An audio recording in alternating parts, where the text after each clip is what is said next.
Aqueduct. We are a little bit wet here, so we're off the turf for the memories of Sober. We're downtown Mischief, the New York bred for Linda Rice. She looks to go 4 for 4 in her brief career so far. Over at Oaklawn Park, live racing coming at you there as Christian Torres. He is well on his way to earning his first Oaklawn Park meet title. He will be aboard Lovely Ride as she's looking for her third stakes win of the meet, looking to go gate to wire in today's Dig a Diamond Stakes. Also, the ABR race of the week is the Bachelor Stakes. Mo Strike, he's on the comeback trail, making his 3-year-old debut, but he will have to take on some horses in recent form, including Rivet and Armand.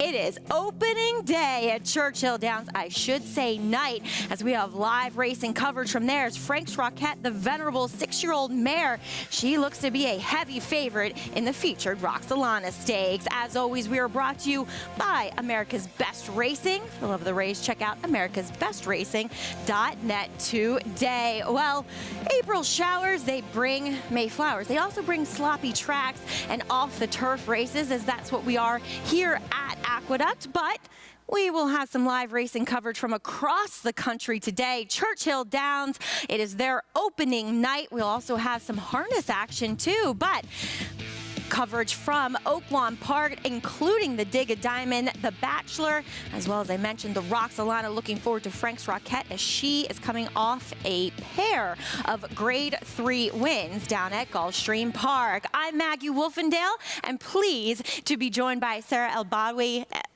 Welcome to the show. You did a great job with Andy last week, and really pleased to be on the desk with you. Well, thank you. I appreciate that introduction. I'm looking forward to chatting about these races with you today. There's a lot going on. We have coverage until the wee hours of the evening tonight. I'll be asleep. I don't know about you. I will be too.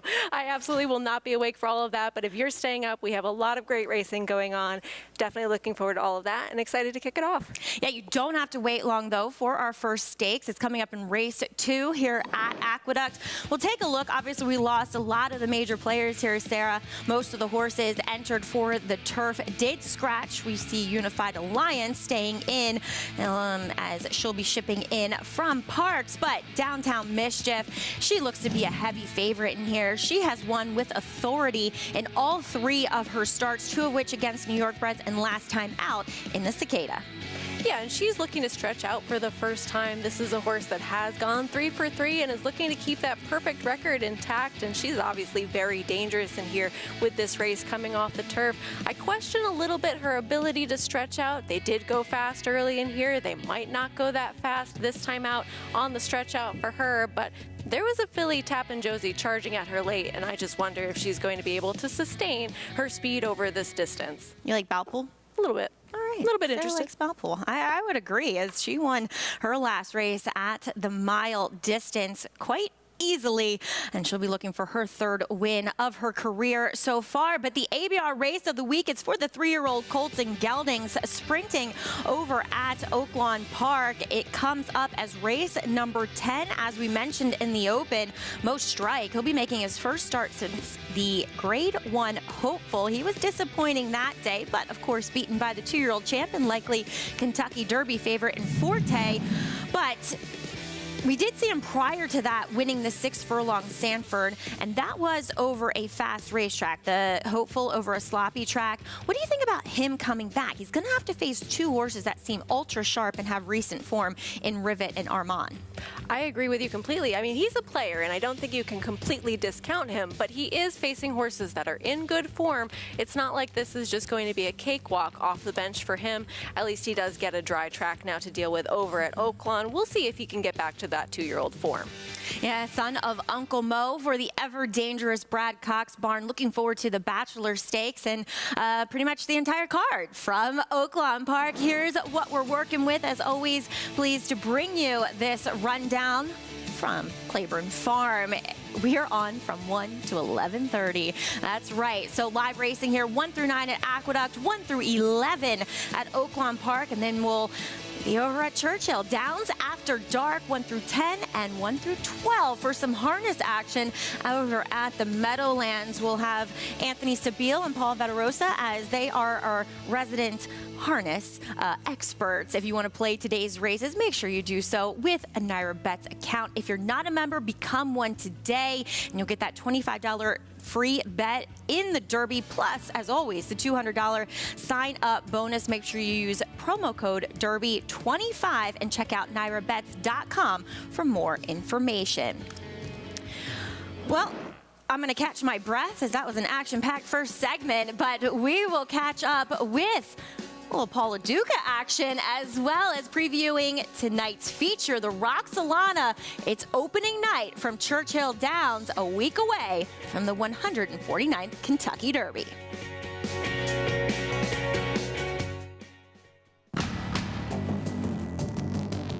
Whether it's Division I or Grade I, top athletes have certain traits in common: speed, strength, class, versatility, and most of all, willpower. Claiborne Farm Stallion, War of Will, was a Grade I winner on both dirt and turf. Now, his first foals are taking the field.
Thanks for joining us here on Fox Sports 2. It's America's Day at the Races, and we are proudly brought to you by Claiborne Farm, doing the usual unusually well. Just gorgeous scenes, as always, from the farm right outside Lexington, Kentucky. Over in Louisville, though, they are kicking off the racing action. Yeah, that's the turf course, and looking forward to using it as we have the Momzell Stakes, which will be on the turf, and looking forward to that as well as the opening verse, and then jam-packed for Oaks and Derby Day. As always, the Kentucky Oaks, the highlight of the Friday card, and the Derby is the highlight of the Saturday one. But tonight, it's the Roxalana, and they are going the 6 furlongs. It's for the older fillies and mares, $175,000 on the line, installed as your 3 to 5 favorite, Frank's Rockette. Sarah, she is looking for her 12th win in 27 starts, and above anything else, I think it's so amazing that they've kept a 6-year-old mare in racing, because it's paying off. She has delivered 2 blowout wins in Grade 3 company down at Gulfstream, earning triple-digit buyer speed figures. And I've always been a big Frank's Rockette fan, so to see her continue on in training is always very exciting, and you become real fans of these horses when they do stay in training and they get to continue on with their racing careers. And look at this dominant performance. I mean, she was just no match for the rest of this, or this field was no match for her, rather, and she was never really asked for her best in here either. She's going to be very tough to beat going forward, but is facing some tougher company in tonight's Roxalana. Yeah, that was the case in both of her wins at Gulfstream in the Sugar Swirl as well. Just won with the utmost ease by 12.25 lengths. But you mentioned her stiffest competition, I would have to think, is from the very speedy number 5, Pretty Birdie.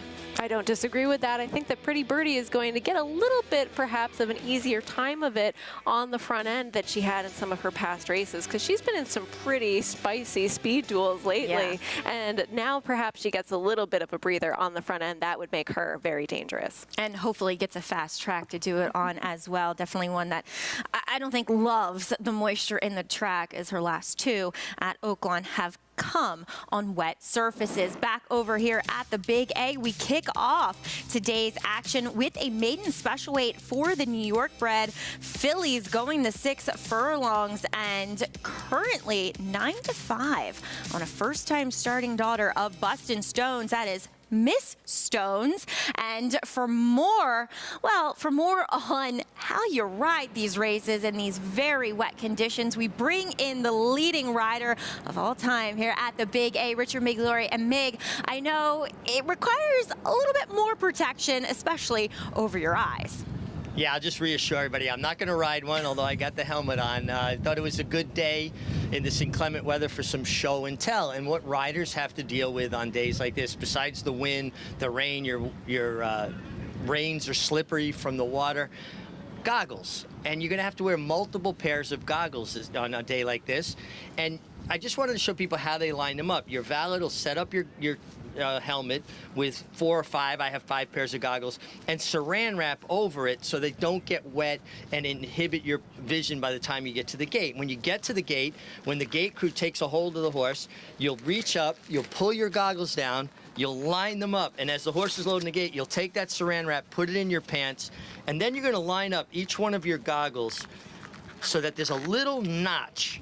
And as you are going through your goggles, you'll line them up perfectly, and you're riding, and obviously you've got your crop, your reins, you're within inches of the other 1,000-pound animals. As mud covers your goggles, if you're in behind horses, in one motion, as you ride, you're gonna come up with one finger, pull a pair of goggles down, hangs around your neck. You're gonna ride for another 1/8 of a mile or so, and on real bad days, the front of your goggles are going to get covered, and then you're going to peek out this side. That's going to get covered. You're going to peek out that side. And as you ride, again, one quick motion down, back to your reins, until, hopefully, you don't go through all of your goggles by the time you get to the wire.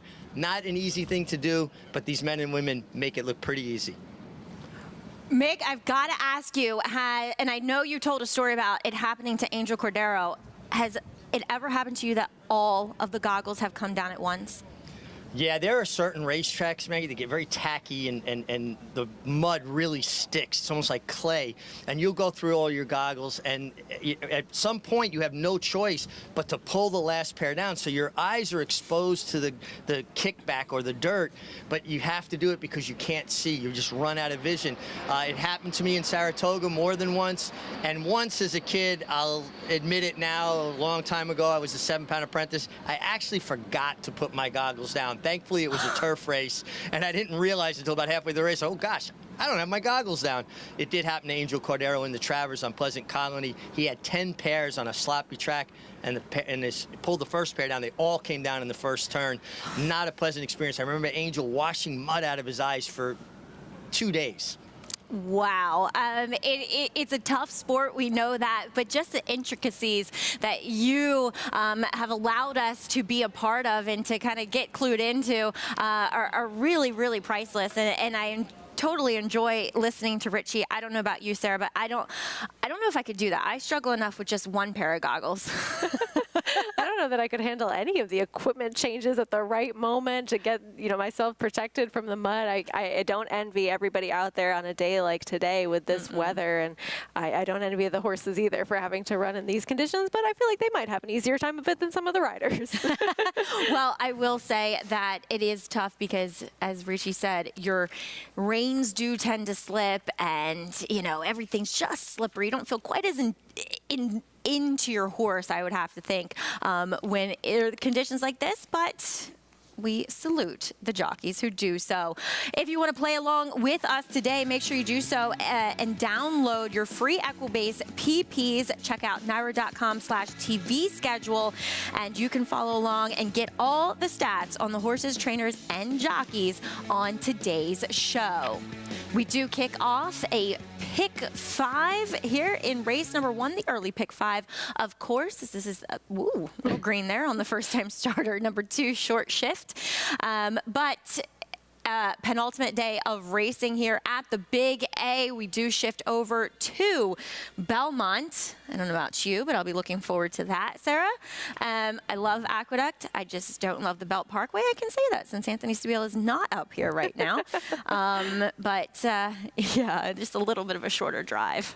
There you go. I haven't yet to actually work at Belmont, so I'm excited to go over. It's just gorgeous, too. I've only been as a fan, and it was wonderful both times I went. So excited to be there actually working with everybody, and I'm sure everyone is very eager to get out of Aqueduct after being here for so long.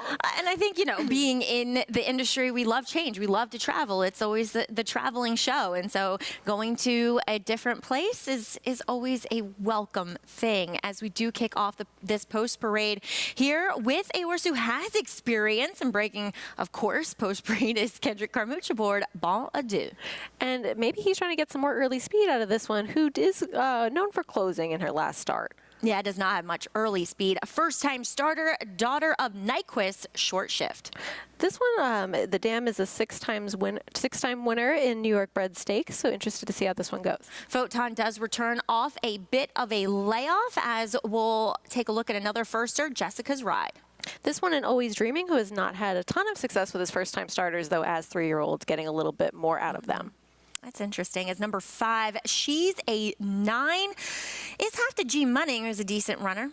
Yeah, this one going out for the Atris barn. He does have okay stats with first-time starters.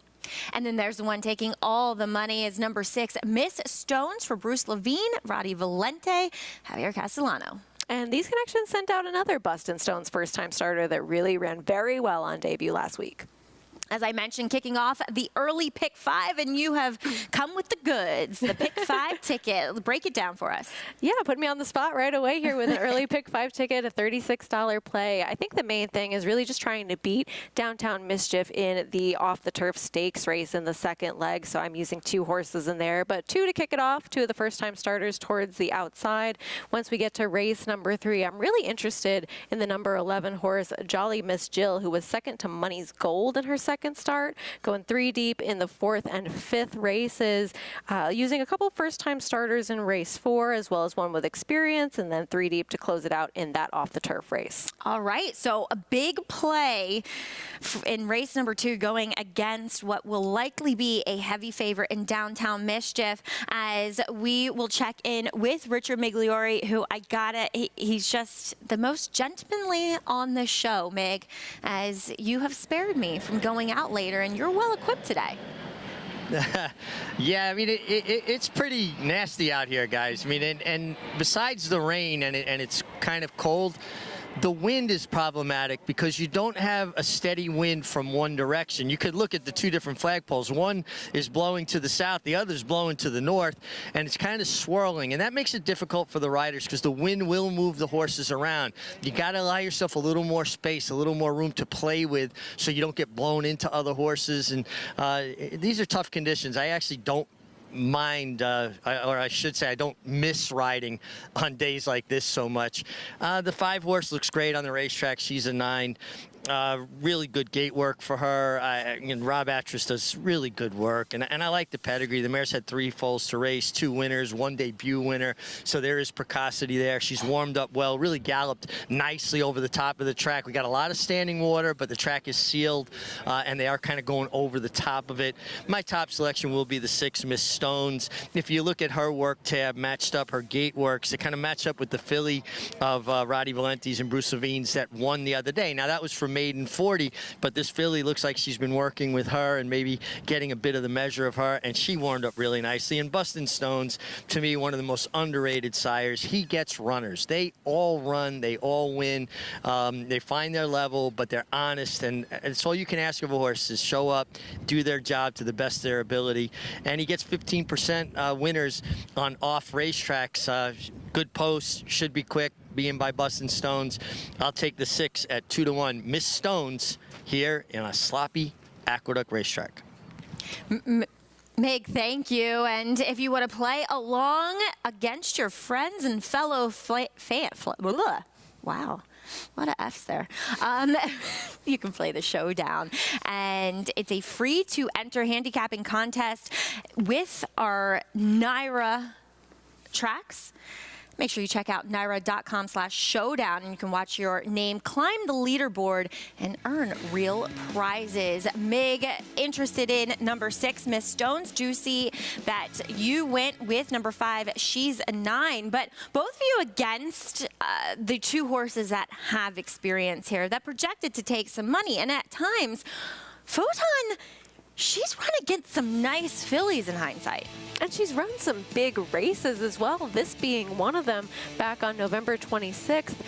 Horses like this that have shown some early speed, have run some big races, but for the past couple of times that we've seen them have kind of regressed a little bit or not shown the same ability that they once had with these new faces coming in and them being shorter prices. These are generally horses that I prefer to play against just because with these unknowns, I'd like to be optimistic about their ability versus taking a horse that's kind of tailed off a little bit from what we used to see.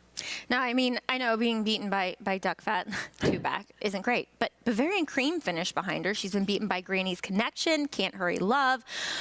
She beat Funny How, who then went on, what was it, a 5-race win streak. Truancy, although we haven't seen her lately, is a nice horse for Barclay Tag. She finished second to her. So there's credentials there for Photon to be a serious contender. Now, her last effort came over a sloppy racetrack, but there was a subsequent layoff in between. Her other race on the sloppy track was her fastest to date.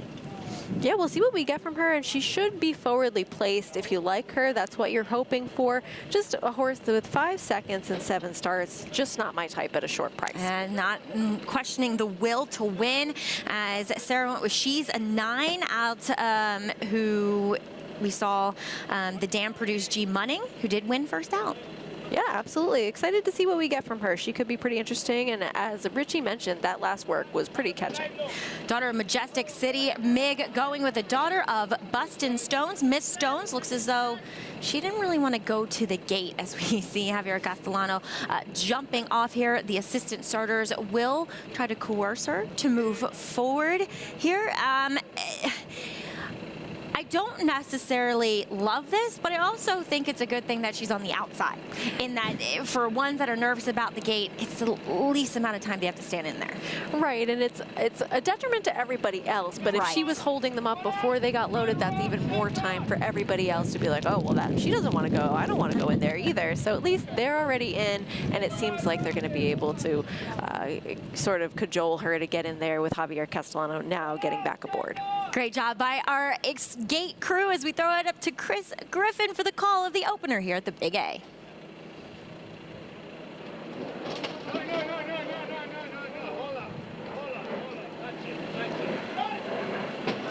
And they're off.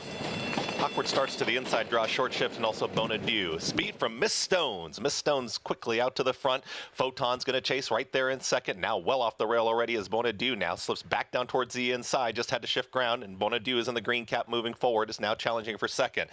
Out wider there is She's a 9. Is going to join that second grouping. Second to last is Short Shift, and far back early is the trailer.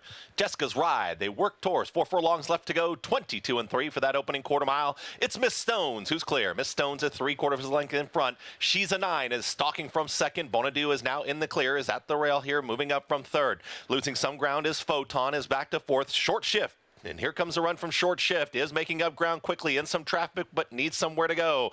A quarter mile left to go. It's Miss Stones who turns for home.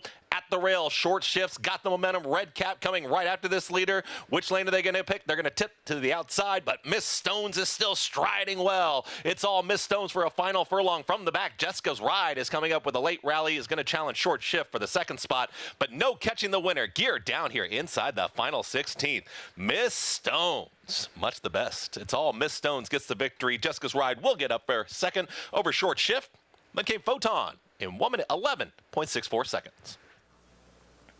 The race was over when they sprung the latch, Sarah, as Miss Stones she was a very impressive winner in her debut here for Bruce Levine. Absolutely. And I mean, she didn't want to go into the gate, but she certainly got out of there quickly and just took this field on a merry chase. And a couple first-time starters able to make a slight dent late, but I mean, she really just seemed to relish this off-going and put this field away pretty easily. Yeah, I think it's even more impressive for the fact that the horses that were up close to her early finished well back, and it took 2 closers to secure the minor awards in here. Jessica's Ride getting up at a big number at 17-1, and Short Shift rallying down towards the rail. I think it speaks even more and highlights her effort here as Javi, I mean, kind of just shook his hands at her in the end. Absolutely. And the horse that was right next to her, just as you mentioned, she finished last. Exactly.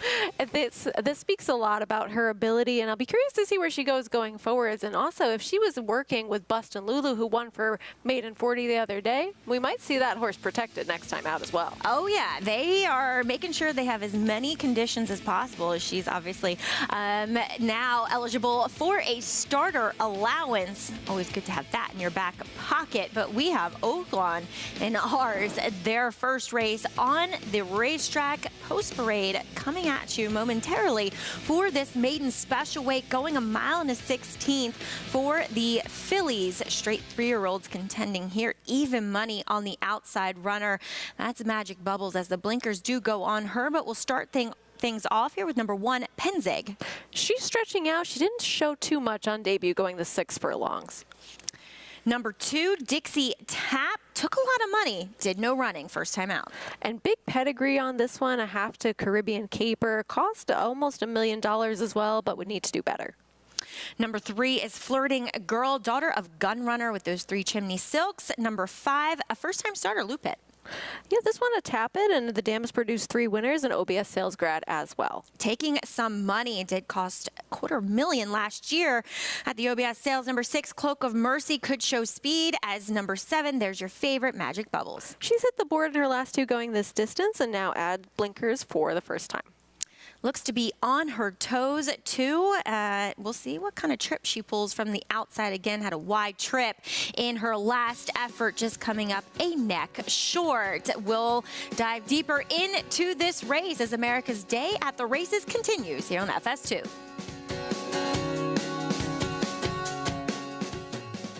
Good magic in a good-looking performance.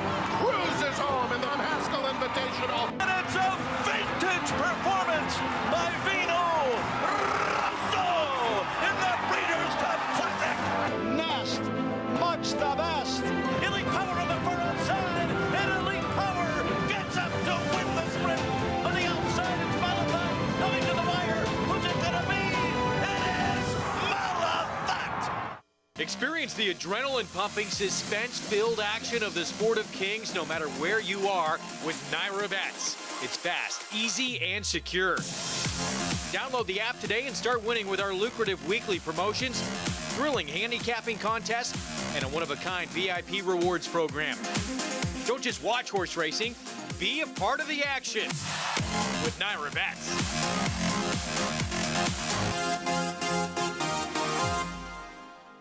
The momentum continues for War Dancer as 26 Black closes to take the first turf race of the 2023 Aqueduct meet. 26 Black in time. Now with over $5 million in progeny earnings, including Dancing Buck, Dancing Buck by a half-dozen lengths. Long Shot, Surprise Boss, Surprise Boss is not going anywhere. Surprise Boss, look at this effort. New York's #1 turf sire begs the question, shouldn't you have a War Dancer? Visit wardancerstud.com to book your mayor today.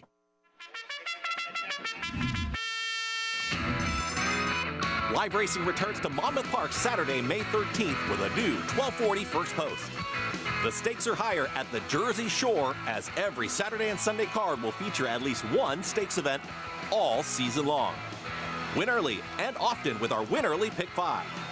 Joining us on site, be sure to lock in your odds with fixed odds wagering at Monmouth Park Racetrack.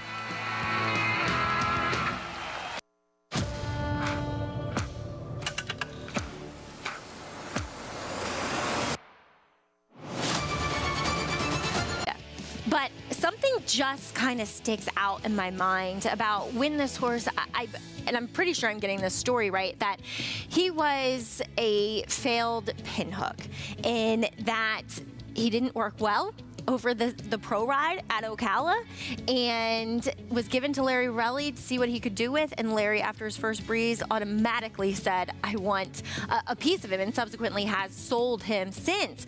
But the fact that he won over a surface that I don't even think is his best surface, he's a son of hard spun. Why isn't the dirt better for him? He ran really well behind Angel of Empire in the Risen Star. I love this work here with regular rider Jareth Loveberry aboard. And he goes 59. He has a target here who is a horse that's an older sprinter, but he easily goes by him in 59 over the surface at Hawthorne, which is traditionally deeper and more taxing than the Churchill Downs surface. I like Two Phils. Two, maybe I'm a little pulling at my heartstrings a bit because I think it's such a wonderful story with Jareth Loveberry, somebody who began their career at Great Lakes Downs in Michigan. And I loved his one quote about riding Two Phils, and that he's a horse that was very aggressive, very quick early, but he found this sweet spot of where to put his hands to get him to relax and be pliable within his races. And I think if I left confidence game, don't I have to like Two Phils a little bit, who beat him when they finished behind Instant Coffee? So this is a horse that has run those solid dirt races before his breakout 101 buyer on the synthetic over at Turfway. He certainly is capable of handling the dirt, and I think we're going to see a big performance from him, a very consistent type going into the Kentucky Derby. And again, like I said, maybe it's me kind of gravitating to new faces when it comes to the Derby trained by Larry Ravelli. And good to see Jareth Loveberry getting his first Derby mount. But after the break, we'll dive deeper into this Aqueduct card as race number 4 kicks off the pick 6, in which we have nearly a $20,000 carryover. Stay tuned.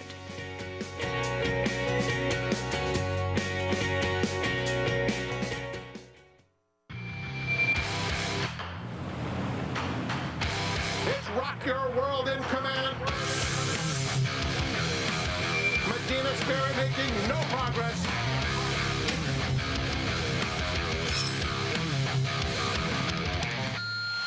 And it's going to be Rock Your World to take them all the way in the Santa Anita Derby. He's undefeated and wins by 4. These are the trainers and teachers, the cooks, carpenters, and clockers, grooms and gardeners. These are the hard-working people who show up every day to keep horse racing running across the state. Good-paying jobs that support New York families, along with the thousands of local businesses that depend on Belmont Park. Modernizing Belmont Park would generate $1 billion in economic activity and protect and create thousands of jobs. Albany, create New York jobs. Modernize Belmont Park. Gunrunner is the sire of 6 Grade 1 winners from his first crop and currently ranks number 5 on the general sire list. In 2022, he led all stallions standing in North America by percentage of Grade 1 winners, percentage of Grade 1 stakes horses, percentage of stakes horses, and percentage of stakes winners. Owner Breeder Magazine wrote, 3 Chimneys is home to one of the most exciting young stallions in North America, one that is already eliciting comparisons with Danzig and Mr. Prospector. Racetrack Television Network brings you every race, from every track, on every screen, every day. With monthly packages starting as low as $5, RTN gives you great value and access to more live HD streaming and race replays than anyone. Visit RTN.tv today to sign up and watch on almost any device, including Roku and Amazon Fire. RTN has packages that start at $5 per month.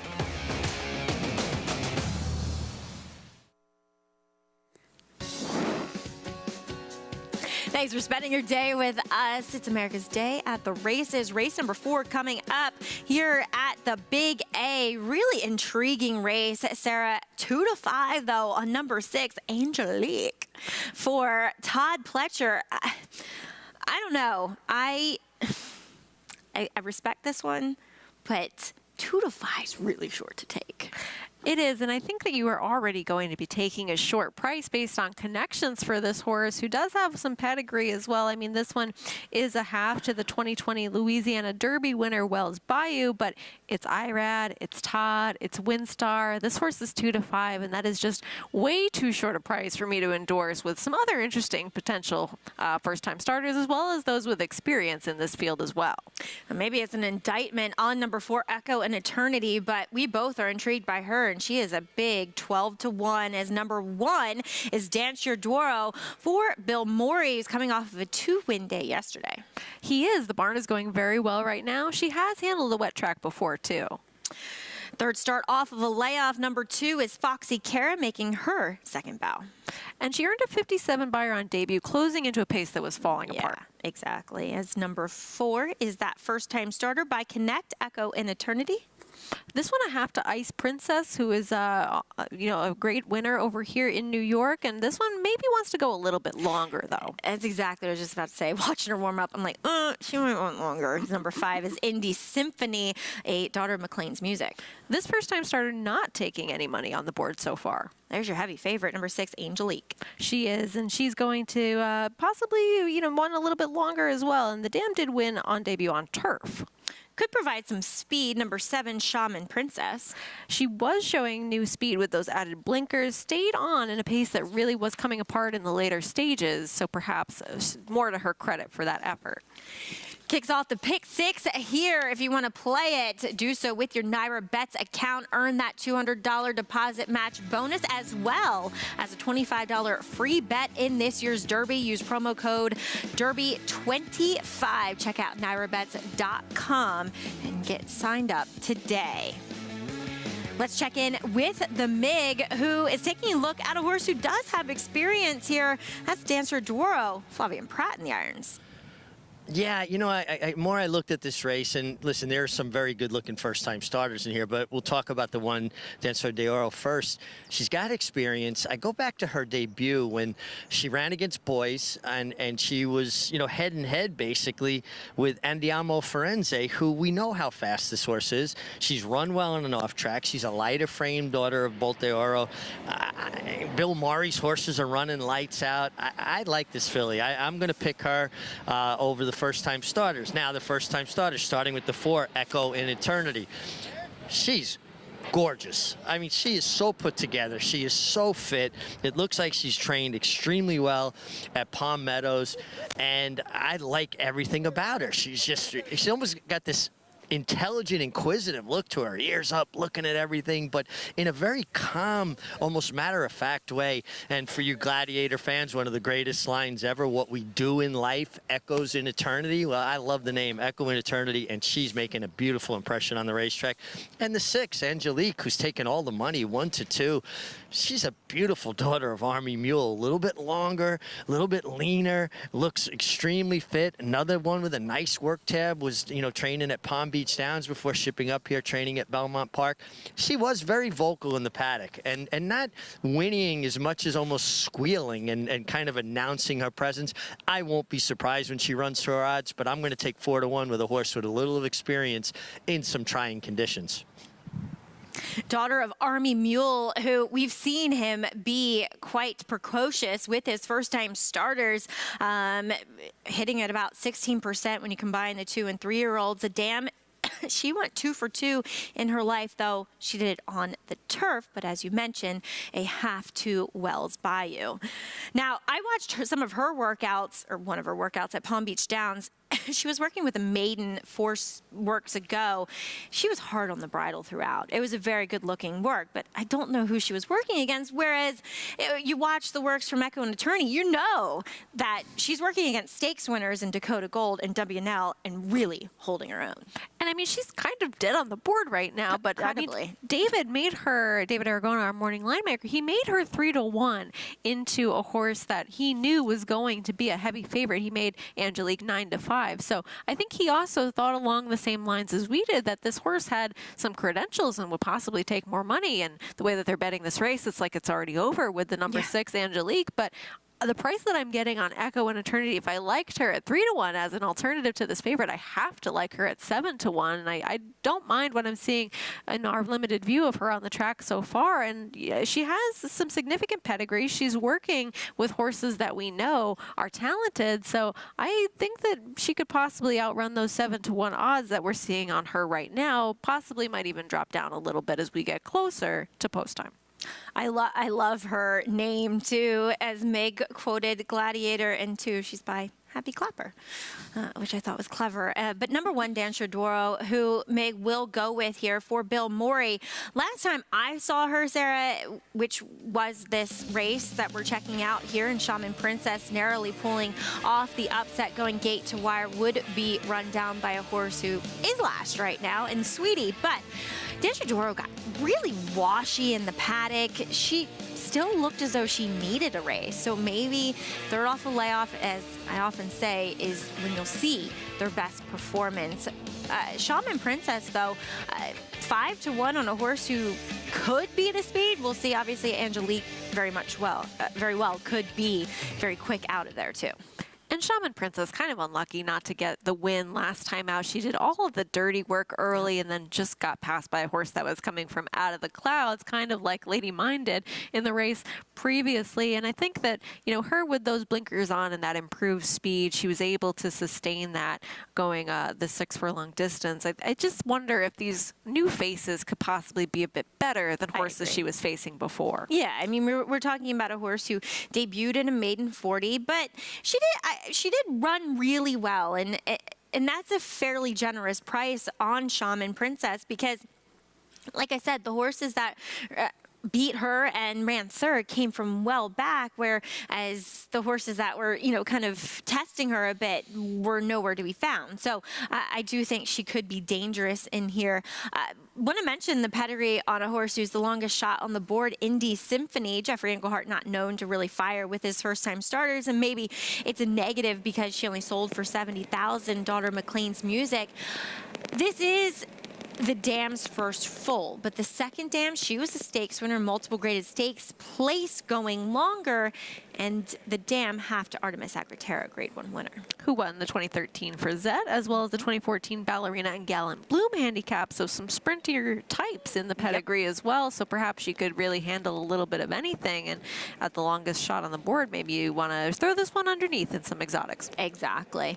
They are heading to the gate, as I mentioned, kicking off the pick 6 here, and we do have $19,000 carryover. Today's pool getting up over $150,000.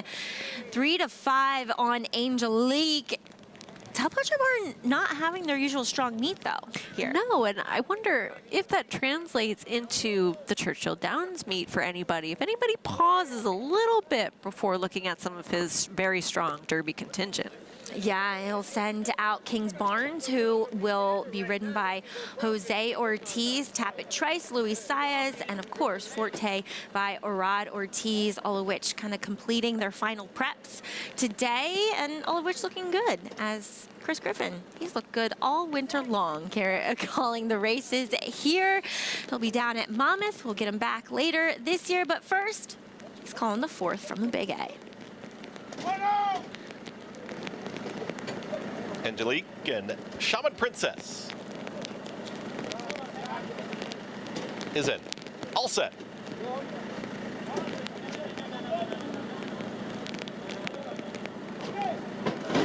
And they're off. Step slow for Echo in Eternity. Speed from Shaman Princess right out to the front. It's Shaman Princess, who's up by 3/4 of a length. At the rail is going to be Dancer Duro, and now out in the center of the racetrack, Angelique is progressing from third. Losing some ground was Into Symphony, just got passed to the inside by Foxy Karen after the start. The trailer is Echo in Eternity, alone up top. And on the front end as they work towards that far turn, it's going to be Shaman Princess, who's in front. Shaman Princess, and back there in second is Dancer Duro, and up on the outside, Angelique is progressing and is now taken second, is ahead in front of Dancer Duro, who's losing ground to the inside. From the back, Echo in Eternity starts to rally on. There's Foxy Kara as well as they're approaching a quarter mile left to go. Shaman Princess is still clear. It's Shaman Princess at the top of the stretch, but Angelique is now rolling out in the center of the racetrack, and here comes Angelique after the leader. Shaman Princess is still in front. Angelique is now in the center of the racetrack. Dancer Duro is trying to make up some ground. There's Foxy Kara looking to split rivals. Echo in Eternity still wide open here behind Angelique as they've got a 16th to go. Dancer Duro's got some late momentum. Angelique is looking for the line. Dancer Duro's trying to make this tight. Angelique, Dancer Duro in a photo. Two noses on the wire. Angelique looking to hold off an oncoming Dancer Duro. It's a tight photo. Foxy Kara and Echo in Eternity in 1 minute 11.62 seconds. I think our camera, oh, nope, she won the bob. I couldn't tell watching it live, but number 6, Angelique, does win the bob over the charging Dancer Duro. But like you said, I'll take the 4 Echo in Eternity, second start, getting a little more ground to work with, because she kept real sneaky well. She just walked out of the gate. She did. She didn't break well. She was taking kickback. I think she got a very good education out of this race and going on, stretching out in distance. I'd be very interested in her next time. However, I don't think we'll be seeing 8-1.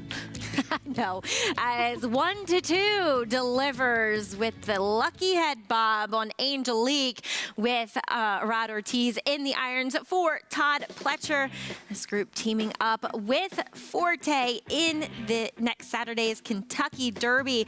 6-1-2-4 here in the first leg of the Pick 6. I'm sure many tickets still alive. And not exactly winning like a 1-2 shot should, but I'm sure if you had included this one, which many did, you're just hoping for a little bit of a bitter price going on. Yeah, it did feel like the pace kind of came apart just a bit. You know, and it's funny, this pretty much the same time as the other leg of this race, which was the first, but that horse won under wraps by open lengths. Be interesting to see how they come back as race 4 is coming up next from Oaklawn Park, maiden 36 furlongs, and we see 2-1 on number 7 here. Are you a Yellowstone fan? I'm Beth Dutton. I've been told to watch that show so many times. I refuse to watch it. I don't like it. You don't like it? No, I should give it a second chance. Oh, maybe we'll have to have a movie night or something. We'll have a watch party as number 1, Wreaking Havoc, went by, taking money at 3-1. First-time starter, number 2, Jersey Doll. This one sold for $5,000. West Coast stands for 10. It's not my favorite angle. No. Number 3, Love Matt, taking the blinkers off. And in for a tag for the first time as well. Really nice work leading up into this race. Number 5, Mischievous Me, will make her second start. And into Mischief that only sold for $8,000. Wow, $250,000 stud fee is number 6, True Emotion for Doug Anderson. Her race 2 back does make her a player. Didn't break that sharply last time. Nick Juarez has had a good meet. He's aboard the current favorite. I'm Beth Dutton. Progressively improving by our speed figures, something I do like to see. Bodie Odie, number 8 in here. Third on debut at 19-1, could improve. Yeah, I was beating those 17.5 lengths. Her name was Lola. Got a lot of show and song references in this race. I know. I mean, this one would need to improve, but I do like the name. Fair enough. Todd Jordan and Kylie Jordan. Todd looking for his second win. Kylie looking for her third on the card. But coming up later here on America's Day at the Races, we will bring you the opening night card under the Twin Spires and Under the Lights on America's Day at the Races.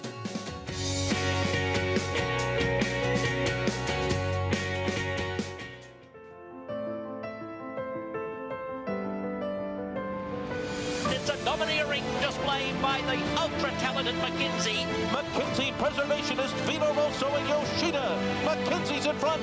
McKinsey, they've done it. McKinsey has it by 2.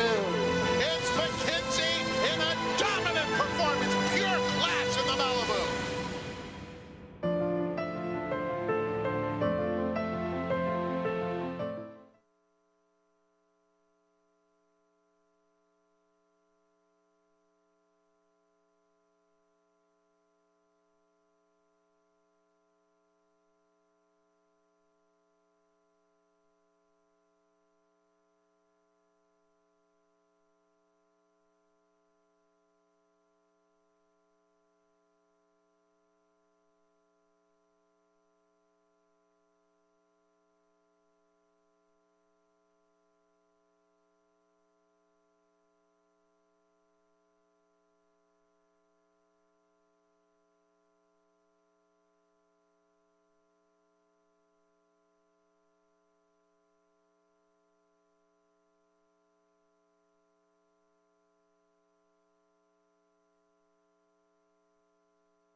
We are off and running here on America's Day at the Races. Naira Bets brings you our show where you can bet any track, anywhere, anytime. Visit NairaBets.com to get started and play. Angelique, she kicked off the pick six in a chalky sort of way, keeping many people alive. She delivers as the heavy favorite in her debut for the Todd Pletcher barn.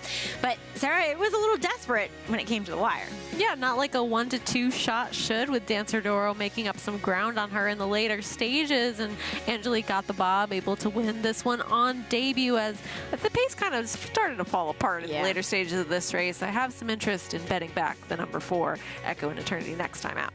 Yeah, Echo and Eternity. Her pedigree said that she probably would want longer, big, rangy mare. Kind of got out slow and picked up some pieces late in the game as Dancer Doro was able to rally down on the rail over Foxy Cara to round out the trifecta.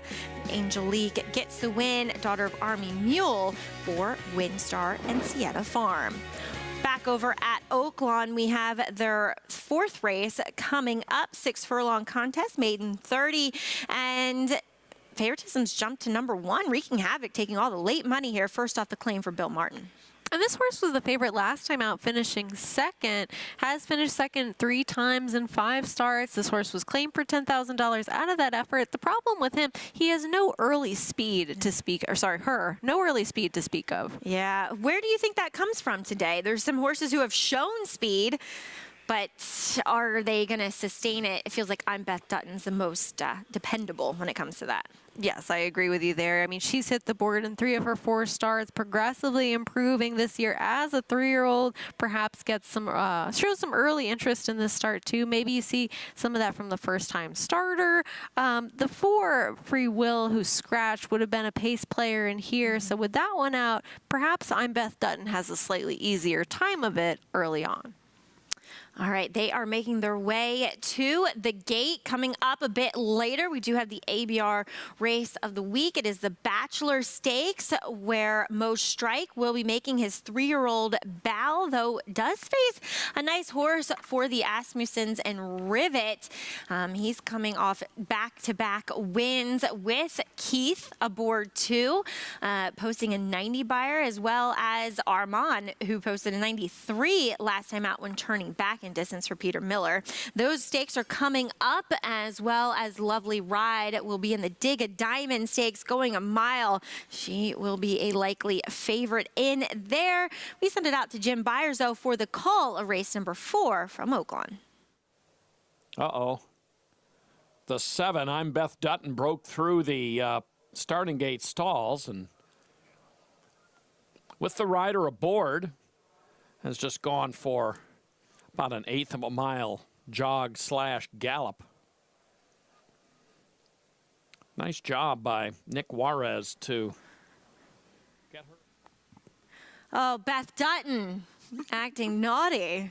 The equine version and the human version. Named her well. She did spring the latch. Luckily, Nick Juarez was able to stay aboard and pull her up after about an 1/8 of a mile, as we heard Jim Byers say there. It looks as though they will be backing out the field, I believe. Here, Sarah, oh no, they're putting the 6 back in. As hopefully the 7, I'm Beth Dutton, who is your current 2-to-1 favorite, will be brought back. Usually this doesn't warrant a scratch. I mean, because Nick stayed aboard. She didn't run off that far. As long as she's A-okay once she's checked out by the attending veterinarian behind the gate, I would think they load her in and go. Likely, and as you mentioned, she didn't get that far away, just a little eager to get this race started. But as a bettor, it's not exactly something you ever want to see. If your horse is breaking through the gate, running for a little bit and expending some of that energy, and then is just reloaded, as well as the rest of the field, just walking right back in. Yeah, as Richie Migliore often describes it, it's like the air going out of a balloon when you have to bring one back and reload them. A lot of times it's an automatic toss, though I remember one summer at Saratoga we had it happen a lot, and every single one of them won. We'll see if I'm Beth Dutton can be another one of those. Back out to Jim Byers. That leaves, her name was Lola, and she goes in there in the gate.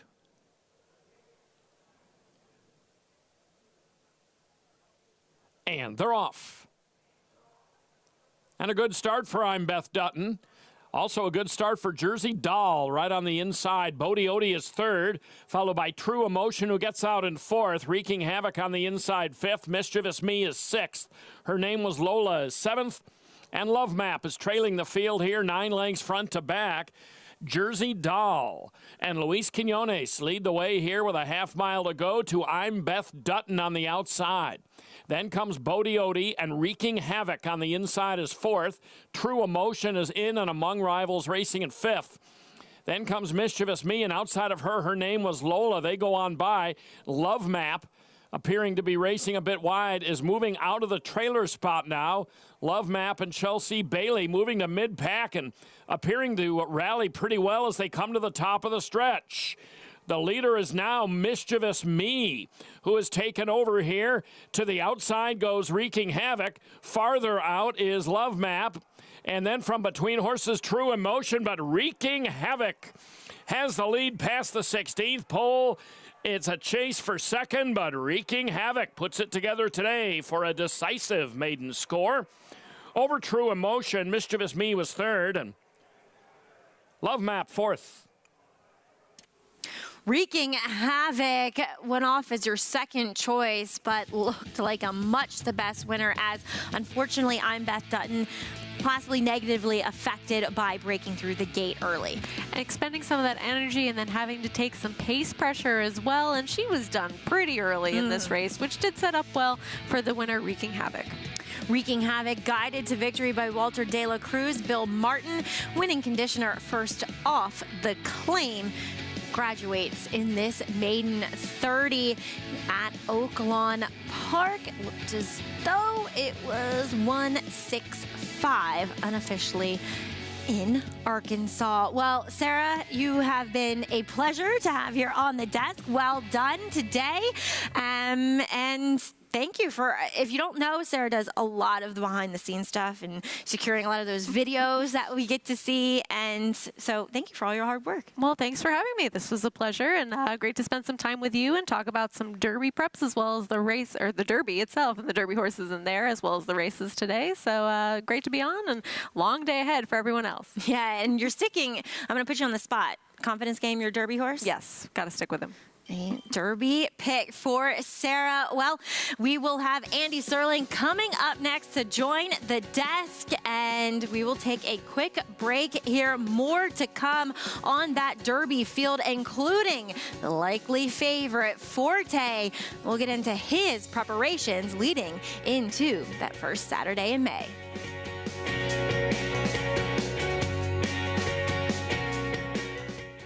Eclipse champion Blaine, a proven sire with over 15% lifetime stakes horses. His recent top runners include graded stakes winner and Kentucky Derby hopeful Litigate. Litigate going to go on to win it here. As well as Kentucky Oaks hopeful Wet Paint.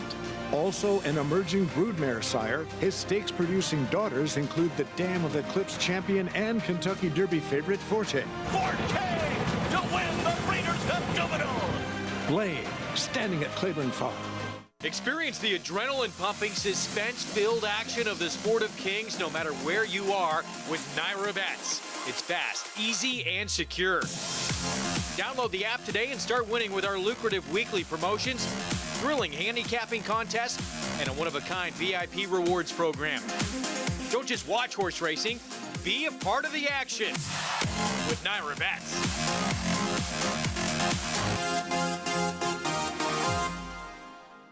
The momentum continues for War Dancer as 26 Black closes to take the first turf race of the 2023 Aqueduct meet. 26 Black in time. Now with over $5 million in progeny earnings, including Dancing Buck. Dancing Buck by a half dozen lengths. Long Shot Surprise Boss. Surprise Boss is not going anywhere. Surprise Boss, look at this effort. New York's #1 turf sire begs the question, shouldn't you have a War Dancer? Visit wardancerstud.com to book your mayor today. Tampa Bay Downs has a rich thoroughbred horse racing history in Florida dating back to 1926. Celebrities such as Babe Ruth, Jack Dempsey, and John Ringling all attended opening day. In 1981, Hall of Fame jockey Julie Crone won her first career race here, and in 2007 we saw Street Sense win the Tampa Bay Derby and go on later that year to win the Kentucky Derby. Featuring full fields, great turf racing, and a 15% takeout on our Pick 5. Tampa Bay Downs is live racing every Wednesday, Friday, Saturday, and Sunday.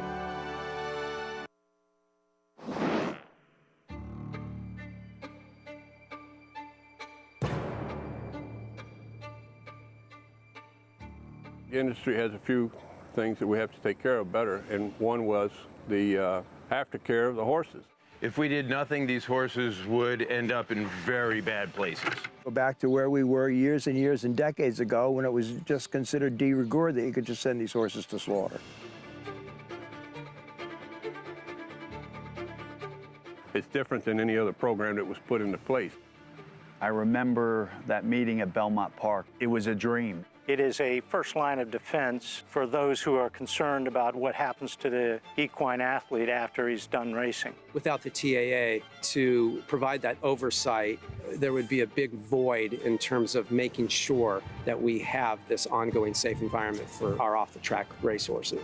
We started with some 21 organizations across the country, and now we're up to over 82 facilities throughout the country and giving away almost just under $25 million. It's the one shining accomplishment that we have that we can point to say we really do love our horses. Just the word aftercare has become part of the discussion, has been part of the vernacular in a way that it was not when I started this position around the start of 2013. It's a daunting task that the TAA and its accredited organizations have taken on. And that's why the industry itself has got to fund it. Every time I turn around across the country, you know, the TAA staff is there, and they're shaking hands and they're kissing babies, and they're doing the blocking and tackling right that needs to be done. We have a social responsibility to make sure that thoroughbred aftercare is also #1 on the list.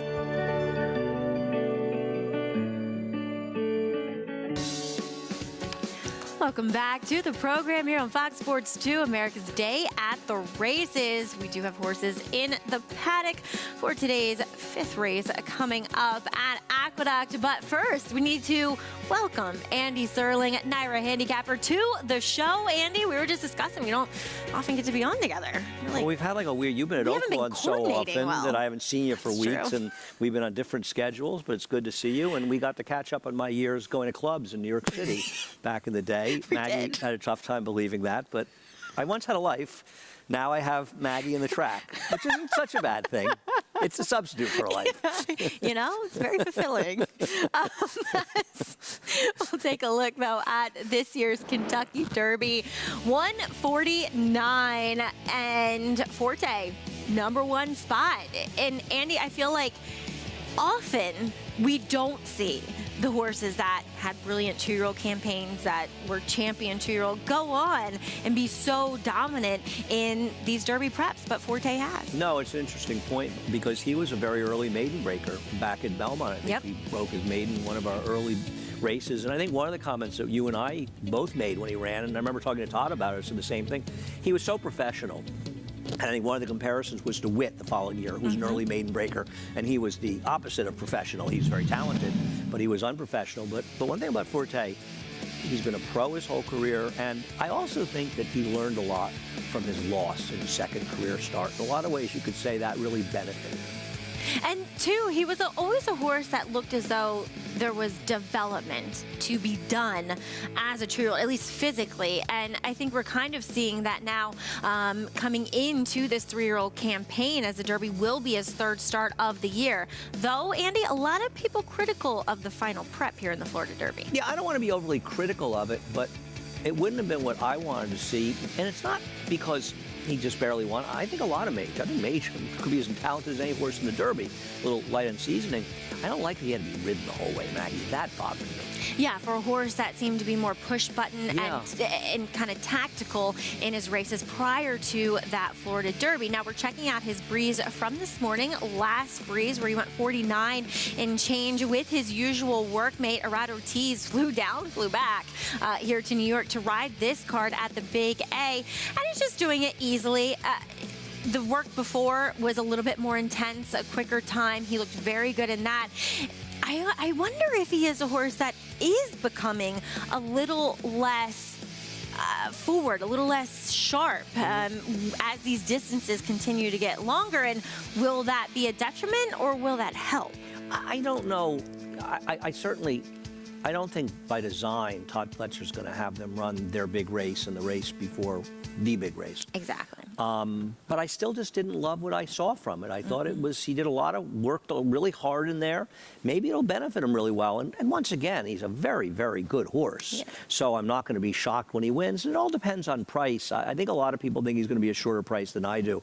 I think he's going to end up in the 4-to-1 range here as the favorite. It's that kind of Derby. It does. It feels like there are many horses, I think, that could take money and take money away from him, where you are going to get that, 4-to-1 on him moving forward. But you can play this year's Derby as well as all of those undercard races on Oaks Day 2 with your Naira Bets account, as always offering the $200 deposit match bonus as well as a $25 Derby bet. You can use promo code Derby25 when you go to nairabets.com. And for the first time today, we need to welcome in Jonathan Kinchin to the show. JK, am I hearing you have a best bet for us lined up? Maggie, I always have a best bet. It's just a matter if it wins or not. Yeah, I do have a best bet. It's actually the last leg in the cross-country pick 5. We'll talk about it a little bit later. It's Oaklawn Race 10, the Bachelor Stakes. And I like the horse on the rail, the 1 Armand. This is a horse that won first time out for Peter Miller. For Simon Callahan before he got switched to Peter Miller. And then he he tried the turf. That didn't really work out. He tried going long. That didn't really work out. But he seemed to kind of really find what he wants to do now as a 3-year-old. And the way that he ran last time was unbelievably impressive. And I think you're going to get an okay price. I think the Steve Asmussen runner in there, the 5 Rivet will take some money. And then also the 3 Most Strike. Any horse that wins first out at Saratoga, they always have a little bit of a following. They're always going to take a little bit of money. It's Brad Cox. It's Oaklawn. I think Most Strike will take some money too. That's why I think my best bet is going to be the 1 Armand. And like I mentioned, the last leg of that cross-country pick 5. That is the Bachelor Stakes. JK, thank you. Looking forward to that one coming up. The Dig a Diamond, the 4th leg of that cross-country pick 5. Also fairly interesting affair. Yeah, I think you and I like the same horse. And, Rivet. Rivet. I want to say the frog horse. Rivet. Right? Rivet. Yeah. Anyway, the 5th race is coming up here at Aqueduct. You've been on a while. I'm just getting on here. You're the one who should be getting a bit giddy.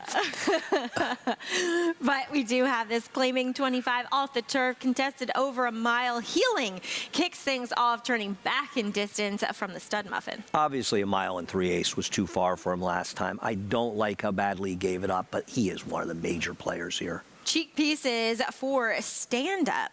You love saying cheek pieces. I do. He just doesn't look fast enough on the dirt. Taking a look at 235. He's traded hands quite a bit over the past few years. Rudy Rodriguez has been having a very tough meet, and that is Todd Pletcher, who just desperately won by a nose a short price. I think he breaks out of it with 235. Was the best horse in the race. The other Rudy Rodriguez, Goldini went by. Number 8, American Lincoln. He's a big price. Boy, his form has eluded him in a big way. Here is number 11, Corkman, second off the bench. He's one of the ones that has plenty of figs on the dirt that are fast enough to win this race. He's far from out of it. That's why he's one of the favorites. Here's number 12, Jumpster for the Randyman. He seemed like a bad scratch yesterday, but Randy Persaud won with his entry mate. So he made the right move. He's going to have to improve on his last, but he ran okay last time. He did. He earned a 71 buyer, 32 claimer. Lafitte's Fleet is in good form as well. We'll take a look at number 1 here, taking a lot of money for Amir Shashakli. Yeah, if you ignore the last race at 1 3/8 the time before on the turf, the 2 before that, they were pretty good. No, he's got a plethora of races that make him a very logical type in here. You know, Rough Sea, locally owned. I see that your husband Tom shipped locally owned down there. Found a good spot. It's my down at, found a good spot for him. I get to ride him on Tuesday morning. Tom's like, calls me, nice. Pack your helmet and vest. I said, Bub's got in. So excited. So you won't be here on Tuesday and Wednesday. You little sneak. I'm in Churchill. Yeah, we will be showing those races, and he's entered the first race. This is his win back on November 12th. I thought his form was good. I don't have a knock on him. I really think mostly the races between the 1 and 6. I know it was a little far for him last time, and I know those are better horses than these, but he really was bad last time, and I felt like he was worse than he should have been just for the distance. Yeah. You know what I mean? But that's not to say I picked him second, and I'll hardly be surprised when he wins this race. What about your favorite, 235? There was a time where he would have, Crush these. crushed them. And for the most part, the horses that he has been facing, even when you look at his recent races, are much better than what he faces here. Are you against him? No, I picked him. You The picked him. negative on him, frankly, is that Rudy Rodriguez's barn has been incredibly cold. And, you don't want to get too caught up in hot barns, cold barns, but when you're talking about the favorite in a barn that can't get out of its own way right now, they do have a lot of seconds and thirds, to be fair.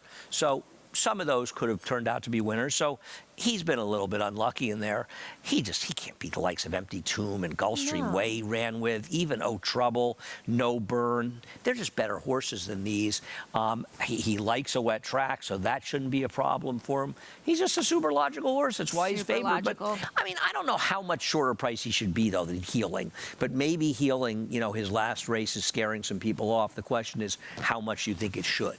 I got to say, from watching them warm up, I much prefer 235's warm up over Healings in here. Just look far more comfortable over this wet, sloppy track that we are having here. And as you said, has certainly run races over wet tracks and make him a major player. I'll tell you what's interesting. First on the rail was not a good place to be in the wet, but that horse in the last race came up, I think it was in a 2-path. Yeah. But the track is playing very quickly. We're seeing faster times. We've seen the maiden races go 1:11 and change. We saw miles in 1:36, and so the track itself is pretty quick. And how about the allowance race yesterday? That was pretty quick by Nova Rags, the 109 and was it 109?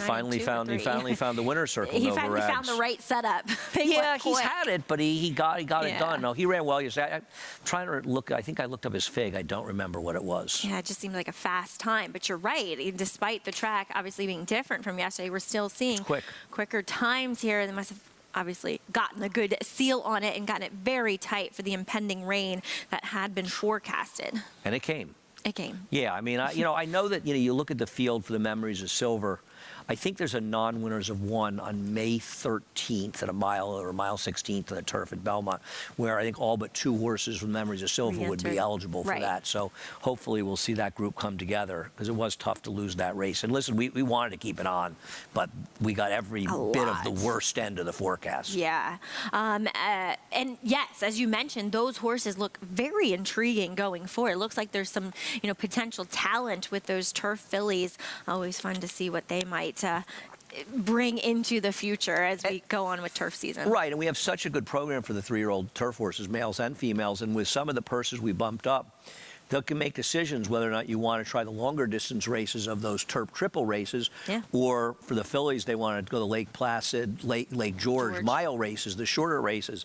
And we bumped the Museum of Racing at a mile this year for $500,000 for the 3-year-old colts. That got so a serious it makes it a lot easier to say, my horse doesn't want to go that far, I'll run there, as opposed to the Saratoga Derby. Right, that's a great alternative to that Saratoga Derby. And love the mile races. I do too. Mile races are probably one of my favorites on the turf, and obviously there's a lot of racing for them. You think about the Breeders' Cup Mile. Look how many talented horses have won that. Well, the thing that we've changed a lot of these 3-year-old races to mile races, because up until recently there really were, all for older fillies and the boys, the mile races. Not so many for the 3-year-olds, and I think we've done a good job of correcting that.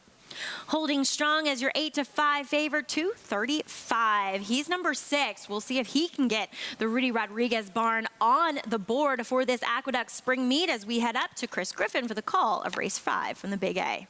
Stir goes in. All set. And they're off. Good break from Jumpster from the outside. There is 235 in the early mix, and also at the rail. Here comes Healing.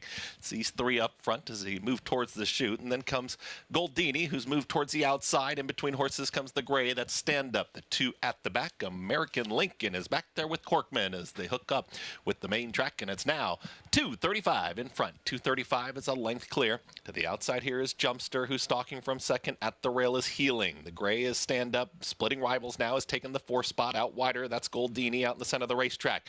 In behind them, Corkman is just watching this action up front. And far back right now is the trailer, American Lincoln, trying to keep up, but 8 lengths off the lead, 23-4 on the front end. It's 2:35. 2:35 will take him into that far turn, has less than a half mile to go, and has had an easy way of it. To the inside, it's Healing right there. Here comes the run from Goldini, and Goldini is now circling rivals. Under drive in between horses. There comes Jumpster. Stand Up has lost some ground. Corkman is starting to uncork that rally from the back of the pack, and far back, American Lincoln. 2:35, went 47.31 for that half-mile time, and is extending the margin. It's 2:35. Well out in the center of the racetrack as they reach the top of the stretch. Healing is trying to keep up to the inside. Goldini's got some momentum on the grandstand side, but 2:35 has got plenty. It's 2:35 now sprinting for home. Healing is making a final run here down towards the inside, but 2:35 still has this 2-length cushion. Healing continues to chase. So does Goldini inside the final 16th. It is going to be 2:35. Gonna take him gate to wire. 2:35 gets the victory over Healing, then Goldini and Jumpster in 1 minute 36-4. 2:35 aggressively handled by Trevor McCarthy. Put him on the lead today, and it pays off. Just much too good for this field, Andy. He really was. I mean, he basically just controlled from start to finish in this race. Trevor, who had a nice day yesterday, winning a couple races, giving some excellent rides, and just adapting to the circumstance. There really wasn't a ton of speed in this race, and he went to the front and was just able to control. It helps to be riding the best horse. But I also like when riders ride the best horse like they're the best horse. Yeah, exactly. Pulling no punches, Right. as you would say, over the second choice, Healing, and Rudy's other horse running big at a big number, 22-1. It's got to feel good to break the losing streak. I know how it is. Rudy Rodriguez getting the win here for Rapoli Stable. If you haven't had a severe losing streak in racing, it means you're not a player in racing. Correct. Because you are going to fail a lot more than you're going to succeed, and no matter how good you are going to go through rough periods. Yeah, 20% is success in this game. As we head back over to Oaklawn Park, horses on the track for today's 5th race. It's a claiming 12-5, non-2 life, going the 6 furlongs. As we see 4 to 5 favoritism on Quick to Blame. Dropping in here for Robertino Diodoro. I shouldn't say dropping in. Ran in this condition last time. I had thought he used to race in New York, but not. No, that's that other Blame horse. There's a lot of Blame horses. But We isn't there love something Blame. like Quick to Blame? Isn't there somebody like, what is his name? When I saw him, I'm like, oh, this horse raced in New York. That's what I said. Wait, this is a non-2. Not That's not the same horse. No. Well, it's good to see the sun out at Oaklawn as they are listed as muddy over there. This storm system traveling across the country has gotten everybody pretty wet. That's your last trip to Oaklawn. You're practically a citizen after you've made Don't 4 be trips jealous. there? 4 trips there? 3 or 4? This is the most I've ever made. I made 4 this year. Yeah. My good friend Lafitte coming. Oh, there is a post parade happening. El Mongo went by. Number 2, Suitable for Steve Asmussen. Also went by. Here is Caselio for Ike Green, looking for another win on the card. Yeah, I didn't think this horse was impossible. His last couple of races have been okay. I mean, he's good enough that I think he's an overlay at 13-1. Number 4, Risky Situation. He's a big price. Yeah, I just thought he was overmatched. New Dice, also a big price for Nevada Lipton. Ditto felt overmatched to me. Here is your favorite coming up next. That is Quick to Blame. 1 for 13. Will he emerge 2 for 14? I mean, that's the thing. He has a layover on Figs. It's Robertino Diodoro, so he sort of looks like a cinch on paper, but he is 1 for 13 with 5 seconds. Also helps to have the meet's leading rider, Christian Torres, as number 7 is Mo Choctaw. Yeah, just looks overmatched. From an Archie bred to a Cal bred, Morvedre? Oh, I'm not even gonna try. I don't even know why you try. I would have said I would have said the other Diodoro horse. Ramsey Zimmerman. Off a race at Will Rogers Downs. Yeah, that one also looks overmatched. It's number 9, Skyline. It's another horse, and that's one of the reasons that the favorite is such a short price. These horses are just too slow. Another one is number 10. Again, looks incredibly. I mean, he's running buyers nearly half of what the favorite is. Yeah, it's the problem. I think the 11's okay, Fastlane. Fastlane will go second off the claim for Norm McKnight. Yeah, I mean, he's fast enough to get a piece. If I was going to do something here, I would try to get the 3 into the triple with the 1 and 11. So I'd mostly go 6, with 1, 3, 6 with 3, 11, and try to get the 3 second or third with the 6 on top, and maybe a small amount for second on the 6 to cover myself. But I'd bet tries. At 14-1 on number 3, Caselio. In here, as I mentioned, Ike Green looking for another win. Well, does that do it for me? No. Oh, it does. It does? Wait, it does. That was too quick to be true, Andy, up here. Really? Yeah. It says you had longer, and I got to get stuck with that Lafitte guy now? Evan, apparently, our producer, is done with me, and he wants the pretty face. Well, I guess Lafitte we're saving pink eye. money. That's why Lafitte's coming on. Yeah. Anyway, you guys will be retreated to Lafitte Pink Eye, joining Andy Serling on the desk. Also, a little preview of the Roxalana coming up at Churchill Downs a bit later, where Frank's Rockette, the venerable 6-year-old mare, looks for her 3rd stakes win in a row. Stay tuned. It's America's Day at the Races. Union Rags, a proven Grade 1 sire. He has 3 Grade 1 winning juveniles, including Dancing Rags and Union Strike, and standout older horses like Express Train, Paradise Woods, and Catalina Cruiser. And with multiple 6-figure yearlings each year, he gets results in the sales ring. Union Rags, a proven Grade 1 sire, standing at Lane's End.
The industry has a few things that we have to take care of better, and one was the aftercare of the horses. If we did nothing, these horses would end up in very bad places. That can't happen. We have a social responsibility to make sure that thoroughbred aftercare is also number 1 on the list. The cost could be the entire industry. We have to take care of these horses. I remember that meeting at Belmont Park. It was a dream. It's different than any other program that was put into place. It is a first line of defense for those who are concerned about what happens to the equine athlete after he's done racing. We started with some 21 organizations across the country, and now we're up to over 82 facilities throughout the country, and giving away almost just under $25 million. It's the one shining accomplishment that we have that we can point to say we really do love our horses.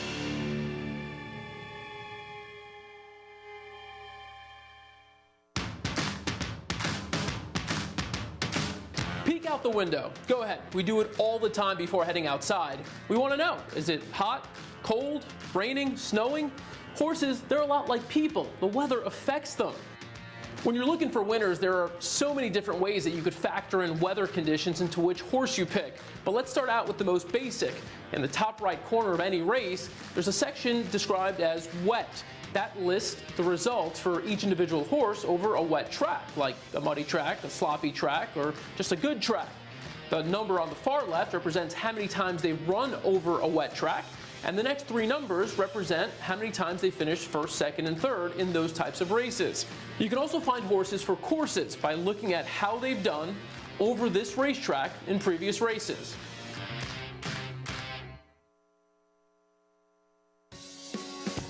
Yeah, weather kind of a factor on this afternoon. Welcome back to America's Day at the Races. As always, brought to you in part by America's Best Racing. For the love of the race, visit americasbestracing.net today alongside Andy Serling. Welcome, everyone. I'm Lafitte Pinkai. How are you, my friend? It's been a while. Yeah, I know. It has been a while. It's good to see you. Everything good with you? Everything's good. Everything's good. I thought we were going to work together this week, like hang out a little bit, and I understand you're off to Louisville. I am. I'll be here Tuesday, Wednesday. I don't know if you'll be here on Tuesday or Wednesday. Tuesday, shows, Wednesday. I'll be here. Yeah. Yep. But I'm heading down to Louisville. Derby bound, as we are 1 week out tonight beneath the Twin Spires. Opening night from Churchill Downs, all kinds of racing. Standard breds a little bit later on, Meadowlands, the thoroughbreds. We mentioned Churchill, much more Aqueduct, and Andy right here, the fifth race at Oaklawn where they have reached the starting gate. Any final thoughts as they get set to sprint in the slot? I'm going to try to get the 3 into the triple with the 6 mostly on top. All right. And using the 1 and 11 as my other 2 horses. 2 stakes races still ahead. First things first, this $12,500 restricted claiming sprint. It is post time, race 5 live from Oaklawn. In go Coselio and Morvedra. Skyline and Risky Situation. Premium. New Dice. And Fast Lane, the last one to load. Fast Lane moves up. They're all in line. And they're off. Off to an excellent start. El Mongo sprinting for the lead from the inside. Morvedra came out well. So did Mo Choctaw in the purple sleeves. Followed by Skyline and Premium. That pair from the outside, 4th and 5th. And a gap of some 3 then. And Quick to Blame is splitting rivals. Racing in 6th, about 5 lengths from the lead. Just inside of Fast Lane and outside of Suitable. Then Coselio and the back pair are New Dice and Risky Situation with 3 furlongs to the finish. Mo Choctaw has advanced to the lead from the outside. El Mongo is a half length back in 2nd, and Premium is chasing that top pair in 3rd. Quick to Blame has moved into 4th and is followed to the outside by Fast Lane in the red and white stripes. And now they fan out about 5 wide. And here comes Quick to Blame with Fast Lane outside of him. El Mongo trying to fight back on the inside. Mo Choctaw is 4th. And then comes Premium and New Dice. It is Quick to Blame taking over in the final 100 yards. Quick to Blame is going to draw clear here from Fast Lane and win this one as a popular favorite by 4. Over Fast Lane, New Dice, and Coselio was 4th. Heavyweight connections, leading rider, leading trainer, Christian Torres, Robertino Diodoro, and a heavily backed favorite, Quick to Blame, odds on, and performs accordingly. Yeah, no big surprise seeing this one win. 1-2 favorite at layover figs. And I think it was 6-11-5-3, and I needed 6-11-3, but so the cookie crumbles. No, I think he was 4th. I thought the 3 was 4th. Still well done. Can you take the 5 down? That'll be good. Results coming up. It's about that time. Cross country pick 5 time. Get started in the 6th at Aqueduct. Post time in 15 minutes. 2 races from the Big A, 3 from Oaklawn, and it all gets started in a matter of minutes as we welcome in Jonathan Kinchin. JK, we need your assistance, my friend. How are we attacking today's cross country pick 5? What's the strategy? LP3, we're always attacking, you know what I'm saying? And we're going to attack them here today. I got a few singles. I got 3 singles to wrap this thing up. So if you have a little bit of a bigger budget, you have some horses you like, feel free to add them in. But this is how I'm going to play it. We'll get started in Aqueduct race 6, 5, 7, 14. The 5 Air Show, the 7 King James, and the 14 McCracken's Ghost. Aqueduct race 8 is the second leg, the 1, 6, and 8. The 6 Galt, a full to Songbird. But I like the 8 Tonal Impact in there. And then in the third leg at Oaklawn Park, I'm going to use the 9 favorite Outlaw. And then in the fourth leg, the Dig a Diamond, the 4, Lovely Ride will be my single. And then we talked about at the top of the show, my best bet of the day comes in the Bachelor, the last leg, the 1, Armand, I'll be single to. So I'm going to finish this thing up with 3 singles in a row. No faith in Mo Strike in the Bachelor. See how that all shakes out. The Bachelor 3-year-olds coming up. One of the co-features at Oaklawn here. Well, the first leg of that cross-country pick 5. And you're looking at King James. Yes, LeBron and the Lakers making short work of Memphis last night. On to round 2. That King James, tepid favorite, 3-1 off the turf on the main track, sprinting in the slop when we come back.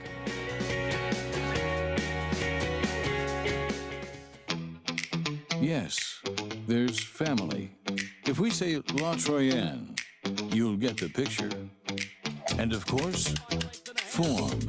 G1 this. A breathtaking run. G1 that. Dig down deep to win it. But take a long, steady look, and the word that most likely springs to mind is fantastic. Maxfield. Family. Form. Physique. Fantastic. This season at Oaklawn, we've got more of everything. More of the top thoroughbreds in the world. More days of live racing. And the largest purses in our history. All at a completely reimagined Oaklawn. Come be a part of this historic season at Arkansas's only casino resort.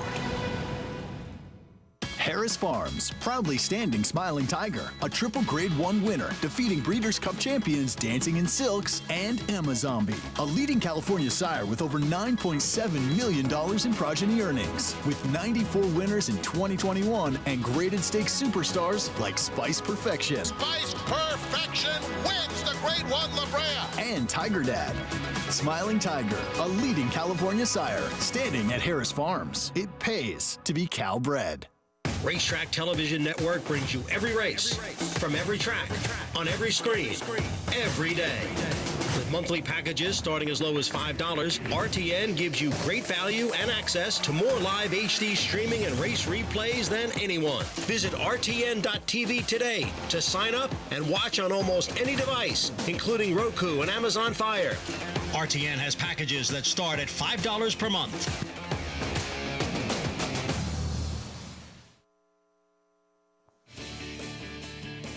Not exactly postcard material, but the show continues. Welcome back to America's Day at the Races. As always, brought to you in part by Naira Bets. Bet any track, anywhere, anytime. Visit NairaBets.com or download the Naira Bets app to get started. Cross country pick 5 about to get started. Good allowing sprint off the turf on the main track. And you're looking at King James, still the lukewarm favorite, 3-1. We check in with Richie, who's been braving the elements all afternoon. Richie, how is the King looking out there? King is looking good. He's very dappled out. His coat couldn't be any better. He adds blinkers. He should get a really good kind of trip. There's some other speed, but he shouldn't be far away, particularly with the addition of blinkers. I can't say enough good things about how good King James looks. His coat is resplendent, rich, hydrated look to him. Making a really, really nice impression here. A couple other horses to talk about. The 12, Built to Last. I've really taken with this horse's physicality as well. A horse that's run some good races and off-going. Might be well drawn. He's versatile. He can have speed, but he can also stalk from the outside post. And I think he's very interesting, Built to Last. And then the 14. McCracken's Ghost. This is another horse that's well drawn outside of the speeds, could get a kind of stalking trip. And I talked about it earlier, his tail is tied up, meaning they kind of braid it up and then they'll tape it, hold it up so that the tail isn't free flowing and natural. The thought process behind that, old school horsemen believe that they pick up a lot of weight from the mud and the water on days like this, and they're going to carry anywhere from 3 to 5 pounds more that they're kind of lugging along with them. And a tail is very important for a horse's balance. Now, sometimes the gate crew will take that tail down if a horse is bad in the gate and they need to maybe tail them, but his tail is really tied up and braided very, very tightly. I want you guys to take note of it when he gets on the racetrack. You'll see exactly what I mean. Looking at it right there.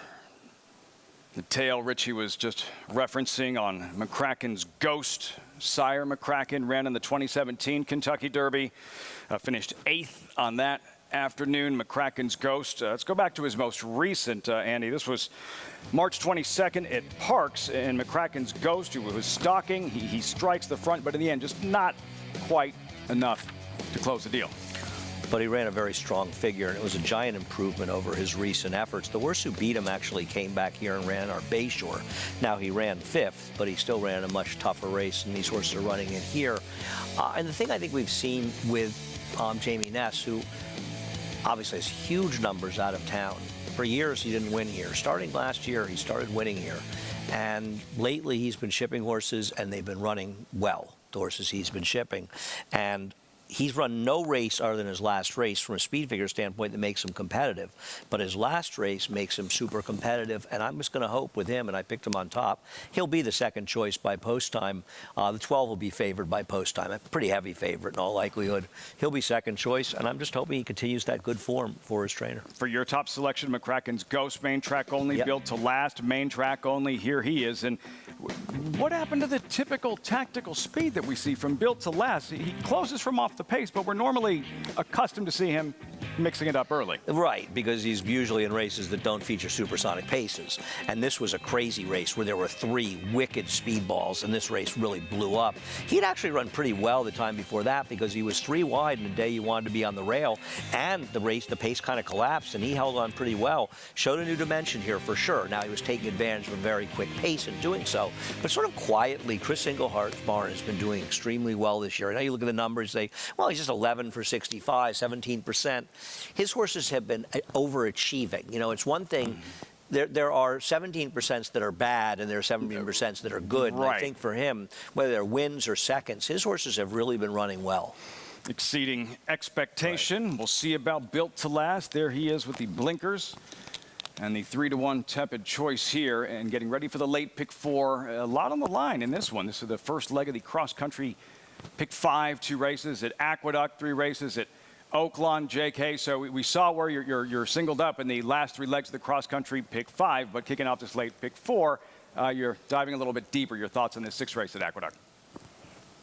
Yeah, I mean, I'm going to officially pick the 4, McCracken's Ghost, and Andy kind of covered a lot of it, but this Jamie Ness has been winning at a very high percentage for a long time, and sometimes when he gets a horse going in the right direction, they stay in that direction. This horse is fast, drawn towards the outside on a racetrack, a sloppy racetrack. These are the types of horses I love in these spots. I would have imagined this horse will come down a little bit too. The pace figures of this horse's last couple of races have been unbelievably quick. So I like the 14 here, but I couldn't ignore the 5 Air Show. Another one who has some tactical speed.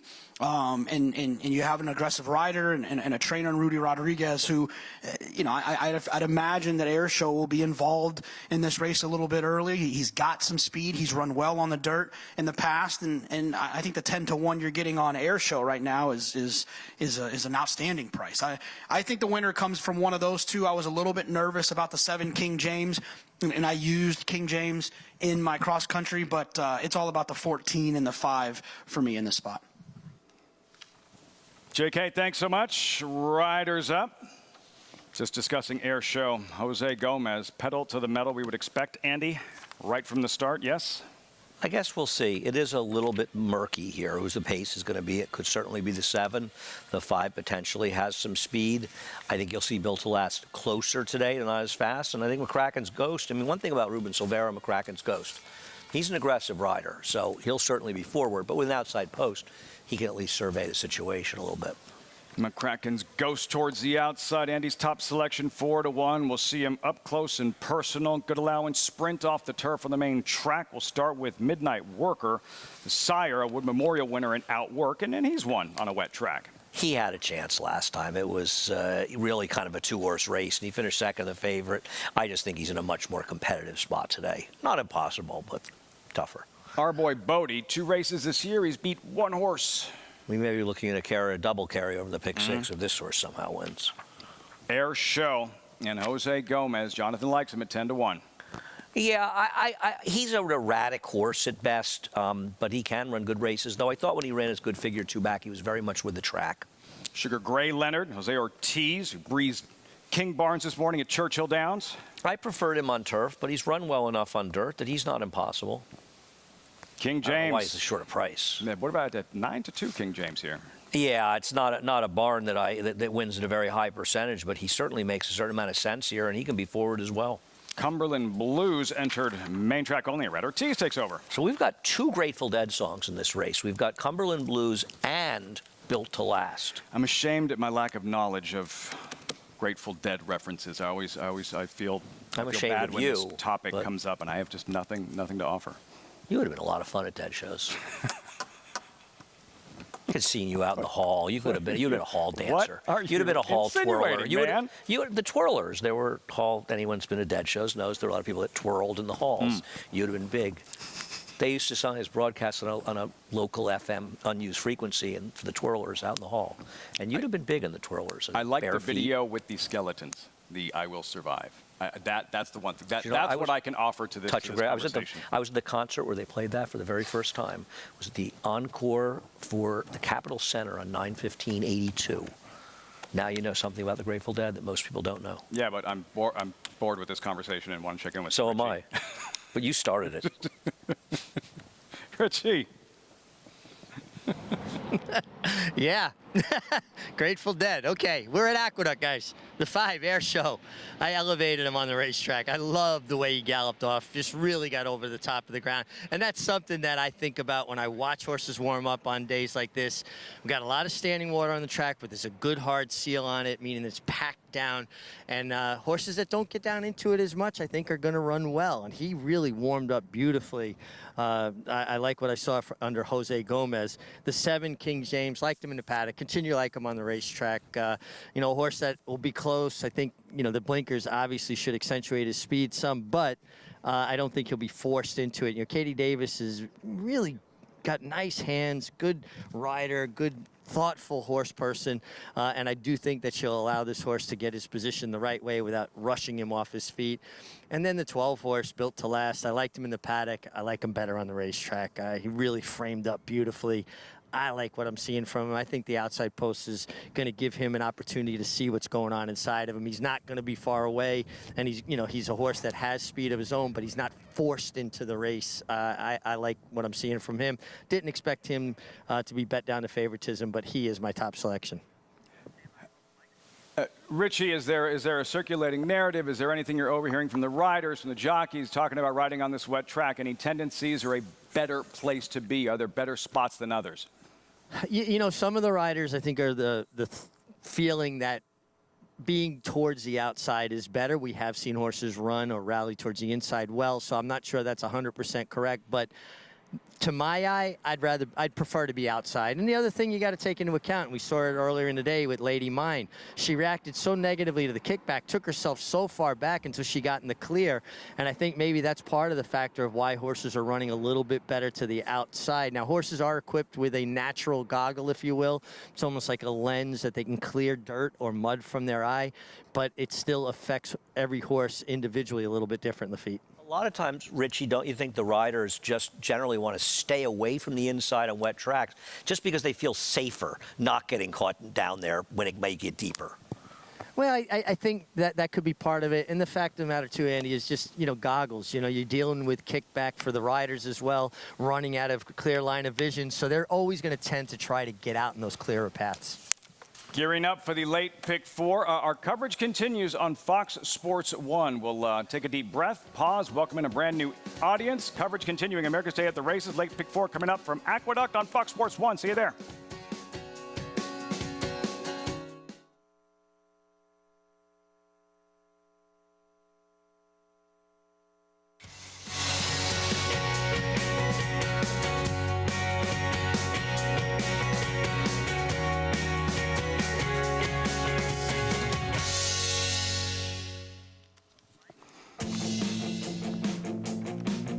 That hose is getting a lot of overtime this afternoon, rinsing off the mud from the boots. Rain's been falling afternoon. This is America's Day at the Races, brought to you in part by America's Best Racing. For the love of the race, visit America's Best Racing.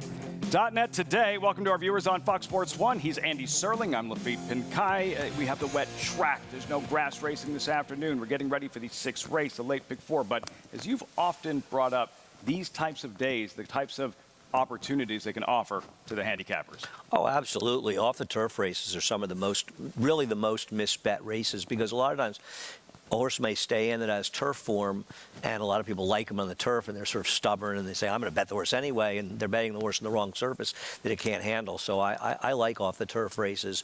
Listen, I'd like to be on the turf. I'd like to have beautiful weather. I'm not rooting for rain, but I think they do present options, and we've seen that a little bit so far this afternoon. And this is a race where, the favorite, the 12, is 5-2 right now, and there's plenty of reasonable prices across the board and a lot of different options. You like that guy. McCracken's Ghost is that price. Now down to 5-2. Yeah, I'm not thrilled with 5-2, to be honest, on this horse. The trainer does win at a high percentage. Surprised that, the favorite right now is the 12. If you look at doubles, the 12 is a slight favorite over the 14. So the betting is sort of in line with the doubles. There's a number of horses in here that could win this race. Great afternoon, great night of thoroughbred racing. We have standardbred racing, Meadowlands tonight, full coverage. Opening night, Churchill Downs, 1 week out from the 149th Kentucky Derby. Couple of stakes races coming up. Oaklawn and right here, Aqueduct. This is the start of the cross-country pick 5 and the start of the late pick 4 in the slop off the turf of the main track. Andy's top selection, McCracken's Ghost, steps forward at 5-2. It's post time. Here's Chris Griffin. Goes in. All set. And they're off. Good speed from in between horses. King James is in the early mix and at the rail, driven along. That's Midnight Worker, who wants to get the lead, and Midnight Worker goes right after our boy Bodie, and these two fly early up front. A pace duel on the front end, and they've got company to the outside. Air Show is in the 3-path. King James is in that mix as well. Out wider, that's McCracken's Ghost. 5 across the track, and joining them is going to be Built to Last to make it 6 wide, as they've got less than 4 furlongs to go. 22-3 for that opening quarter mile. Just behind them, Cumberland Blues is alone towards the back end of the field. Also back there is Sugar Gray Leonard, but they've got pace to chase, and on the front end, it's Midnight Worker. Midnight Worker's got the lead. It's Midnight Worker. Here comes the run from Built to Last, who's tied the outside of McCracken's Ghost. King James is still in there as well, and moving through is Air Show, who battles back to the inside. King James in the center of the racetrack has got the lead. With the momentum, it's Air Show down towards the inside, and here comes Air Show and Jose Gomez, and Air Show is now up by a full length. King James is trying to come back from the back. Sugar Gray Leonard had all that pace. Sugar Gray Leonard is boxing onto the grandstand side. It's Air Show who's got the lead and needs a line. Sugar Gray Leonard in the final stages. Air Show, Sugar Gray Leonard, Air Show gets the victory. Sugar Gray Leonard there for second over King James, and Midnight Worker in 1 minute 10.69 seconds. Air Show at 10-1. Jonathan Kinchin had told us a steal at that price, and the son of a Derby winner in Street Sense splashes home to kick off the late pick 4 and cross-country pick 5. Wow. He was right that this horse was the overlay in there. Not that he had to win the race, but that he shouldn't have been 10-1 in here. And it wasn't right in the rail, but he was probably around the 2-path. I think a lot of the riders are afraid of the inside. But we've seen 2 of the last 3 races, horses make moves towards the rail that proved to be effective. It felt like the 6 Sugar Gray Leonard was making a winning move past the 8th pole, but he just couldn't quite get to Air Show. Gets it done to start out the cross-country pick 5, the late pick 4, at a very generous price, 10-1 if you like him. Jose Gomez, 5, 6, 7, 1. Air Show, 4th lifetime win. Results coming up, as Andy mentioned. Kicking off the late pick 4 and cross-country pick 5. Jose Gomez going to work. Air Show, Sugar Gray Leonard out there trying to close the gap, but too much Air Show in the end. There, Sugar Gray Leonard going to have to settle for a second-place finish on this afternoon. 5, 6, 7, 1, 6 race. Aqueduct. So, as mentioned, so much racing across the country. The standardbreds later on this evening at the Big M. Thoroughbreds opening night, Churchill Downs. This late pick 4 just got underway here. Aqueduct and Oaklawn as well, the site of the America's Best Racing's Race of the Week. Fast 3-year-olds in the Bachelor. And the return of Mo Strike for trainer Brad Cox. Brad Cox has the big 3-year-olds for the Derby, the 3-year-old fillies for the Oaks, and Mo Strike coming back, number 3, 2-1, morning line favorite. Andy, we haven't seen Mo Strike since closing day at Saratoga in the Hopeful. Before that, Mo Strike, who handed Forte the only loss of his career in the Sanford. Yeah, but Forte's kind of one of the few horses out of this race that subsequently ran well, and I think he got a lot of education out of this race in defeat. Because Great Navigator, who was second and ran well to be second, he didn't run so well when he came back in Florida. Andiamo Firenze is a New York bred that has been okay, but he never really moved forward. And I wonder just how good this horse is. He ran very well that day, and obviously a duplicate of that performance. Even his 2-year-old race, the 85 Buyer, would make him tough. Timeform US did not have the race nearly as good, and I'm wondering if it was really as good as that 85 suggests. I'm a fan of the horse outside of him, Rivet, to be honest with you. I like that horse a lot for Steve Asmussen. Which one? Rivet. Rivet. Sharp for Steve Asmussen. What would you have said on that afternoon if I told you the horse that finished 4th in the Sanford? Yeah, Forte, he's going to be favored in the Kentucky Derby. What would you have said? Well, I would have probably thought that was a little premature, but I did like him a lot in the hopeful when he won his next start. So I'm not that surprised that he turned out to be a good horse. And I thought that Forte, it was one of those horses you learned a lot from his defeat in the Sanford. And I thought that was really the kind of race that helped him a lot. And a lot of times losing can be better than winning in the long run for horses, because horses learn more, and you learn more about horses in defeat. And I think you look at a horse like Zenyatta, I would say you learn more about her in defeat in some ways you did in victory, because she probably ran the best race she ever ran when she lost. And it's kind of like what happens when you stretch a horse to their limit.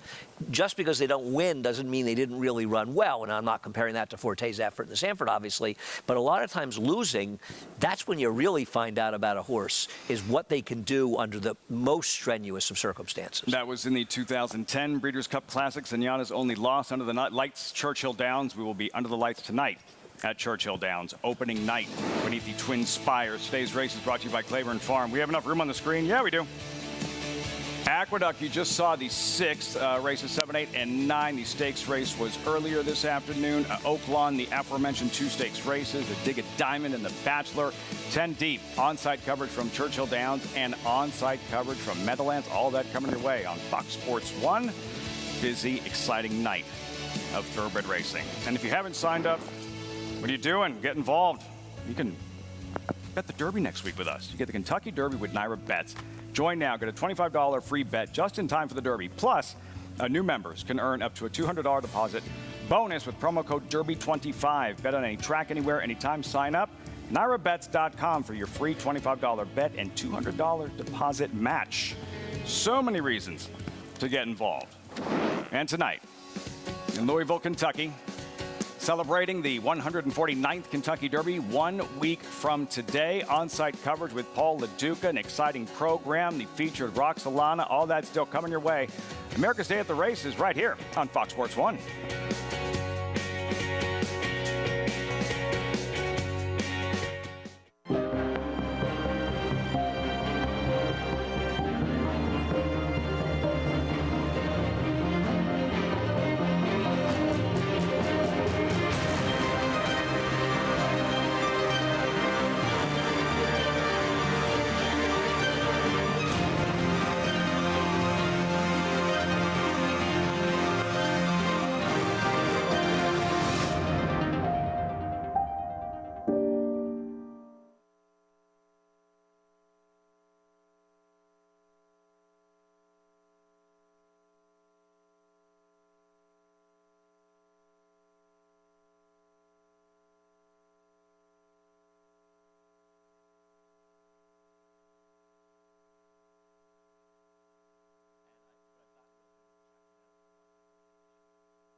Yeah, Churchill Downs is going to look a little bit different for this year's Kentucky Derby. The paddock has been completely redone, and even the work that has been done and ready for next Saturday's Run for the Roses, it'll be about 75-80%.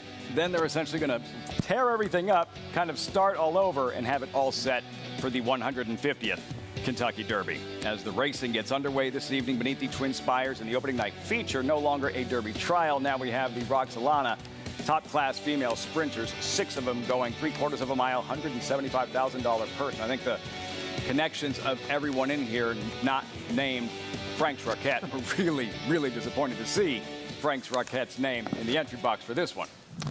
Obviously, she's been in just remarkable form, especially down in Florida. But she's finally really putting it together.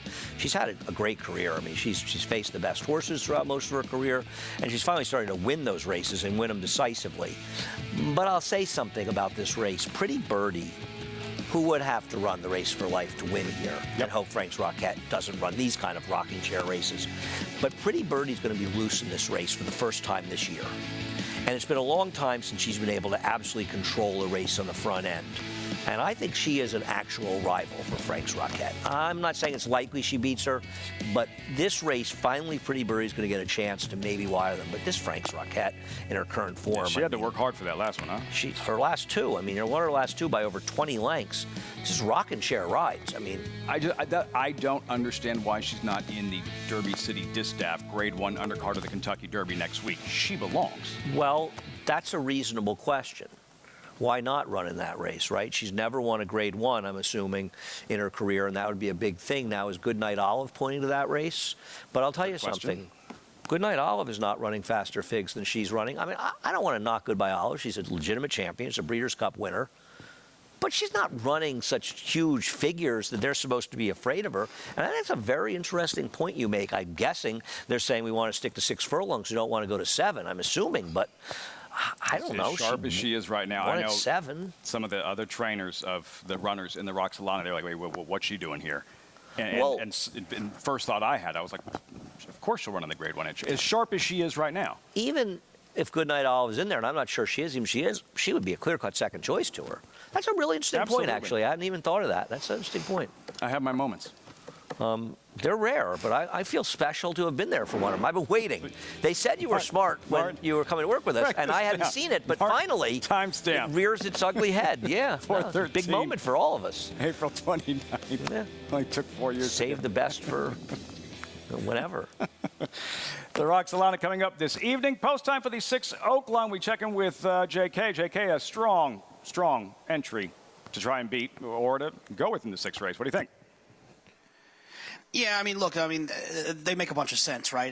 From a speed figure standpoint, plus you get the 2 for 1. I think that gets people going a little bit. I thought the outside horse, Impoverished, made a little sense. T. Asmussen didn't run particularly well last time. Was bet a little bit. Didn't run very fast. Didn't run very well, and didn't necessarily have much of an excuse. But the races 2 and 3 back, if they can somehow find a way to duplicate those races, I do then think that Impoverished does make a little bit more sense. I like the outside draw. I tried to get interested in couple of these first-time starters, but unfortunately the trainers of the 5 and the 8 just don't have good first-out numbers, 10%, 9% in their careers. And I need a little bit more than that to lean on a first-time starter, even if it is a race that seems to be a little bit wide open. I'm going to go with the 10.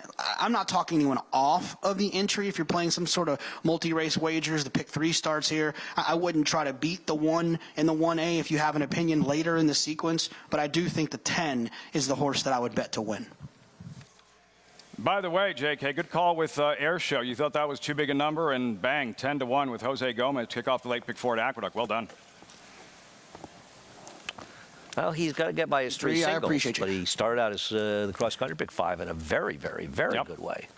John, I may have to root for him now, which is always sort of depressing. Who's his horse here? Who's? The 10th.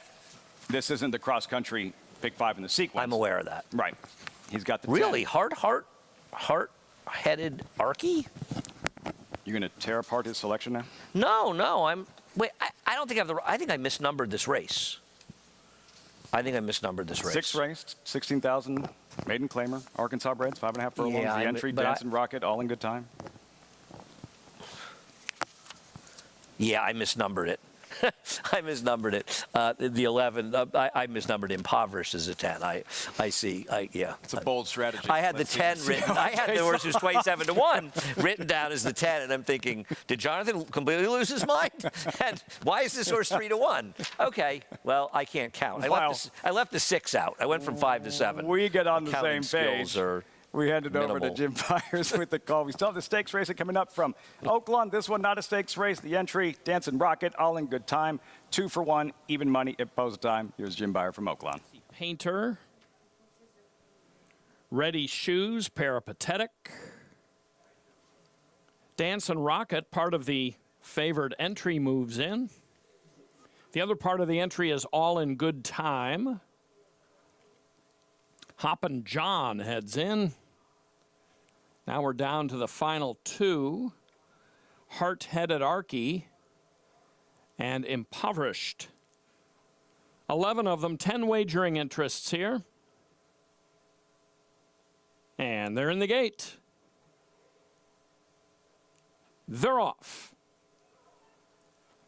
And toward the inside, Dancing Rocket had a good start. Hard-Headed Arky in the red and white stripes is right there, and Impoverished is with him on the outside. All in Good Time gets away a prompt 4th. To the inside, it's Peripatetic in 5th. And then comes Fancy Painter. He's off the rail racing in 6th. Back to the inside, Colonel Barton is about 7 lengths off the lead in 7th.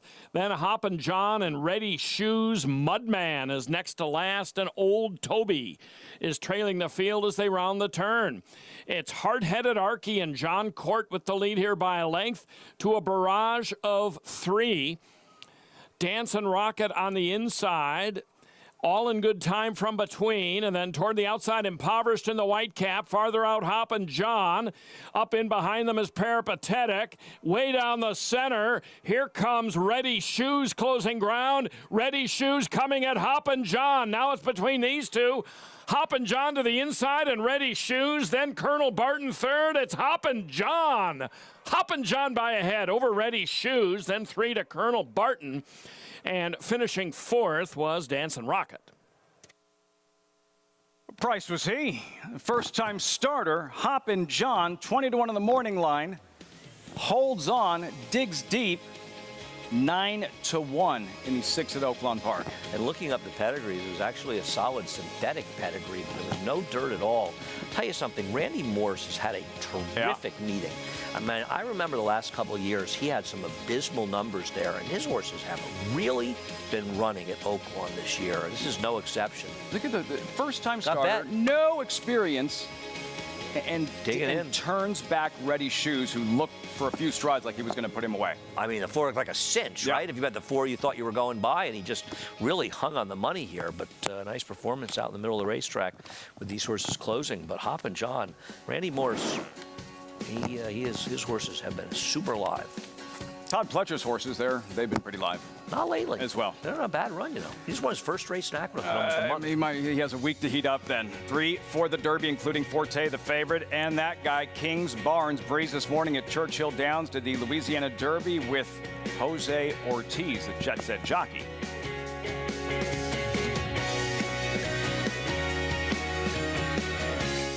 Warfront. This son of Danzig ranks among the world's elite sires. Ranked #1 by percentage of stakes winners, graded stakes winners, and Grade 1 winners. No stallion has a better strike rate. Warfront is the sire of over 100 lifetime stakes winners, including some of the sport's most talented runners both at home and abroad. The leading turf sire of 2022 by stakes winners and stakes performers. Warfront, standing at Claiborne Farm. Experience the adrenaline-pumping, suspense-filled action of the Sport of Kings no matter where you are with Naira Bets. It's fast, easy, and secure. Download the app today and start winning with our lucrative weekly promotions, thrilling handicapping contests, and a one-of-a-kind VIP rewards program. Don't just watch horse racing, be a part of the action with Naira Bets.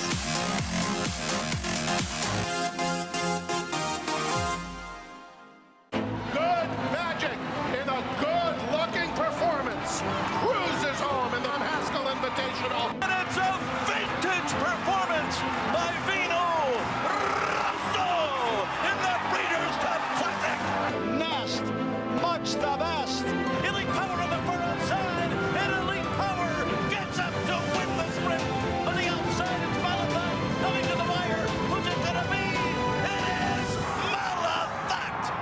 Would you believe that champions weren't measured by rings, but by a crown?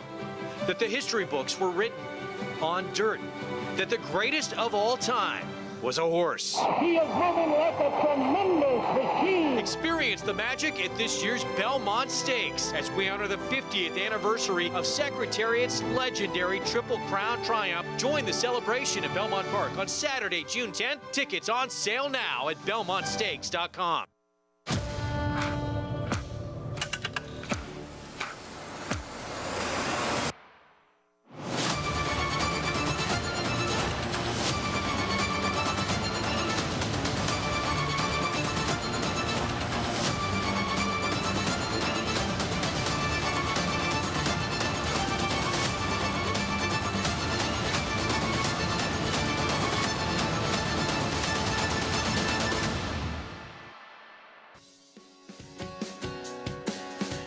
From the Big A, you're watching America's Day at the Races on Fox Sports 1.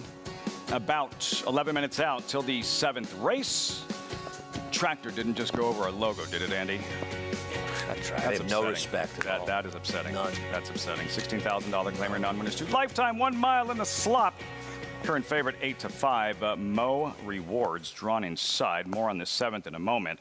Shifting gears. Cue the Kentucky Derby spotlight. Shining bright on my old Kentucky home and the Louisiana Derby winner at Fairgrounds. This was 6 weeks ago, Andy. Kings Barnes winning the Louisiana Derby at just his 3rd career start. Obviously, he's a talented horse. That goes without saying. But I think when you look at the kind of trip he had, he walked on the front end on a rail that was extremely advantageous. Disarm, who, despite some people's opinion, in my opinion, will be lucky to crack the top 15 in the Derby, also rode the rail and didn't perform that well subsequent to it. I just think he had so much to run in this race.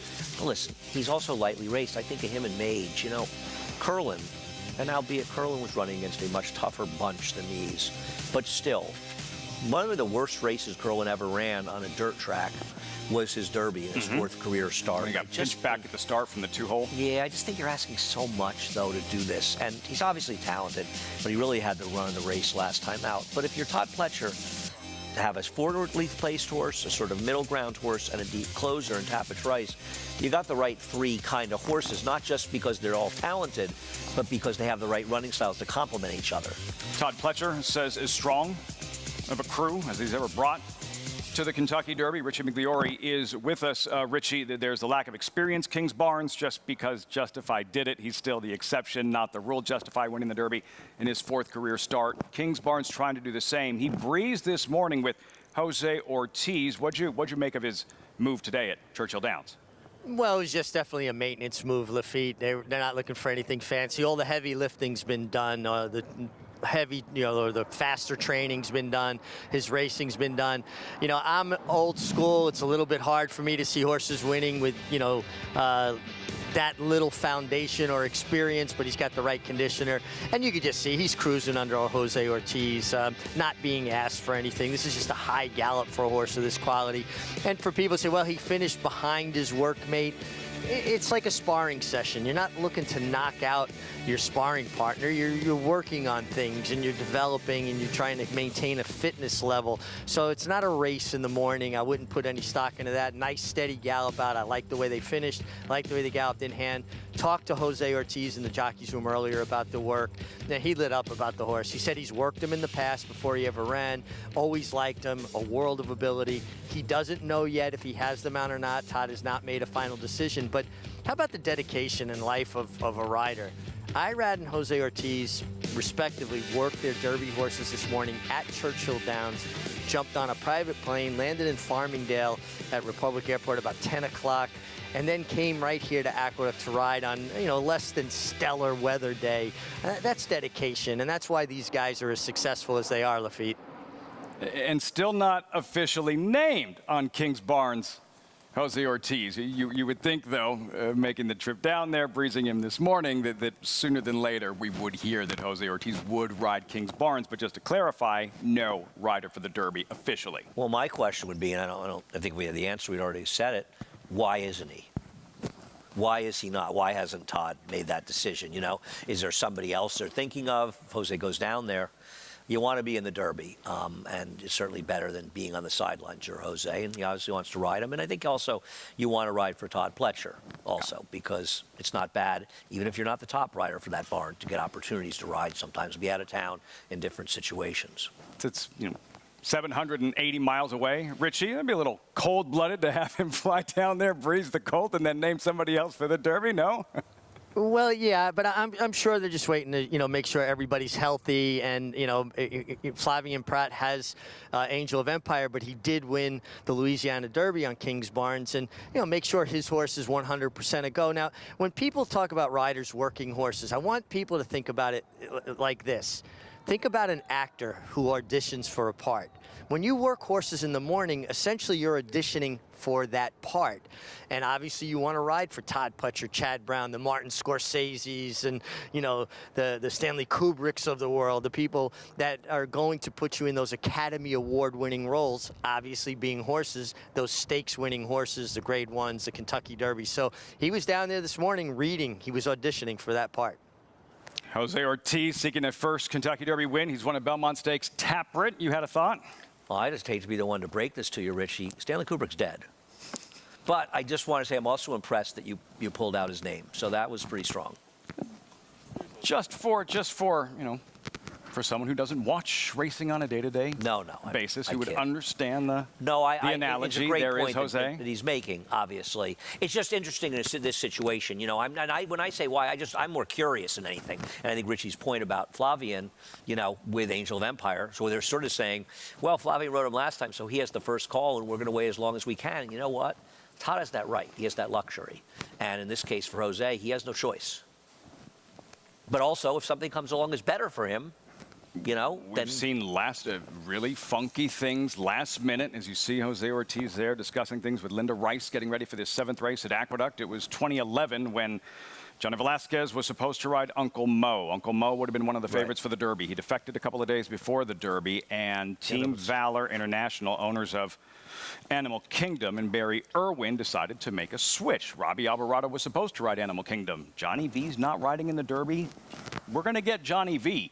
Criticize it if you want. I get it. It's cold, and if you're Robbie Alvarado, but hard to critique when it works. He won the Derby. I would put it another way. I would say, ask yourself what you would do. Not try to be disrespectful to Robbie Alvarado, but if somebody says to me, I can get John Velasquez, and riders and trainers, the loyalty, riders will jump off to ride a better horse. Trainers can jump to make a move. It's the way the game works. You're trying to win. Nobody's, Wayne Lucas always said, he switched riders after wins. He does these things, and I totally get it. And I agree with what you're saying. Yes, it's tough for Robbie. And I'm sure Richie's been in those situations where you get replaced and stuff, but you want to get in that situation where you replace guys. But it worked. How do you critique it, criticize when it worked? Who wasn't, you asked the person, you were going to stay with Robbie when you could get John Velasquez? I just don't think too many people, honestly, would answer no. They wouldn't. Not a swipe at Robbie Alvarado. No. Johnny V just that good and was available. All right, so there's Joel Rosario. He's won a Derby on a day just like this, or back in 2013 post-parade. Ginsu Warrior, the entry, Kong Loves a Fight, 2 for 1, 4 to 1. Yeah, I ended up picking the entry second because I couldn't come up with anybody else and thought this horse was okay in this field. Mo Rewards, class drop, surface switch, 2 turn to 1 turn, Andy. I don't totally trust him on this kind of drop down, but I just think he's better than these horses, and I'm not betting against him. Jose Ortiz in the saddle, and then Let Freedom Spring just graduated in his 8th career start. I don't know if that race is good enough to win, but at least he's coming off of his best career start. Never really a bad thing. Star Attitude, second in that key April 2nd common race. Yeah, I thought it ran fine last time for Carlos Martin, and he's in the group of horses if the 2 doesn't show up. Roman Otzi, make the rider Jose Gomez, looking to go back-to-back. He's a little slow on his recent races. Numbers 6 and 7 are out. 11 to 1 reunion tour. Took 27 tries, but finally got that first win. Yeah, he found the right field last time. Can he go back to back? No. No. D's Speedstra. First start, wet track. Rat Ortiz takes over. You're taking the worst of it because Rat Ortiz is riding, not because you're not getting a great rider, as he is a great rider, though a rider who's struggling right now. And I think that's a conversation that's going to happen leading the Derby. is Irad struggles. He had a horrendous meet at Keeneland. I mean, and he's a great rider, and I'm not trying to beat up on Irad, but he had a terrible meet there. Stars slump. Great hitters go 3 for 31. In the NBA, Stars at the wrong time. You don't want to be trending in the wrong direction leading up to the Derby, but he is coming off of a subpar meet, certainly by his standards. His ROI was 76 cents for every $2 you bet. He rode 92 horses under 10 to 1 in the 99 mounts he had. He was 10 for 39 on favorites. I'm curious what Richie thinks about Irad's sort of recent struggles, and he thinks it's something that could be a factor leading up to the Derby. And Richie, 12 years ago, you liked Animal Kingdom based off that last work at a big price to win that Derby, yes? I did. He really stood out in his works up to the race. And you guys, there were mitigating factors replacing Robbie Alvarado. He had gotten hit in the face by a filly a few days before, essentially broke his nose. He had a couple black eyes. There was even question whether he might be able to compete. And, that led them to look for a replacement. Johnny Velasquez came open when Uncle Mo defected.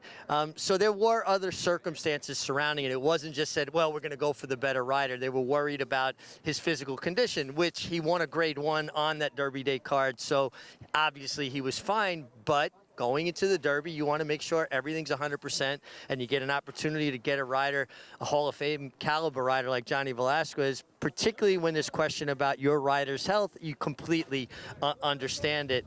I'm not worried about Irad going to the Derby, and a lot of times riders get into slump because the stables they're riding for maybe are slumping. The most visible part of the team is the jockey. A lot more goes into it. Jockey probably gets too much credit when horses win. Definitely get too much blame when horses lose. A lot goes on behind the scenes that the public's not aware of. Who do you see? The rider, the guy on the horse's back. Talking with Irad today, he seemed very comfortable with himself. The guy's a tremendous rider. I don't see that being an issue whatsoever. Looking at this race, the 2-horse at 6-5, Mo Rewards. At first blush, I went, wow, precipitous drop in class. Not really. He was claimed 3 back for $25,000. I think this is more realistic spot. A horse that tends to be slow early in these conditions. We have seen horses rally from up the pace, but I think that's a little bit of an issue. I like the 9, D Speedster with Irad Ortiz Jr. I think from a physical perspective, he stood out. And in lower level races, I lean on how horses look physically more than what I see on paper. That's just me, my opinion. Jonathan, what are you thinking? I think this race is wide open. In the pick 6, I tried to make sure I covered myself in here because I thought whoever just kind of worked out the best trip. The one that I'm going to pick in here and the one that I think is the most interesting is the 3 Let Freedom Spring.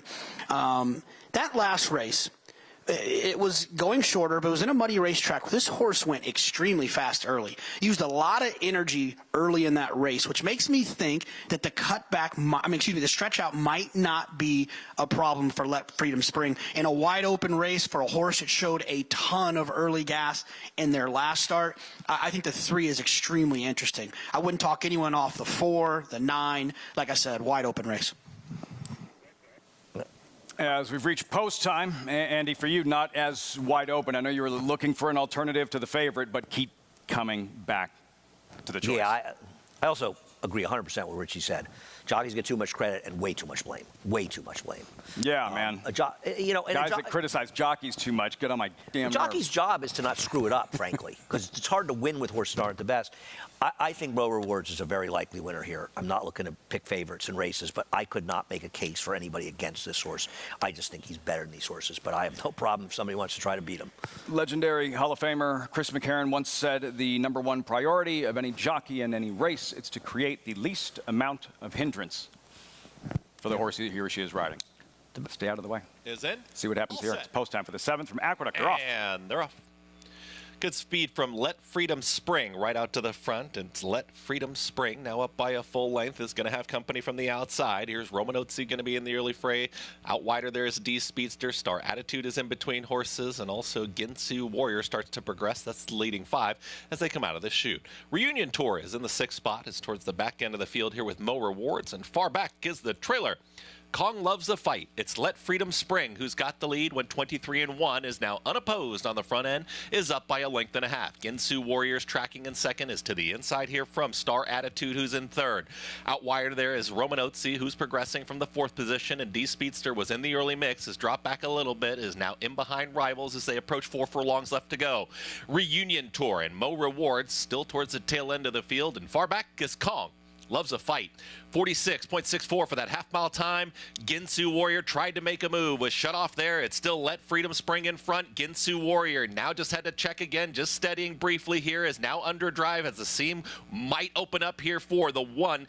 Ginsu Warrior, who's looking for somewhere to go. It's D Speedster and those yellow blinkers. In between horses comes Star Attitude. Now Let Freedom Spring's got the lead at the top of the stretch and kicks for home. 1 minute 12 flat for 3/4 of a mile. And here comes Mo Rewards. And Mo Rewards is now up on the grandstand side, has all the momentum. Here comes Mo Rewards. D Speedster is right there in between horses, and trying to hang in there is Let Freedom Spring. But Mo Rewards now opening up, and Jose Ortiz, perfectly timed ride. It's Mo Rewards draws away here in the end and wins this one easily. D Speedster, then Ginsu Warrior, and Let Freedom Spring in 1 minute 37-4.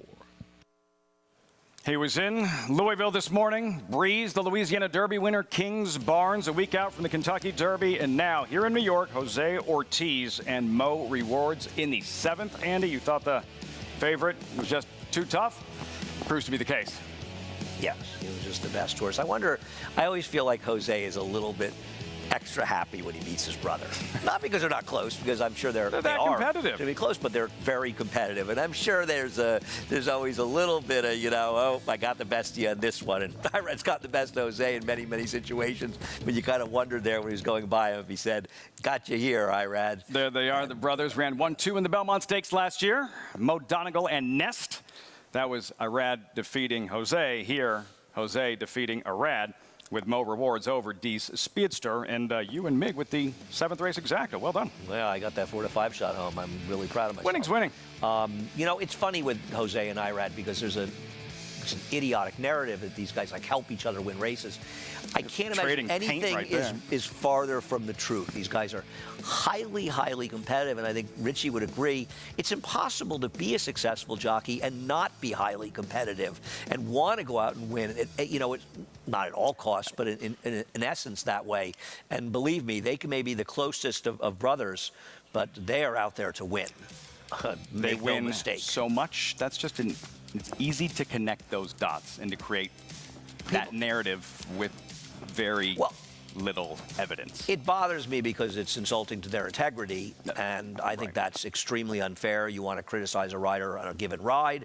Irad can be a little aggressive at times. Those are different conversations, but I think people impugn other people's integrities a little bit too easily these days, and I think that's a very dangerous path to take. Jose Ortiz, also Preakness winning jockey, struck with early voting a season ago. Takes down the 7th race. Linda Rice, co-owner, trainer. Mo Rewards, 2-9-1-3. When we come back, important horse returning to action. That's Mo Strike, unraced since closing day. Saratoga, the Sanford winner for trainer Brad Cox, all set for his 3-year-old debut in race 10, the Bachelor at Oaklawn.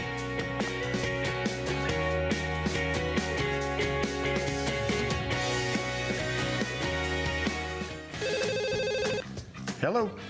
Yeah, I saw his second first crop leading sire. He's second crop leading sire now. We might have sold him a little early. Here's Long Range Toddy. Hello. Yeah, I know he's third crop leading sire. I'm glad we got that clause to buy him back. Yeah, I'm gonna try to see what I can do. Kenny, we've got to get Take Charge Indy back.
Super Savers towards the inside, staying on is Devil May Care. She is now in third. Paddy O'Prado is staying on. Dublin and Lucky Nut Lucky is weaving his way through. Racing now inside the final furlong. It's Calvin Burrell and Super Saver in front. So in second, Paddy O'Prado. Down the outside, Icebox is flashing home. Racing up the line, Super Saver wins the Derby.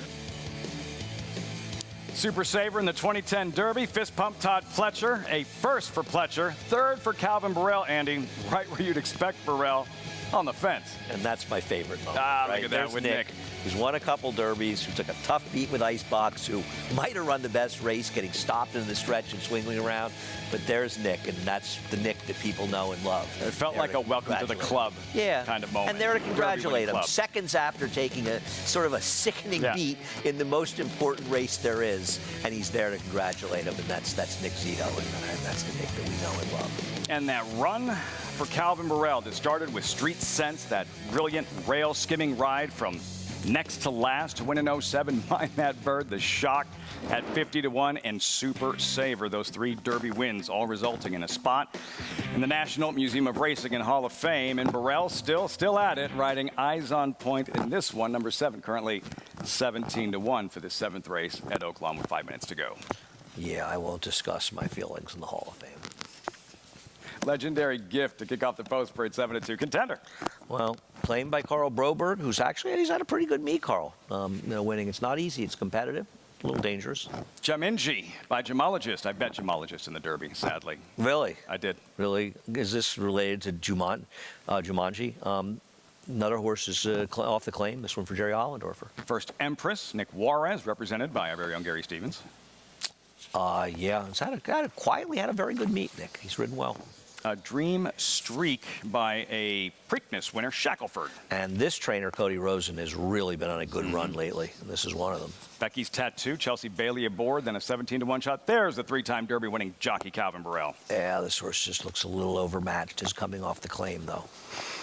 One with a 50-1 shot in a Derby. Why can't he win the 7th race at Oaklawn? La Morena with Kelsey Har aboard, another outsider. Yeah, a little tough to make. Another horse off the claim. A lot of claims. A lot of this field's off the claim. Yeah, here's another, and a dangerous. The favorite, Betcha, first after the claim, Chris Hartman, Indiana bred. He's the lone speed, claimed by Chris Hartman, who wins the high percentage. I'm not trying to beat him. Simona's Choice towards the outside at 22-1. Thought was too slow. I had the race open. I'm like the public here. I had the race open, the 1, 5, and 9, the top 3 choices, and I put the 9 on top. Filly Mare Sprinters in the 7th at Oaklawn. Post time 4 minutes. Meantime, moments ago, Big A, Mo Rewards, the favorite, comes through for Linda Rice. Rice, co-owner, winning trainer.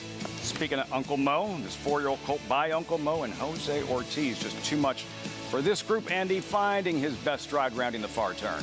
And it was a very confident ride by Jose. He was sitting towards the back of the pack. He may have been last early, swung outside of trouble, and just the best horse. I mean, sometimes, in racing, sometimes it's just a question of being on the best horse. And in this case, he rode the best horse. And I think he felt like, let me keep him out of trouble.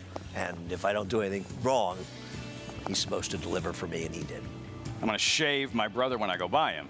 Oh, he definitely got a little abuse at an IRAD when he went by him.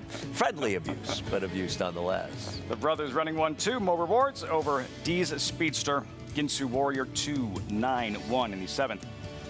At Aqueduct, race number 8. I was so looking forward to seeing Zandon make his 4-year-old debut this afternoon. Going to have to wait for another day. I'm assuming, because he worked yesterday, and I haven't spoken to Chad Brown, but I'm assuming he just didn't want to bring him back on a wet track.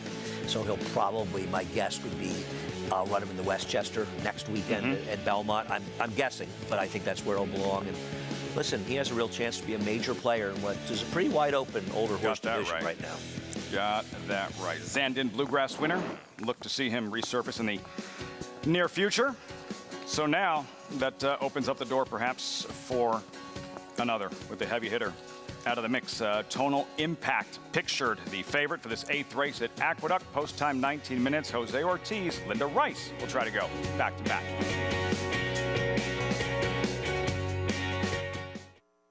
Caraconte has the potential to be a leading turf stallion in America. Caraconte proved with Spenderella that he can produce an international caliber horse that can run all over the world. Spenderella hanging tough with the advantage to win the Appalachian. I've been fortunate enough to train some top fillies and mares. Spenderella is right up there with the best of them. Spenderella turns it into a procession. I think Caraconte is a horse who has tremendous potential. Caraconte standing at Gainesway.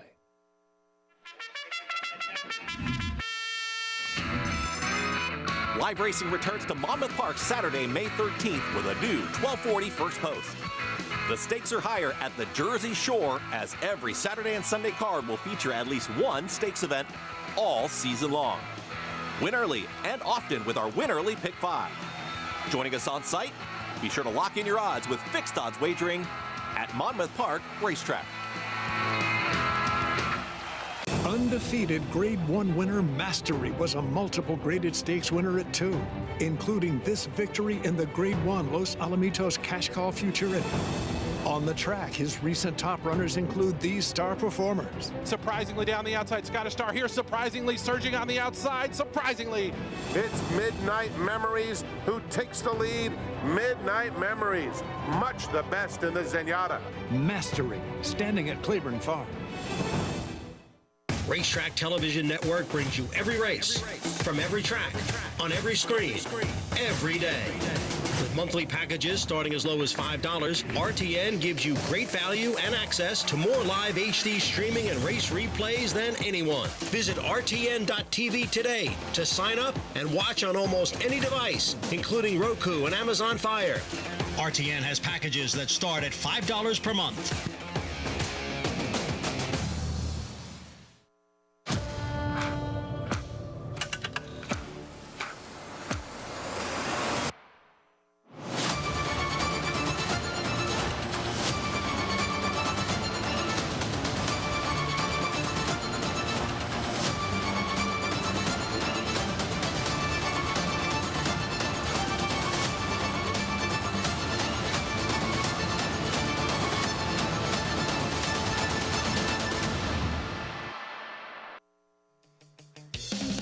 Should a 14th horse capture the Triple Crown this spring? This is where you'll see it. Fox, the new home of the Belmont Stakes, June 10th, the test of the champion, the Belmont Stakes, only on Fox.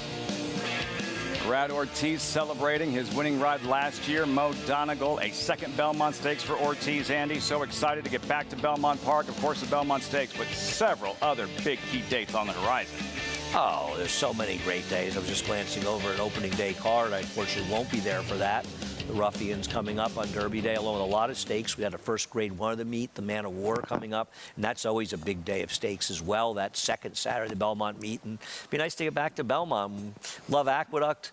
Like taking the A train here, but we haven't been at Belmont. It'll be almost a long time. Almost 10 months. 10 months, really, yeah. Just before Saratoga last summer. Yeah. It'll be nice to get back to Belmont, and of course, we're hoping that we'll be building a new Belmont soon as well. So a lot of good things happening around here, but it'll nice to get back to Belmont Park. Lots of changes, Churchill Downs. More on that later in the broadcast. Lots of changes, Belmont Park. Look forward to seeing you out at Big Sandy. If not, you can join us right here, America's Day at the Races, live coverage, Belmont Park, and of course that Belmont Stakes this year on Fox. Meantime, Oaklawn gearing up for the 7th, where Dream Streak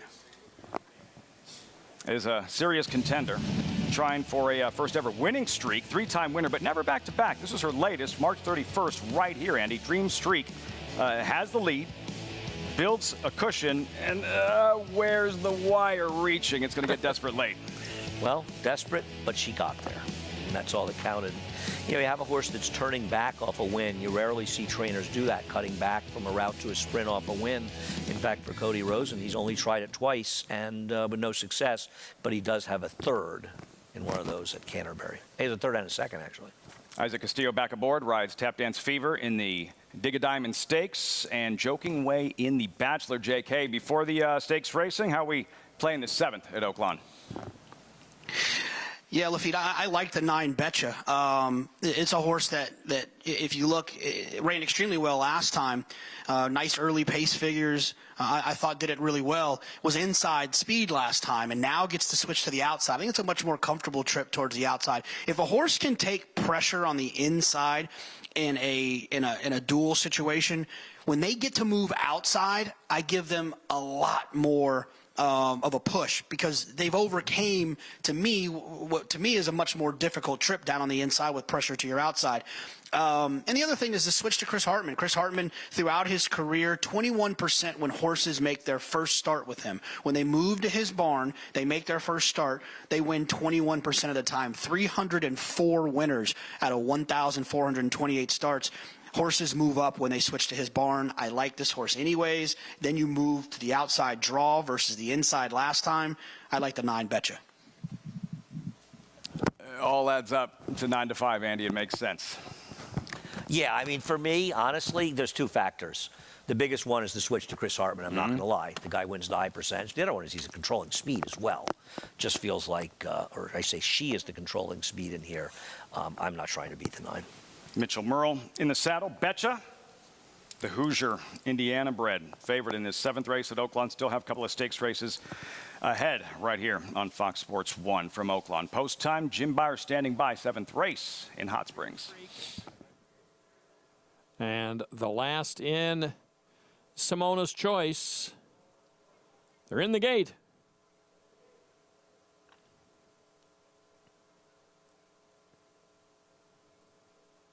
And they're off.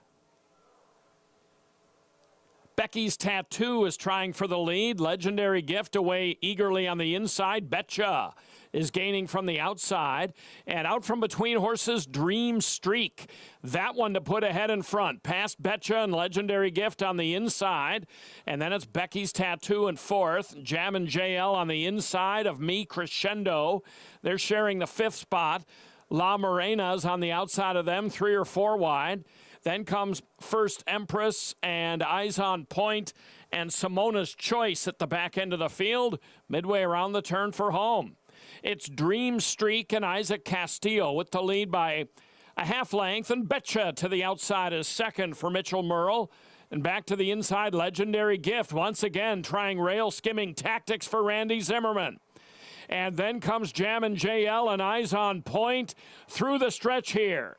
It is Dream Streak with the lead. Legendary Gift trying to get through right again on the inside. There's room there on the inside, but is she good enough? Here is Betcha on the outside. Farther out, Jam and JL. And Jam and JL's going to win it all. Up over Dream Streak. Photos around for 3rd and 4th.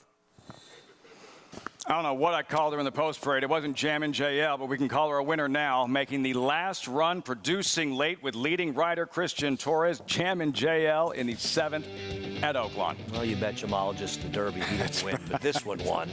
And Christian Torres has had that fabulous meet. You know, you could see the whole way the number 9, the horse that both Jonathan and I liked, just really hanging. I mean, I thought he'd be the controlling speed. He ended up not being the speed, but he never really had that oomph to get there, and he never even, I think he finished 4th, actually. But all the 1, 5, and 9, the 3 logicals, they all got passed by Jam and JL. Jam and JL. You're not getting Christian Torres at 7-1 at Oaklawn like ever. You just did. Yeah, no. Jam and JL gets it done. First after the claim, Jerry Hollendorfer. My Wood Memorial winner, Gemologist, was undefeated going into that Kentucky Derby. It was 5 for 5, I believe. Winstar, Todd Pletcher. Did he run again after the Derby? I don't know if he. I don't think he may have. I don't know if he won. I know it was. If he did, not. Maybe the Haskell. Could he maybe run Haskell. Maybe. I want to know where Christian Torres is going after here, because Churchill Downs. Is he going? Churchill. Good. Is glad to see it. He's rider been tremendous at Oaklawn. We'll be at Churchill opening night coming up, but still, we have more coming up from Aqueduct. Richie down in the paddock. The race looks a lot different than it did this morning. We were looking forward to seeing Zandon make his 4-year-old debut. He is absent, but that just means opportunity for another.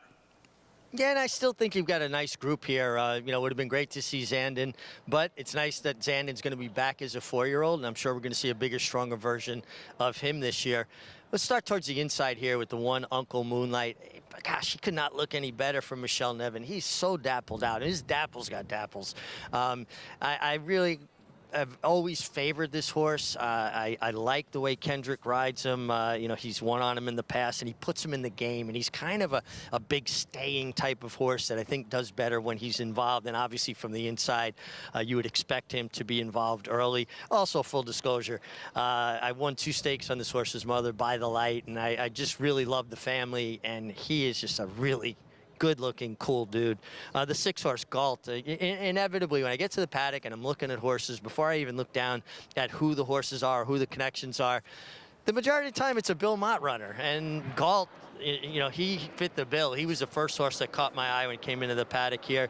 He won last year at Belmont in the mud, was off for a while, came back, you know, big kind of strapping Medaglia d'Oro that you would think would improve with the race, making a really nice impression here. And then Tonal Impact, you know, obviously a major player, a horse that carries his condition. He runs hard races and doesn't tighten or lighten up, I should say, or show any effects from those efforts. If anything, he seems to thrive on it. I mean, he's making his 6th start this year, and a horse that I think will be running hard from the outside late, guys.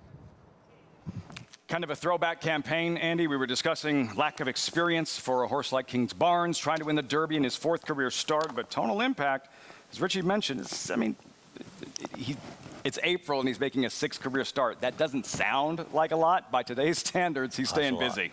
And it's interesting. Last year, Linda Rice went to Churchill Downs to claim horses. And I think about 10 of them ran, and she just did horribly. And took a little grief for it. And I maintained she came up with a different idea. She went to Churchill, tried to get some new horses. It didn't work out. But just because something doesn't work out doesn't mean it was a bad idea. And she had said to me, we talked about it later, some bad luck, some horses got injured and different things. Well, she claimed this horse down there for $40,000, and she's made about $130,000 with him, and it's 4 months into the year, and she's currently favored in a race with a purse of $84,000, and she owns the horse, and he's worth more than $40 now, so nobody's saying she did a stupid thing this year. And I also... I give credit to people who try things, even if they don't work out. Of course. Just because it tries and it doesn't work doesn't mean it was a bad idea. You learn something from it. And she stuck to her guns and did it again, and it worked out well this year. Tonal Impact, does that feel about right to you, given the absence of Zandon, High Connection, Tonal Impact, who is a 2-time winner and has run well on wet racetracks? Well, I think he's certainly a major player in here, but I like the one, Uncle Moonlight. Uncle Moonlight, I'm going to be a critical of a rider I'm a fan of. And Jose Lozcano, I thought, and listen, maybe he was riding to instructions, but I thought it was just a very foolish ride last time. He was the controlling speed last time. There's no question about it. And for some reason, they just took him back to last. Not just not trying to lead. Not outrun, but a concerted effort took him back to last. Yeah. And Market Alert was allowed to waltz around in slow pace and won the race in the front end. Well, now he's got Kendrick Carmouche. And keep in mind, Jose Lozcano is injured, but he's got Kendrick, who's going to be aggressive. And with both High Connection and Last Chance of Glory coming out, where's the speed? And Owl Cools has a little, Good Skate has a little, but I think Kendrick's got to come out firing from the inside. And I think Uncle Moonlight's going to be tough to catch on the front end. Riders up, Post Parade Brewing. Good allowance race. $62,500 allowance optional claimer. And there's the favorite, Jose Ortiz, the leg up. He and Linda Rice looking to go back-to-back on this Saturday program at the Big A. You hear the call to post. We'll meet the field. As we mentioned, Tonal Impact, proven on a wet track, 5 starts, 2 wins, a 2nd and 3rd place finish. There's Uncle Moonlight. Yeah, immediately Kendrick Carmouche revving the engines. He likes to give him a good warm-up. It's his thing. I don't think you'll see him taking this one back today. Al Cools, at least Zandon and High Connection are out for him. Yeah, Al Cools is in a little bit tough. That's why he's the longest shot on the board. Galt, Sire, Medaglia d'Oro won the 03 Travers in a lake. Well, you know, this horse is a full to a newly inducted Hall of Fame member in Songbird. And I do think he's dangerous in here, though I didn't love his return race. What a race mare, Songbird. Good skate. He's been an overachiever this year, but doing it while riding, you know, very much with the flow of the race is a little tougher spot today. Tonal Impact, favored in 6 straight, make it 7 straight. I have no knock on him. He's been in terrific form, and he's a very logical player. I prefer the one, Uncle Moonlight, but not by a lot. I think Galt's dangerous near as well. I mean, I agree with the public. Circle back to Galt. There he is. Hall of Fame connections. Javier Castellano, Bill Mott. His last win, early June, Belmont in the mud. And Galt going to emerge victorious in this one after some bumping in the stretch. And he beat a horse highly respected who had run very well, I believe, in his second start, just barely losing our Bayshore to Wit. I believe that's the horse. And third finisher, Unbridled Bombers, turned into a very nice horse, had a big win here the other day.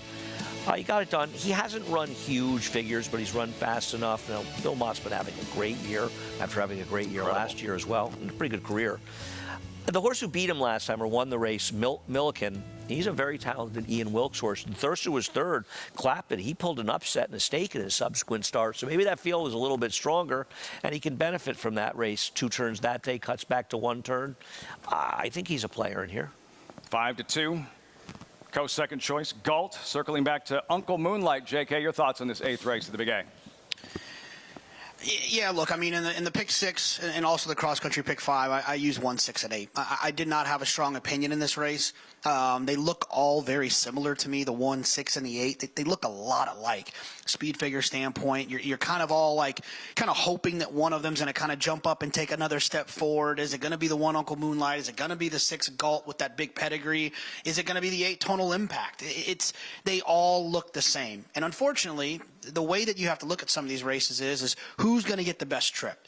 And the horse who gets the best trip, in my opinion, of these 3 is going to win. And the horse that I feel like is going to get the best trip is the 1 Uncle Moonlight, because he's the most tactical horse. He can be a little bit forward. He's on the rail with an aggressive rider who will send him away from there. And you know that you're going to get that. So I know that Uncle Moonlight is likely to be either on the lead or at least forwardly placed, while the other 2 horses that I think are interesting, the 6 and the 8, they're going to have to come from out of it. They're going to need Uncle Moonlight to get hooked, possibly by a horse like Good Skate. They're going to need the pace to kind of come back, and they're going to need to work out a nice trip from back there while eating all of this slop for, 3/4 of a mile. I think the 6 and the 8 can absolutely win, but I'm going to go with the horse that I think is going to be in front, and that's the 1 Uncle Moonlight, because aggressive from the rail with Kendrick Carmouche, and someone else who's likely been aggressive from the rail in their career, my friend Richie McLeory. Yeah, JK, I want to be in front. Let them run where I've been. But Uncle Moonlight is also versatile. So if a horse like Al Cools, who I think is the most likely presser or pace setter here, goes, Kendrick understands creating that separation, could allow him to go and then pick his spot. I really don't think anybody else is as fast. I mean, Good Skate's been showing speed, but in much more controlled or sedate paces, if you will. And I love the way Uncle Moonlight warmed up. So he's going to be my top selection as well. Probably put a little too much weight on him here. I think we all like him. Galt, hey, listen, this is a really good-looking, royally bred son of Medaglia d'Oro. Songbird, obviously, his sister now a Hall of Famer. And I think he'll take a step forward. I think he needed his first run. When you get these colts that get a little bit older and they carry a little bit of weight, just like human beings, it takes them a little more to find their optimum fitness, if you will. And Tonal Impact is, I mean, he warmed up great. He's absolutely a deserving favorite. He looked fabulous on the racetrack. I'm just wondering, and I'm curious, Andy, your take on this. Do you think maybe he wants a little more ground, that he's won at a mile, but maybe a mile's not his best go? I think it's a valid question. I always feel like these things are a little bit pace dependent, right? Because a closer, a lot of times in the route races, the paces are slower. And he is a horse that makes that big run, but if he gets a bit of a faster pace, now I think all of us liking the 1, we're suggesting we don't think the pace will be that fast. I always feel like the closers, the routers, are better off in the 1-turn races because the paces are often faster. Is that fair? Yeah, absolutely. I agree 100% with what you're saying. He has actually rallied strongly into some very slow paces, and now you're making me second-guess my top choice. No, well, I think one of the reasons we all like the 1 is that we're all moto, we're ending on 2-to-1s, is that we believe that he'll be able to control from a dynamic standpoint. If he does that, he's going to make it harder for the 8 because the 8 won't get that pace he needs to close into. So maybe the 8 is better a little bit longer, but if you get a faster pace, he'd be fine at a mile. But he's the favorite? I think that's what we're trying to say here. or I'm trying to say. See how it all unfolds. Total Impact, 3-2. Jose Ortiz, Linda Rice are going to go back-to-back. It is post time for the 8th from Aqueduct. Here's Chris Griffin.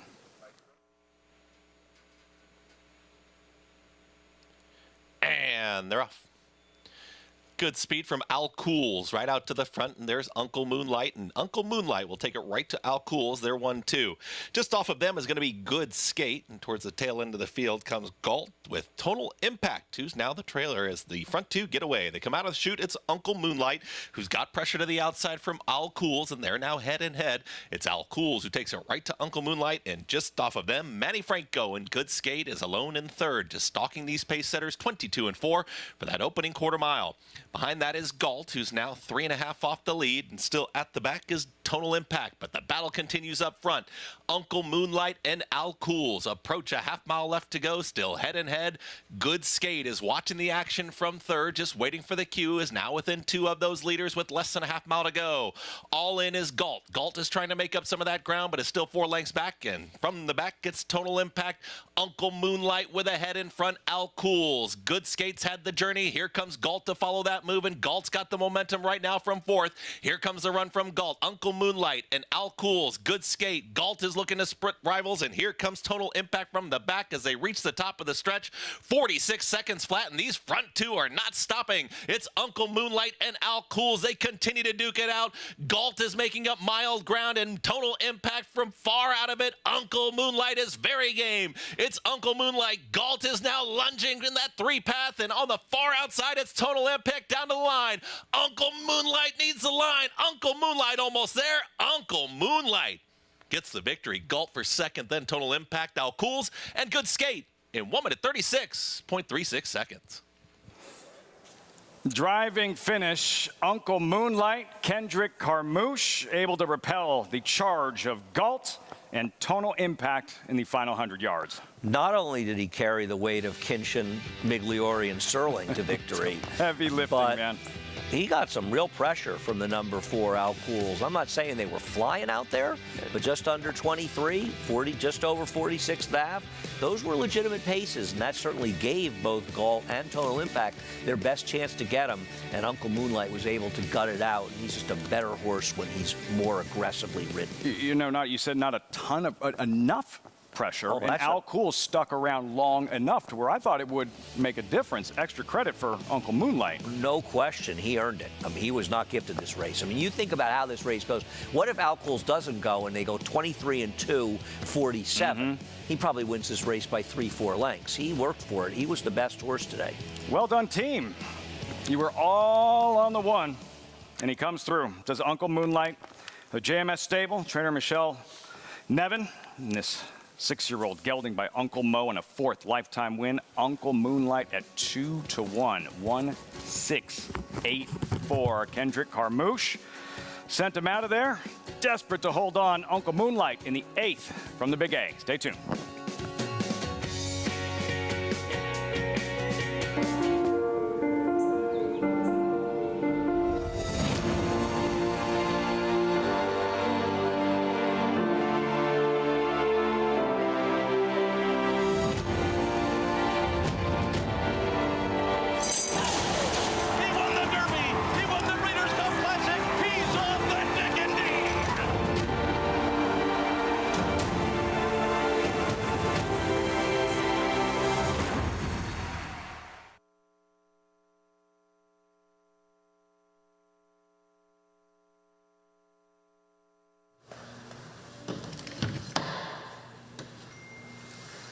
Check, check. 1, 2, 3, 4, 5, 6, 7, 8, 9, 10.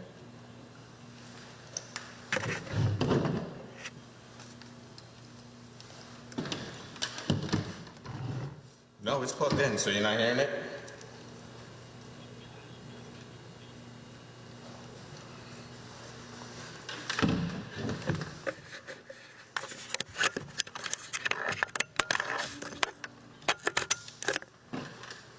Check, check. 1, 2, 1, 2. You hear me, Dan? This is still off the camera.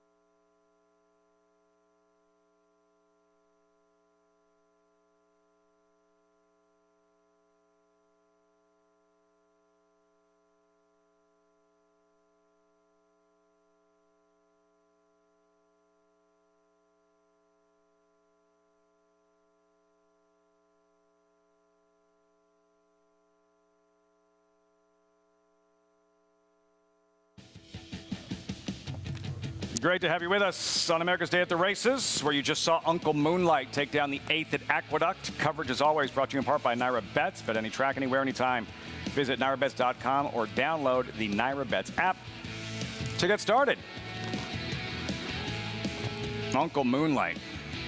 Andy, Mig, JK, locked in on the winner in the 8th at Aqueduct. And like you said, Andy, he worked for it. He earned this one. Yeah, he was best today. Absolutely, Kendrick did everything right. He set him coming out of the gate. He understood this is the way you want to ride him. And, listen, and I don't, to be fair to Jose Lozcano, he may have rider instructions last time. Maybe they wanted to take back last time. But Kendrick, he was going, and it worked. Kendrick, who at some point is 1,000% coming for one of our jobs. 1,000%. Richie's job. Richie. Kendrick, standing by in the winner's circle. Well, I love Kendrick, but I agree with you. If he's come for anybody's job, it's mine. He talks pretty good, but Kendrick, some pressure. Like, we thought you'd go to lead, particularly from the rail, kind of, set your plan. But did you expect him to have to go that fast early? I didn't want to go that fast early. I know I got the buck girl next to me, and she just, whatever I was doing, she was doing. And, 22:46, that was a little too fast for my horse. As you can see at the end, he kind of like came back to me. But I rode this horse a couple of times. I think I rode him 4 or 5 times. I went 3 out of 5 on him. He just liked to run free.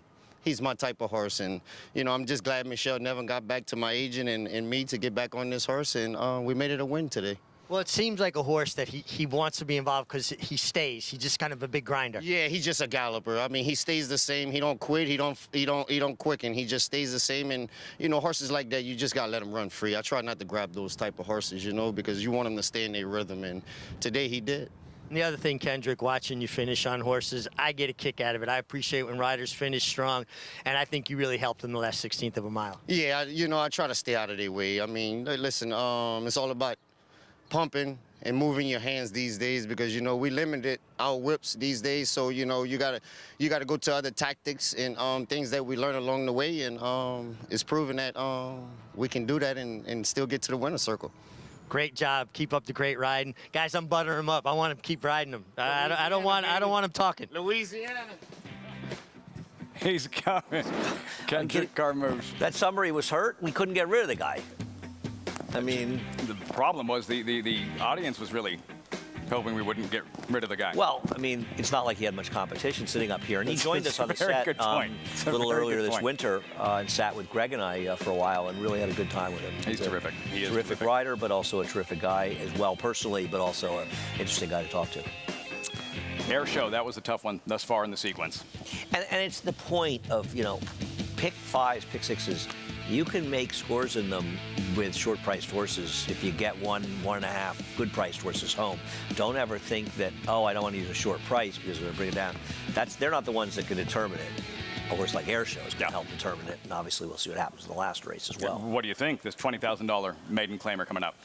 I went to the chalk here. I prefer the 8 New York Panther dropping down. I thought just a very logical spot. A horse who's run well enough in the dirt races. I don't think it's particularly clever. I picked the 2 favorites. I picked New York Panther over the number 3, Dad's Good Runners. He's had more chances, Dad's Good Runner. I thought he ran pretty well last time out. The pace kind of fell apart a little bit, and I thought he held fairly well to be 3rd. I don't have a clever idea here. Graduation day for one of these maidens coming up, 22 minutes out, 9th race here at Aqueduct. And while things are winding down here in New York, party's just getting started in Louisville. Opening night, Churchill, looks a little different these days. 1 week from today, the 149th Kentucky Derby.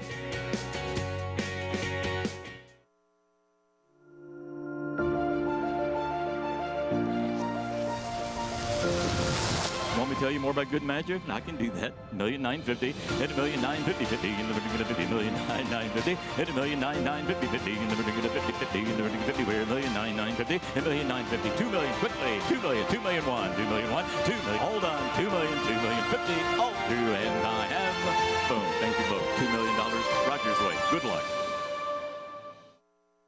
Experience the adrenaline-pumping, suspense-filled action of the Sport of Kings no matter where you are with Naira Bets. It's fast, easy, and secure.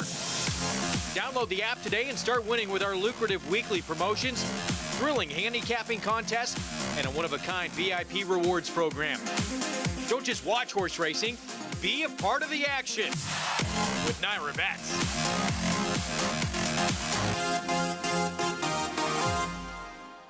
Daredevil, returning to stud on U.S. soil. The only first crop sire to see 2 offspring win the Grade 1 Kentucky Oaks and the Grade 1 Preakness Stakes in the same year. She dares the devil, taking the Kentucky Oaks and the Grade 2 Azeri Stakes, and champion Swiss Skydiver, winning the Preakness and the Grade 1 Beholder Mile Stakes. With more exciting prospects on the track and multiple 6-figure sales in the ring, Daredevil's career is just getting started, only at Lane's End. Tampa Bay Downs has a rich thoroughbred horse racing history in Florida dating back to 1926. Celebrities such as Babe Ruth, Jack Dempsey, and John Ringling all attended opening day. In 1981, Hall of Fame jockey Julie Crone won her first career race here, and in 2007, we saw Street Sense win the Tampa Bay Derby and go on later that year to win the Kentucky Derby. Featuring full fields, great turf racing, and a 15% takeout on our Pick 5, Tampa Bay Downs is live racing every Wednesday, Friday, Saturday, and Sunday.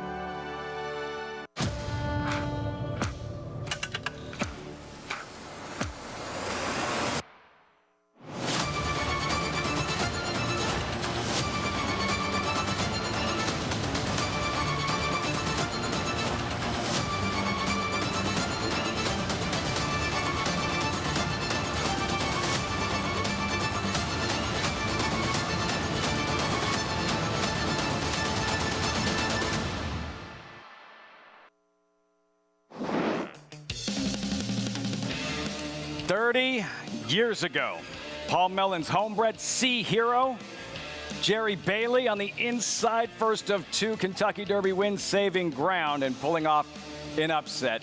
30 years. He was a truly enigmatic horse. He had a dramatic pedigree. Galling Tribute's Dam is one of the great brood mares of the last half a century, if not longer than that. More turf than dirt. He might have broken his maiden on the turf, to be honest. But the thing about Sea Hero is he ran a lot of clunkers in his career. But he showed up in a big way in 3 races. The Champagne is a 2-year-old, which I think he crushed the field, like 7 lengths, I think. The Derby and the Travers. And yet, in the midst of that, he ran a lot of just total clunkers. Didn't really show up at all in some of these races, but when he was good, he was very, very good, and he gave Mac Miller, and this was Jerry Bailey's first Derby. First of 2. Coming through the inside, but I think now would be happy to talk to Jerry about it, but I tend to think Jerry would agree. He was just a weird horse. You just never knew when he was going to show up. Maybe he liked a little moisture. There he is. Rokeby. Andy loves those Rokeby colors. The statue of Sea Hero in the paddock. Quickly, Andy, Saratoga, all the horses in Saratoga's storied history. See why the statue of Sea Hero? I always believed, it was donated, I believe, by Paul Mellon, but I think it's a tribute to Paul Mellon and what he did for the game. Not just Rokeby Stable, he was a very philanthropic gentleman as well. But I love the Rokeby horses. I don't know exactly why. I love the Silks a little bit. I love Glowing Tribute. She was one of the early stars I saw when she won the Diana, and she became this tremendous broodmare. But I feel as though that statue is about Paul Mellon, not necessarily Sea Hero. He just was a more notable horse because he won the Derby and more memorable than some of the others. But I think it's really a tribute to a man who was a big part of horse racing for many, many years. Richie, and that moment for Paul Mellon and that Derby victory 30 years ago at Churchill Downs with Sea Hero. Yeah, just incredible. An incredible ride and trip from Jerry Bailey, much like he contributed to Grindstone to win the other Kentucky Derby. I just want to share a quick story, guys. I rode quite a bit for Mac Miller and Rokeby Stable, Mr. Mellon as an apprentice. And the best horse I contend that I ever sat on was a Rokeby Stable horse named Hijinks. He was by Tom Rolfe. Mac Miller had me come work him one morning. I was 16 years old, and he had a horse named Winter's Tale that was prepping for the Suburban. And he said, just jump off 3-4 lengths in front of that horse and he'll run by you at the 8th pole. Well, Winter's Tale got to Hijinks at the 8th pole, and Hijinks took off and left Winter's Tale. I rode him in a maiden race a few weeks later. He won by 21 lengths. He ran 7/8 and 21 and change. He never ran again. He became Paul Mellon's riding horse at Rokeby Farm in Virginia. That was the best horse I ever sat on that nobody ever heard of. That is incredible. I don't even remember him. I mean, I remember everything, and I don't remember that horse at all. But yeah, and they just had some really great horses, and I don't know. I just had a real affinity for. I love Java Gold. Java Gold was one of my all-time favorite horses. Was his debut? Was his maiden win like one of the fastest He wanted Belmont in the spring summer meet before Saratoga is made. I don't think, no. I think you're thinking of somebody else. It's not him. I think you're thinking of England Expects. Either Eastern Echo or England Expects. Right. I think it's Eastern Echo. One of those two, and maybe Richie remembers. I think it's, not Java Gold. He came in a race with Fast Works, and he paid like $4. But I think it's Eastern Echo or England Expects. But I think Eastern Echo.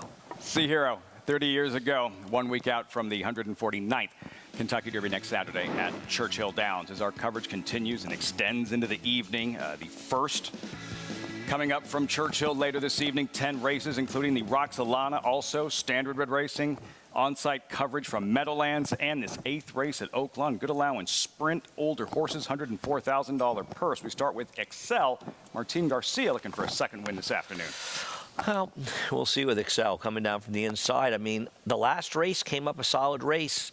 He's still got to build on it. He was 90-1 that day. Tape to tape, contender, Christian Torres are going to go back-to-back. I mean, the pace may be quick, but he could be the speed of the speed. Cowboy Casanova, Walter Dela Cruz, who's pulled off some upsets of late. He's got one fast race and a lot of slow ones. 9-1 on the 5 here.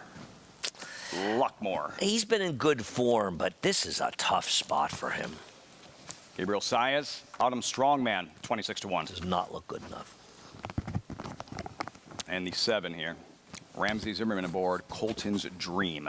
Another horse who's been in good form. He feels like he's going to be in a chasing spot, which is going to make his life tough.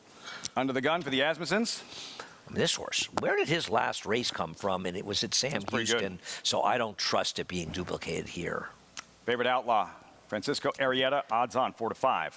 He is way the horse to beat. He's got the right post, the right stalking spot. The one thing that concerns me is his 5 seconds, but he is the horse to beat. And 18-1 on the outside. Carl Sierra board, Bandit Point. I do like the turn back. I just thought a smidge slow, but I like the cutback. Some fast, older horses ready to roll at Oaklawn. Post time, just about reached post time. We're showing on our feed 2 minutes out, actually, till this 8th race. Oaklawn Park, again, a good sprint. Older horses. How about tape to tape? Last win, 2 starts back, Tampa. Andy, and tape to tape, just too quick to catch on that afternoon. I mean, he has put together an amazing 4-race win streak before last race, right? He won on turf. He won on dirt. He won on synthetic. He won on dirt again. So he seems to be able to carry his race no matter where he goes. And speed is his weapon. And the horse who beat him last time, now I will say this about the horse who beat him last time. He ran an 84 buyer, an 82 buyer, and then an 89 buyer when he beat him. But looking at other horses in the race, you can make a case that the race backs up. He was going 6 after he'd been coming out of some shorter races. He's dangerous. I mean, I agree with the public. He is the biggest threat to the favorite. And at some point, the favorite outlaw, who's absolutely the horse to beat, you have to be concerned with the fact that he's got 5 seconds. More on favorite outlaw in a moment. Tape to tape, Oaklawn debut, Christian Torres. As for Larry Ravelli, Kentucky Derby bound. With 2 fills, the Jeff Ruby Stakes winner on synthetic, Andy, but 2 fills is proven at Churchill, having won the Street Sense last fall, and this is 2 fills breezing this morning at Hawthorne. I think one of the most overrated angles is the horse likes the track at Churchill, the race over the track. I think this seems to come up when they win. Now, having said that about 2 fills, I'm a fan of this horse. Now, I don't have an opinion on the Derby. I'm waiting till they draw on Monday. I don't think there's any reason to be handicapping a race until it's been drawn and put in front of you. I like this horse. As a horse, I thought he ran very well in the Risen Star. He was attending the quick pace. He's the horse who made the move to sort of break the race open, and he still ran a respectable 3rd. He's a little dressed up by a big performance on synthetic, and the problem with that is I don't know what we learned from that race. Right. Is he just improving the right time, and he handled the surface, and he's coming the race off the fastest buyer figure of anybody in the field? And maybe he's just turned it around. Does he get better with more distance? I don't know if there's that much pace in the race, and he can be forward in there. So there are cases to make for that horse, for sure. Of course, exiting the same race is Rich Strike a season ago. Animal Kingdom back in 2011, 2 fills. Gearing up for next week's Kentucky Derby and a first start for trainer Larry Ravelli, who took out his trainer's license back in 1999. That's the Derby next week. We're at post time, JK, for this 8th at Oaklawn. What'd you come up with? Yeah, I mean, I love the 9 in here. We talked about it at the top of the show with the cross-country pick 5, where I singled the 9 here. And I got some other singles coming too, but I thought the 9 was a layover in this spot, to be fair. The only other, in his last 2 starts, he's run speed figures that are faster than anyone else in this race has ever run in their career. Now, the 2 has run some fast races, but both of those fast races were on synthetic. So, I mean, that's all I need to see. I think the 9's going to be extremely tough to beat here. I think the 4 to 5 is fair. You just got to work out a trip in here. And obviously there's the racetrack that's a little bit of a concern. This is a tactical horse drawn towards the outside, so working out a trip is not something that I'm overly concerned with. If you're playing along in the pick 5, this is not the leg that I'm nervous about. I think the 9's going to get this job done pretty easily. Lots to like, JK. Hence the 4 to 5 building on favorite Outlaw. Lots to like, Andy, except, as you pointed out, the lifetime record. Yeah, and these things do bother me. And I'm not disputing what Jonathan said. He's absolutely the horse to beat in this race. There's no doubt about it. But he doesn't win, and that bothers me. And the losses are at 9 to 5, 3 to 2, 2 to 1. Even money last time. So he's losing too many races he's supposed to win. And for me, that would keep me from betting him at 4 to 5. And I also don't really bet prices that are that short. But I don't disagree. He's the horse to beat. But I don't like the fact he doesn't win, and he's got to catch tape to tape. Arietta Hartman teaming up again. Favorite Outlaw, odds-on favorite in this 8th from Oaklawn. It's post time. Favorite Outlaw. Cowboy Casanova is in. Lockmore heads forward. And Bandit Point will wrap up the loading. 9 of them all in line. And they're off. Tape to Tape is driving out to the early lead. Under the Gun gets out in second. Favorite Outlaw is third. From the inside, Excel is racing in fourth, and Cowboy Casanova is alongside him. Now Excel is gaining on the inside of Tape to Tape. And Tape to Tape with the lead by 3 parts of a length, and he is trying to repel Excel. Then Cowboy Casanova and Favorite Outlaw, the favorite to his outside in the blue. Length and a half then to Under the Gun in fifth. Colton's Dream a wide sixth, and then Lockmore followed by Autumn Strongman and Bandit Point at the back end of the field midway around the home turn. Tape to Tape and Christian Torres with the lead by some 2 lengths to Excel. Favorite Outlaw is coming under a ride. He's a path off the rail at this juncture, and he just bumped into Under the Gun, who's racing along the inside as Tape to Tape still leads it. Favorite Outlaw tries to take aim, then Excel, and Under the Gun. Bandit Point trying to get into it on the outside for a minor piece. Tape to Tape leads it in the final 16th. Tape to Tape is going to score. And he takes it by 3 lengths to Favorite Outlaw, Bandit Point, and Under the Gun close for third. Another second-place finish for Favorite Outlaw, and the speedy Tape to Tape. Andy, you thought might be dangerous. Top of the stretch, full of run, re-breaks and buries this field. There was some contact behind him. I mean, I love this, right? He wins on the turf at Hawthorne. Then he wins in the dirt at Hawthorne. Then he wins on synthetic at Gulfstream. Then he wins in the dirt at Tampa. And then he goes back to Hawthorne. And now he comes to Oaklawn. Have race, will travel. And Christian Torres was so confident with him. And I love the way he rode him. And this is the way Richie likes, you know, with these horses. You have the speed. You don't let them get close. You use that speed to get some separation. And I'm going to tell you something. Favorite Outlaw does not want to win. He never even made a serious run at this horse. Being encouraged, routing the far turn, never really looked like a winner. And yeah, Tape to Tape, flashing that speed, runs away and hides for trainer Larry Ravelli. As we mentioned, has the 2 fills gearing up for next Saturday's Kentucky Derby. Speaking of which, here we go. It's opening night at Churchill Downs, racing under the lights. This is a live look from Churchill Downs, a 10-race program you'll see this evening. Next Saturday, 149th Kentucky Derby beneath the Twin Spires. Tonight, like a kickoff party, great crowd, 10 races, going to be a blast. We'll have it all for you right here. And the field there for the opening race, the first race coming up here at Churchill. And as you might imagine, all week the racing, Andy, the top-notch Derby week stakes schedule. Yeah, there is an abundance of stakes, to say the least, coming up this week. Some appetizers before the huge days on Friday and Saturday. And, I mean, I'm looking forward to going there. And I think it'll also be especially nice this year because you won't be there. Your second Derby, yes? Yeah. Just your second. My second one, I went in 21, and now I'm going this year. Look at that. They're drawing both cards on Monday, and I'm looking forward to digging into them. Lots of time to handicap. Lots of graded stakes races, a lot of grade 1 events.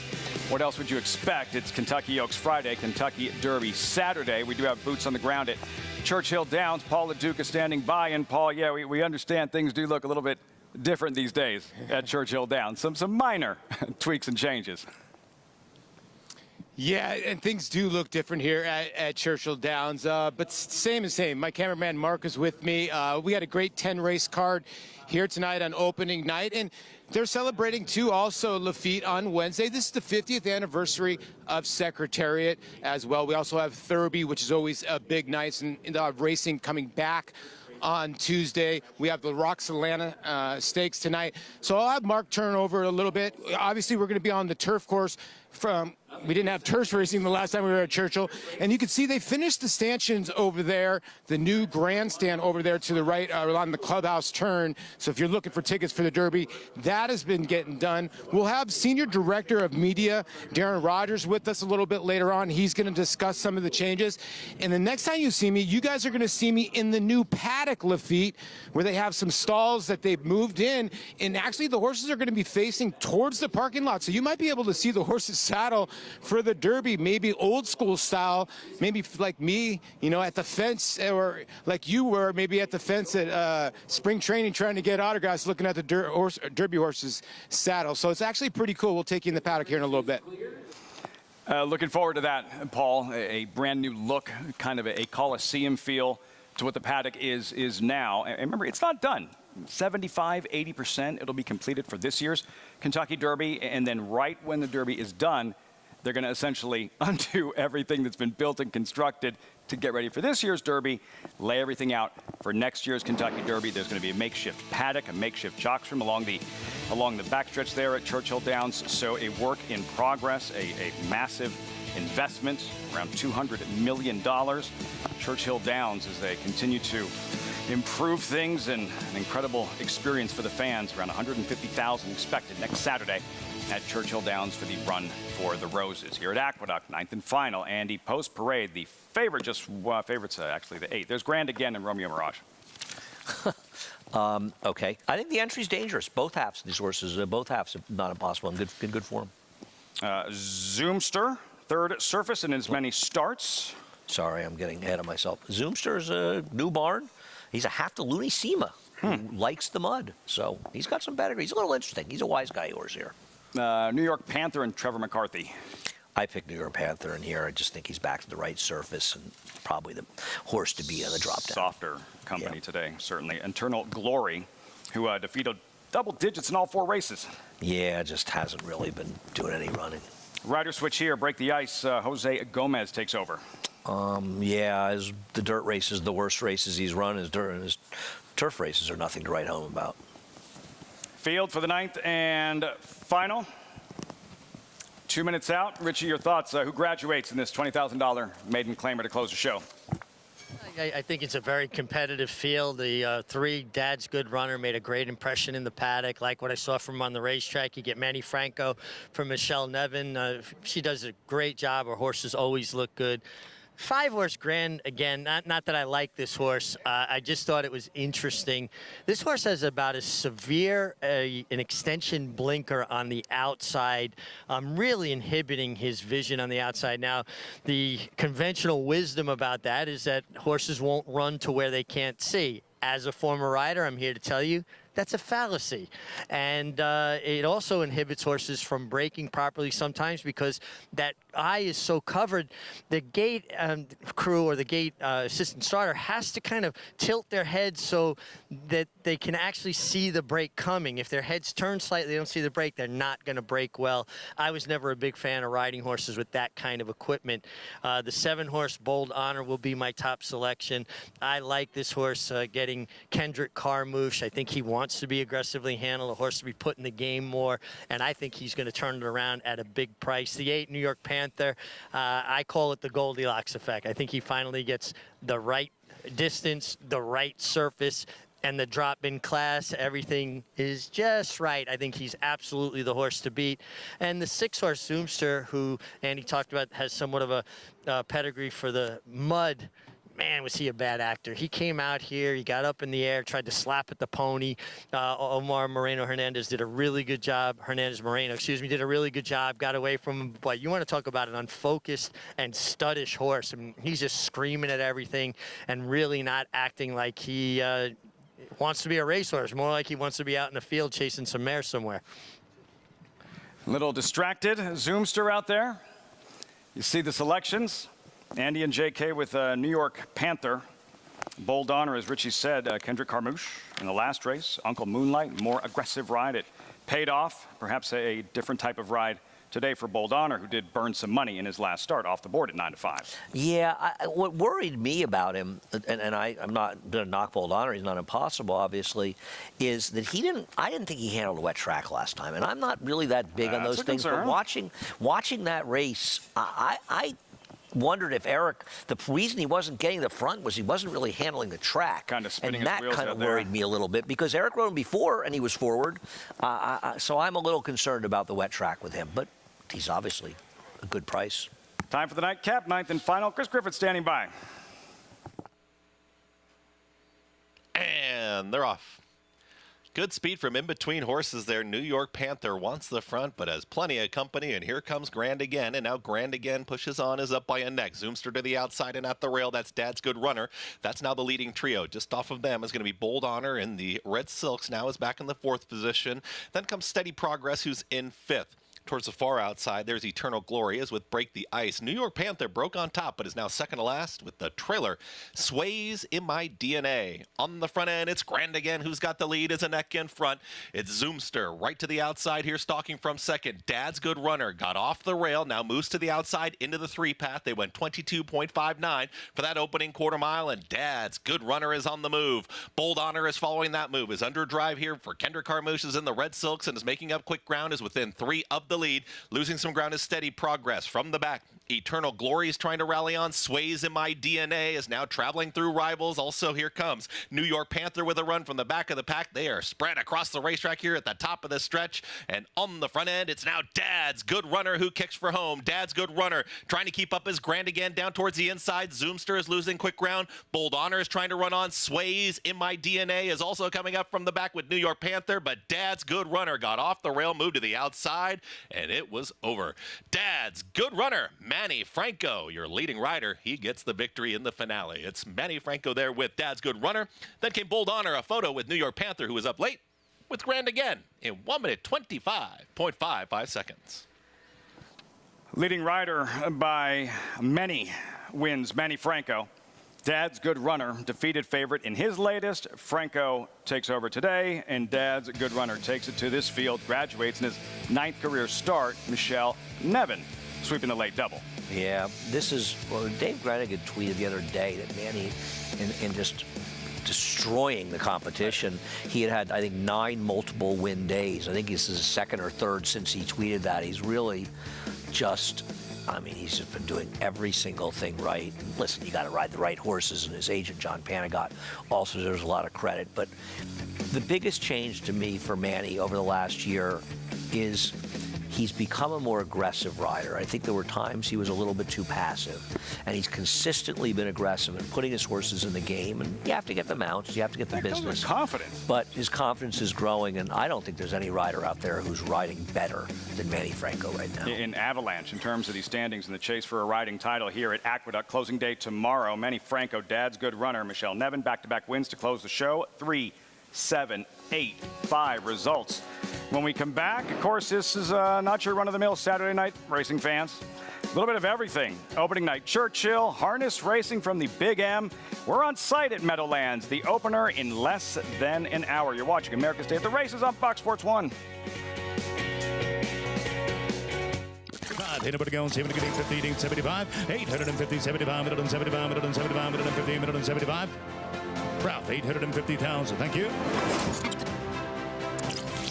Volatile in front by 2. Whitmore is down at the rail. Forense Fire and Mind Control. It's Volatile in front as they pass the 16th hole. Volatile victorious in the Vanderbilt. 1 by 2 lengths. 850,000. Thank you.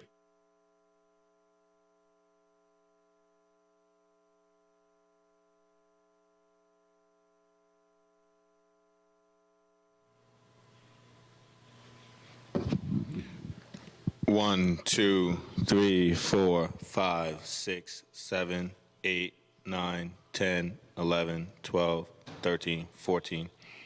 No. It'll be Saturday. Brian, how are you? Hey, Lafitte.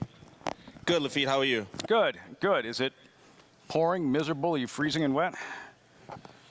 It's pouring and miserable, but I'm inside right now. I'm dry.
Nine up and 9 down from Aqueduct. Welcome back to America's Day at the Races. As always, brought to you in part by Naira Bets. Any track, anywhere, anytime. Visit nairabets.com or download the Naira Bets app to get started. Gorgeous spring afternoon here in outdoor sport. Play the hand you get. And for Manny Franco, as you mentioned, just an incredible meet. Standings in terms of a riding title decided weeks ago. And here with Dad's good runner who puts forth that performance and gets his first career win in his 9th start. I think Manny decided the riding title on the first day of the meet. I mean, he is just, I don't remember a rider dominating like this, and especially this time of the year stuff, since Ramon Dominguez. He has really been riding extraordinarily well and has to be going into Belmont with a lot of confidence. I'll tell you something. He's riding a live horse in the Derby in his show. I thought he's a little bit on the slower side, but not that much. But to me, if you look at his Wood Memorial, and I will admit, I want a horse to do well out of the Wood. I think it takes an unfair beating for foolish reasons by people. That's not the way he wants to race. They had to ride him into the race because of the post, and I think he can get a more comfortable trip in the Derby. The pick 6 handicappers zeroed in, and for Michelle Nevin, the late double with Uncle Moonlight and Dad's good runner, a shade under 2,000 for the pick 6, the carryover. 91.80, 54600. It's about an $1,800 parlay it paid over twice the parlay. And all you needed was one tough horse. Not even that tough. Jonathan gave him a pretty good shove pre-race. Well, he was right. He said he's too big a price, you know. Just because you don't pick them on top doesn't mean you can't acknowledge that they're overlays. Weather's much nicer in Louisville. Beneath the twin spires of Churchill Downs, you were talking about Manny Franco. He's been in that Churchill Downs paddock. Rode Tiz the Law, the defeated favorite a few years back. He'll be back with Hitch Show next Saturday, Paul. Yes, a very different looking paddock at Churchill Downs. Yeah, it's an understatement, Lafitte. As you can recall, the tote board basically, or used to have a tote board with the horse's odds and actually a screen was on the other side. So as you can tell, I'm having Mark walk you around. You can see the horses are getting saddled right now for race number 1 through 10. And now this is how they're going to do. They're going to go through that walking chute through there. As you see, the horses are going to start walking around. It's actually very, very spacious in here. If Mark turns around to this side where I'm at, you're at the front of the gates here, Lafitte. I mean, listen, right here, and to the right, you can go start pulling some shapes if you want to. Andy, I know you got some good dance moves right there to the right. So a pretty spacious paddock. This is the temporary paddock. And from what I was told, this, about a week ago, was straight just nothing, just cement. So this is basically an artificial surface that you'd basically see like in Toronto or a baseball field that uses artificial grass. And they made this artificial paddock in these paddock stalls about a week ago, but there is plenty of space here. It's a tiny bit weird, but the horses are getting around just fine. Just jarring seeing it for the first time, right? I think Paulie and I are going to be doing a little tango next week. Sounds when we like get down there, Paulie. I'm looking forward to that. Steve Asmussen saw the plans, some high praise for the future plans and moving forward with the paddock at Churchill Downs. He said, Longchamp, he always felt, had the greatest paddock in the world. And he says that distinction now belongs to Churchill Downs and what the plans are moving forward. The paddock. I am Churchill. partial to the Belmont paddock. I think Belmont is a sensation. I'll tell you another paddock that's great. Woodbine. Beautiful. Woodbine is a great, those Weeping Willows. No, I'm a big Woodbine. Not knocking those situations. I've actually been to Longchamp, and it does a nice paddock, but I'm partial to Belmont. I praise. Look forward to seeing how it all comes together. And we're going to see some fast fillies and mares in that paddock later on this evening. Post time around 10:11 Eastern for the Roxalana, the opening night feature, $175,000 purse. There's the field of 6, 3/4 of a mile dash here. And the favorite, Frank's Raquette. You're going to watch her pummel the competition in the Hurricane Birdie last month. And going back to a conversation we had a couple of hours ago, and we can revisit, Andy, it's why is she running tonight instead of the Grade 1 Derby City Distaff next Saturday, considering how razor sharp she is? No one can figure it out. That's a Grade 1, and she would, if not be the favorite, certainly be one of them. I don't know if Goodnight Olive is running or not. But she's been sensational, and she's really, I mean, she's always been a good horse, but she has really turned her career around. You start with that vagrancy when she ran the 100 buyer, lost by a nose to the favorite, Bella Sophia, then behind Kamari a second, and then she just started piling up the wins other than her debacle in the Breeders' Cup. It's a different situation today, though, and I don't agree with the line. I believe Pretty Birdie will be and should be the second choice in this race, because I think that Pretty Birdie, she is loose, and something she has not been able to be. Pretty Birdie breaks like a rocket. Yeah. She's just fast. And the competition, Capella, who is the 3-to-1 second choice, as you mentioned, you think that we might see different in the wagering, but she's won at Churchill. This was the Dream Supreme last November. Capella blasting Sconson and company. She was they knew that day. She was bet like iron. And that's the fastest race she's ever run. And it's the one big fig she has. Now, to be fair, it's the second best fig of anybody in this race, faster than any figure that Pretty Birdie's gotten. And she's a nice horse, but I don't see how she's beating Frank's Raquette, because she's playing a similar game as Frank's Raquette. If you're going to try to beat Frank's Raquette, most people won't even be trying to beat her. I think you want to try to beat her with Pretty Birdie. And I was actually texting with Norm Cassie, and he said, it's not that she can't handle a wet track. He thinks maybe it's a better horse getting a dry track. And she's going to be able to clear here, and she's fast. And I'm not saying she's going to beat Frank's Raquette, but I think she's an interesting play. And if I can get 7-2 on her, I'm betting for Pretty Birdie in here. I'm not betting her at 5-2, but I'm betting her over 3-1 or over. I'm betting Pretty Birdie for the upset. Race shape perhaps working against Capella, as you mentioned, but like the speed figures on paper, how much would she have to improve? If Frank's Raquette brings her B+ game, how much would Capella have to improve? 2 to 3 lengths off her best race. Wow. And she also has the speed to put herself close. It's not like she's going to be far out of it, but I think she's going to be tactically in the same position as Frank's Raquette. And to me, I don't want to try to beat Frank's Raquette playing her game. Now, maybe you don't want to beat her at all, but if you want to try to beat her, I think you want to do it with a Pretty Birdie who can control on the front end. She's a very fast horse. She's a bit of a weird horse. At times she doesn't show up, but I think you're going to see the very best of Pretty Birdie today, and maybe, just maybe, that'll be enough to beat the favorite, Frank's Raquette. Pretty Birdie won the opening day Schuylerville. Mary Lou Whitney. Those colors, seeing them in the winner's circle for the first time with fans back at Saratoga in the summer of 21. Here on opening night at Churchill Downs. And exciting fillies and mares in the Roxalana. That's around 10 o'clock. The first race, you see riders up in this $10,000 maiden claimer, 7/8 of a mile. 3-year-olds and older. You're looking at a long shot, invasive. My favorite uncle, the current favorite, Andy, at 5-2. Let's take a look here.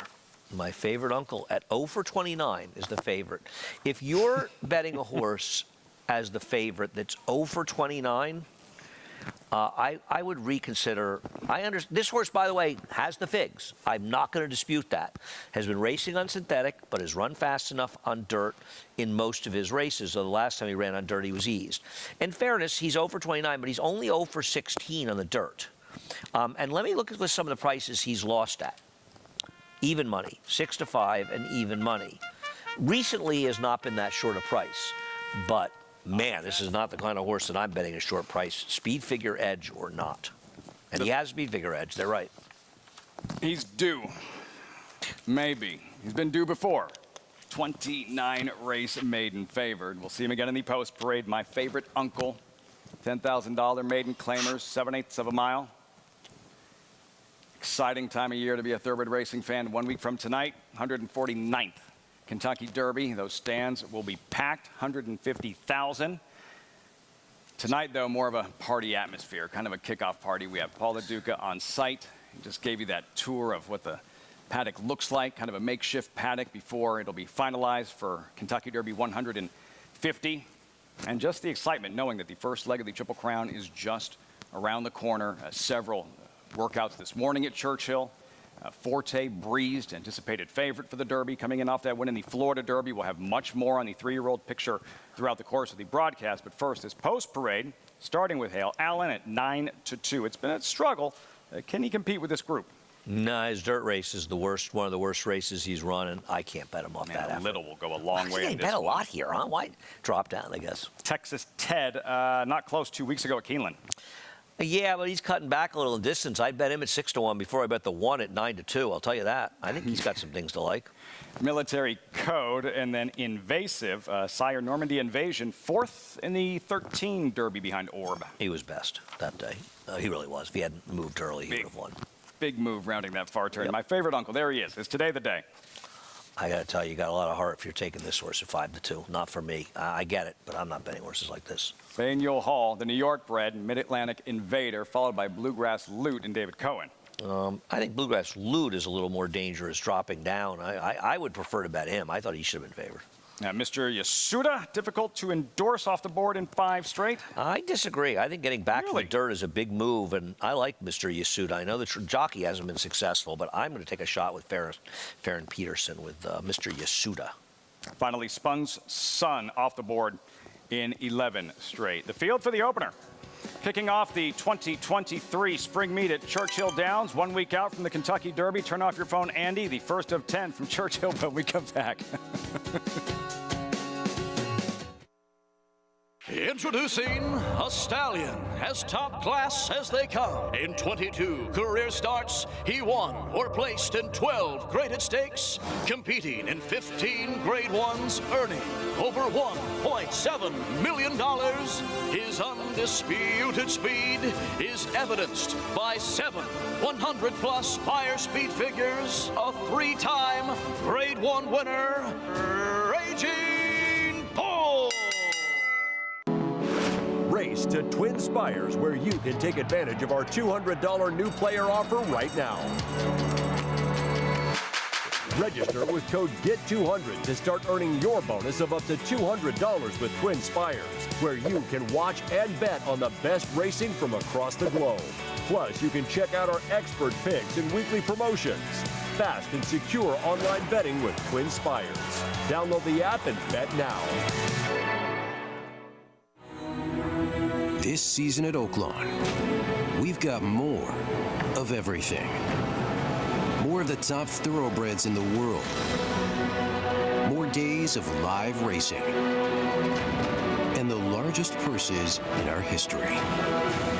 All at a completely reimagined Oaklawn. Come be a part of this historic season at Arkansas's only casino resort. Racetrack Television Network brings you every race, from every track, on every screen, every day. With monthly packages starting as low as $5, RTN gives you great value and access to more live HD streaming and race replays than anyone. Visit RTN.tv today to sign up and watch on almost any device, including Roku and Amazon Fire. RTN has packages that start at $5 per month.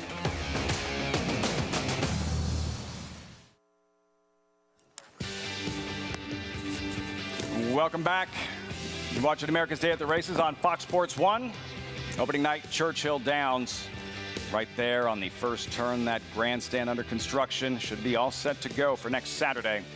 And the 149th Kentucky Derby. First things first, the opener. Horses warming up, $10,000 maiden claimer, 7/8 of a mile, 3-year-olds and older. Paulie on site. Still, this 29-race maiden continues to loom as the favorite at 3-1. My favorite uncle. Is today the day? Well, everybody's got a favorite uncle, don't they? I don't know, man. You know, you look at the body of this field, and you're starting to search and reach back for other horses in here. When you look at my favorite uncle, 0 for 11 on dirt. Does have 2 seconds here at Churchill Downs, and those, you know, everybody's playing that race basically. If you look at the 6.5 furlong maiden 30, when he ran 4th that day, that 64 buyer is just sticking out on the page, and I think that's why this horse right now, you know, tepidly getting played at 5-2. I honestly thought the 7 was going to be your favorite in here. A horse that ran for 50 and has continued on the drop. You know, Keith Desormeaux put blinkers on this colt by Midnight Loot 2 starts back, and it really has not worked. But, you know, this race has, you know, races to go to. Vagabond Shoe's not a bad runner. Reese's been running in some bigger fields, so I kind of thought the 7 and the 5, I get where they're going. I'm in complete agreement with Andy. I think the 9 might be the bet in here at 6-1 with Farron Peterson and Mike Maker. You know, the first start this horse lost to Ignitus and actually made up a little ground in that race. You know, I know dropped for 5, but you can maybe just draw a line. This horse got bet in the last 2 starts, so maybe just draw a line through those synthetic starts, getting back on dirt. Turfway Shippers did very well at Keeneland. I think they'll do the same here. So it's 7-1. The 1 is kind of interesting because the 1 has really good numbers in synthetic, and then last time just packed it in very quickly. But I was really hung out very wide at 20-something to 1 with Ray Lou Gutierrez. I don't see 7-2. Maybe they're thinking that horse is going to bust from the gate and try to go to the lead today, and maybe try to out-quick this field, because this does look like a field that not a lot of these horses might not like to pass each other. But that being said, I'm going to go with Mr. Yasuda and Farron Peterson at 6-1. Some company, Andy, in the Mr. Yasuda camp. I'm always happy when Paulie agrees with me. Paulie, I've said it before, and I'll say it one last time. He was awesome at Oaklawn. Very sharp Opinions at Oaklawn. were great. Very sharp. You did a great job for us. And, Paulie, thank you for what you did for us at Oaklawn. It's a long 5 months down there, especially by yourself, and he really carried the load down there. Great stuff from Hot Springs. Paulie now there in Louisville on site, getting set for this first of 10 races. Opening night, Churchill Downs, and you wound up with Bluegrass Loot. I know you like Mr. Yasuda. No, I bet Mr. You bet Mr. Yasuda, but you also have Bluegrass Loot, yes? I made a small exacta box, All right. 279 here. I want to take advantage of the 5, who I'm not a big fan of. I think that Bluegrass Loot should be favored in here. Been running against better horses. Just thought was a logical type. But I also think Texas Ted's not impossible. I like the cut back a little bit in distance, the drop down as well. So I use them. I'm not a big fan. I understand the reasons people like my favorite uncle. He's not for me. The other thing about my favorite uncle is he's not coming in this race in great form, synthetic or not. He's lost 29 straight races. No, he's not coming into the race in great form. Yeah. How about trainer Keith Desormeaux with Bluegrass Loot and trying to win a Kentucky Derby with confidence game, unraced since winning the Rebel? Yeah, I don't think that was by design. And I thought he ran terrific in the Rebel, but... He said the Rebel just took a lot out of him. And right, it took longer than he thought it would take confidence game to respond. So now we want to have him off a 2+ month layoff in the toughest race maybe in the world to win under those circumstances. Not for, and I think he's a terrific horse, but... And Desormeaux, a terrific trainer, and he's not running a horse in the Derby just for the sake of running a horse in the Derby. As far as second we know. with Exaggerator back in 2016. It's you know, Destin, I think, ran 5th in the Derby after winning the Tampa Bay Derby. It's a significant layoff. And again, the reasoning just as concerning that it took that much out of confidence. It wasn't that effort. His plan. And it's too tough a race for me to accept that. And I'm a fan of that horse. I think he's a terrific horse. But once again, I'm trying to keep an open mind and look at it. But that's, I think, concerning. But I think he's a terrific horse. That's next Saturday. It's opening night. Churchill Downs all set for the opener. It is post time. they're off. And we're back racing at Churchill Downs as they make their way up the chute and head for the main track. And down inside, it's Hale Ellen who looks for the early lead. Military Code is right there on the outside second. These two go 1-2. Texas Ted comes on toward the inside to grab third. Invasive is racing in fourth. Faneuil Hall in the clear fifth and only 4 lengths off the lead. My Favorite Uncle hustled along while sixth. Bluegrass Loot advancing inside seventh. Spun Sun eighth by 5. And at the back early is Mr. Yasuda. The opening quarter in 23 seconds, flat 4 furlongs from the wire. Hale Allen down inside, short lead. Opens up a little bit there as they hit the far turn. Military Code is on the chase in second. Texas Ted under pressure third. Invasive rolls up on the outside, now third. Invasive only 2 lengths behind. My Favorite Uncle's trying to come on as well as they race for the top of the stretch. Hale Allen in control at the quarter pole. Rolls off the turn in front by 2. Invasive is now second and closing in. Military Code gives way. Texas Ted down toward the rail. 1 furlong to go. Hale Allen's in deep water. Here's Invasive. Invasive's up for the lead. Texas Ted comes on through. My Favorite Uncle is there. Final 16th coming. Invasive in front. Length and a half. Texas Ted continues to close. My Favorite Uncle. Invasive. 21-1 to kick it off.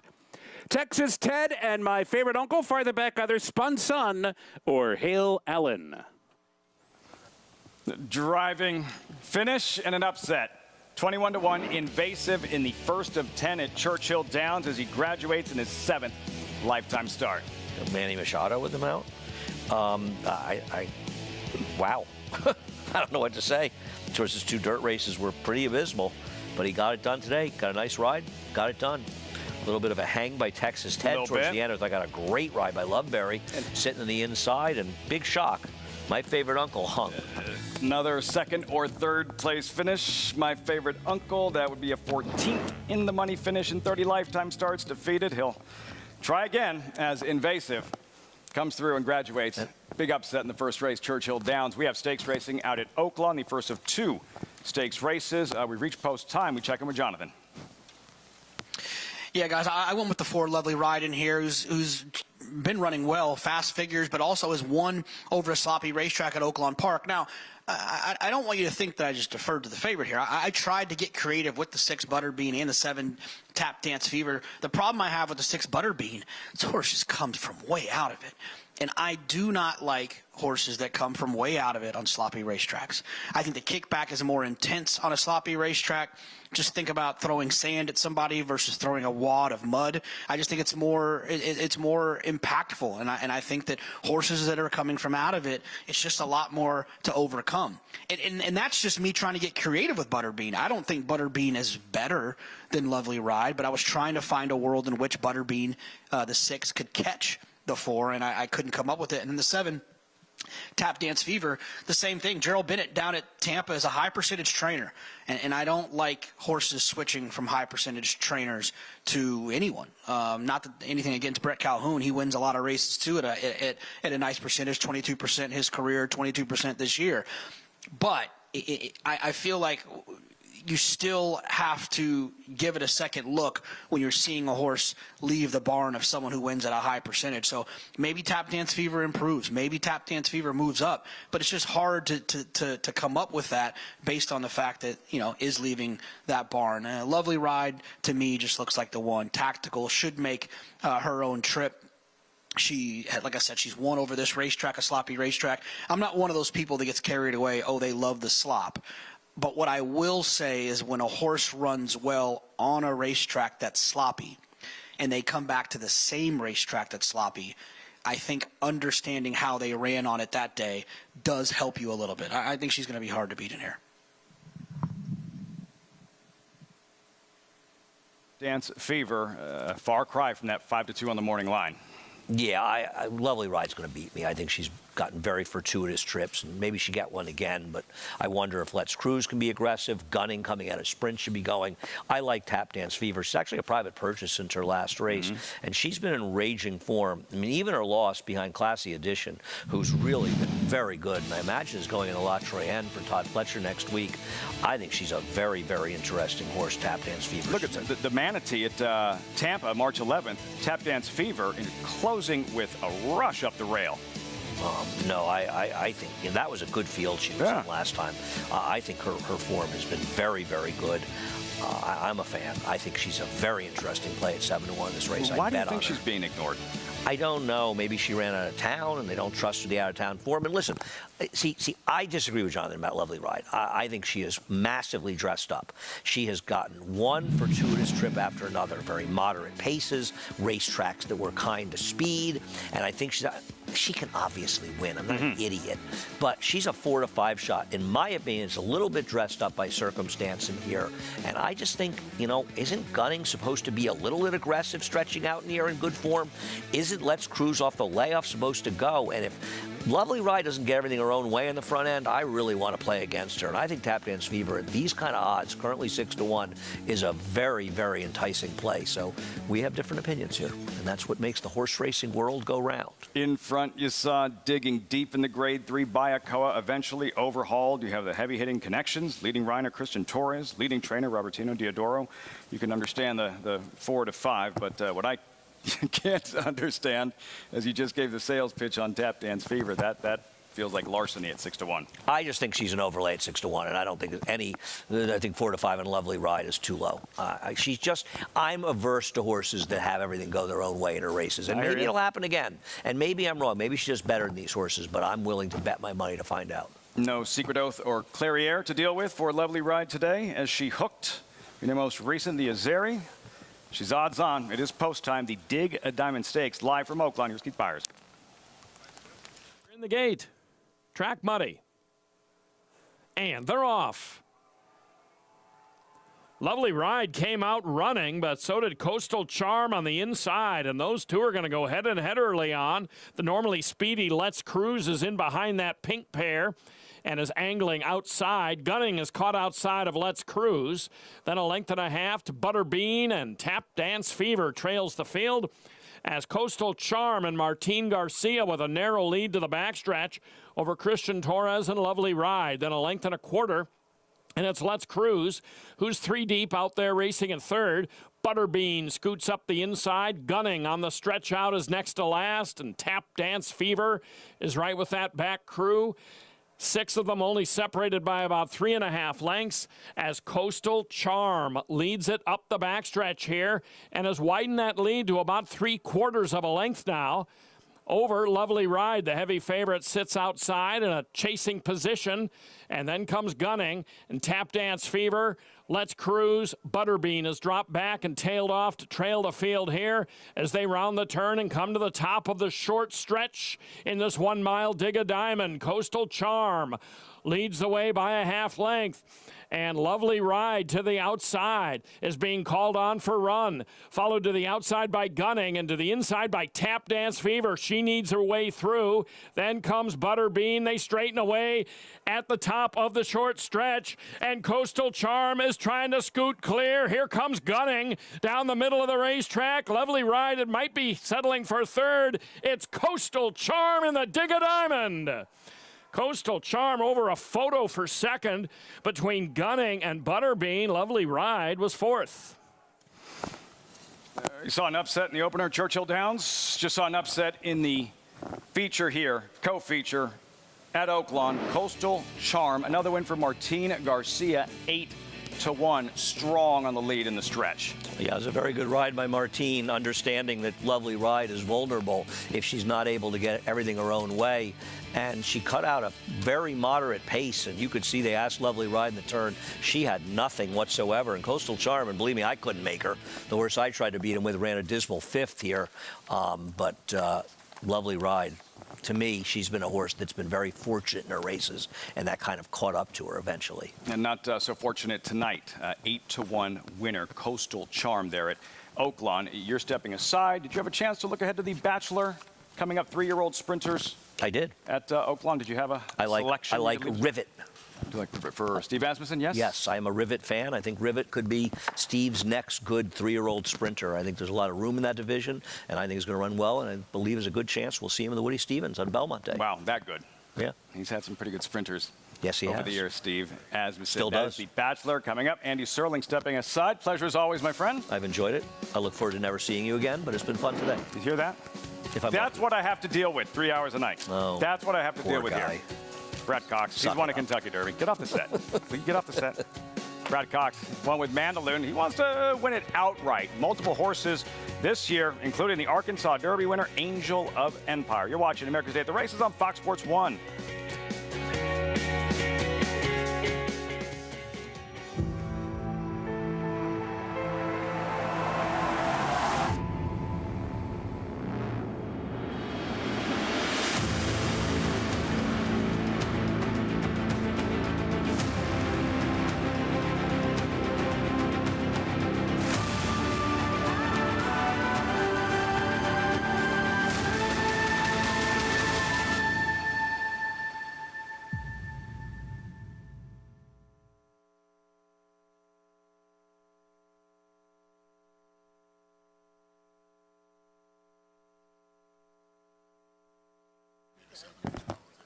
Jessica, how are you?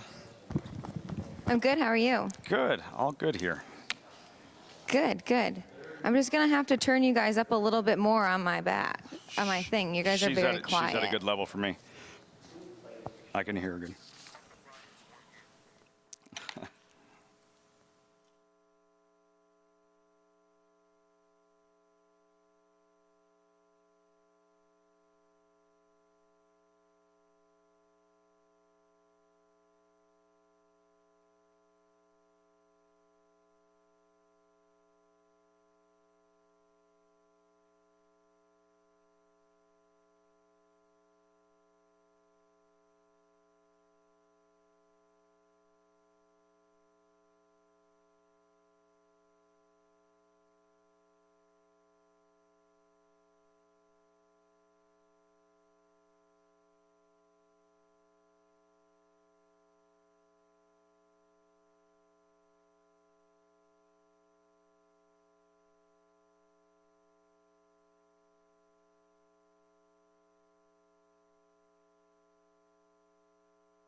The industry has a few things that we have to take care of better, and one was the aftercare of the horses. If we did nothing, these horses would end up in very bad places. That can't happen. We have a social responsibility to make sure that thoroughbred aftercare is also #1 on the list. The cost could be the entire industry. We have to take care of these horses. I remember that meeting at Belmont Park. It was a dream. It's different than any other program that was put into place. It is a first line of defense for those who are concerned about what happens to the equine athlete after he's done racing. We started with some 21 organizations across the country, and now we're up to over 82 facilities throughout the country and giving away almost just under $25 million. It's the one shining accomplishment that we have that we can point to say we really do love our horses.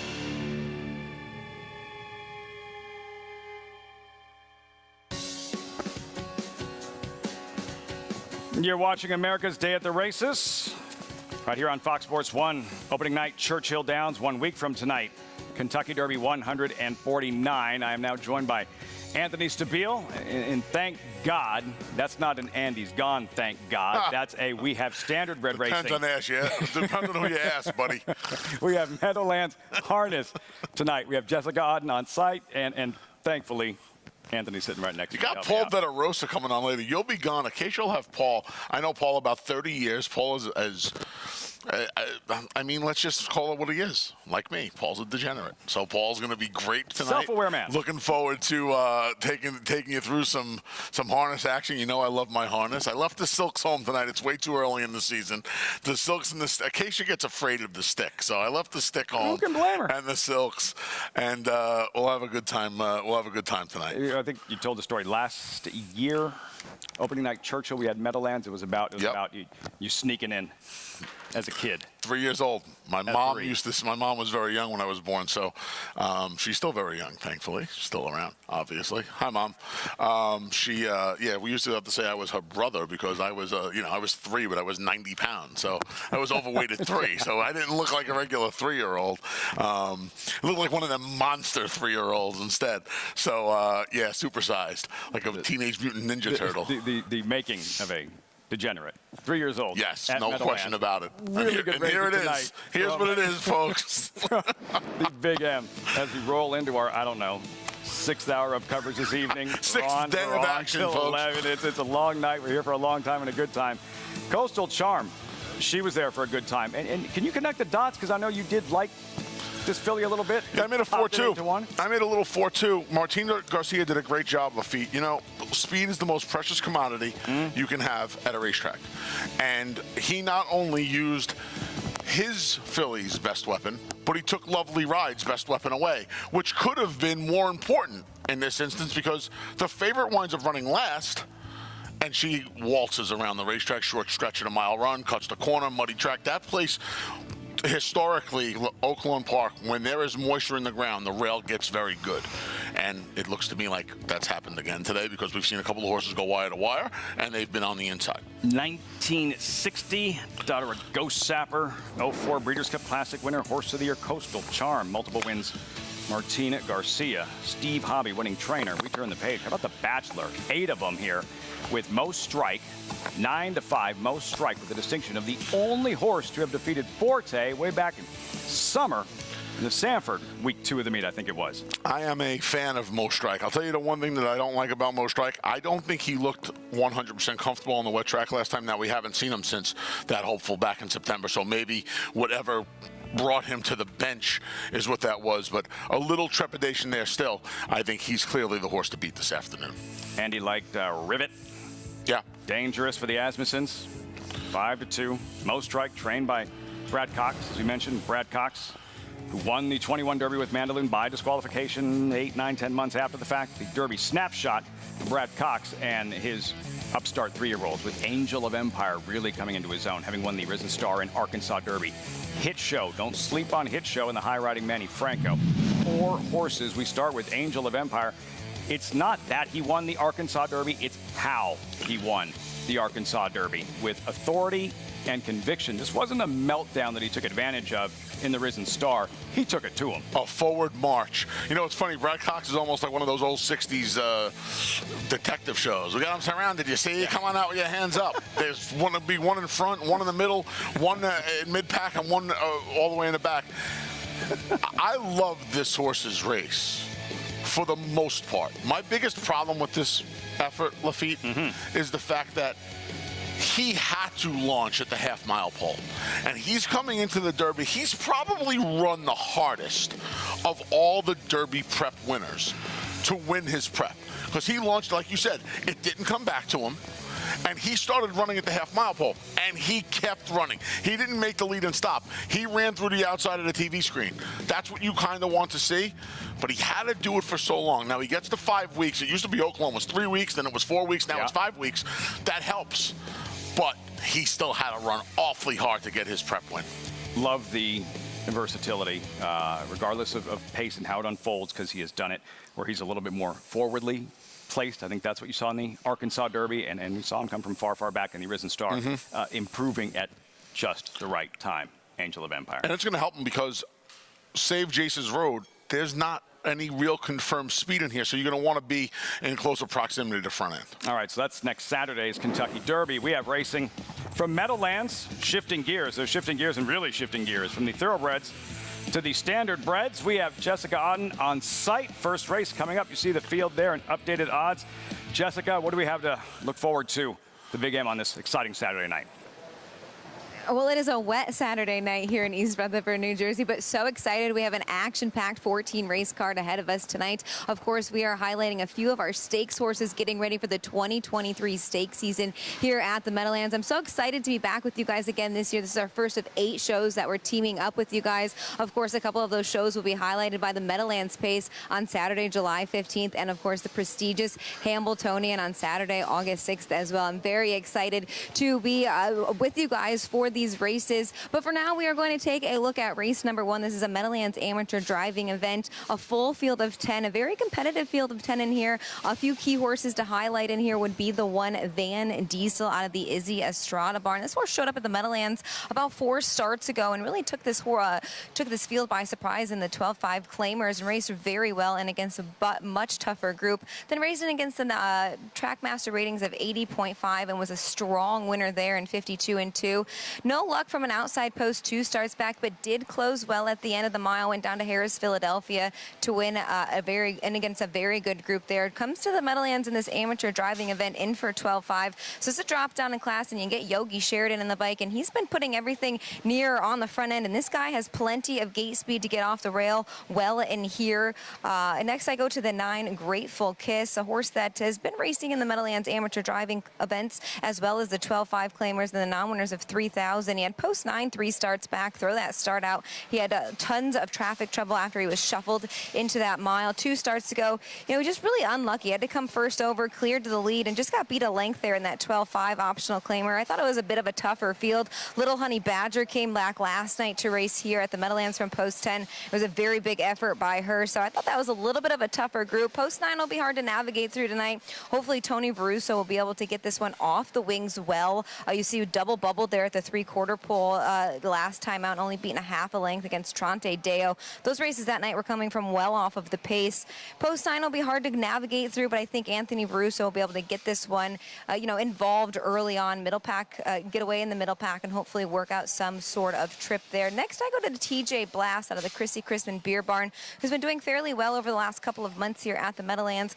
I think this is a newer acquisition to this barn over the last several months. Back to Meadowlands after racing at Harrington Raceway, which is a half-mile track. I think this guy really appreciates the 2 turns here. Does draw towards the outside, but has plenty of gate speed to get involved early. It drops down in class and picks up Neil Glasser. We'll send it to Ken Workington for the call of race 1. And he's on his way to the Hall of Fame. Ken with the call of the first. It's post time. Preferred equine starting gate rolling for the opener. Final call, pick 5. 6-5 favorite, 1 Van Diesel. On gate, here they come.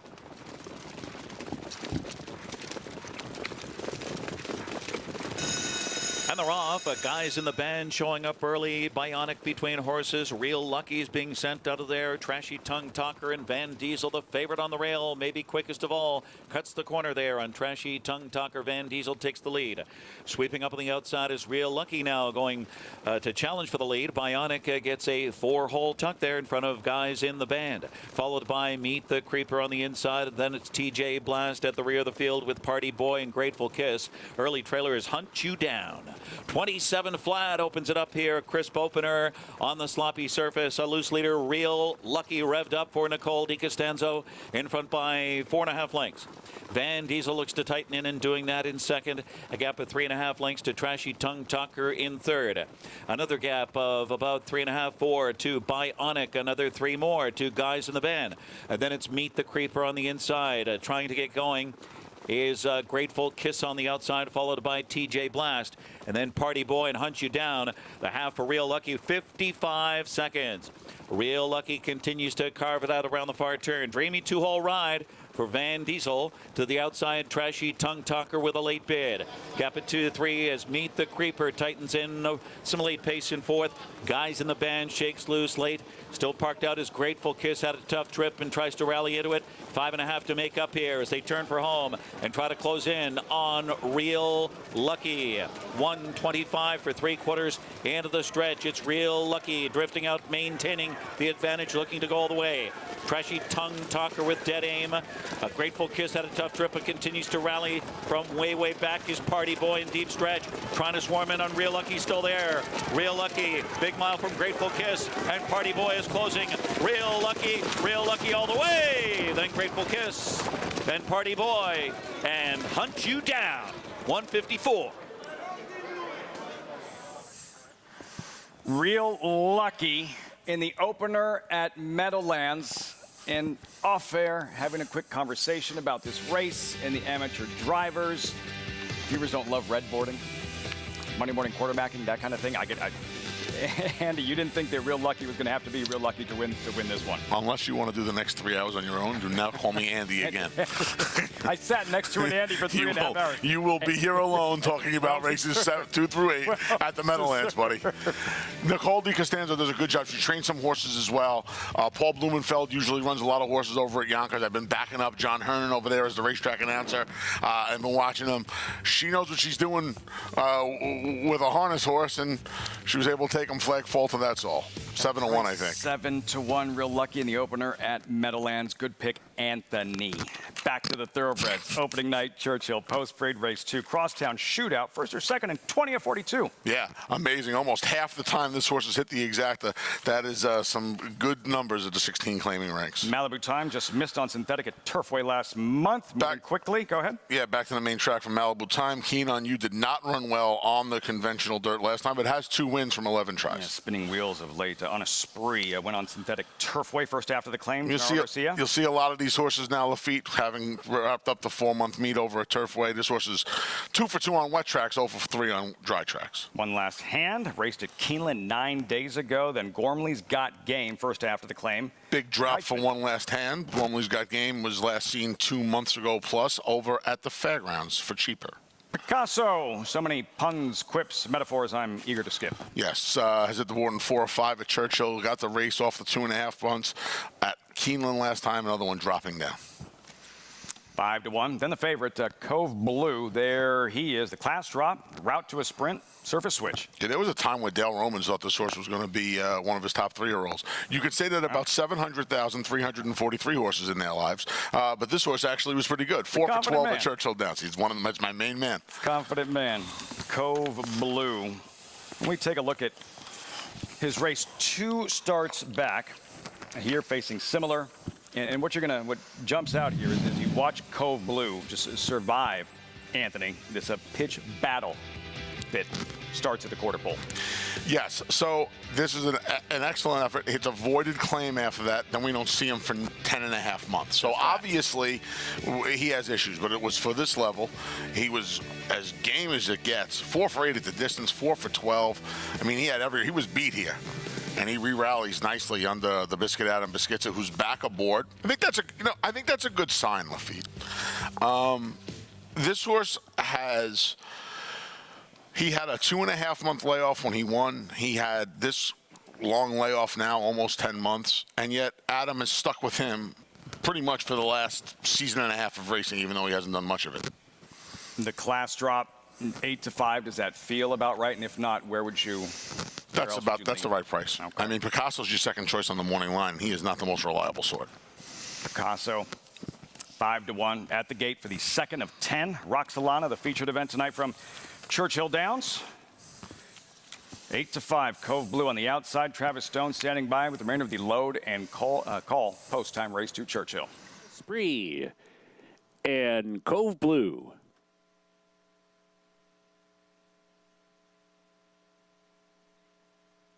They're in the gate. And they're off. Cove Blue on the far outside was away. Okay, as they race up the chute and come for the main track. In fact, Cove Blue has cleared the front of the field. Cove Blue crosses over in control. Right there, too, is Honest Spree racing up into second. One last hand tugs up. One last hand now second. Picasso's third. Honest Spree's tailed off into fourth. Malibu Time advancing inside from fifth. Gormley's Got Game on the outside, sixth. Crosstown Shootout covered up inside, while seventh. Keen on used a trailer. 6 lengths behind down the backstretch run. And Cove Cove Blue to catch the opening quarter in 23-1. They hit the far turn. Cove Blue, the leader. Picasso right there second, and now cranking up the pressure. Picasso coming after Cove Blue. These two round the far turn, 3 furlongs from the wire. On a spree, advancing 3 wide now. Here's On a Spree willingly up 3 wide on the outside. One last hand under pressure and behind while fourth. Malibu Time, Gordley's got game. Crosstown Shootout tries to find a way through. They're off the turn. On a Spree comes powering off the turn and takes over and kicks away. Opens up by 4 just like that. Picasso's left behind with one last hand. Cove Blue gives way. Crosstown Shootout, final 16th. On a Spree, kicked it into high gear and is geared down under the wire, winning by 9 lengths in the end. Head bob for second there, maybe to one last hand. Picasso is there too, and Crosstown Shootout was 4th. It's gotten into this gelding. Oof. Oof-ah. 2 blowouts, one on synthetic turfway here, first half of the claim. Gennaro Garcia, race that looked competitive on paper. A mismatch in the end. Edgar Morales took a look back at around the 3/8 pole. You know, when you were younger, your parents would tell you if you smile or put your face in a stupid position, it's going to stay that way. He almost got stuck looking back. That's how long he took a peek back. And this thing just kept going. I mean, he's pretty much standing up in the saddle from inside the 8th pole to the wire. What's that, a dozen?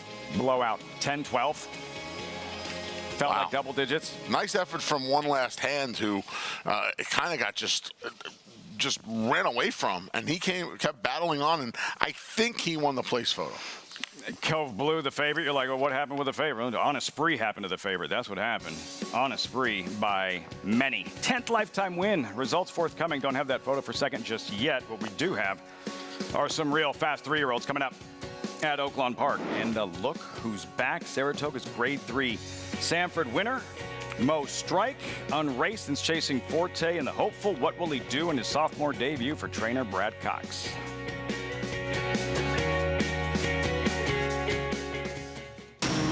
Every hair, every muscle, every contour, every pulse. In the juvenile. Essential quality have won.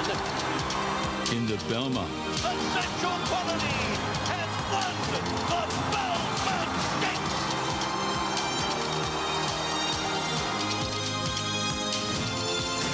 Well named.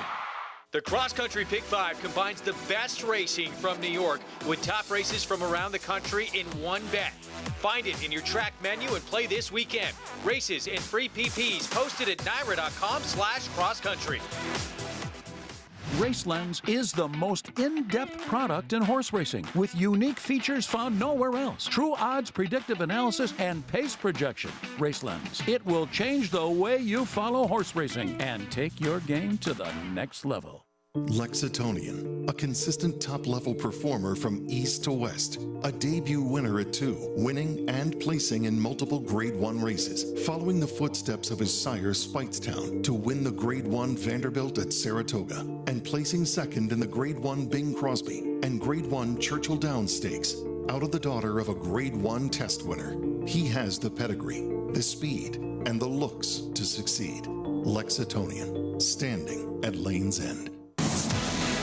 It's America's original sport, and no one covers it better than americasbestracing.net. From the sport to the lifestyle, the best races, horses, and destination venues, cocktails, gambling, fashion, and more. americasbestracing.net is a sport for you.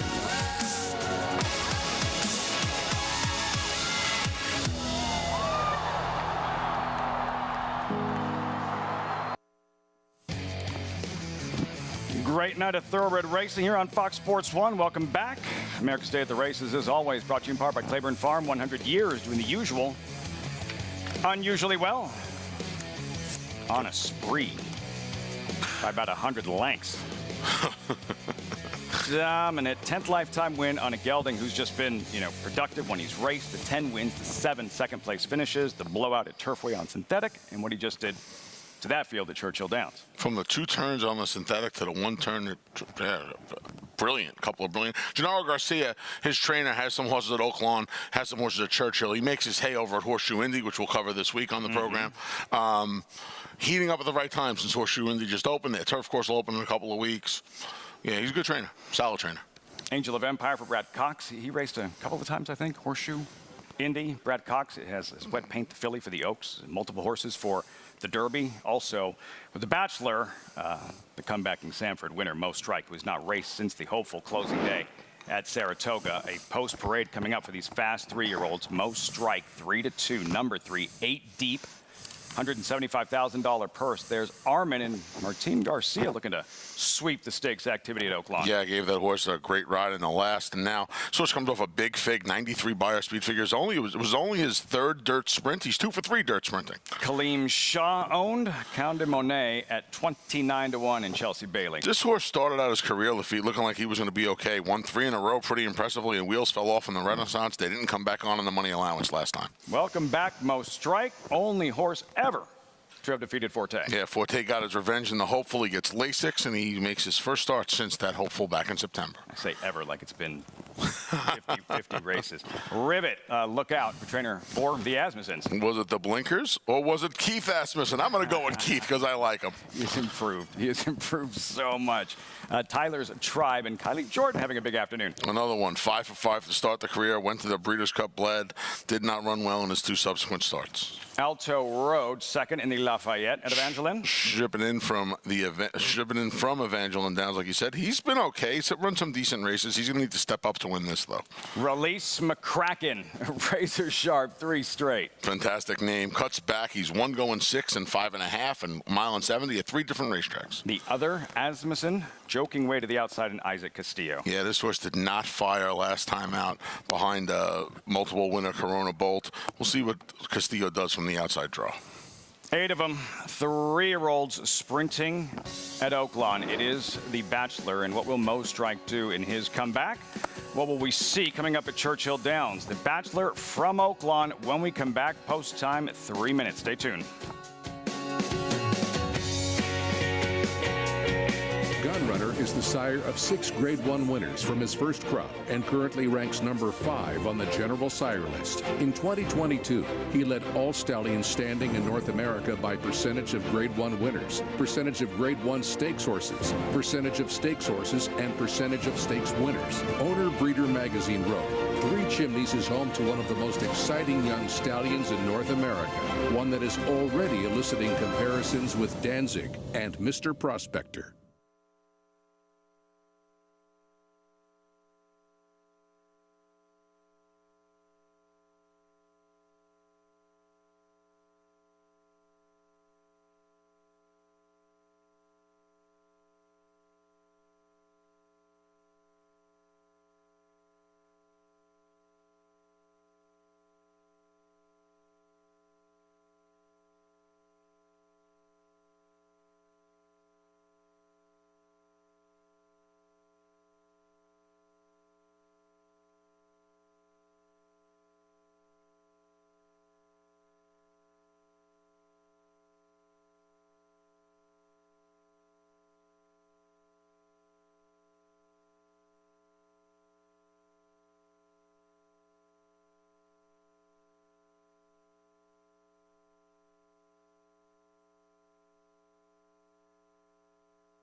America's day at the races, quickly becoming America's evening at the races. Brought to you in part by Naira Bets. Bet any track, anywhere, anytime. Visit NairaBets.com or download the Naira Bets app to get started. We'll get tonight at the races, too. Not the Marx Brothers. We go off till 3 a.m., I believe, tonight. Is that what it is? You know what the Red Woman said on Game of Thrones, right? The night is dark and full of terrors. We'll protect you, though.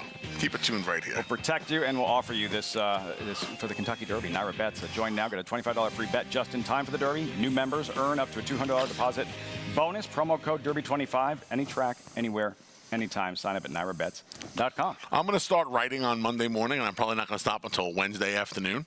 I'm just going to stop to watch my Philly run at Parks on Monday, but we will have you covered soup to nuts over at Naira Bets for Kentucky Derby 149. 1 week from tonight. Now, Mo Strike, who is the 8-5 favorite for Brad Cox. As we mentioned, last race, closing day, hopeful. Before that, defeated Forte and Company in the Sanford. Mo Strike, and then a gutty effort on that afternoon. Yeah, and you know what? Lafitte, he didn't beat him. He beat him good. I mean, he really put it on him. Watch him fight. This horse's effort, I loved his effort off of that. He digs in here, and he's surrounded. He's going to get beat. Firenze Fire's brother has him. Yep. Andiamo a Firenze. There it is. Said no mas right around the 8th pole, right around the 16th pole. And this horse just drew off from him. I mean, it was a big effort. That was a second time out effort as well. I mean, he really improved. He went from a 70 buyer speed figure at Churchill to an 85 less than a month later. The ship, different racetrack, climate. I mean, you take all of that into account, especially with a young horse. He took so much on in 27 days, 28 days, and handled it like an old pro that you almost knew something went wrong in the hopeful. And sure enough, he's gone almost 8 months. Right. So I think he found a nice spot. He has that tactical speed. Again, I think when you weigh the pros and cons with him and you look at that wet track, it was more likely whatever was bugging him to keep him on a bench for 8 months than the wet track. He's fresh, Mo Strike. He's won in his debut, so maybe you don't have to worry about the rust as much. But Rivet is in form and very sharp, having won 2 straight. You see Rivet, latest 2 weeks ago at Oaklawn, stalking, pouncing, driving, and putting this field to rest. You don't see, and the funny thing about Rivet is, you don't see too many 2-year-olds with 9.5-month layoffs that run in February of their 3-year-old year. But Steve started them so early. One of the first races at Keeneland for the 2-year-olds. Then he ran them back in the Churchill Downs stakes race on Derby weekend, and he ran well enough. And another one. He was on that trajectory to maybe be okay, and then where did he go? All right, needed to race off the layoff, and then the blinkers really seemed to have woken him up. He was right off a hot pace 2 starts back. They ran away from him last time when they went a little bit quicker to the half than they did in the maiden race. It didn't matter. He came with a brand new hatchet and chopped them all down at almost 7-1. I mean, yeah, I think he's the biggest threat to Mo Strike. The public seems to think Armand's taking a good deal of money off that big, gaudy fig. Yeah. And we talked about it, right? He has just 3 dirt sprints on his card. He's 2 for 3. He got beaten at Best Pal when he did not get off well. He was all over the place that day. He ran like a first-time starter, even though he had broken his maiden on debut. Armin, Martin Garcia. Garcia looking for the stakes sweep. Rivet, that's Team Matoli. The Heilig Broach, trainer Steve Asmussen. Mo Strike, long way to return. 3-2, all set for the Bachelor 3-year-olds. 6 furlong dash, $175,000 purse. It is post time at Oaklawn. Through the front of the gate, Chelsea Bailey staying aboard. The assistant starter right there to take them back of the gate.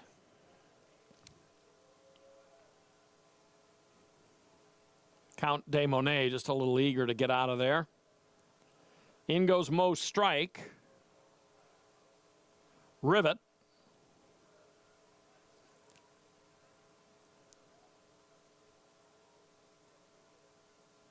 And the last pair to load will be Count de Monet and Joking Way.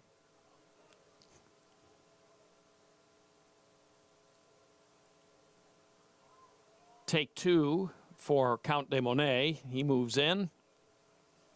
And Joking Way to wrap up the loading, one of 2 Steve Asmussen trainees. They're in the gate. And they're off. Rivet comes out on top.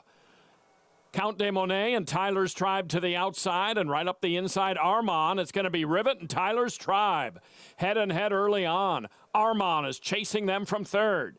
And then 3 lengths, and Joking Way is moving past Count de Monet. Joking Way into a relatively distant fourth. Then Count de Monet and 3 lengths to Mo Strike. He's well back in the field with a half mile to go, and he is sitting there about 9 lengths off the lead, followed by Alto Road and Release McCracken. Rivet has the lead here over Tyler's Tribe, and Rivet has made it 1 length here. Then Tyler's Tribe, Armand, and up to the outside, Joking Way. Tyler's Tribe is dropping straight out of it on the inside. They come to the top of the stretch, and Rivet with the advantage. Armand, under full urging, is 3 lengths back in second. And then comes Joking Way. Mo Strike has raced into fourth, and he is starting to roll down the center. Does he have time here in the final 16th now to catch Rivet? Mo Strike is finishing well on the outside of Armand, but Rivet has won his 3rd straight, and Keith Asmussen has an Oaklawn Stakes victory. Mo Strike came on late to be beaten about 1.5 lengths, and then came Armand and Release McCracken. Stakes win for Keith Asmussen at Oaklawn, indeed. The Bachelor victory here, Rivet leaving no doubt, flashing that speed, rounding the far turn. Asmussen was still the other riders encouraging, and right then, you knew this thing was over. Keith did a great job putting this horse on the front end. You know, Tyler's Tribe's a horse that 6 months ago he'd have instilled some fear in him, but he just put him away and just kept on to his business. Good job. Good finish, Mo Strike off the bench to complete the exacta, but no match for Rivet. Results, reaction forthcoming following the Bachelor. We check back out with Jessica Otten standing by. Jess, post time here for the second at the Big M. Yes, it is a very nice field of 7 we have here on the pace. Down winners of 7,500, and there's a couple of horses dropping down in class here, but I actually land on the horse that's going to be moving up the class ladder just a bit. That'll be Will the Wizard from the rail position. Tani Camilleri trains Andy McCarthy back in the bike. This horse was at this level 2 starts ago. Post 10, no chance, not uninvolved. Did pace a little forward towards the end of the mile, 26-4 last quarter. That was in against a much tougher group. Dropped down to the non-winners of 5,000 last time out. Showed speed from the rail, then sat the pocket behind De Los Cielos Deo, and he's just a classy horse in his own right. I believe he's over $1 million in earnings. He's a stakes horse at one point, so he was definitely chasing down a nice when he paced in 50-3, 26-3 last quarter. So he'll be tested again tonight on the way up in class. Gets the rail to work with. I love that Andy McCarthy is back in the bike, so we'll land on him in the win spot. Next, we'll go to the 4 Rock and the Aces, an earner of just under $500,000 lifetime, a mark of 149-2 right here at the Big M, and he's just been slammed with a couple of outside posts in last 2 at this level, numbers of 7,500. Last time he was parked the entire mile, only being 3.5 lengths, still paced forward, which is something I always like to see coming out of that same race as De Los Cielos Deo. And finished 4th there, 51 mile. And I just run into a couple of other troubled trips. If you go down the program page on April the 1st, a rough go for him there. He had pace, locked and loaded, nowhere to go. He had the shuffle there a little bit. I thought it was a very good effort. 2 back, where he did show speed, then sat the pocket and finished 2nd behind Chaser Hanover, who at one point was winning, you know, non-winners of 20,000. So he's been facing some tougher company as well. Next, I'll go to the 2 Melanie's Blackjack out of the Andrew Harris barn. Last time we saw him at this level was way before even on the program page. So he's getting some much needed post relief, class relief, and you get an aggressive driver in Joe Bongiorno. We'll send it back to Lafitte and Anthony at the desk. Jessica, thanks so much. All set post time. Ken Workington standing by live. Race 2, Meadowlands. Field of 7, race 2, ready for a start. Here they come.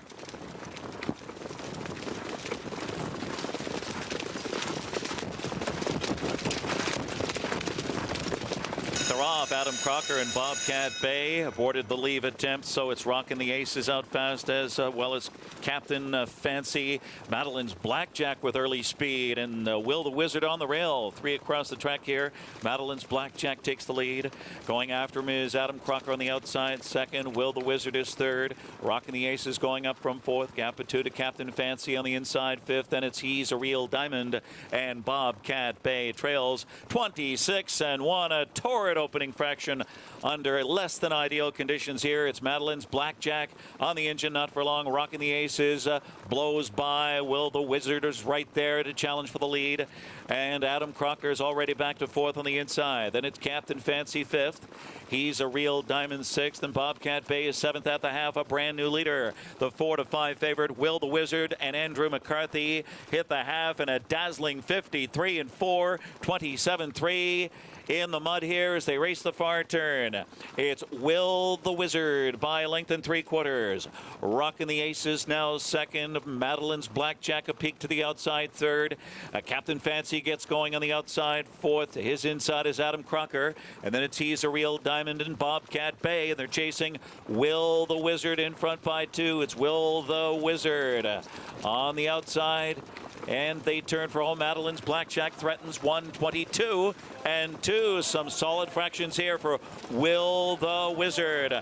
Madeline's Blackjack with dead aim on the outside. Will the Wizard hangs in there. Madeline's Blackjack. And now Captain Fancy flips off cover. Shaking loose late is rocking the aces. And He's a Real Diamond towering up late on the outside. Will the Wizard. Captain Fancy closing. Captain Fancy. He's a Real Diamond right there in the photo with Will the Wizard and Bobcat Bay, 150 and 2. Photo for win. Exciting finish. Anthony, Captain Fancy, hold on. Fantastic drive by Scott Zirin. He picked up the cover of Madeline's Blackjack. He waited. Madeline's Blackjack finally pulled the 3-hole, was able to come first over, was able to follow that cover, and a well-timed move to get the money. What he said. Results coming up, Meadowlands Race 3. Churchill Downs opening night post-parade Secret Edge, idle since last August. Yeah, I haven't seen this one in a while. His dirt form leaves a lot to be desired. Maybe I would like to try this horse on the grass if I owned him. Number 3 is Chow Mein, a contender, 12-1 on the morning line, now 9-2. We do have a couple of scratches. I'm more of a low main guy, but this horse ran okay, finishing third when dropping to the 20. Now goes back to the 10. First time this low on conventional dirt. Nara, key scratch. Number 5, Uncaptured Dream. Disappointed in his latest. Better on the synthetic, if you ask me. This horse has a couple of races last year at Oaklawn that were okay, but he's kind of tailed off. Garcia looking for a rolling double. Scotch No Rocks by Stay Thirsty, my friend, and stay in your lane at 4-1 with Louis Saez, Churchill's leading rider last fall. Great name. This horse comes out of a restricted special weight race all the way to the bottom for Al Stall. Secret Pocket. Tyler Gaffley owns second to Saez in the standings by 2 races. Should be plenty fit. A couple of distance races, one against special weight on dirt, one against claimers on turf. See how fit this horse is for the 7/8 tonight. Moving quickly in these post-parades. Yeah. Spinning straw into gold, who you saw by Golden Sense 2-time Breeders' Cup Dirt Mile winner. Outside Midway Miracle, just one paced, Anthony. That's a perfect way to put it, Lafitte. The 2 outside horses are going to need to step up their game to get a piece of this pie. Early speed, late speed, just kind of goes around in a semicircle. For that reason, 16-1 the field for this third race. Churchill Downs, $10,000 maiden claimer, 7/8 of a mile. Secret Pocket, the favorite, at 6-5. Paula Duca standing by. Paulie, how'd you see this one unfolding? Who graduates in this third at Churchill? Well, I thought another tough one in here, Lafitte. So fours have been wild in the first 2 races. Upsets in both races as the 4 jogged in the last one, and then obviously a 20-1 shot to win race number 1. Do I think the 4 wins this race? No, I don't. I'm actually going to be on a couple other horses because the horse 4 is scratched. You know, the 7 in here, when I looked at this form earlier in the day, it looked like 7-8 on paper. And, you know, when you get Louis Saez and Tyler Gaffley, they're the 2 main jockeys that are here right now. This is a horse dropping out of a restricted in the 7, stay in your lane. A restricted race where the horse didn't do much running, didn't break, sort of ran around there. Now the drop all the way down to 10. And I would think Louis Saez has got one thing to do. He's going to go forward with this horse, and I would think try to run this field off their feet early. Same with the 8, Secret Pocket. You know, this horse does cut back in distance. Dale Roman says this horse, you know, mile and a 16th off the bench going long at Gulfstream Park. I thought that was a decent effort, but 6 by 37, okay, the drop warranted, but that was on the turf. Now we're back on the dirt today. I just don't know if you want to take even money on a runner like that. You know, sometimes we're always looking at horses that are dropping, yet we forget the horses that are running okay. at this level. And I thought Chow Mein, the 3, was a major player in here. You know, the 2 races in the Chelsea Moisey Barn were not good. Then the horse had okay success on synthetic. Then last time, a lot sharper out of the gate. This horse has had some gate issues. I thought it ran very well last time at Keeneland at 23-1 in an 10-horse field. And I don't think it has to beat much in here. I think the 8 could be vulnerable. The 8 is the horse to beat. But Anthony, I know you like Lo Mein, but I like Chow Mein tonight. I like Chow Fun also, but there's no fun here either. He makes a lot of good points. I wouldn't want to take Secret Pocket at even money, Lafitte. I really wouldn't. Lots concede. Yeah. I mean, his sprint, I mean, Corona, you see Corona Bolt again. We've seen him twice already today. This feels like the first race. Yeah. This feels like the first race. Yeah, there could be some chaos here. There could be some chaos here. I can't believe the price on the 5 Uncaptured Dream, and I'm going to tell you why. So I think he's going to be. This is a race where when Nara came out, the speed left. And we can guess a little bit with Stay in Your Lane and think that, and I'm like Paul, I kind of think Luis Saez is going to be more aggressive, but you know what? Sometimes you can put rocket boosters on their hind ends and you ain't going to make them any faster. And this horse just did not have any speed first time out. The favorite doesn't really have any speed. The speed he showed was going long. The same with the 9 Spin Straw into Gold. Yep. These horses are all void of speed, and I would imagine the rider change, and it's a positive one to Edgar Morales, who just won the second race. I would imagine he's going to put this horse on the front end, coming back and wheeling back in just 11 days from Horseshoe Indy. I would imagine that this horse is going to be sharp tonight, and I would like to see Edgar aggressive, and I think you will see that. And this is a really square. I mean, 6-1. There's a heck of a price on this horse. The handicapper, like, you're not getting me again with this gelding. Not again with Uncaptured Dream, who's burned some money in his last pair. The last really disappointing is the favorite off the board at 8-5, 7-5, and for that, they're not going to get burned again, and that price continues to inflate. And especially going 7, a lot of people feel like sometimes it's easier to go wire to wire going 7 than it is going to 6. He might be able to establish the lead without going as fast as he ordinarily would have to going 3/4 of a mile. Uncaptured Dream as they file into the gate. 3rd race, opening night, Churchill Downs, Roxalana a little bit later on, the opening night feature. Let's see who graduates in this 3rd race. With Travis Stone standing by, post time, race 3, Churchill Downs. In Straw into Gold and Midway Miracle.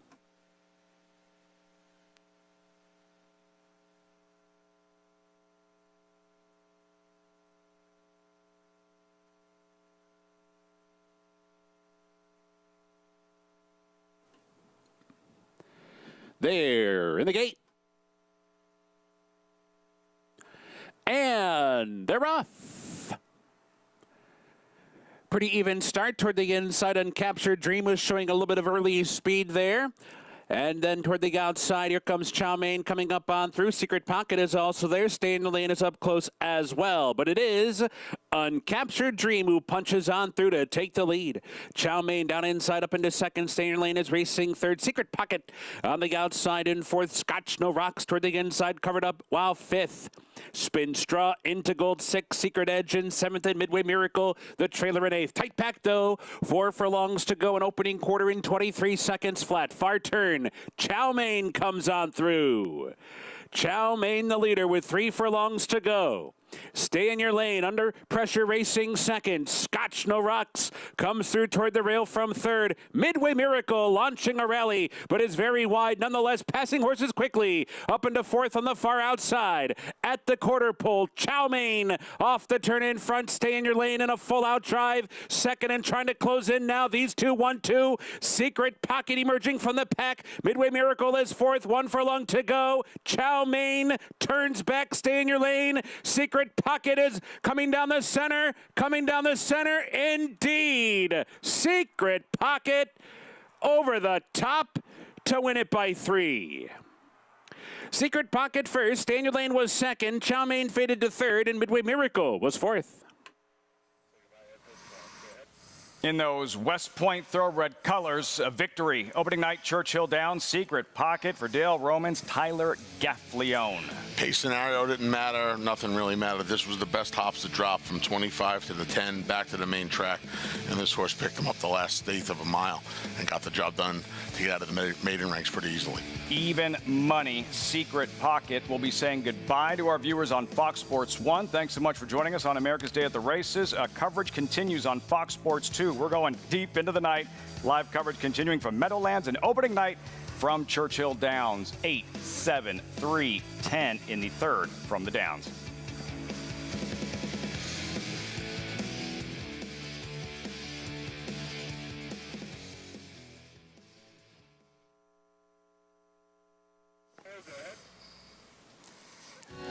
Good crowd on hand. Opening night, Churchill Downs, 1 week from tonight, 149th Kentucky Derby in Louisville beneath the Twin Spires at Churchill Downs. Welcome to our viewers on Fox Sports 2 alongside Anthony Sabile. I'm Lafitte Pinkai. Again, deep into the night with Meadowlands Racing. Good night of harness action. And here the thoroughbreds at Churchill Downs, where we just saw Secret Pocket graduate with Tyler Gaffleone. Louis Sias won the last riding title, Churchill Downs, but Gaffleone, he is piled up. Riding title after riding title at Churchill. He knows what to do there. His new Kentucky home, the Floridian. Good. Thanks. I'm on my game tonight. The Floridian, if I do say so myself, the Floridian has certainly found a home in the bluegrass and winning title after title at both Churchill and Keeneland. So, yeah, he's doing a fantastic job. Tyler's developed into a wonderful rider. But Louis Sias is going to move his tack there full time, it seems like, and come up to Saratoga, both of them. There'll be a little bit of a pitched battle for the next few years down there. You're not kidding. Secret Pocket, the favorite, delivers race 3. Churchill, moments ago, co-feature at Oaklawn, $150,000 Bachelor Stakes. Keith Asmussen, the stakes win at Oaklawn Park and a family affair for the Asmussens. What a special moment, and a sprinter really starting to come into his own here in Rivet. Steve just cranks out the sprinters, doesn't he? The Hall of Famer really knows how to get them going. Is this Keith's first stakes win? I believe first stakes win at Oaklawn. That's pretty amazing, right? Doing it for Dad. He's improved so much, This Anthony. is a nice horse. I wonder if we get to see Keith. I would love to see Keith and Rivet here for the Woody Stevens. Yeah, it would be unbelievable, feel like right? Too much of a reach Not after at all. what we're seeing from Rivet. Not at all. He's handled wet tracks, dry tracks. Yeah, I would love to see it. I think it would be great. And a solid comeback from Mo Strike, who really wasn't in the mix, he's closing with a rush to complete the exacta, unraced since closing day Saratoga. Very strange effort, Lafitte. I'm going to tell you why. He ran so well, but he didn't have any tactical speed. And when horses come back from layoffs, they're usually more keen than when they leave. Good point. He was void of speed and still ran a bang-up second. Solid effort, but too much Rivet. Woody Stevens sounds good to me at Belmont Park. One left at Oaklawn. In the paddock, that's coming up next here on America's Day at the Races on Fox Sports 2.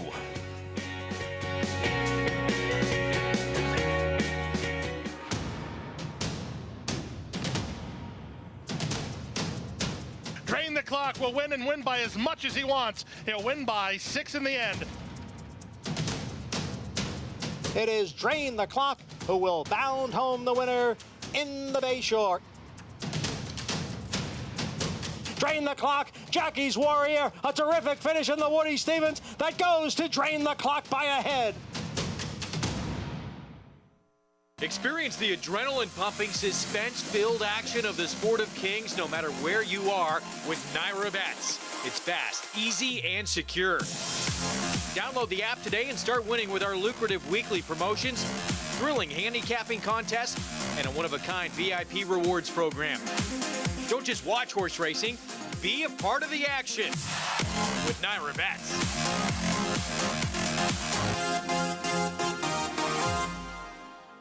Grade 1 winner and track record setter Lee.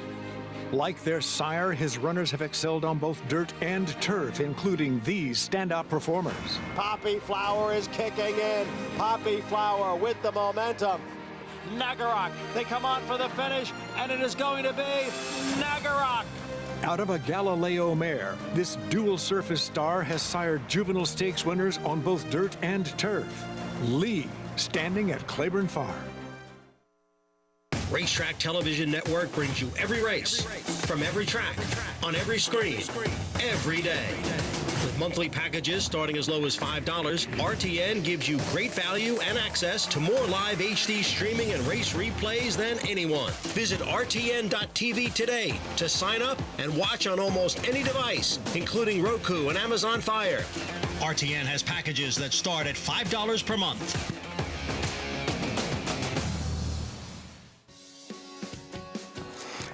Welcome back to the show. America's Day at the Races. Opening night, Churchill Downs, where we just saw Secret Pocket.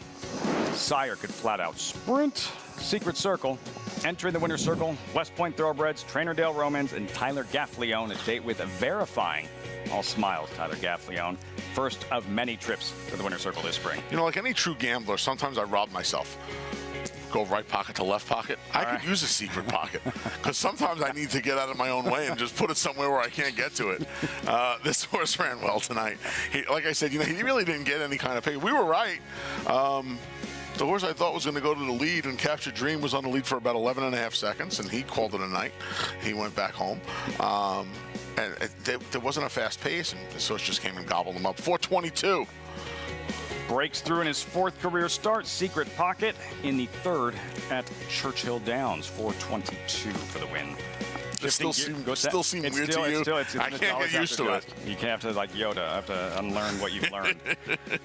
I'm still learning a lot about the Standardbreds, and we have a compact field here of 4 gearing up for race number 3 at the Big M. Jessica Otten standing by. Jess. Thanks so much. Yes, race 3 up next. It is the New Jersey Breeders' Maturity Final for those 4-year-old pacing mares. And we have a field of 4 in here, and there's 2 that separate themselves from the other 2, of course. That's the 3 and the 4, Nikki Hill and Treacherous Dragon. Treacherous Dragon was our 2022 Dan Patch 3-year-old pacing filly of the year. Nikki Hill's season was cut a bit short last year due to injury in the beginning of the season, but the last half of her season was very strong as well. I went to Treacherous Dragon on top here. It's really hard to separate those 2, depending trip-wise. Nikki Hill did take the elimination last week, but back to Treacherous Dragon. She had 15 starts last year, 9 of those being wins. She added the Lasix program to her schedule later in the year. She qualified, won her Jugette elimination and final, had some time off, qualified, won that Breeders' Crown final. She faced older pacing mares in that final we had here at the Meadowlands. She came back last week and was a very good second-place finish. She paced home in 25 and won that last quarter, 51 and 1 mile. You know, Scott Easy just took her off the gate, got her away mid-pack, and let her pace home a really big back half there. That was Nikki Hill who cut the mile there. Last year, like I had mentioned, her season was cut short, 7 starts, 3 wins, and a couple of second-place finishes there. She went a big mile in her Breeders' Crown final. She was parked that first half from post 10 clear to the front and was beaten a neck in 49 and change. Then she came back and quad 2 solid qualifiers going into that race last week. So Dexter was able to cut it on the front end. That's pretty nice fractions there, the first 3/4 of a mile, and let her pace home strongly in 26 at the end of a 51 mile. So, you know, I think those 2 qualifiers really helped her prep for that race last week. And then, of course, the Treacherous Dragon had the 1 lone qualifier. So I'm going to go with Treacherous Dragon over Nikki Hill in here in this New Jersey Breeders' Maturity Final for 4-year-old pacing mares. Back to Lafitte and Anthony. Jess, thanks so much. Going with Treacherous Dragon. How rare is this? Anthony, we're accustomed to seeing 10, 11 horses in these races. How rare is this small field? Had a 7, had a couple 8s, some 9s, 10s. The big track, the mile oval, like the Meadowlands is, you usually see full field, 10-horse fields. This is very strange. This is odd and rare. So they used to run races in heats, like the Hamiltonian would run in a heat where they'd run 2 eliminations on the same day, and then the 2 winners would square off, and that's how they would finish it. They used to do that all the time. And then they went to the week before system, Meadowlands pace. It's so foreign to someone who simply follows thoroughbred racing. They race what? How many times in the same day? Yeah, it's amazing. Do you look at it differently from a trip? Because harness racing, much more trip handicapping. If this was a thoroughbred race, we'd say jockey's race. Do you say, like, driver's race? A little bit. We'll talk more about that later there, because there's an interesting race tonight where a bunch of horses are shipping in from smaller ovals, and we'll talk about that tonight. New Jersey Breds Maturity Final. Ken Workington standing by. It's post time for the Meadowlands. Is race response when they hit the finish. Right now, here's Ken. It's post time. Preferred equine starting gate rolling. Start of the Survivor Pick 7. New Jersey Breeders' Maturity Final. Nikki Hill and Treacherous Dragon vying for favoritism. Here they come. And they're off. Nikki Hill marches out of there. Treacherous Dragon on the outside. Backing away was Be Aware. Valar Dohyrus from the inside. Guns out and keeps them 3 deep into the first turn. Valar Dohyrus now. Nikki Hill and Treacherous Dragon going for the lead. So Treacherous Dragon to the front this week. Nikki Hill, last week's winner, back in the second spot. Will stock from there. Then Valar Dohyrus, gap of 4-5, and Be Aware completes the quartet past the opening quarter in 27 3/5. A pair of Dan Patch Award winners, 1-2 here. Treacherous Dragon, last year's 3-year-old champion, leads the way. Nikki Hill in the second spot with Dexter Dunn, and Valar Dohyrus is a close-up third. Gap of 4.5 lengths to Be Aware fourth, getting close to the half here. Treacherous Dragon and Scott Ciron tapping the brakes here and rationing out the speed. Stalked all the way by Nikki Hill. Valar Dohyrus is third, and a closer fourth now is Be Aware. The half are rated 56 2/5. On to the far turn they go. Treacherous Dragon getting her own way. It's Treacherous Dragon, Nikki Hill second, stalking all the way with that dreamy 2-hole ride, 3/8 to go. Then Valar Dohyrus third and Be Aware fourth. No changes in position as they head by 3/4. Treacherous Dragon, peek to the outside comes Nikki Hill as they get set to sprint to the wire. Valar Dohyrus and then Be Aware 3/4, 125 2/5 into the stretch, just 29 in the third quarter. Treacherous Dragon will look to outsprint Nikki Hill, the pocket sitter. Deuce pops and takes her late shot now. Here comes Nikki Hill. Treacherous Dragon on the inside. They slug it out to the wire. Nikki Hill on the outside delivers her blow. Treacherous Dragon on the inside. Nikki Hill! Nikki Hill wins again, then Treacherous Dragon. Valar Dohyrus and Be Aware, 151-1. Beautifully timed drive. Nikki Hill surges late, picking off Treacherous Dragon in this New Jersey Breds maturity final. I can do this because I was applauding Scott Ziron's drive in the second race. I would have tried to get a little separation on the far turn, and he tried to be a little too cutesy for me. Nikki Hill, though, she's hickory, and she did a great job. Dexter, the Thunder from down under, Lafitte. Dexter Dunn, 2-hole pop. Nickname I won't forget anytime soon. Have a good night. Meantime, knows what it feels like to win a Kentucky Derby. Disqualified in the Kentucky Derby. Maximum security. He'll ride Tappet Trice and last fall's leading rider at Churchill Downs. Stay tuned. Good magic in a good-looking performance. Cruises home in the Haskell Invitational. And it's a vintage performance by Vino Rosso in the Breeders' Cup Classic. Nest, much the best. Elite Power on the far outside, and Elite Power gets up to win the sprint. On the outside, it's Malafat coming to the wire. Who's it gonna be? It is Malafat.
Welcome back to America's Day at the Races. that kind of afternoon and evening in South Ozone Park, New York.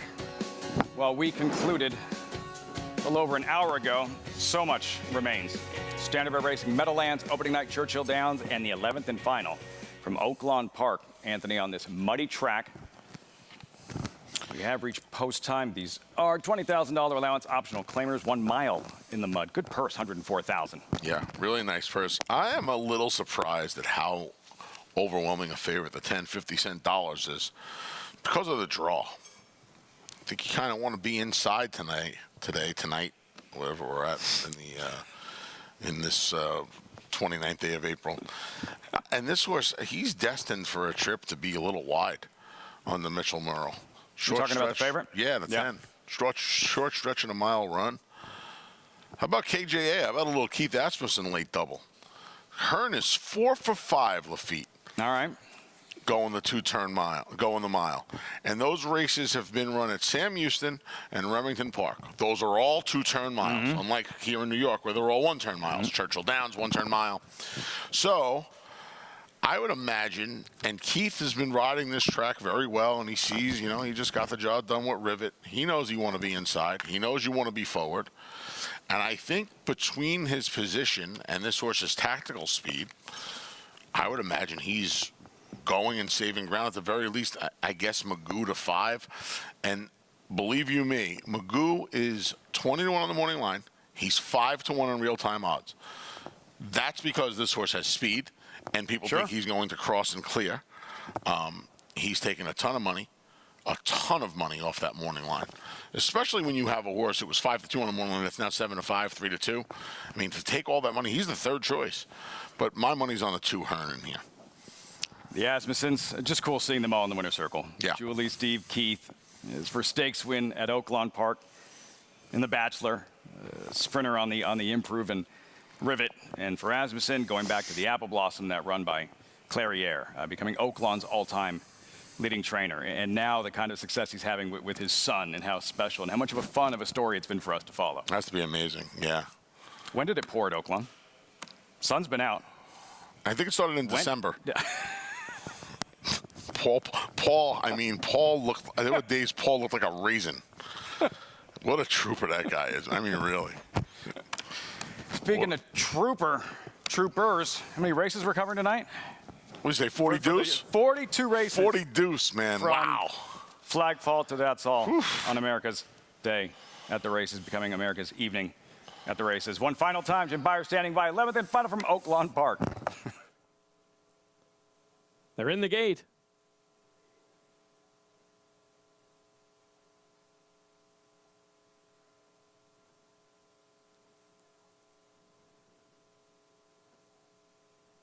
Looks like they're settling down the 3 riders special. Track muddy. And they're off.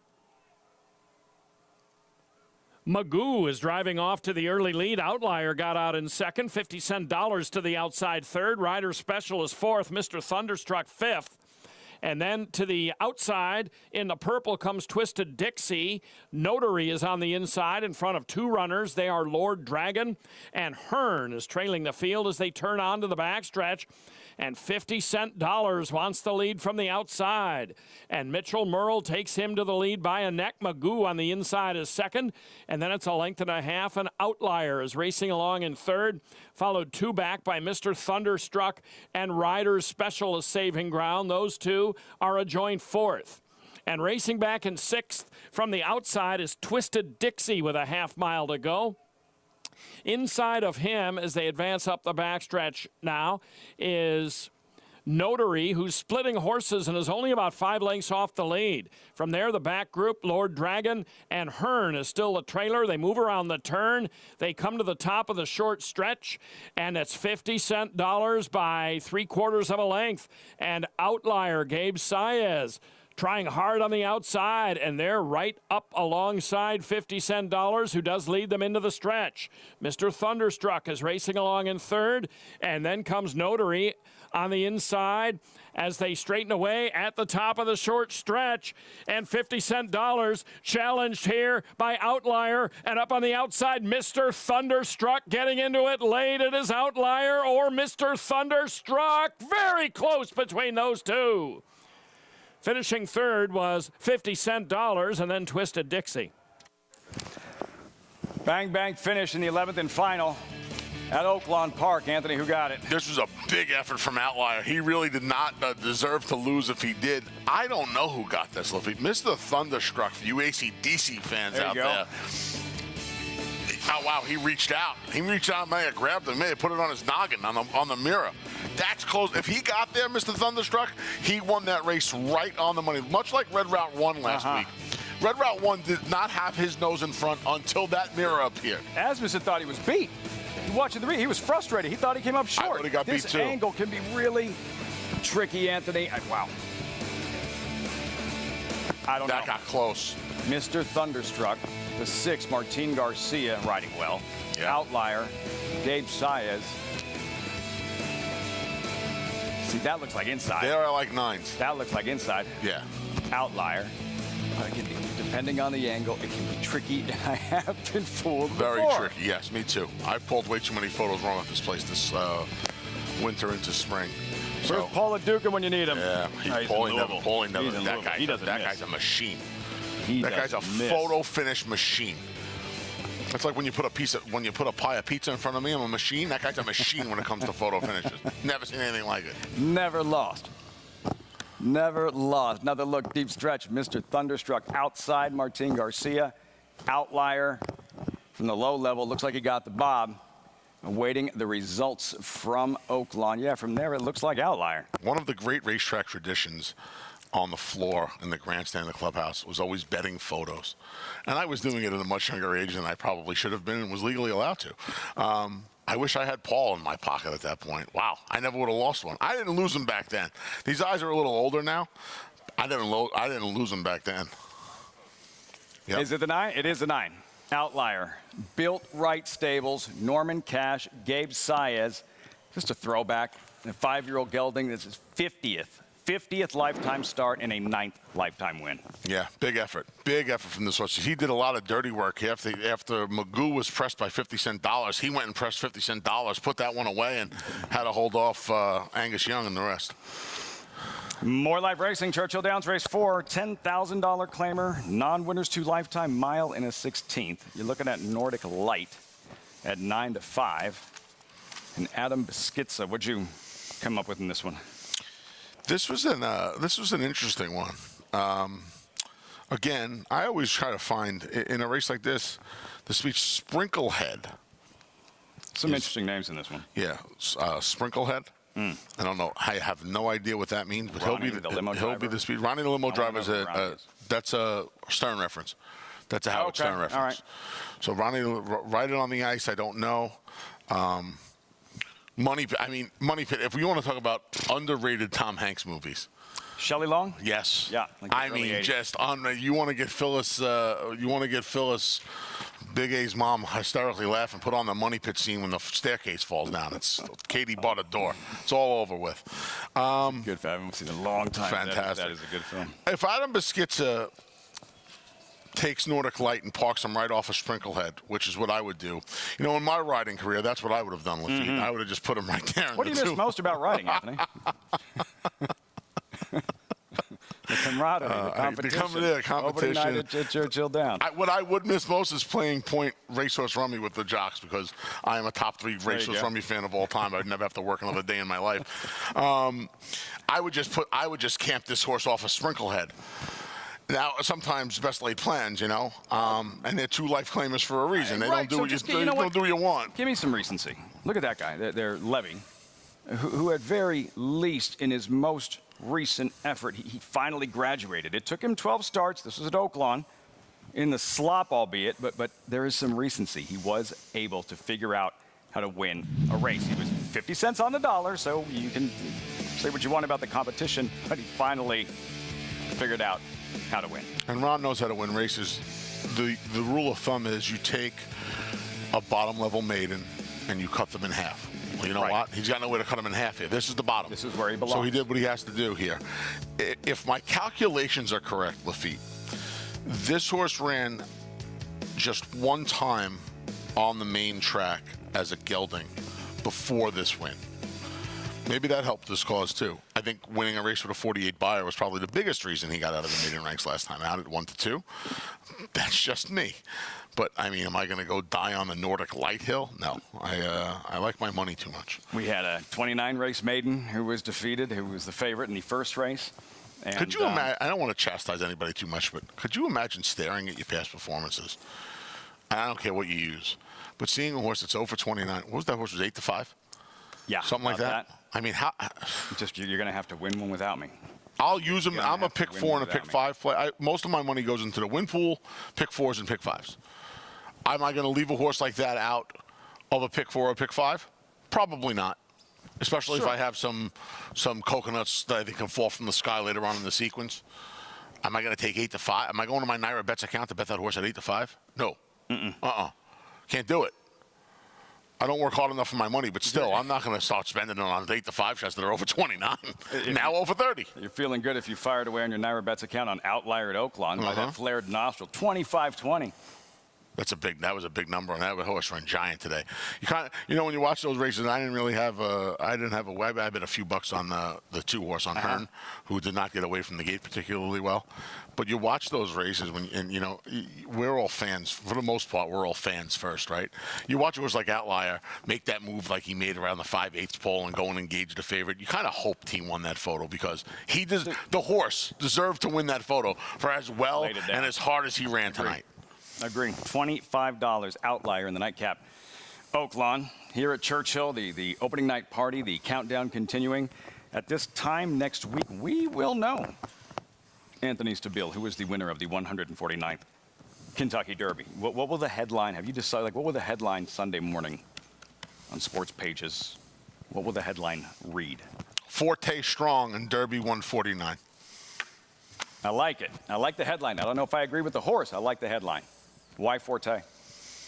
I just think he's the best horse, and Arad puts him in the right spot.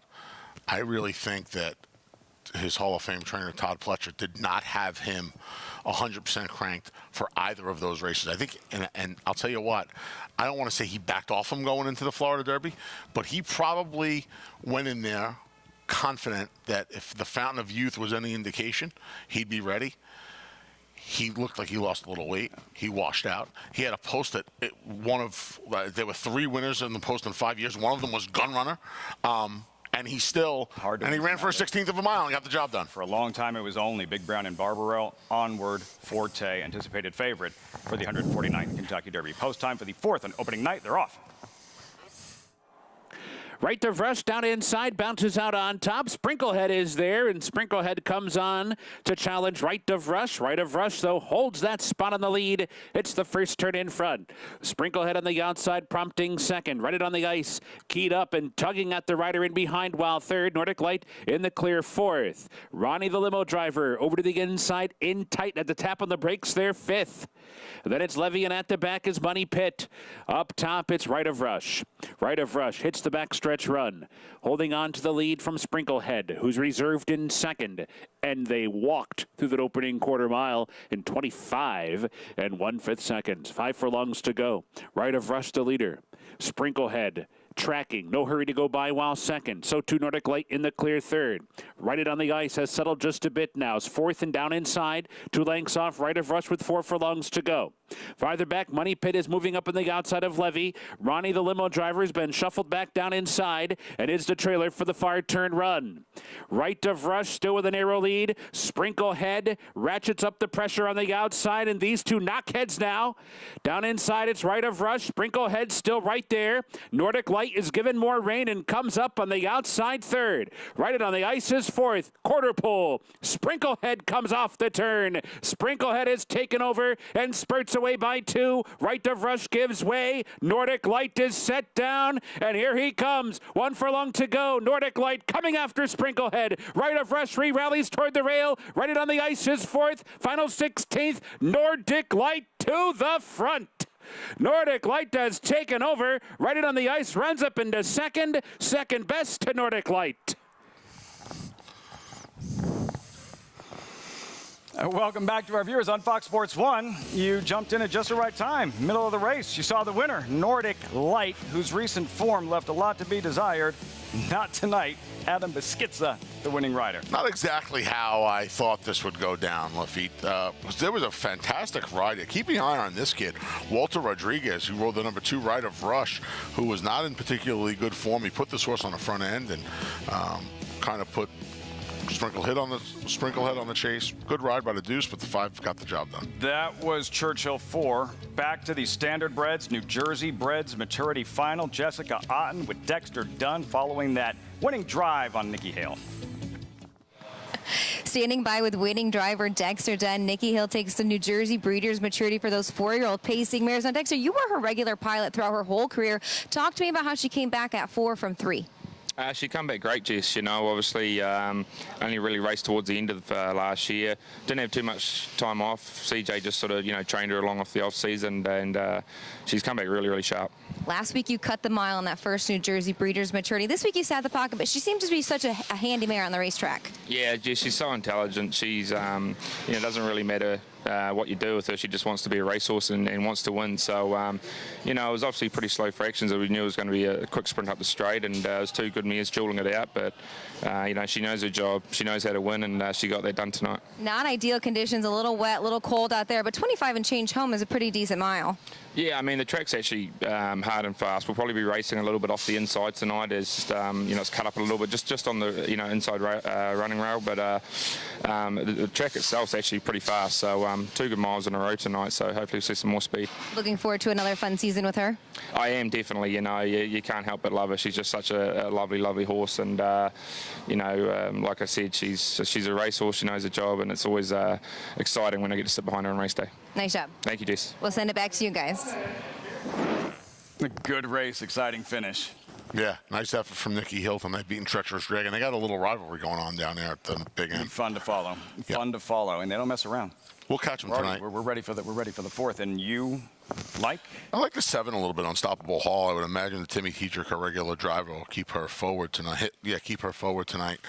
I think the 6 Rock and Roll Nella will probably leave for position. There's not a lot of early pace on in here, and we've seen the front end be okay tonight. So 6s and 7s, but bigger price on the 7, Unstoppable Hall, for Tim Tetrick and Steven Ribka, who's won 2 races at the Big M so far this season. Favorite to the outside.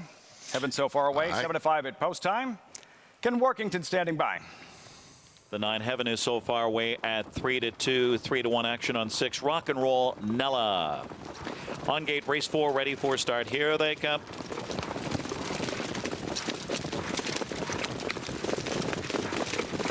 They're off. Unstoppable Hall. Always Be Royalty. Heaven Is So Far Away. Blasts off the far outside. She's a Freak Like Me. Showing up on the inside. Cutting the corner 3rd. She cut the corner and Always Be Royalty as they head around the first turn. It's Gotta Love My Shadow. Also cut the corner. She's 4th now.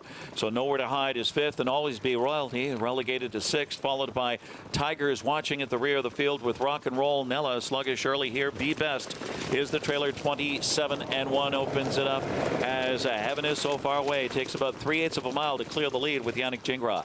Heaven Is So Far Away to carve it out now. Unstoppable Hall 2nd. She's a Freak Like Me right on the helmet in 3rd. Gotta Love My Shadow is 4th. Nowhere to Hide on the inside 5th. Always Be Royalty 6th, close to the half. Underway is Rock and Roll Nella from the rear of the field, and then Tigers watching on the inside, and Be Best is starting up from last. At the half, it's Heaven Is So Far Away, 4-5, 56 rated half. Heaven Is So Far Away. 2-hole ride for Unstoppable Halls. They around that far turn. And coming first up is Always Be Royalties. Now 3rd, it's a live toe for Rock and Roll Nella. 2nd over. A shuffle for She's a Freak Like Me on the inside. And underway on the outside is Be Best from third over. She's got some work to do. Gotta Love My Shadow was shuffled to the rear of the field as they race by 3/4 in 1:25 and 2 come after. Heaven Is So Far Away. Heaven Is So Far Away by 2 lengths. Now Unstoppable Hall looking to squeeze on through, and it's Rock and Roll Nella slingshots on cover on the outside with a full head of steam. Heaven Is So Far Away has her hands full. It's Rock and Roll Nella on the outside inching in. Rock and Roll Nella. Then Heaven Is So Far Away. Always Be Royalty and close Be Best, or She's a Freak Like Me. 153. Rock and Roll Nella in the 4th at Meadowlands. What jumped out at you about the drive? Andrew McCarthy pulled a dip-de-doo on me here, Lafitte. He was supposed to go to the front. This was going to leave. He took this back to dead last. What I said to you right away, I was like, what a curious drive this is. And then Teacher did the right thing. He left with Unstoppable Hall. Yanni Gingras, with Heaven Is So Far Away, took advantage. They didn't go that fast. This horse came from last into a not much pace. What a mile from Rock and Roll Nella tonight. Good job all around. The results coming up. That gentleman, that trainer has a lot to smile about these days. Norm Cassie, 2023 breakout year. South Lawn ready for the Kentucky Oaks. And tonight, Pretty Birdie. She breaks like a rocket. The one to catch in the featured Roxalana.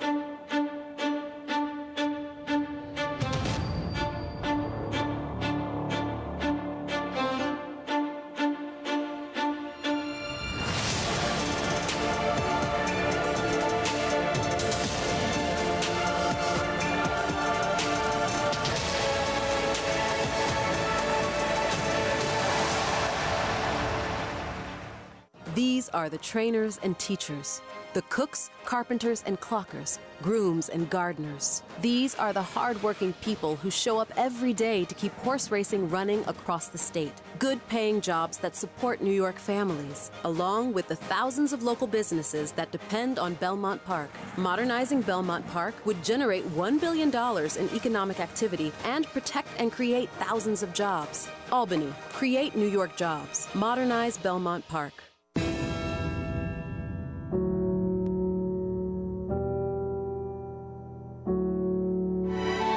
Independence Hall is hands down one of the most impressive horses I've ever seen physically. Independence Hall is pouring it on here in the Nashua Stakes. Won by maybe a dozen lengths. Independence Hall wins the Hagyard Bayette.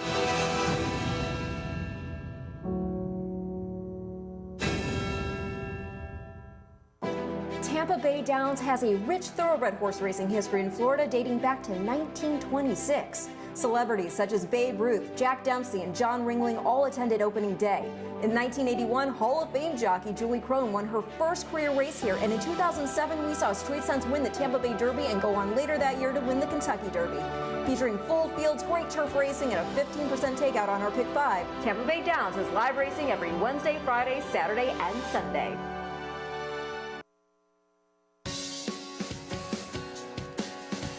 Opening night, Churchill Downs. Welcome back to America's Day at the Races. Roxalana featured event this evening. We just saw race number 4. And how about Nordic Light, Adam Beskica? Second lifetime victory, entering the winner's circle for Juan Cano. Sharp win tonight by Massery. Yeah, good job here by Adam, just calling a little bit of an audible. I think he thought he was going to sit that trip off of Sprinklehead, and Sprinklehead didn't get to the lead. He was on the chase. He followed Sprinklehead around there, and that turned out to be the right move. He just did it a little differently. He didn't do it from the bell. He did it from around the 3/8 pole to the wire, and able to get the job done. Sprinklehead fell apart with like a cheap suit the last 1/8 of a mile. He's going to wind up third. Packs it in late. Yeah, he really just, I thought he was going to get the job done, and the Nordic Light came calling, and 5-1-2-4. Strong handling, strong finish from Beskica. Yep.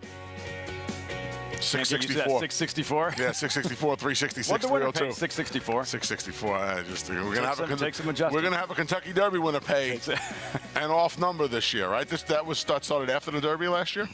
It's gonna Of be which so you strange. think Forte? What post do you think? What price do you think Forte is at post time? It's funny you said post, because I think post will play a key role in that tote board this year. A generic answer would be 7-2. I think the favorite will be 7-2. I think if he draws like 1-2, 19-20, he could be 4-1, 9-2. But I think he will be the favorite. I just think it depends on the price. You know, Rich Strike and what he did last year, that is going to impact wagering this year. Historically, it has, right? The year after Mind That Bird won, nobody was higher than 37-1. There were 2 horses at 37. So, yes, I don't disagree. And that, if you are a Forte fan like I am, that helps the cause. Love it. Of course I love it. He blew me up to smithereens last year, but this helps me this year. I'll just bet more on Forte. Countdown continues. Kentucky Derby next Saturday. That'll wrap things up for me. Acacia Clement standing by. We'll be joining you, and you guys are off at 3:30 a.m. after race 42, Meadowlands, yes? A-Train. We were talking about Chow Mein earlier. We can't even go to Woe Hop anymore in Manhattan. It's closed. A-Train never stops. Acacia joining the show momentarily. Coverage continues from Churchill Downs and Meadowlands. Have a great night, everyone. America's Day at the Races rolls on.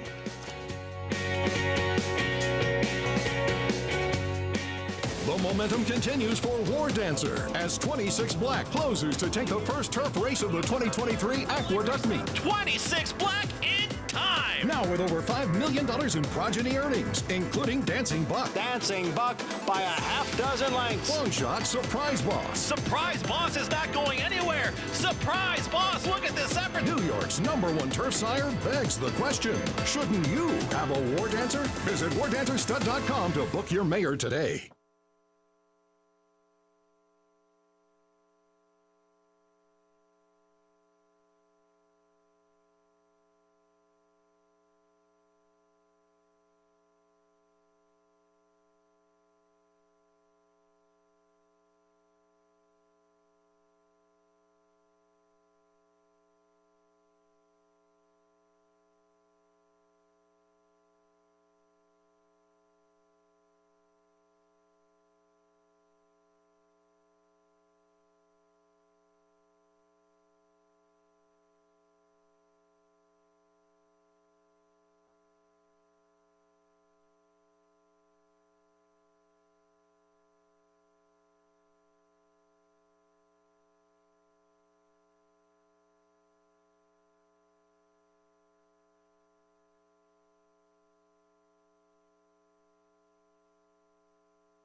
Welcome back to America's Day at the Races, brought to you as always by America's Best Racing. For the love of the race, visit americasbestracing.net today. Live look at Churchill Downs, the site of next week's Kentucky Derby. As I'm your new host for the rest of the night, Acacia Clement, happy to be stepping in. Don't worry, Lafitte and Guy will be with us for the rest of the week. I know you all miss him already, but happy to be taking over here alongside Anthony Stabile for the rest of the card at Churchill Downs and the Meadowlands. How's it going? A-Train time. Yeah.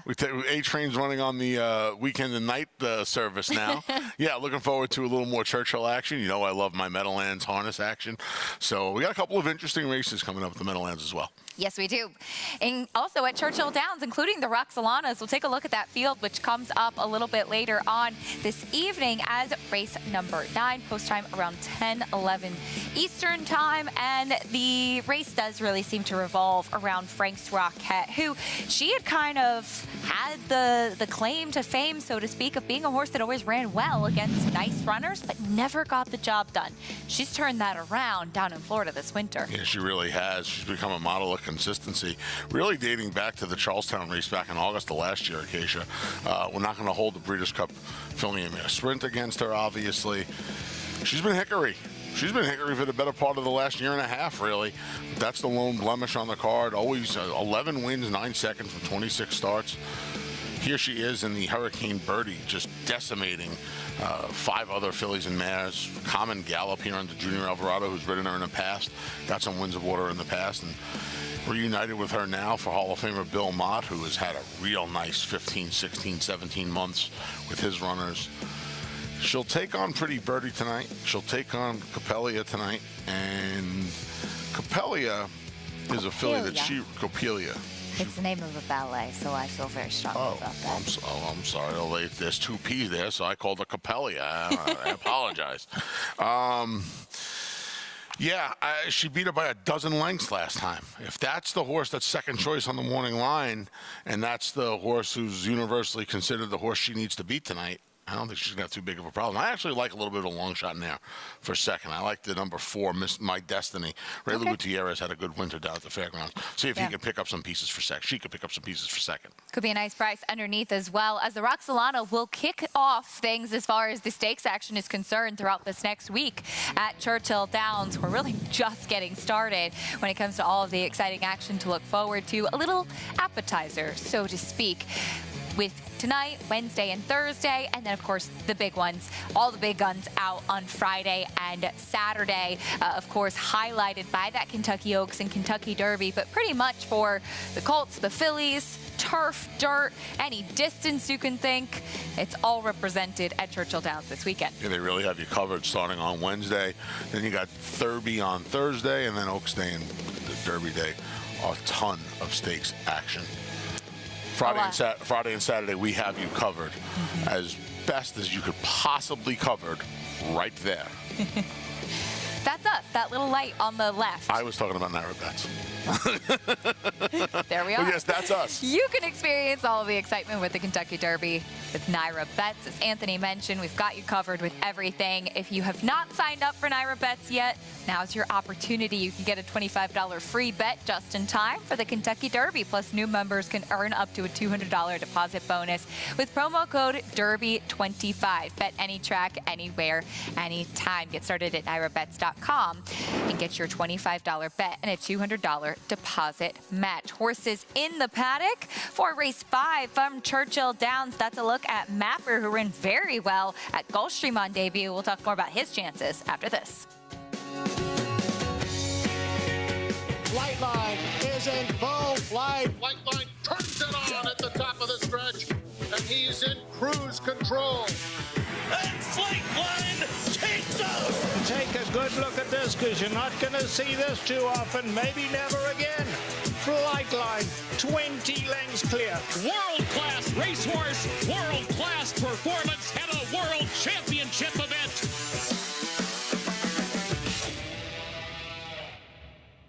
Experience the adrenaline-pumping, suspense-filled action of the Sport of Kings no matter where you are with Naira Bets. It's fast, easy, and secure. Download the app today and start winning with our lucrative weekly promotions, thrilling handicapping contests, and a one-of-a-kind VIP rewards program. Don't just watch horse racing, be a part of the action with Naira Bets.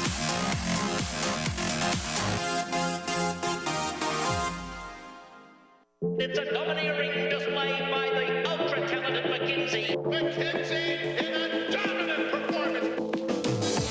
300 won't do it. 300,000. 275. You need 275,000. 75. But to get 75. 275,000. 250. I'm Ralph now. 250,000. Able to get $200,000.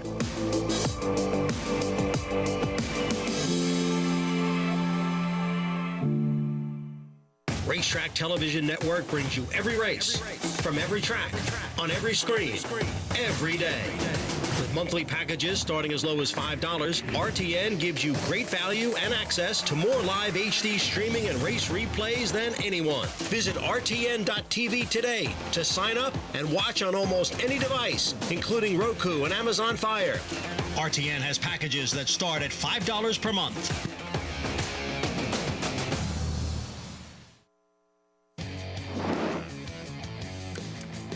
We're back on America's Day at the Races, brought to you in part by Naira Bets. You can bet any track, anywhere, anytime. Check out NairaBets.com or download the app to get started today. It was a rainy day at Aqueduct Racetrack this afternoon. Looks like the weather is nice and clear over at Churchill Downs right now. Great to see such a nice crowd out. Opening night, I should say, this evening as we continue on with race number 5 live from Churchill Downs. Currently 9-5 on the 4 Mapper. 83 Buyer speed figure for his debut when he just missed down at Gulfstream. Looked a little bit green in that race, like he was still figuring things out, but definitely one to build off of. Yeah, for a barn that does insanely well second time out. He's going to be, imagine this horse is going to be very, very tough tonight. 8-5 right now. You see Mapper in the Calumet Farm, the black and gold, the new Calumet Farm, if you will. It's tough to miss him. He's the gray on the far outside. He's going to make up a ton of ground here under Luca Panici. Barn reaches out to one of its go-to riders on this circuit, Brian Hernandez Jr. tonight. And even right here, Acacia, it looks like there's a chance. And you see the winner is your 1-2 favorite. This was 14-1. He ran in spots a couple of times. Well, you saw him drifting out, kind of green switching leads. It's still just a sign of a horse that's really figuring things out. More on him in a moment. We'll meet the rest of the field, kicking things off with layoff runner Ludwig. Yeah, Ludwig ran well. 2 starts back for Phil Bauer when that barn was going guns blazing. Did not fire back in May of last year. Now we haven't seen him for 51 weeks. Coming back off a poor effort at Keeneland is Zed. Much like Ludwig, this horse just didn't fire last time out. Now he had the race under his belt. We'll see if second off the layoff helps. Here's Saturday Longlegs, first-time starter by Daddy Longlegs. Yeah, lazy job with the name. They just took a word from the dam's name and made it onto Longlegs. There's your favorite Mapper. Makes a lot of sense. If he gets his act together, gets an extra half furlong today, Barn does great second time out. Shady Daredevil, first-time starter. Yeah, Norm Cassie had an amazing meet down at Oaklawn Park. This horse has been working very well down on Hot Springs. We'll see what the son of Daredevil does on debut.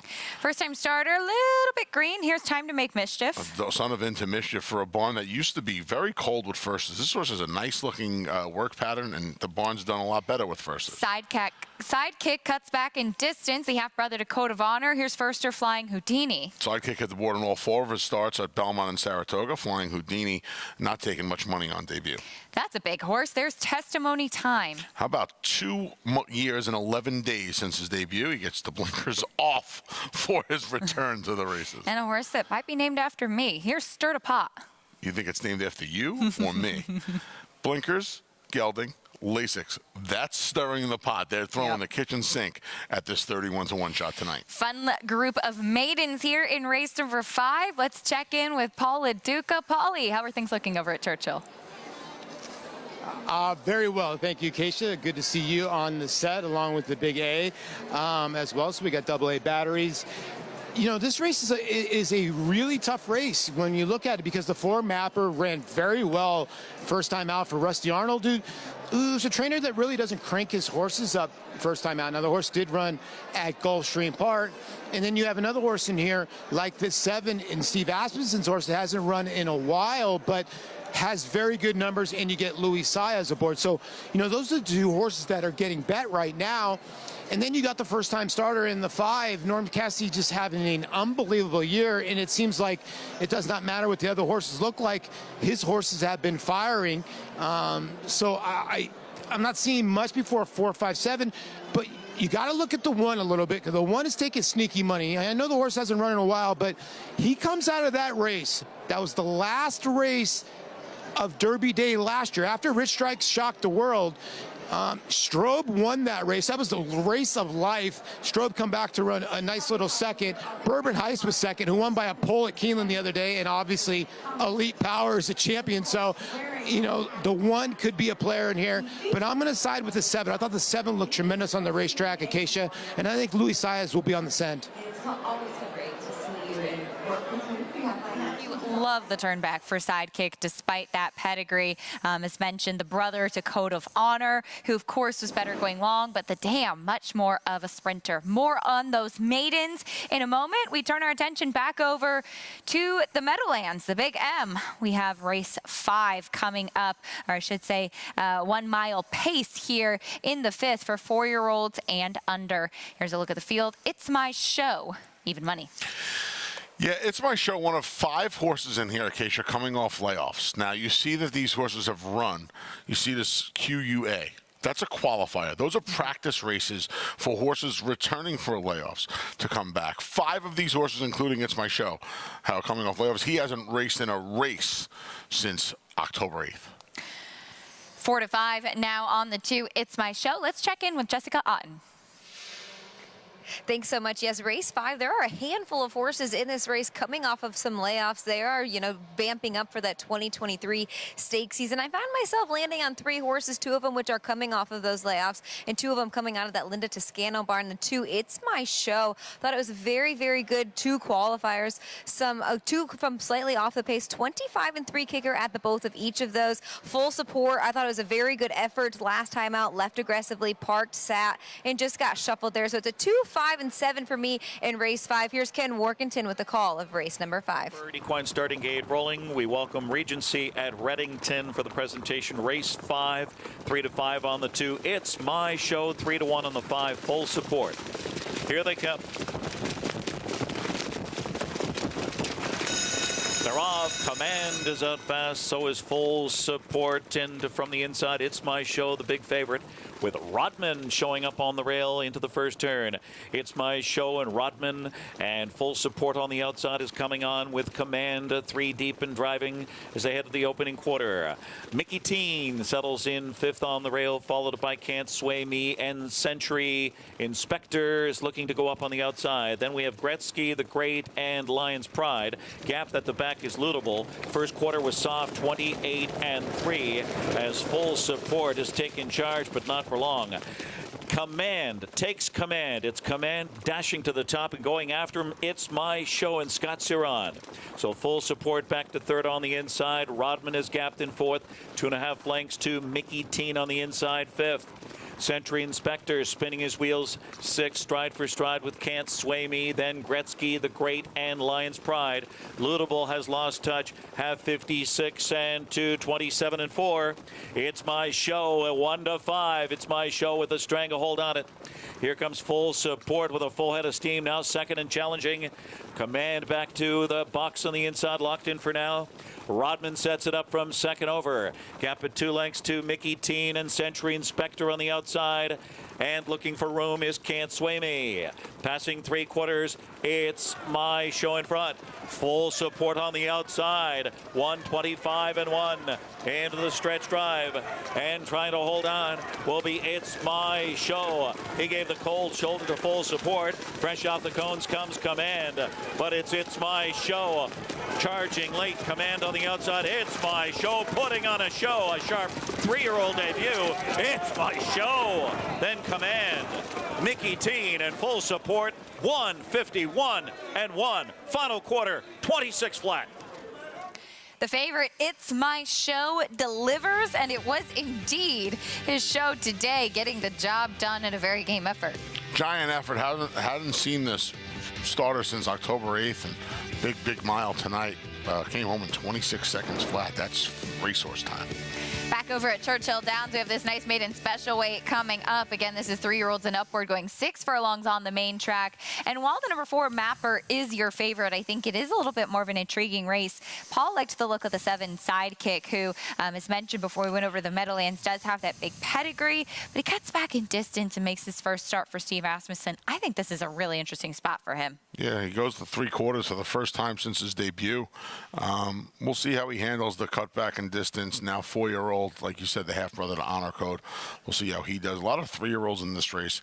Ludwig from the rail is facing a bunch of 3-year-olds for his 4-year-old debut. He's missed a lot of time. Strobe won that race, like Paul said. Elite Power was 3rd there, so he's coming out of a big key race.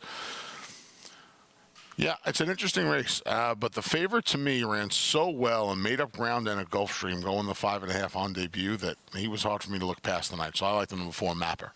And definitely, as you mentioned, with the Rusty Arnold barn, you expect this horse to move forward 2nd time out. Paul touched on the first-time starter from Norm Cassie, Shady Daredevil. This colt by Daredevil, who debuts with Ricardo Santana in the saddle, does debut wearing short blinkers too, you'd imagine, and especially with some of the sharp workouts we've seen from the gate coming in, you'd imagine this one, they want him to show some speed. Yeah, you would imagine that he's going to be forward in here. We'll see how it shakes out. A nice maiden special weight coming up in the 5th at Churchill Downs. Here's Travis Stone with the call. Shady Daredevil goes in.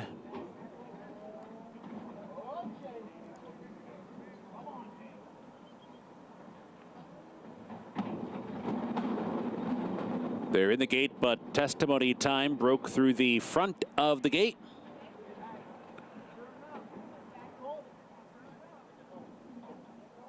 Riders also off. Time to make mischief.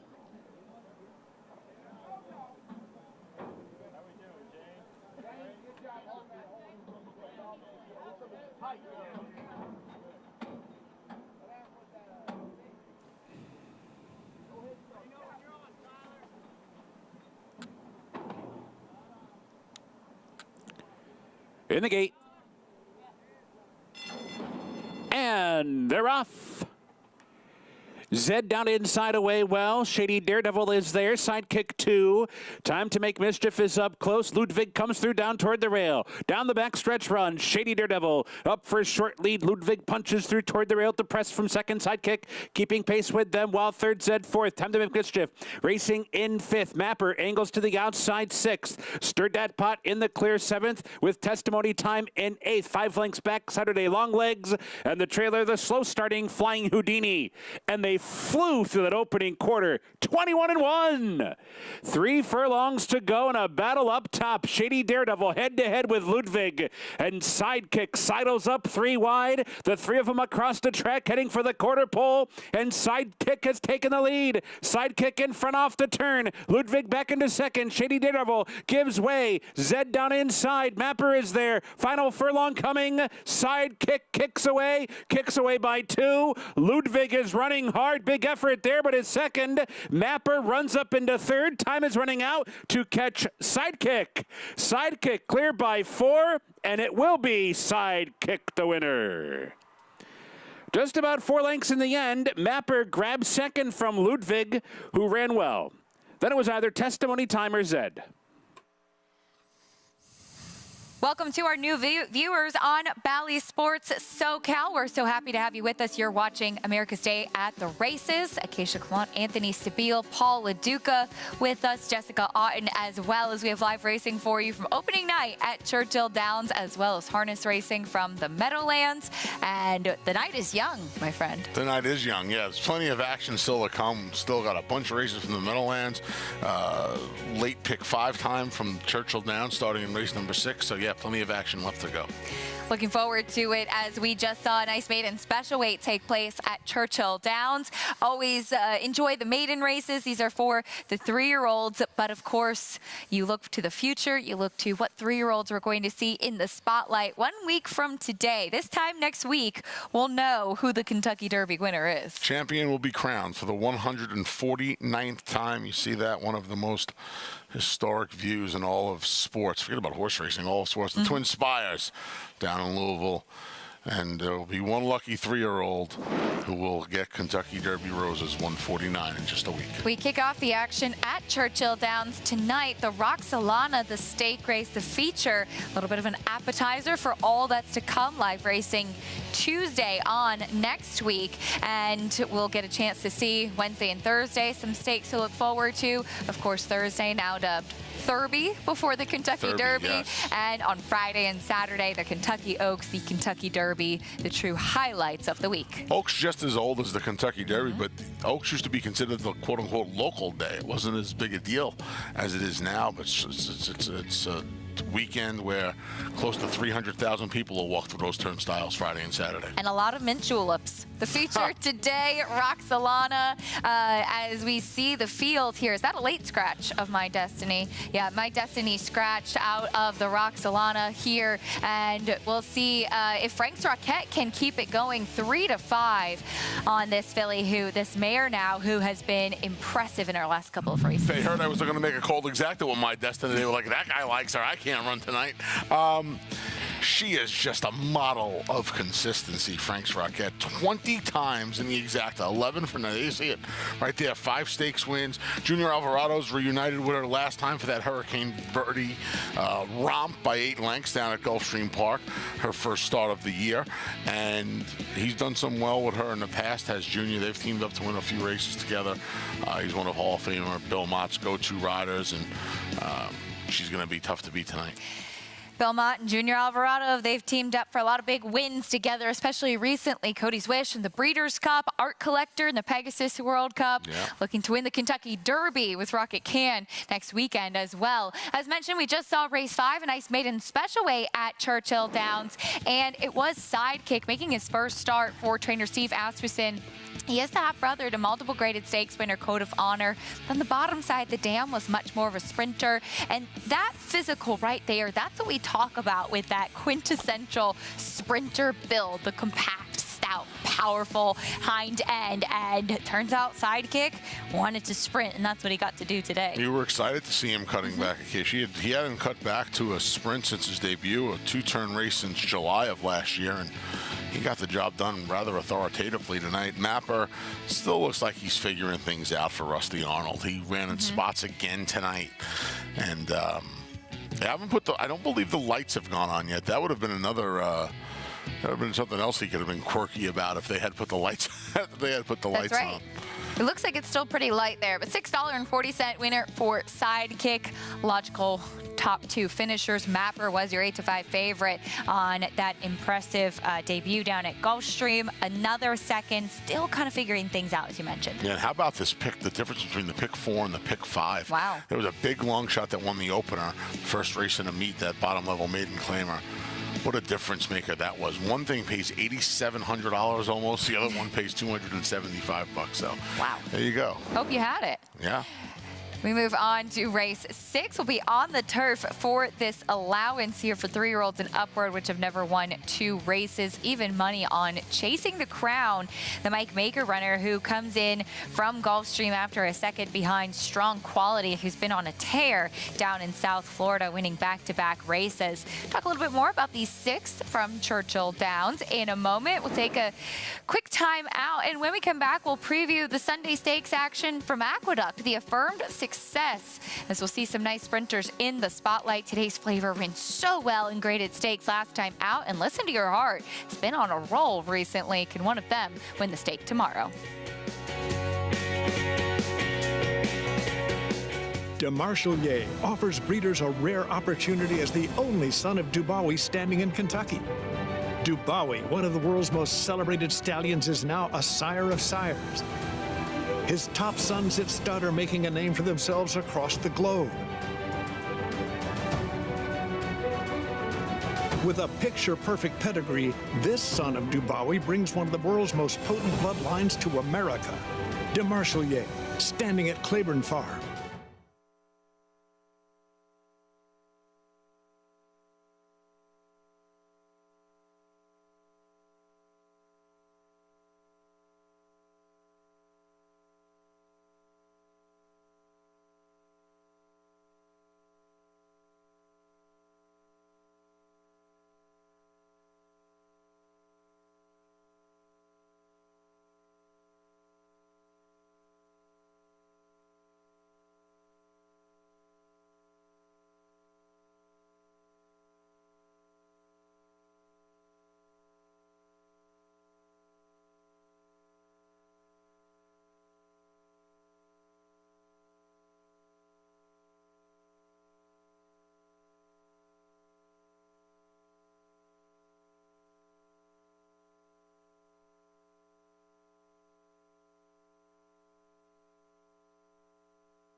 Welcome back to America's Day at the Races, brought to you in part by Claiborne Farm. 100 years of doing the usual and usually well. Rainy day here in New York, but we hope that just more than anything, it's nice weather for next weekend for the Oaks and Derby. Of course, there's racing all year round, every day of the year. Sure. And yet, even though we know just being in the starting gate of the Kentucky Derby is something that pretty much every trainer, every owner, jockey hopes for the opportunity to do, the Kentucky Derby really does have the significance and the history in our sport. I think Chip Woolley said it best, right? The trainer of 2009 Kentucky Derby wouldn't mind that bird. I'm going to paraphrase here. If you're in this game and you don't dream about winning the Kentucky Derby, you probably don't belong in the game. Looking forward to seeing who becomes the champion of this year's Kentucky Derby. The winner's right here. The real winner is our Paul LaDuca, who's standing by with someone special to give us a little insight of some of the new things happening at Churchill Downs. You are correct, Acacia. I'm with the man here, Darren Rogers, the Senior Director of Marketing here. And Darren, I'll just let you take it away. Tell us about all the changes that are going on and what we're going to see in 2024 as well. Well, we just behind us right here, we've got the new first turn that is going to debut for Derby, Oaks and Derby. 7,100 new seats. We used to have the temporary build out of the first turn, which was about 3,400 seats.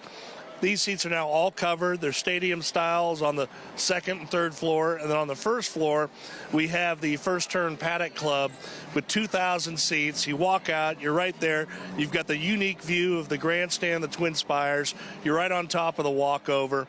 And everything's all inclusive. So it's really a dynamite addition, and all the seats are covered. I think that's most important. We listen to our guests that come to the Derby each year, and whenever you have inclement weather, you want to try and stay dry. So really fabulous. And then you mentioned we've completed phase one of the paddock. We've done all the utility work, the underground, plumbing, the sewer, all that stuff. We paved it. The walking ring is complete. It's a beautiful walking ring. It's 2.5 times the size of the old paddock. About 12,000 square feet. Great for the 20 horses. Great for the owners and trainers of the Oaks and Derby. And, we can't wait to, after this year, sometime around Mother's Day, we'll start tearing it right back up and having a temporary paddock in the first turn for the rest of the spring meet, September and fall meets. But we'll build up that Roman Coliseum. It's a $200 million project. You have rail-side seating, 2 private clubs, some great standing room only areas. It's built 7 feet down from the ground level. And then we're going to have 2 beautiful video boards and everything. I mean, look, I can't wait. But right now, our focus is on Derby 149 for this week. And the paddock is spacious, wide open. I don't think any guests have noticed anything because, there's no obstructions whatsoever from any of the construction. No, and talk about, that was basically empty. I mean, you got to give credit to the guys here. There was no paddock 2 weeks ago, right, Darren? It was about four weeks ago. It looked like we were building one of the world's largest swimming pools. I mean, it was nothing but dirt around the first week of April, and the blacktop pavement all around it. The walking ring is now shaped, and all the horsemen I've spoken with absolutely love it. I mean, it's beautiful, wide open. We've got wood chips, some temporary artificial grass in the middle. But just wait till next year. When this is complete, it's going to be the greatest paddock in the world. Last question, back on the turf course. Got to be cool to get back on the turf. It is. We've had Turf Works. It responded. We always said, we needed a little more time. When we planted it, in October of 2021, it just, wintertime crept up quick. The roots didn't take hold. We've given it that time, and it just looks absolutely fabulous, ready to get underway here. Well, thank you for having us here, Darren. Thank you for being my friend, too, as well. One more. You're a good handicapper. Who's your pick? I hate to be the chalk-eating weasel, but to me, it's all Forte. I mean, Forte, I think, is just multiple lengths faster than the rest of this group. 2 through 2 through 12 probably look very similar. There's some promising up-and-coming colts, but, he's a 4-time Grade 1 winning champion. That the last time that occurred, it was Nyquist, and we saw what he did in the Derby. And I thought Forte's race in the Florida Derby was reminiscent of American Pharoah winning the Derby in 2015. I thought that Pharoah, didn't like the racetrack that day. He was in a dogfight. He was urged by Victor Espinoza, and he was able to get the job done. Then we saw him jump forward, and we saw what he did in the Preakness and the Belmont. I think we're going to see Forte, who didn't run his best race in the Florida Derby, spring forward a week from tonight. There you have it. Forte from the Todd Pletcher barn for Darren Rogers. Single city. Thanks for all the information, and Churchill Downs keeps growing and growing. Paul, thank you, and thank you to Darren Rogers, and absolutely some great information, some exciting updates and changes at Churchill Downs on that turf course, which looks spectacular from that overhead view. 4-5 for chasing the crown in the upcoming 6th race at Churchill Downs. We'll talk a little bit more about the favorite and the rest of this field. We'll take a quick time out here on America's Day at the Races. Stay with us. Race 6 from Churchill coming up next.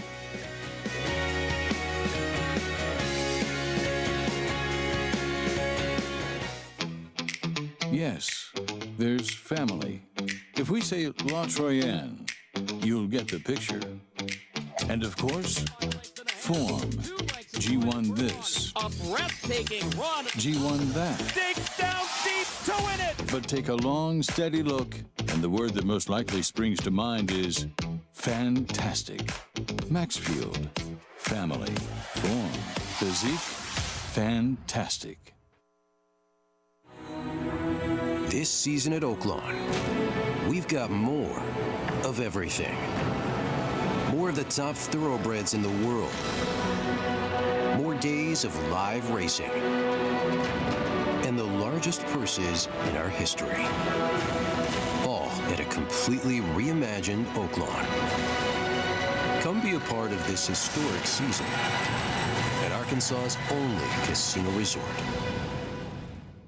Harris Farms, proudly standing Smiling Tiger, a triple Grade 1 winner, defeating Breeders' Cup champions Dancing in Silks and Amazombie, a leading California sire with over $9.7 million in progeny earnings, with 94 winners in 2021 and graded stakes superstars like Spice Perfection. Spice Perfection wins the Grade 1 La Brea. And Tiger Dad. Smiling Tiger, a leading California sire, standing at Harris Farms. It pays to be Cal-bred. Would you believe that champions weren't measured by rings, but by a crown? That the history books were written on dirt? That the greatest of all time was a horse? He is moving like a tremendous machine. Experience the magic at this year's Belmont Stakes as we honor the 50th anniversary of Secretariat's legendary Triple Crown triumph. Join the celebration at Belmont Park on Saturday, June 10th. Tickets on sale now at BelmontStakes.com. Welcome back to America's Day at the Races. So glad to have you with us as we had quite a rainy day in New York today. Unfortunately, the turf stake off the grass this afternoon, but tomorrow our feature will be the Affirmed Success on the main track, and a good thing for it. 6 furlong sprint and a nice field too, including the 8-5 morning line favorite, Today's Flavor, all the way to the outside. Anthony, this horse, when we moved to the George Weaver barn, put 4 consecutive victories together and then set the pace and tried to take them every step of the way. A huge effort in the Grade 1 Carter last time out. Beaten just less than 2 lengths. Dynamite effort. He'll cut back to 6 furlongs where he's 3 for 4. And you know what? The one time he lost against fellow New York breds, Acacia, he had a terrible start. He was off real slow from the rail. He doesn't have to worry about that tomorrow. He's got the outside draw. He's the speed of the speed in here. He is a fast horse. Like you said, look at that. That's the Carter. Yeah. that's the final 100 yards of the Carter where he got a little tired late. Yeah. Man, he seems like he should be tough to beat tomorrow afternoon here as we wrap things up at the Big A. Our final day before we move our tack over to beautiful Belmont Park for the spring meet. Back to today, we take our attention over to the Meadowlands. We have race number 6 coming up next as we take a look at what's coming up. It's a 1-mile trot as we'll check in with Jessica Otten. Thanks so much. Yes, and this also kicks off our first of 2 pick 4 sequences. I've put together a nice $36 ticket here to take you through this sequence. We're going to open up with a field of trotters, and those are some pretty competitive trotters. It's a non-winners of 14,000. It'll be 3 horses to open up this sequence for me, 3, 4, and 7. Better than Pinehurst out of the Jeff Cullifer barn. Was really sharp here about 4 starts ago, coming from well off of the pace to get up by a neck in 153 and 4. And it's been hitting the board since then down at Harris, Philadelphia. Comes off a nice win down there as well. And against similar horses here tonight. I'll use the 4 as well. Got whatever it takes out of the Ricky Bucci barn. You know, this horse really has to get off the gate on the right foot. Sometimes he likes to make a miscue there in the first turn, but he is a very talented horse. When he is on stride, he is definitely capable of beating this group. And I'm also going to use the 7 Heavens pick out of the Victor Kirby barn. He'll also be doing the driving in here. Now, he's a little bit of gap in between his schedule here, going down to Harris, Philadelphia and racing, and then coming back up to the Meadowlands, but he's been very consistent colt all winter long for his connection. So it'll be 3 deep to open in that first leg. In race 7, it's at claiming handicap $30,000, excuse me. 3 in here for me, 6, 9, and 10 Barrage Hanover, who's been knocking on the door lately, just getting beat by a couple of lengths in those last 2. Gets a good post to work with tonight. Doesn't show a ton of early speed, but there is some speed to his inside. And then 2 outside horses I think are the ones to beat, the 9 and the 10. Good Rockin' has been a super consistent horse. Second start for the Simon Spicer barn. He really dug in gamely towards the wire last time out to get up for the win, 26 and 3. Beating a tougher group of horses, and Boilermaker back in the Chrissy Crispin Beer barn does have to navigate through an outside post 10, but I really like the connection of Jordan Stratton and Chrissy Crispin Beer in there. Race 8, a very competitive field of Trackmaster ratings, 86.5, and I think it's going to go through the 2 horses I put on my ticket, the 1 and the 3 Blue Ocean. Paul Fusco trains this guy, and he's just been super sharp. 1 down in Freehold 3 starts ago, came back to the Meadowlands 2 starts ago, and won against a little bit of a lesser field here, but he just did it in such nice fashion. He come from well off the pace, 3 wide at the 3/4 pole, and set a new lifetime mark of 150 and 3, 26 and 4. Last time out, he was locked and loaded with pace to come up the inside. Just got beaten a neck by Early Action, who is a stakes caliber horse. We'll see him in the Graduate later this summer. I'm going to use Oakwood Vegas IR out of the Ronnie Burke barn. This horse brought out 4 wins in a row in the Trackmaster 80.5. This is a jump up in class. I really think this horse appreciates the mile track. Plenty of early speed, plenty of versatility in this guy as well. And to round it out, it is that open trot, race 9. I used 4 of them in here, 1, 4, 5, and 7. In him in a Hanover. He's been just a super consistent horse for his connections. A nice win last time out. He was parked to the quarter in 27 and 2, cut the mile, and held off some pretty nice horses. He held off Delayed Hanover, who gets a good spot to work with. I'll throw him on my ticket as well. 3rd start off the bench for that one. It's Academic. It's a stakes caliber horse as well. Danced in all the big dances last year. He gets post relief in here tonight. He trotted home strongly, 26 and 1 last time out. So 2nd start off the bench for that one. And Loved by the Masses, who's also vamping up for a nice 2023 stake season. It's a 3rd start off the bench for this one as well, to the Jeff Cullifer barn. Timmy T back in the bike. This guy went with him 5 starts last year. So he's been a super consistent on-the-board hitter for him as well. It's a $36 play here in this early pick 4 for me. We'll send it back to the desk. All right, Jessica, thank you. Good luck with the ticket. The 6 kicking off here. Anthony, what were your thoughts on this 1-mile trot? I wanted the 2 trotters to the inside in here. The one, Donato Patriot, who came back from a little bit of a break. His horse didn't race from January 27th. You see that qualifier. Came back and rolled through the now one is a 5,000 and now one is a 7,500 conditions. Big jump in class here, but Jennifer Bongiorno and Joe Bongiorno are going to team up. This horse is 3 for 4 on the year. Like I said, I think the little freshening certainly helped this 5-year-old gelding. He's a square price at 7-1. And then right next door, the 2 Lexus Mark. I like 2 horses here, Acacia, who are on the rise in class. This horse overcame an 8-hole trip last time. And he had come in. Lafitte and I talked about this briefly earlier. So this is an interesting one. This is an interesting race. The 2 Lexus Marcus came in, big effort, first time First time on the big track. When I say by big track in a while, when I say by big track is this horse was trotting at the Yonkers. That's a half-mile oval. Northfield, half-mile oval. The Meadows, 5/8 mile oval. It seemed to me like when this horse got to the big track, to the Meadowlands, to the 1 mile oval, he really seemed to settle and come trotting late.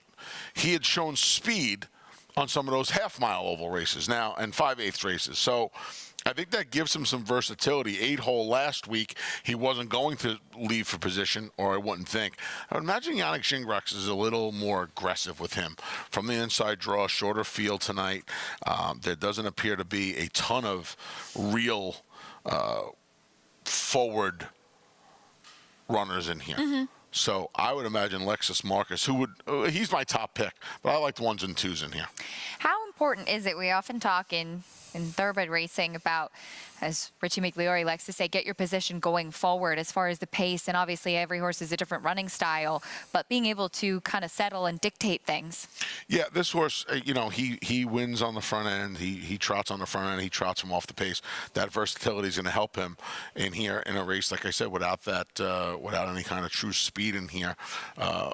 It's a lot easier to pull a trip on the mile oval, which is, I think, a big reason why he got the job done last time.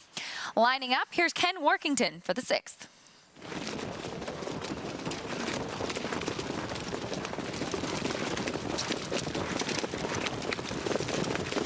And they're off and trotting. Nylander, Mon Amour's out fast on the outside. Better in Pinehurst. Shoots out along with Alexis Marcus on the inside into the top 4 now. Cuts the corner into 3rd around the first turn. It's Donato Patriot K getting away in 5th, followed by Got Whatever It Takes. And Heaven's Pick will have to pass them all tonight. Mon Amour and Dexter Dunn sends. It's Mon Amour to take the lead. Nylander 2nd now, with Lexus Marcus 3rd at the opening quarter in 27 and 3/5.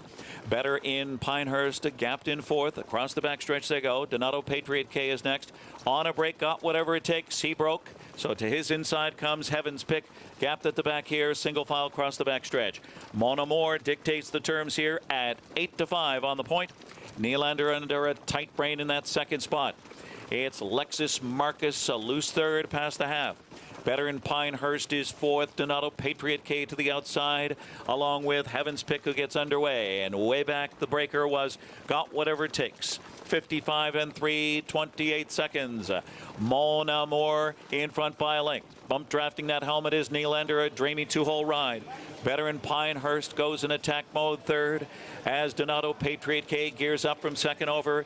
Lexus Marcus needs some racing room, and then it's Heaven's Pick on the inside. At 3/4, it's Mon Amour in front and looking to scoot off. 3/4, 124 and 2 into the stretch drive. It's a Mon Amour. Now Better in Pinehurst gears up to come after him on the outside. Nylander was full out. Now Lexus Marcus has room on the inside to surge late, but it's still Mon Amour doing enough. Lexus Marcus on the inside. Donato Patriot K is lunging late. Mon Amour. Then Lexus Marcus, Donato Patriot K, and Nylander, 153 and 2. Mon Amour, then number 6, able to hold on. Things were getting tight there with Donato Patriot on the outside and Lexus Marcus making things interesting on the inside. He kind of got shuffled Acacia out of there, and he had to pass horses. He trotted nicely tonight, Lexus Marcus. Big late rally from Donato Patriot as well down the center, widest of all. But trotted a big mile, did Mon Amour, another one on the night for Dexter Dunn. Back over to Churchill Downs. We're on the turf for race 6 there beneath the Twin Spires. Again, 3-year-olds and up, which have never won 2 races in this condition allowance race. And chasing the crown does look to be tough. He faced some really nice horses down at Gulfstream in those 2nd and 3rd place finishes. Strong Quality came back to win again with a 94 Beyer speed figure and up to the mark. Looks like a talented one that he faced 2 back. And he returns to the scene of his only win, a maiden win back in May of last year. See if he can get the job done tonight at a short price. Here's Masai Warrior. Yeah, he got out of the maiden ranks 2 starts back, and just his first start on turf came back with a bang-up 3rd place finish at even money. See if he can improve. Modern Science back to the turf, but is this too short? Yeah, I think it is. It looks like it's another. Looks like it's a race to run him in. See how the turf course playing for Ian Wilkes, and maybe longer going down the line. Go Bally Go stretching out. Here's the 5, Unleash the Power. Yeah, Unleash the Power, third start off of an October layoff. He comes in from the fairgrounds. We'll see if Corey Lannery and the rider change keep him a little closer tonight. First time on the turf for Minister for Magic. Not a ton of turf pedigree there. A pair of blinkers goes on. This horse won going 6 furlongs on his debut, stretched out 24 days later to a 2-turn dirt mile in the sapling at Monmouth. Must have been a Harry Potter fan, the owners. Here's the 7, Nicholas Jones. Yeah, this horse's turf debut was not very good. He had a little traffic, but not enough to really justify such a poor effort. That's the field for the 6th, the favorite 3-5 down on the inside. Paulie, you gave us the winner of the last race. You like the favorite here? Do you trust him? Yeah, I think the favorite's going to be really tough in here. I mean, you know, I think Saez might have the advantage going to the front end. Now, if you remember, the turf course was playing a lot towards speed. Now the rails are a tiny bit out. They're, you know, for opening night, they're out only 11 feet. They want to make sure the whole turf course is ready for the big weekend, obviously coming up. So speed was good. And I do think 3-5 might be a little too aggressive on the 1. I do think he is the one to beat. But when you look at the 2, Masai Warrior, this is a colt that got on the turf for the first time 2 back and won by 8 3/4. You just don't win by 8 lengths on the turf course. Then came back, and I thought might have been just even better effort, and a little unlucky to lose, lost a microphone that day. So obviously this is a horse that's found a new life on the turf course. You're getting a 4-1 on a decent runner that has done nothing wrong in 2 turf tries.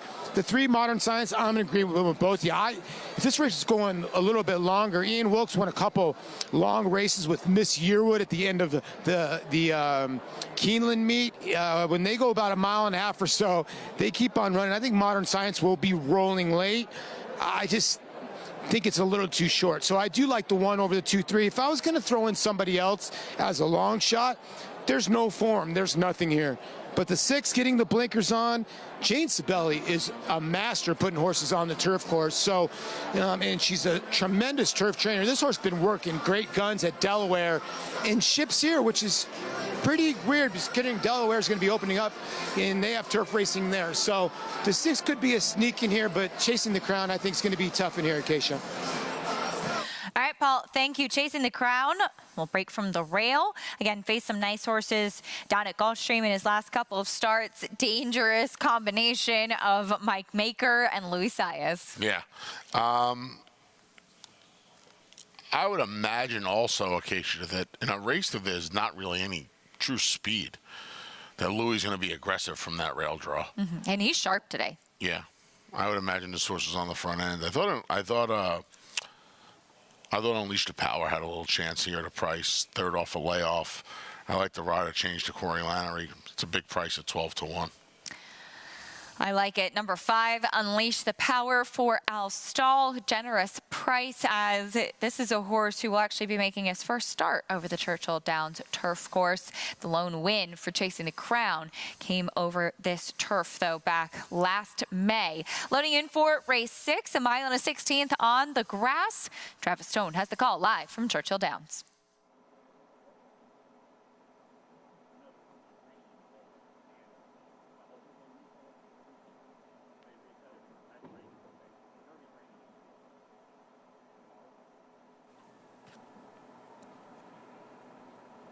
They're in the gate, and they're off. Go Belly Go mid-pack, bounces out on top and is looking for the lead. Unleash the Power comes on. Minister for Magic on the outside is up close as well. By the stands for the first time, Unleash the Power comes on to take control and goes over toward the inside and opens up to lead by 2. Unleash the Power, first turn the leader. Coming off the rail, Go Belly Go tracking the pace from second. 2 lengths back, Minister for Magic comes away third. Nicholas Jones is fourth. Chasing the Crown is out in 5th and is already 6 lengths off to lead bottled up down toward the rail. Modern Science is second to last early. Must Side Warrior reserved at the back of the pack. The opening quarter goes in 24-1. Down the back stretch, Unleash the Power has stepped out to lead by 5 lengths midway down the back stretch run. Isolated out there. Still 5 back to Go Valley Go second. Down inside is Minister for Magic Racing third. Nicholas Jones is fourth. Modern Science in fifth. Chasing the Crown is down inside sixth. Still about 5 lengths off the lead as they hit the far turn. Must Side Warrior the trailer. Far turn run. Unleash the Power. The lead's down to 2. Go Valley Go is there. Down inside is Minister for Magic. And Chasing the Crown found a seam. And it's taking off like a rocket on the outside. All the way up to challenge for the lead. And Chasing the Crown just like that's in front. Off the turn. Chasing the Crown in front. Half a length. Unleash the Power. Tries to fight on from second. Farther back it's Go Valley Go and Must Side Warrior. 1 furlong to go. Chasing the Crown has kicked it into high gear. And is 4 lengths. Now it's 5 lengths to the wire. Chasing the Crown. Clear-cut winner. Unleash the Power was second. Go Valley Go was third. Must Side Warrior finished fourth. No doubt about it. The favorite gets it done. Chasing the Crown, chasing the wire, more like it. Luis Saez with a confident ride over the pace setter, Unleash the Power, who actually held on pretty gamely, Anthony, given that pace that he set early on. I had a feeling this horse was going to run well by being forward. I didn't think he'd be in front. Yeah. Corey Lanerie did a good job just trying to steal it on the front end. Chasing the Crown was just too much for them tonight. Big performance from your favorite, Chasing the Crown. Again, that quality, the company that he kept down in Florida, proving that he likes getting back to Churchill Downs and their turf course there as well. Looks like 154 in the 6th at Churchill. When we come back, we'll talk a little bit more about the stakes action coming up tonight at Churchill Downs. Frank's Rocket looks to make it 3 in a row in the Roxolana.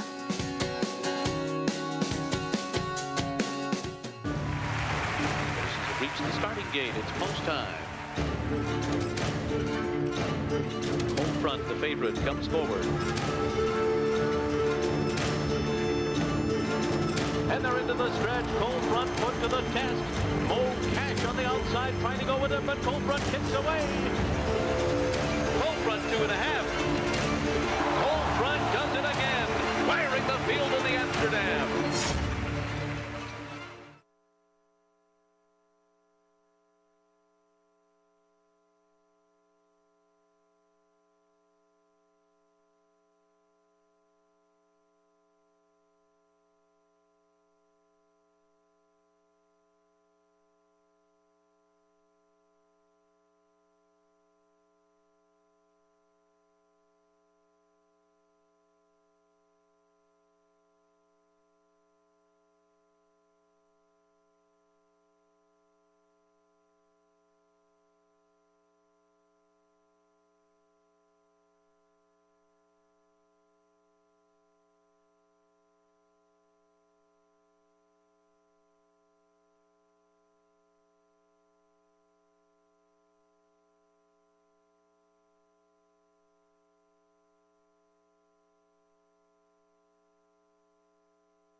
Everybody, welcome to Claiborne Farm.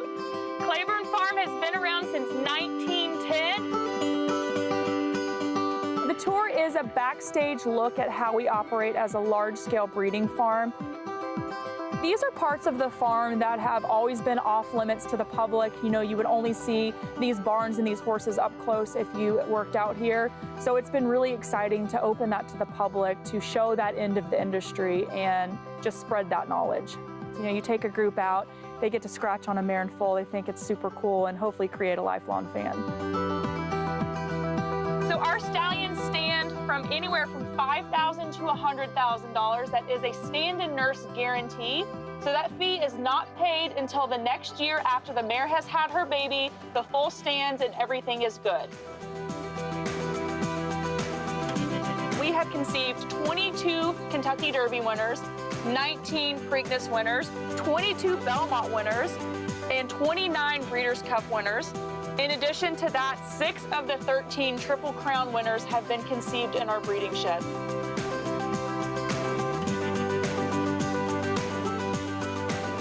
So I'm always excited to, you know, spread the knowledge that I've had, share this passion for the breeding industry that I've had basically my entire life, and just spread the wealth.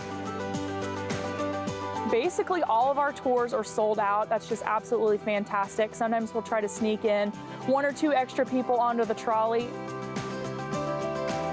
It's a yearling colt field. Actually, this field is home of 2013 Kentucky Derby winner Orb, as well as Breeders' Cup Classic winner Flame.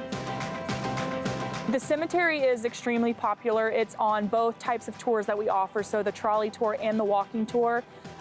People travel from all over the world to see Secretariat's grave.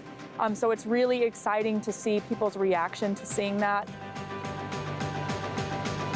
Secretariat, the 1973 Triple Crown winner. I just want to thank everybody for coming on this tour. This is a tour that we've been really excited about. We're really excited to open up this side of the operation to the public. I think Claiborne is just absolutely iconic when it comes to horse racing. I don't think you can think of horse racing without thinking of Secretariat and Claiborne Farm.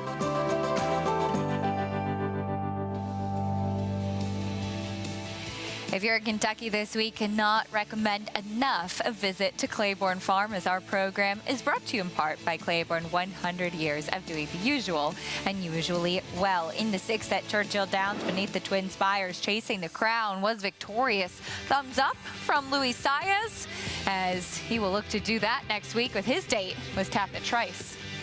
Yeah, he launched a nice bid here. Much like Tapit Trice is likely going to do a big off-the-pace run. Chasing the Crown was just way too much for his 6 rivals this evening beneath the twin spires. Big effort. The favorite, a winner, an impressive one at that. Corey Lannery and the number 5, Unleash the Power, tried to take them every step of the way by opening up and setting the pace. Did manage to hold on for second, but just second best behind that talented son of Skipshot, who got the win. The old 282. 2 to 5, Chasing the Crown. We turn our attention over to the 7th, a nice maiden special weight coming up, going 1.25 miles for the 3-year-old fillies, as we'll see who can navigate the distance, and a nice little tease. This is 3-year-old maiden fillies, quite different from the 3-year-old colts we'll see next week in the Kentucky Derby, Anthony, but it is the same distance. Yeah, that winner paid more to show than place. 240 to show, 232 to place. Price is okay. Yeah, field of 7 here. Going to go to 10 furlongs. They don't need the big gate. They only have 7 tonight. We'll see how this race, these 1.25 mile races, especially with the not so big field as a Jockey's race, another race, much like the race just now at Chasing the Crown, there's not a lot of speed signed down here, Acacia. I'm curious to see who takes the proverbial bull by the horns and gets to the top in here. More on that 7th race in a moment, but as mentioned, just 1 week away from the Kentucky Derby, and we'll take a look in our spotlight here of a couple interesting runners, including one who I think many were wondering, was he indeed going to point for the Kentucky Derby? And he is, after we have not seen him since the winning the Rebel, talking about confidence game for trainer Quinta Sormo, as he will try to get back to the winner's circle once again. We got a chance to see him work at Churchill Downs this morning. Yeah, the comments that you hear from the barn with this horse was that the Rebel really knocked him out. Well, I don't know how confidence game. I don't know if that's a confidence game for me. A race knocked you out almost 2 months ago, and now you got to train into the Kentucky Derby. We'll see. I mean, it's curious. If there was a year for some sort of chaos, should Forte stub his toe, I guess anything's possible, Acacia. Indeed, as this was a horse he was purchased for just $25,000 by Quinta Sormo, who his been so crafty over the years and so talented with finding these types of diamonds in the rough at sales and turning that $25,000 purchase Confidence Game into a graded stakes winner in the Rebel. It was a big price when he did just that. He does have that big kind of galloping type of stride, and you see him on the left lead there. It was a sloppy track at Oaklawn Park, drifting out a bit, but he did get the win, and he's been training sharply since then. I do think he's interesting if they do decide to take a stab in the Kentucky Derby with him taking a look. When was the last time we saw a horse off 10 weeks? Yeah. 9 weeks, 10 weeks. This is, and he ran huge. Don't get me wrong, he ran huge in the Rebel. Problem is, it was over a sloppy track. You know, how much did the slop help? He got And a great that's setup. Confidence Game, not King's Park, yes. Yeah, this is Confidence Game. And got a mild breeze on April 14th. I don't know what to do with him. I really don't. He went 59 flat this morning at Churchill Downs, and it kind of has that habit, as you saw it a little bit there in the work too, of not switching his leads the smoothest. And he did it when he was asked in the work, and kind of swapping leads a little bit there too. I mean, he seems like the type of horse that's maybe not the easiest to ride. You have to be very careful how you ride him too. Make sure that he responds to his rider's cues. Time the move, yeah. And again, all of these things, when you look at the way he trains, and it's not encouraging. No, it's definitely some questions. I will say, with that big kind of lanky stride, he looks like a horse that should be able to cover distance. Perhaps. Yeah. Perhaps, but still a lot of questions to answer. Well, you can experience all of the excitement of the Kentucky Derby with Naira Bets. If you haven't already signed up for a Naira Bets account, what are you waiting for? Now's your opportunity to do so. You can join and get a $25 free bet just in time for the Kentucky Derby. Plus, new members can get up to a $200 deposit bonus with promo code DERBY25. Bet on any track, anywhere, anytime. Sign up at NairaBets.com for your free $25 bet and a $200 deposit match. Who will wear the blanket of roses? This time next week, we'll know. The parties will be in full swing and all of the celebrations after the Kentucky Derby. Of course, just so much fanfare surrounding it, so much history, as we were talking about the importance of what it holds for this game.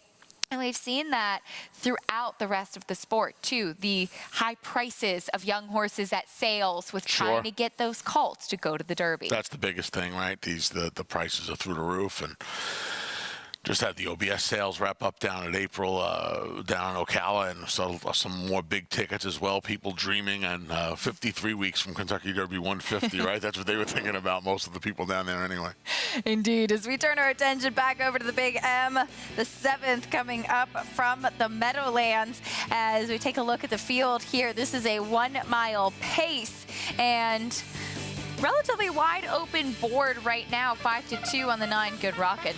Yeah, like you said, wide open tote right now. We'll see where the public lands when all's said and done in the slop at the Big M.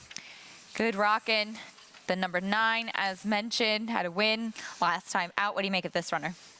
Fashioned by the Beach finished a good third a few starts back on a sloppy track at the Big M. We'll see what the rail draw does for him. Dexter Dunn looking for 3. Trying to do the post parade here. We saw Better Than Some and Fashioned by the Beach go by. Here's the 3. Let's go to Brazil. Let's go to Brazil. Has 1 win from 12 starts on the year. Going to take a little bit of a bump up in class tonight. The number 4, Lachie McGuire, went by. Here's the 5, Raptors Flight. Raptors Flight's had some trouble staying on stride a little bit this year. Barrage Hanover, the 6. A couple of good 4th place finishes in his last 2. He needs to improve a little bit. One Lucky Dude coming in. Looking for his first win. Nicole Di Costanzo won the amateur drivers race, his trainer, earlier tonight. Very cool. Love to see that. Here's the number 8, as always. Got the job done 2 back. Tough draw from the 9-hole last week, back in the 8-hole tonight. Good rockin', your favorite. Got the job done from the 5-hole. He hasn't been this far out in a very long time. We'll see how he handles the draw. And the 10, Boiler Maker. First off, the claim for a barn that's winning at just about 23% at the Big M. We'll see how this horse handles the new barn tonight. That's the field for the 7th here, this 1 mile pace. We'll check in with Jessica Otten. Thanks so much. Yes, race 7 up next. This is a claiming handicap $20,000 to $30,000 claimers. And I think the 2 horses to beat are on the outside of the gate, but I'm going to go to a horse that's going to start from post 6 tonight. That is Barrage Hanover out of the Per Engblom barn. I figured this one would offer a little bit of value in here. Jason Bartlett will sit behind this guy again tonight. He's just had some unlucky trips last couple of times.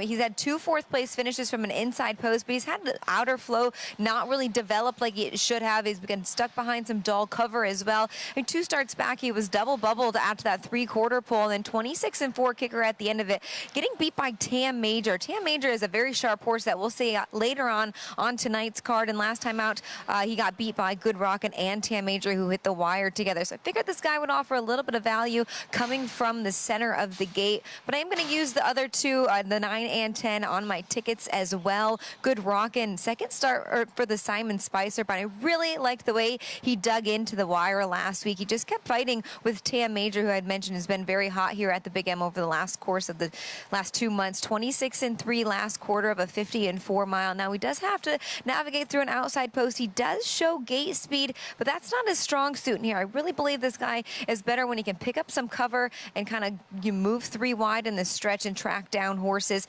And then to 10, Boilermaker back in the Chrissy Crispin Beer Barn. A couple of lines highlighted on my program page here on March the 18th. A post 7 win, parked the quarter in 27-4, and then was a nice easy winner in 152-1. I really like the combination of Jordan Stratton and Chrissy Crispin Beer. It was a really good effort last time out from post 6, left aggressively, then had to sit the pocket and just kind of, got backed through the field there. It's still 27-2, 51-1. But again, I think that this horse is much better than this. He does have plenty of gate speed. He can use it from an outside post. We have seen him cut the miles. He has come from off the pace. He's a very versatile horse. I'm going to try the 6 in here over the 9 and 10. We'll send it back to the desk. All right, Jess, thank you. The number 9, Good Rockin', still your favorite at 2-1. Boilermaker also taking some attention. The betting public seeming to prefer those 2 on the outside. Yeah, and I don't know how much, Acacia, the post draw is going to affect the outcome here. These are a few horses bumping up in class. It's hard for me to take a short price on Good Rockin'. Kind of got a good trip last week, and I just don't envision him getting the same trip from this draw tonight. Boilermaker as well. Boilermaker just, unless the claim really wakes this horse up. Now the Barnes had this horse, and the barn was 2 for 2 with this horse back in March before the connections. Alvarez took the horse to Freehold and brought the horse back to the Meadowlands.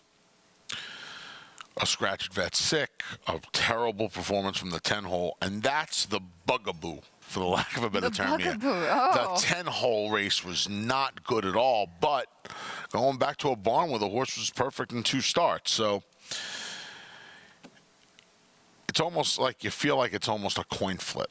But at that price, it's a tough post, and it's a terrible, terrible price to take.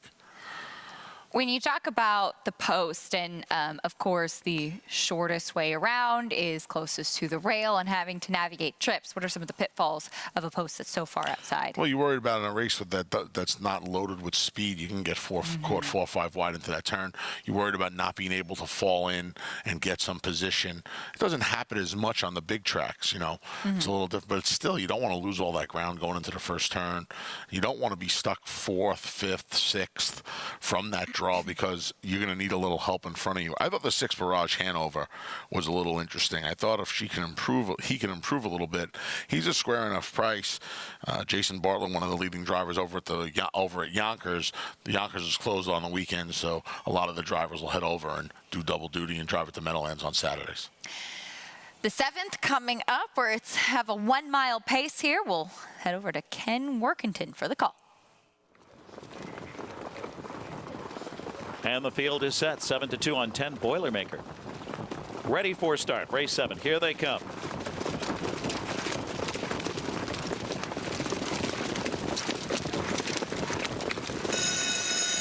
They're off. Lockie McGuire, Raptors Flight, away fast with one lucky dude between horses. From the inside, Better Than Some cuts the corner, and they're 4 or 5 wide. Fashioned by the Beach on the inside is going to settle in the 4th position. Lockie McGuire is next, as always goes up with a claim entered. Then it's Barrage Hanover at the rear of the field with Good Rockin'. Boilermakers underway. Let's go to Brazil, the trailer at the opening quarter. One Lucky Dude to the front now with Joe Bongiorno off a crisp opener of 27 flat. One Lucky Dude by 2.5 lengths.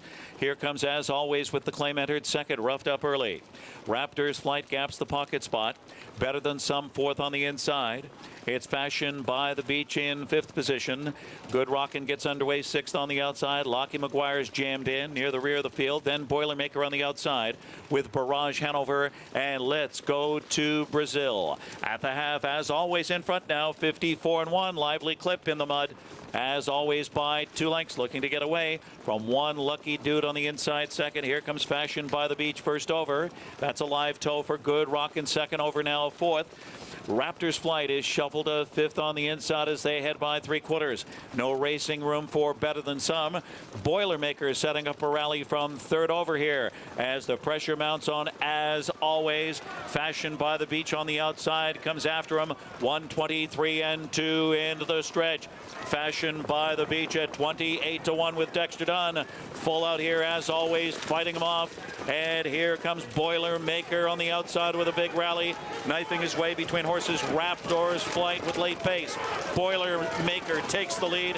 Boilermaker at 5-1, drawing clear. Barrage Hanover on the outside. Boilermaker then very close.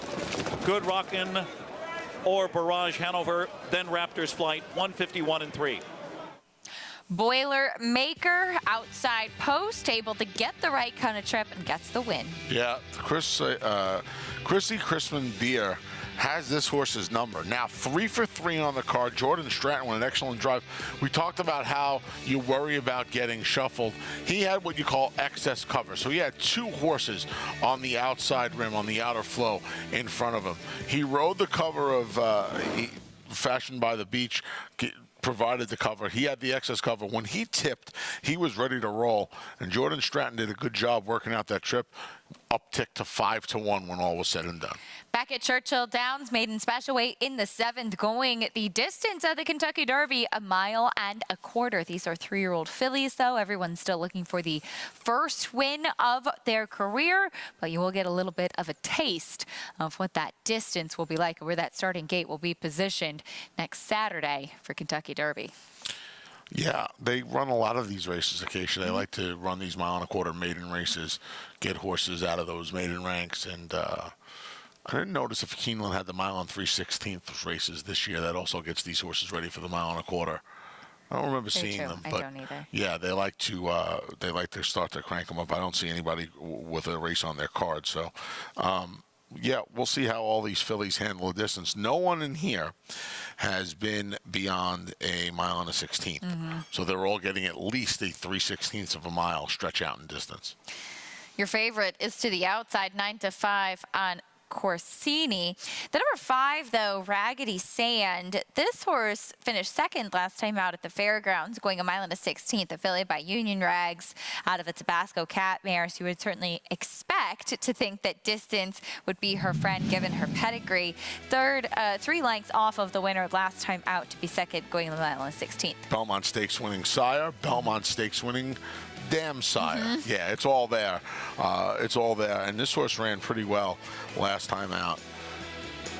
Corsini coming out of this race, too. Yeah, Corsini as well. And, you know, Corsini, it was a big effort for Corsini. I almost feel like Corsini ran a little bit better than Raggedy Sand, for the simple fact that Raggedy Sand was more forward in pretty much a paceless race, whereas Corsini passed a lot of fillies and made up a lot of ground doing so.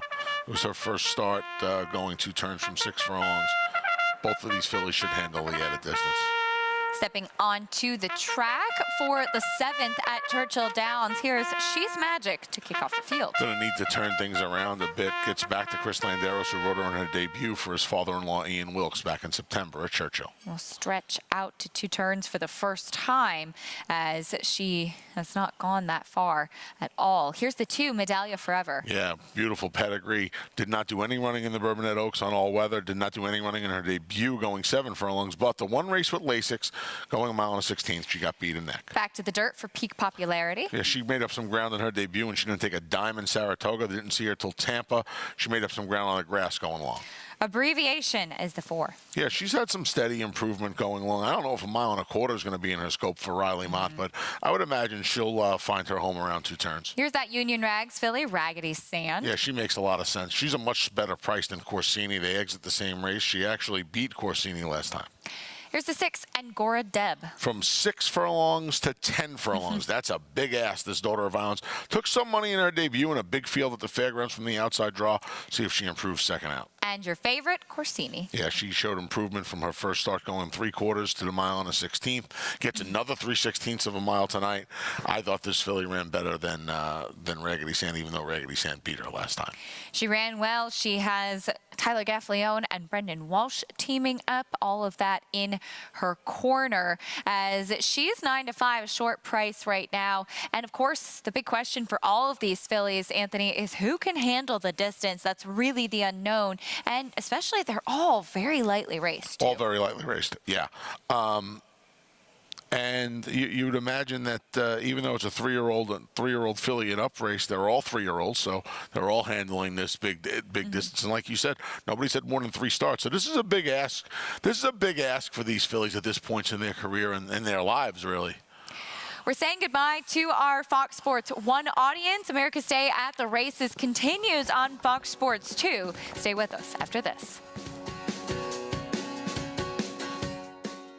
Purple Haze Standardbred Adoption Program in Oxford, New York was created in 2018 by Wanda Palacini to provide training to transition for finding homes and new careers for horses. Horses are started with groundwork and then ridden in an arena before moving on. Horses at Purple Haze are then evaluated and adopted out based on abilities and temperament. If you have a horse that you care about, or if you are looking for a great pleasure horse, contact Purple Haze Standardbred Adoption Program at 518-669-2715.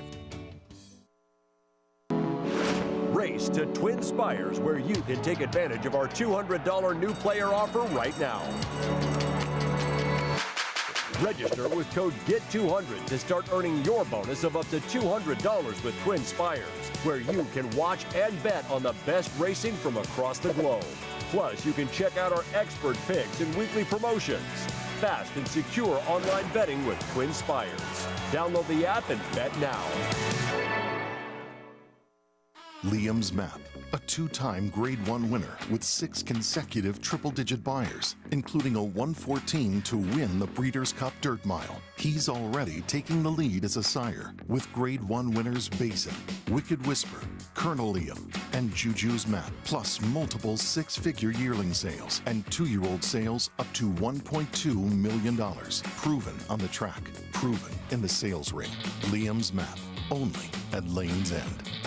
Racetrack Television Network brings you every race, from every track, on every screen, every day.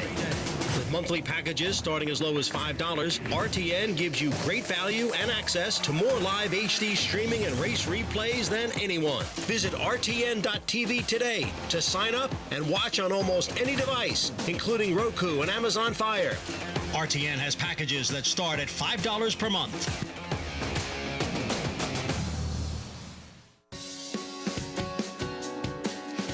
You're watching America's Day at the Races. So glad to have you with us, whether you're watching from Fox Sports 2, SNY, or Valley Sports. Thanks for joining us this evening. Acacia Clement, Anthony Stabile here on the desk, Paul LaDuca, Jessica Otten with us as well, reporting from Churchill Downs and the Meadowlands, respectively, as we march on through the evening. Anthony, it's opening night beneath the Twin Spires at Churchill. Late city A-Train edition tonight.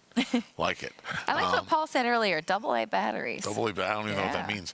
But yeah, we still got some. We still got a late pick 4 late pick 4 coming at you from Churchill Downs. Kicks off here with these 3-year-old fillies going 10 furlongs. We got plenty of action left over at the big end. There's another late pick 4 coming your way. Yeah, let's keep it going. A lot of excitement to come. And of course, 1 week from today will be the Kentucky Derby, the marquee race, really, in American horse racing. But of course, we'll kick things off this evening, a little bit of an appetizer for what's to come with all of the big stakes action over the next few days. The Roxalana, the feature dirt sprint stake for the fillies and mares this evening at Churchill Downs, racing on Tuesday, and some more stakes action kicking off on Wednesday and Thursday. But of course, all of that excitement leading up to the Kentucky Oaks Day on Friday and Kentucky Derby 149 on Saturday. That's a lot. That's an awful lot on Friday and Saturday. Looking for, we got you covered over at Naira Bets. We'll have full picks and plays for Friday and Saturday. We'll definitely picks, some select plays. There'll be 2-day tickets put up.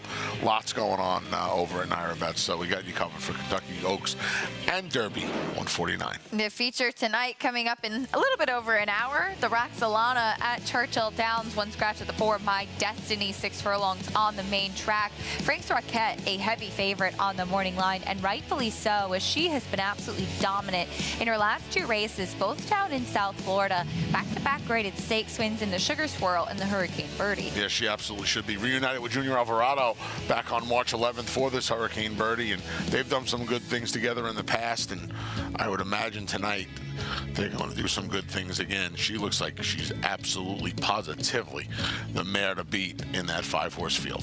6-year-old mare who is an 11-time winner from 26 starts, quite a few second-place finishes on her resume, but a mare who has just been absolutely dominant in her last 2 races, coming off that 8-length score and a 101 Beyer speed figure. But back to today at Churchill Downs, race 7 coming up next as we welcome in Paul LaDuca, our boots on the ground at Churchill. And Paul, I know it's opening night, the Kentucky Derby a week away. What's the atmosphere like there beneath the Twin Spires?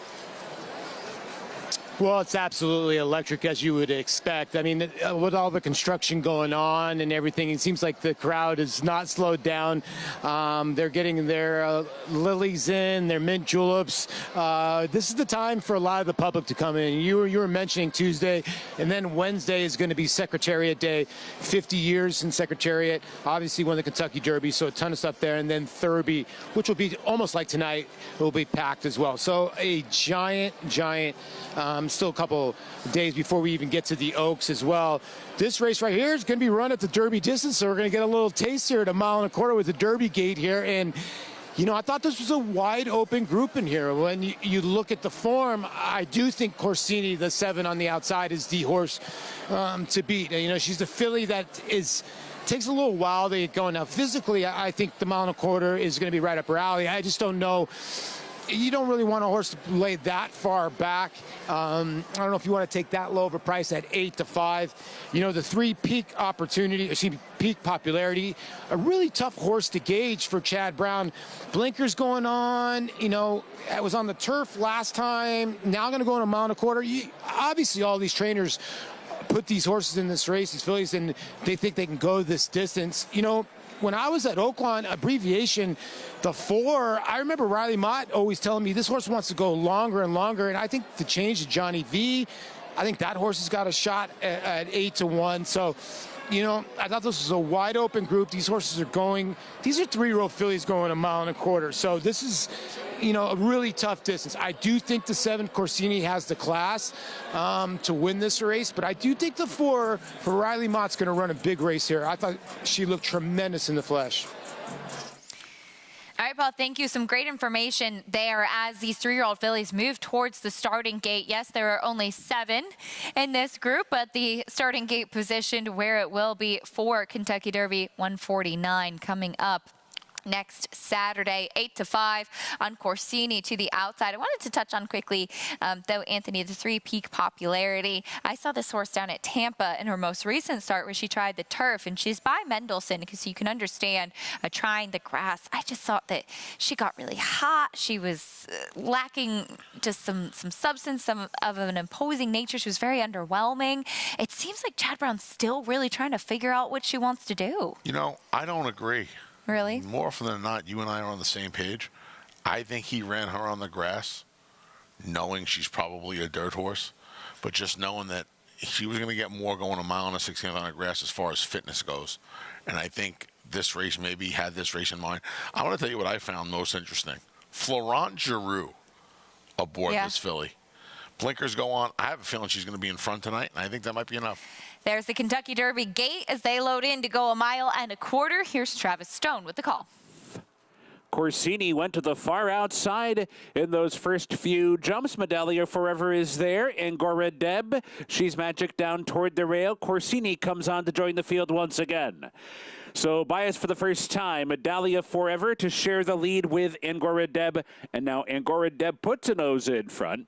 Medallia Forever keeps pace. These two share the lead together. 3 lengths back, Corsini comes on to grab third. She's Magic tucks in toward the rail. 4th, Peak Popularity is out racing 5th and is 6 lengths off the lead in the opening quarter mile. And then it's Raggedy Sand, and Abbreviation is at the back. 7 furlongs remaining. They move around the turn. Angora Deb up for an arrow lead. Medallia Forever, though, holds that spot at the rail. They went that opening quarter together in 24 seconds flat. Here's the half. 48 and 4. Backstretch run.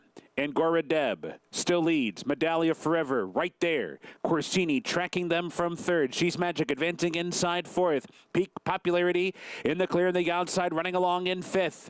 And then it's Abbreviation toward the inside 6th, and Raggedy Sand at the back, but moving up on the outside. So the far turn coming now. Angora Deb and Medallia Forever take their battle there. Corsini has joined them 3 wide. These 3 across the track. She's Magic in behind while 4th. Peak Popularity moves up 1 spot now, but is wide on the far turn and 2.5 lengths behind. Farther back, it's Raggedy Sand and Abbreviation. Round the far turn, Angora Deb gives it up.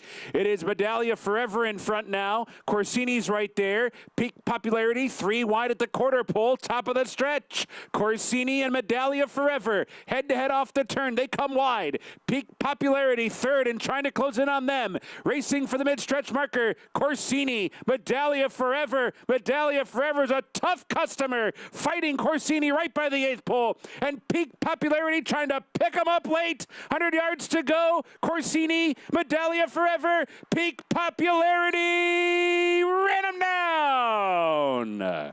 Peak Popularity needed every inch of the home stretch at Churchill Downs to catch Medallia Forever and Corsini.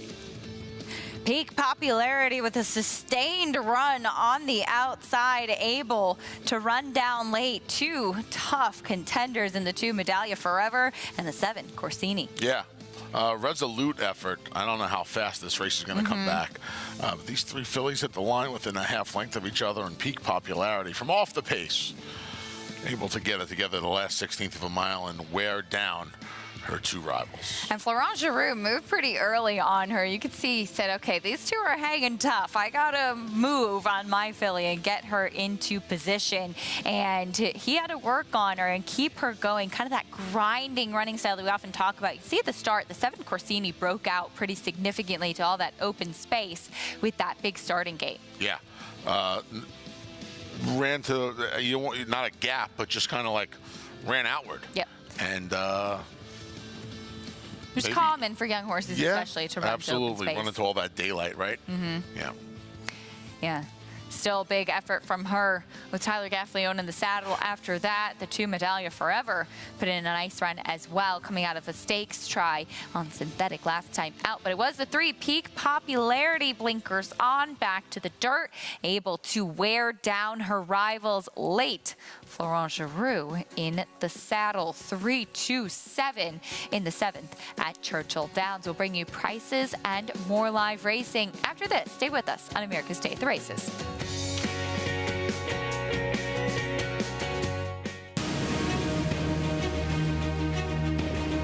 velocity. Strategic speed. Some speed at 2, but can carry it on through their later careers. Improbable, full of run. Improbable, now a Grade 1 winner. It is a complete runaway, an authoritative run. It's improbable to win the Whitney.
You're watching America's Day at the Races, brought to you by America's Best Racing. For the love of the race, visit americasbestracing.net today.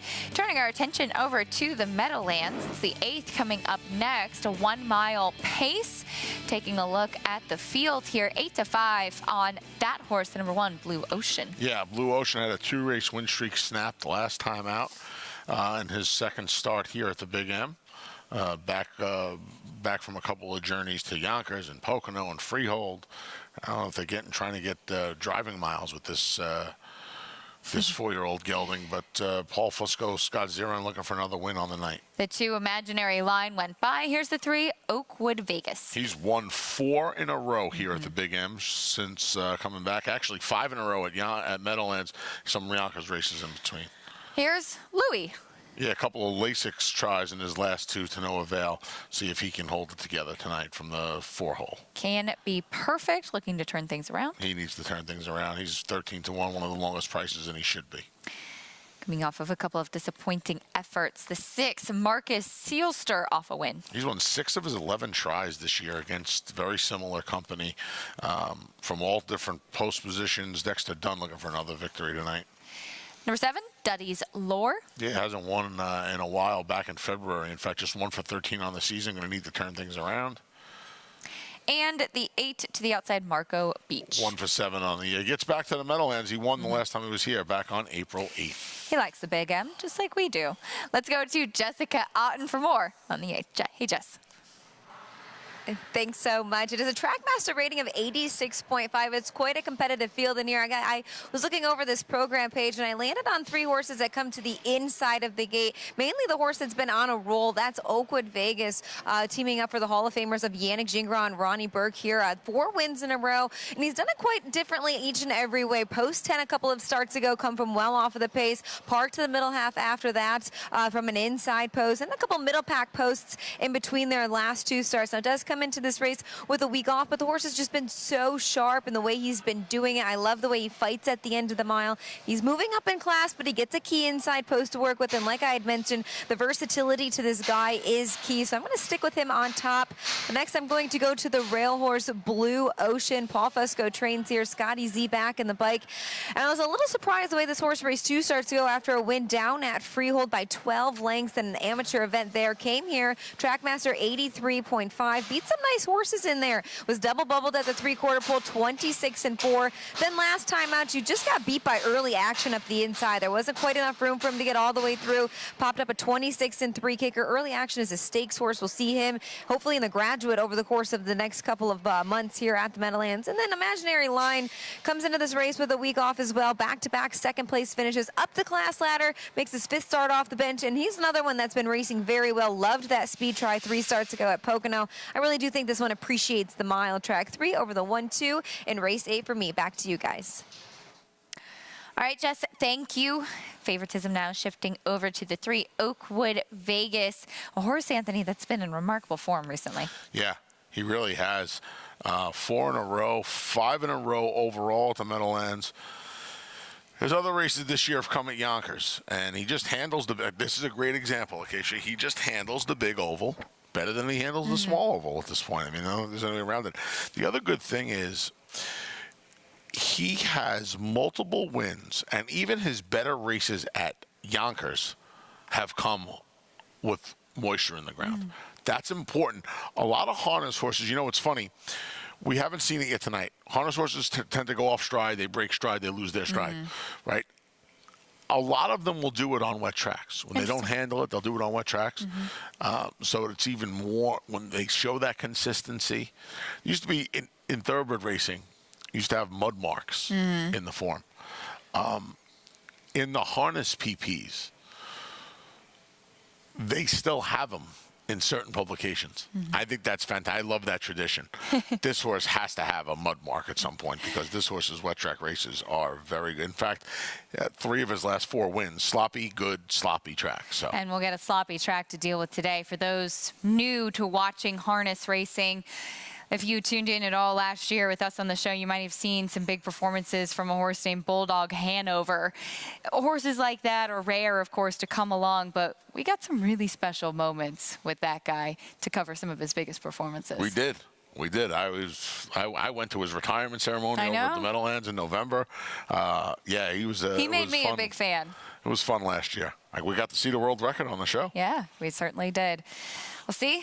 We'll get some more big performances to come with some more harness racing coverage. But for now, the 8th 1 mile pace coming up. We'll go to track announcer Ken Workington for the call.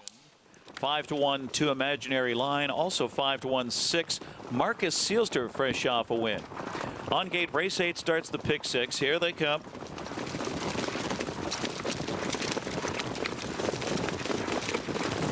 They're off. Can Be Perfect and Marcus Seelster, those two out fast with Imaginary Line. Blue Ocean leaves sharply on the rail as Oakwood Vegas just floated away in 5th position with Louis in 6th around the first turn. Then comes Duty's Lore and Marco Beach the trailer as Marcus Seelster surges to command for Dexter Dunn. Can Be Perfect after the quick start second. Now Blue Ocean third. First quarter was torrid, 26-2 in the mud. Imaginary Line tracks in 4th position. Oakwood Vegas off the speed in 5th here. Then comes Louis, followed by Duty's Lore, and Marco Beach continues to trail. Single file, no right lines here as Marcus Seelster and Dexter Dunn looks for a second quarter breather. Can Be Perfect, a perfect 2-hole ride. Blue Ocean is third, the half up in a lively 54 seconds. To the outside, Imaginary Line goes in attack mode. Oakwood Vegas picks up that cover, second over 5th. He's tracked by Louis on the outside, but he's gapped in 6th and having trouble on the turn there. And then it's Duty's Lore, and Marco Beach has lost touch. They come after Marcus Seelster, looking to go all the way. Marcus Seelster with Can Be Perfect in the pocket spot. Imaginary Line first over and forced to 3 wide. Oakwood Vegas looking to rally. Blue Ocean needs racing room. 122 for 3 quarters. Into the stretch drive. Marcus Seelster has laid them down. It's Marcus Seelster, and now on the outside, here comes Can Be Perfect. The perfect trip paying off. Blue Ocean is third. The others far back here. Can Be Perfect at 10-1. Can Be Perfect and Todd McCarthy. Then Marcus Seelster, Blue Ocean, and Duty's Lore. 149-4. Can Be Perfect pulls an upset, a stalking trip. and gets the win. Todd McCarthy, the driver. Yeah, I don't know where this race came from. He came over from Yonkers, racing on the small oval since last year. Doesn't have any races here at the Big M. He came here recently anyway. Came with a big late rally to run down Marcus Seelster tonight. Back at Churchill Downs, going 1.25 miles for the young fillies. The 3-year-olds' peak popularity. Had a race off the layoff on the turf at Tampa last time out. Comes back to the dirt today, and with that grinding running style, able to wear down her rivals. That's the way to say you should hold grinding. Hold it a little more, because it looked like that's what she was doing. Yeah, she was trying. You know, it's one thing about it. This race is not going to come up fast, but she did not stop running. And Florent, you mentioned it before. It was a great point. He moved her around the half-mile pole, going into that far turn, and he was encouraging her, and she really just put her head down, and she just kept coming at these horses. It was almost like she wasn't going to stop until she got them. $6.80 winner, peak popularity, 3-2-7, your 3-2 favorite, Corsini, after a poor start. Big effort from her. Will be sprinting on the turf for the 8th race at Churchill Downs, 5.5 furlongs for the fillies and mares. It's a 2 other than allowance race coming up next, and a fun one as we'll get a chance to see these turf sprinters in action. Some nice runners as well. 5-2 to the inside on Nota Bene, but it's Parents' Pride, the number 7 for Safi Joseph Jr., who's 8-5 with Tyler Gaffleone. Yeah, picks up Tyler Gaffleone. We'll see how this horse does. Field of 8 on the grass. First turf sprint at Churchill in a while. They had the distance race in race number 6, and now we'll sprint. See how the course plays with the sprints today. Back at the Meadowlands in the 8th for that 1 mile pace. A good trip from the 5, Can Be Perfect, who was able to get the win at a 10-to-1 price. It looked, Anthony, at one point, and you had kind of pointed that out to me, like the 3 Oakwood Vegas was making what seemed to be a winning move. That horse flattening at that point, and it was this one, Can Be Perfect, that was in the proverbial catbird seat. Yeah, you're probably not going to see a more disappointing effort than than Oakwood Vegas tonight, who was just poised, had the cover, ready to roll, something that he had done week after week after week. Tonight, he just spun his wheels, flattened out right around the 8th pole, 3/16 pole, and never was getting there. Can Be Perfect was, though. Good job by Todd McCarthy. I want to call him Trevor McCarthy. Good job by Todd McCarthy. This horse handled the big oval very nicely tonight. Sat just behind the pace setter, Marcus Seelster, who was able to tip out and run that one down pretty handily at this stage, pulling away to get the win. 5-6 under the line at the Meadowlands in the 8th in that 1 mile pace. 23.40. Big price on Can Be Perfect. Marcus Seelster holding up for second at a price as well. Big balloons, 2-speed number, inverted order, 5.6 for 176 balloon. That's the results for the 8th race. The 9th is a 1 mile trot at the Meadowlands. Take a look at the field coming up here as you'll see who can potentially get to the winner's circle for the 9th. There's the field. It's Academic even money. I like the 7 Loved by the Masses a little bit here coming up. That one's same for you? Now. Yeah, there's only like 6 or 7 people out here that I don't think prefer me too much. But that's okay. That would count as the masses. That would count as the masses. Right? I like it. Well, Anthony, great job as always. It's time to say goodnight to you, but always fun getting a chance to talk a little harness racing with you. Half the A train is headed home to Howard Beach. That's right. Good luck the rest of the way. The other half of the A train is sticking around, but don't worry, I'm going to have company. Paul Vitarosa going to be up on the desk to take the rest of the show with me here, and hope you'll stay with us as we'll have a little bit more of a conversation about the Kentucky Derby. Todd Pletcher looking for Derby win number 3. He's got 3 chances, including the likely favorite and Forte to do so.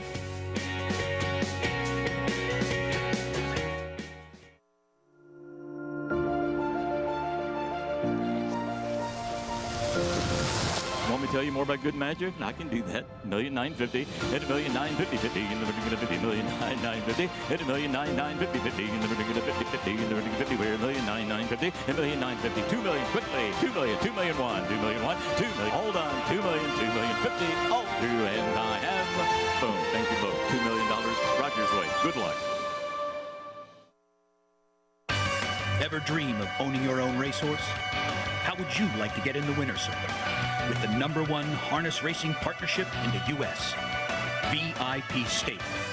There's nothing like the thrill of your horse coming down the stretch. To find out more, call VIP Stable at 877-VIP-WIN-1 or visit us on the web at www.vipstable.com. Turning horse racing fans into racehorse owners. Be a winner. Spun to Run. In the Breeders' Cup Dirt Mile, he defeated a loaded field that included multiple Grade 1 winners Omaha Beach and Improbable. His brilliant speed figures were among the fastest of any 3-year-old at a mile or more. And he hails from the legendary Danzig sire line. Multiple graded stakes winner, millionaire, Breeders' Cup champion, Spun to Run, standing at Gainesway. Experience the adrenaline-pumping, suspense-filled action of the Sport of Kings no matter where you are with NYRA Bets. It's fast, easy, and secure. Download the app today and start winning with our lucrative weekly promotions, thrilling handicapping contests, and a one-of-a-kind VIP rewards program. Don't just watch horse racing, be a part of the action with NYRA Bets.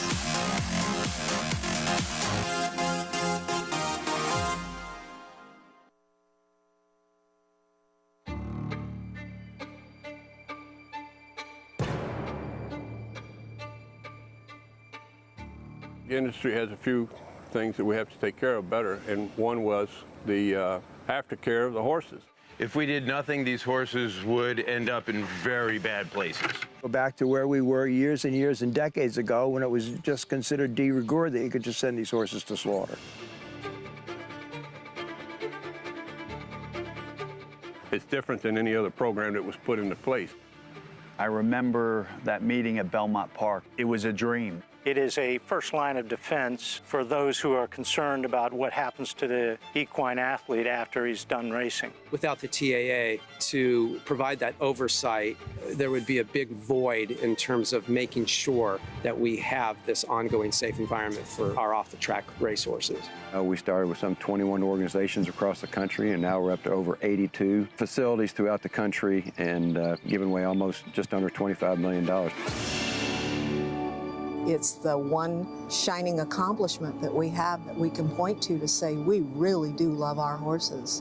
Just the word aftercare has become part of the discussion, has been part of the vernacular in a way that it was not when I started this position around the start of 2013. It's a daunting task that the TAA and its accredited organizations have taken on. And that's why the industry itself has got to fund it. Every time I turn around across the country, the TAA staff is there, and they're shaking hands and they're kissing babies, and they're doing the blocking and tackling right that needs to be done. We have a social responsibility to make sure that thoroughbred aftercare is also #1 on the list.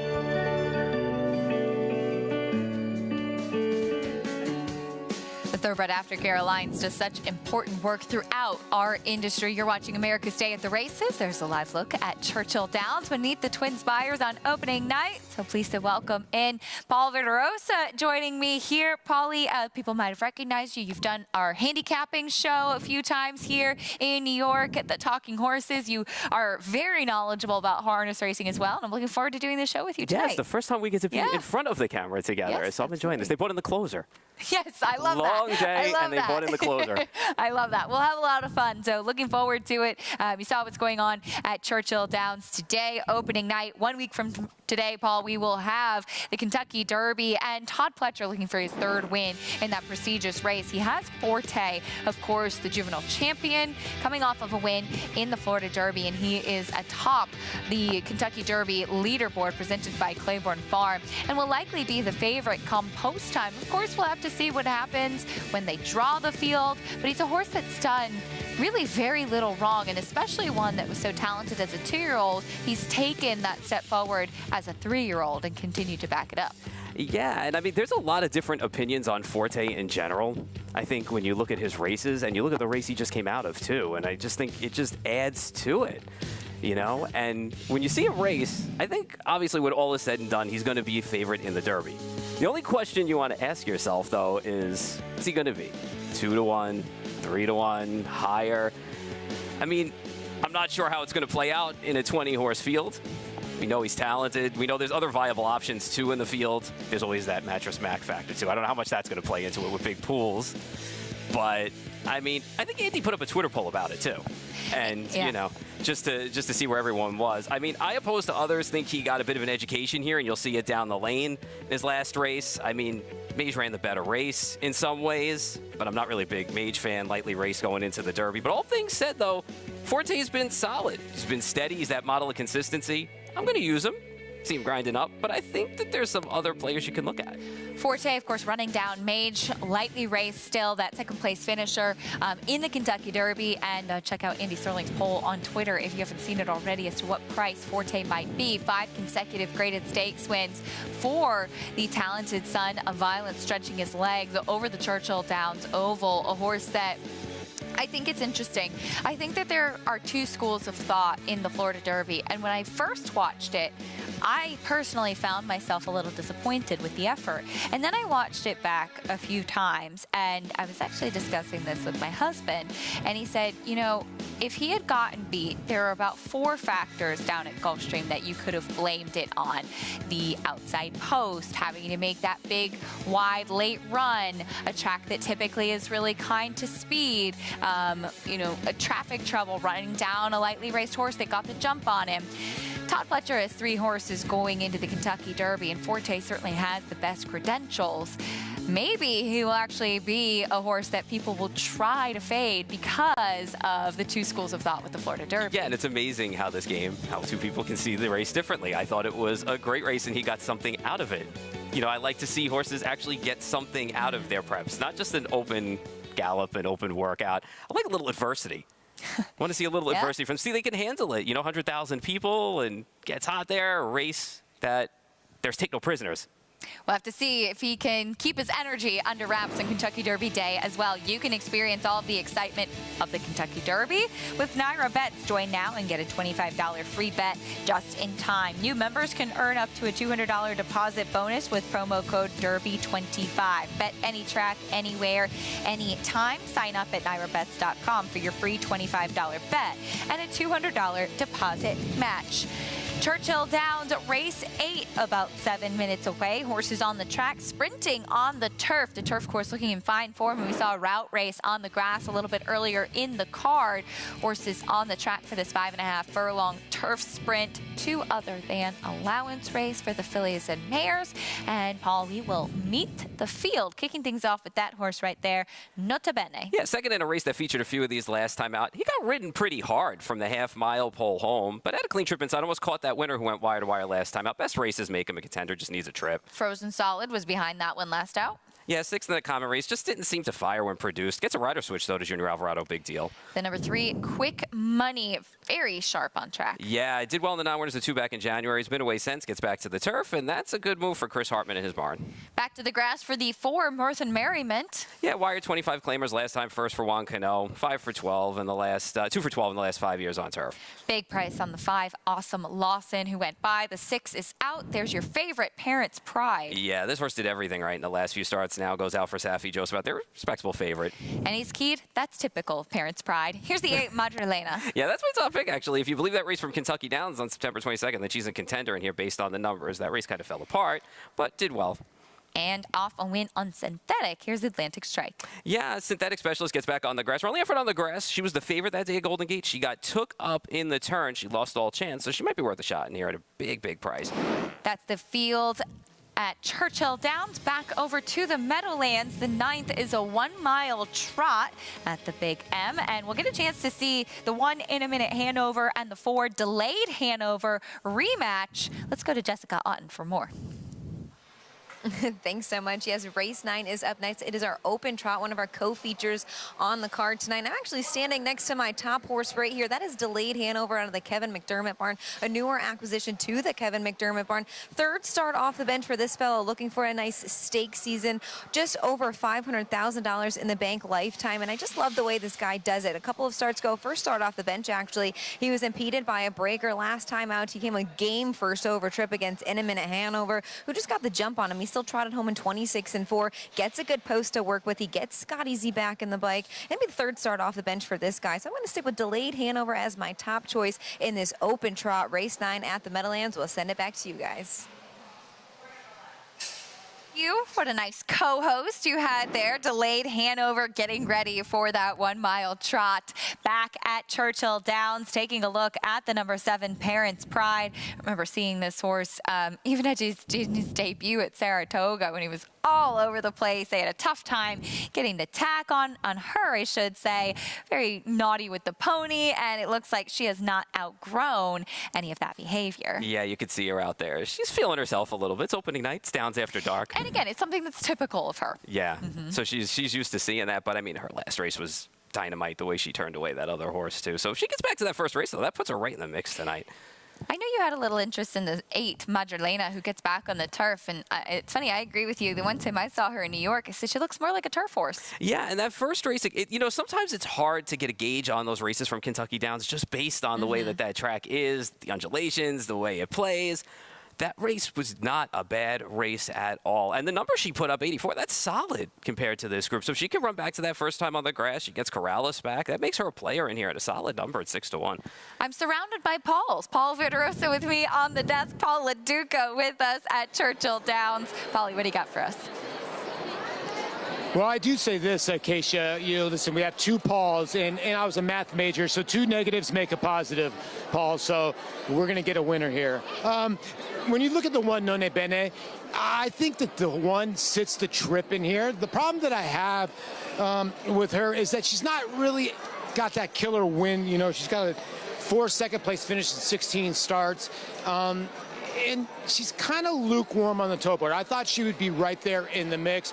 When you look at the 2 horse in here, Frozen Solid, this horse is getting buried on the toe board from 10-1, now down to 7-2, if I'm not mistaken. Now, Kevin Krieger used to be aboard this horse, so a lot of people don't remember Kevin Krieger. He rode Golden Sense in his first start and started riding back again. Junior Alvarado is in the irons in here. I thought Quick Money was a player in here, first term in the Chris Hartman barn. The worry that I have with the 3, Hartman's horses usually take a lot of money, and this horse is a little lukewarm. Well, the Pauls think alike. I like the 8 here, Magdalena. You know, Paul makes a very good point, as in you don't really know about the undulations because this horse did like Kentucky Downs. Now, this horse tried to get on the turf for a couple times and just could not get on the turf course. So, you know, I think the 8's going to be tough. And then the 7, you got to look at the 7 Parents Pride. And when you look at the 7s, this horse go to the front end. The turf races don't really intrigue you that much. But is this a different filly at age 4 now for Safi Joseph? It remains to be seen. But I do think Magdalena. And here's the other thing, Acacia. I've said this before. Gerardo Corrales, for me, is the most underrated turf rider in North America. I truly believe that he is so good on the turf course, and I think the 8's got a big shot here. Couldn't agree more, Paulie. Gerardo Corrales taking the call on Madrilena as he rode her the last time she ran on the turf at Kentucky Downs. Must be something in the name. Both of the Pauls going for a 6-1 shot, but I think she makes actually a lot of sense in this spot. Yeah, she definitely does. And like Paul said, you know, she tried to get on the turf a couple of times. I do remember her running here in November as well and looking at her and saying, can we get back on the grass? And that race was off on that day, but she got a chance here at 6-1. And I mean, really, I have no problems at all with the 7 in here, Parents Pride, the favorite. She turned away Fire and Spice that day, and Fire and Spice was 4-5 that day. She opened up and she ran well that day. And really, if she can get back to that first race that she ran on debut, it makes her a player in here. Parents Pride, that was off of a layoff from November to March on the Tapeta last time out at Gulfstream. And it should be noted, too, that there were not many turf sprint options if you were a turf horse in Florida and you wanted to go short. So running on the Tapeta, kind of Safi's only chance, and opting to bring her here to run on the grass, clearly saying this is what she wants to do. Yeah, for sure. If you're not going to be really up close in those 5 furlong races at Gulfstream, you really don't have anything else. You're going to have to go 7.5 and hope for the best. Loading in for the 8th, sprinting on the turf at Churchill Downs. Let's send it up to Travis Stone. They are in the gate. And they're off. Quick Money bounces out on top. Parents' Pride is also there. And Madrelina on the far outside. Down the back stretch they go. Quick Money, short lead. Parents' Pride pressing. These two go 1-2. 2 lengths back. Madrelina comes on to grab third. Atlantic Strike on the far outside. Moving up from fourth. Awesome Lawson toward the inside is now fifth. Note to Benny buried at the inside sixth. Mirth and Merriment is seventh. And Frozen Solid is wide and at the back. So round the far turn. Quick Money, quick indeed. Opens up to lead by 4 as they round the turn. Quick Money heading for the quarter pole in control. Awesome Lawson down inside, trying to move up from second. Madrelina's right there to that one's outside as they turn for home. It's Quick Money. The lead's down to 2.5. Now it's 2. Here comes Madrelina out in the center of the course. Nota Bene's on the scene. Nota Bene's now third. Final 16th coming. Madrelina short lead. Nota Bene weaving through the pack and coming hard on the outside. Coming hard to win it. Nota Bene over Madrelina and Quick Money.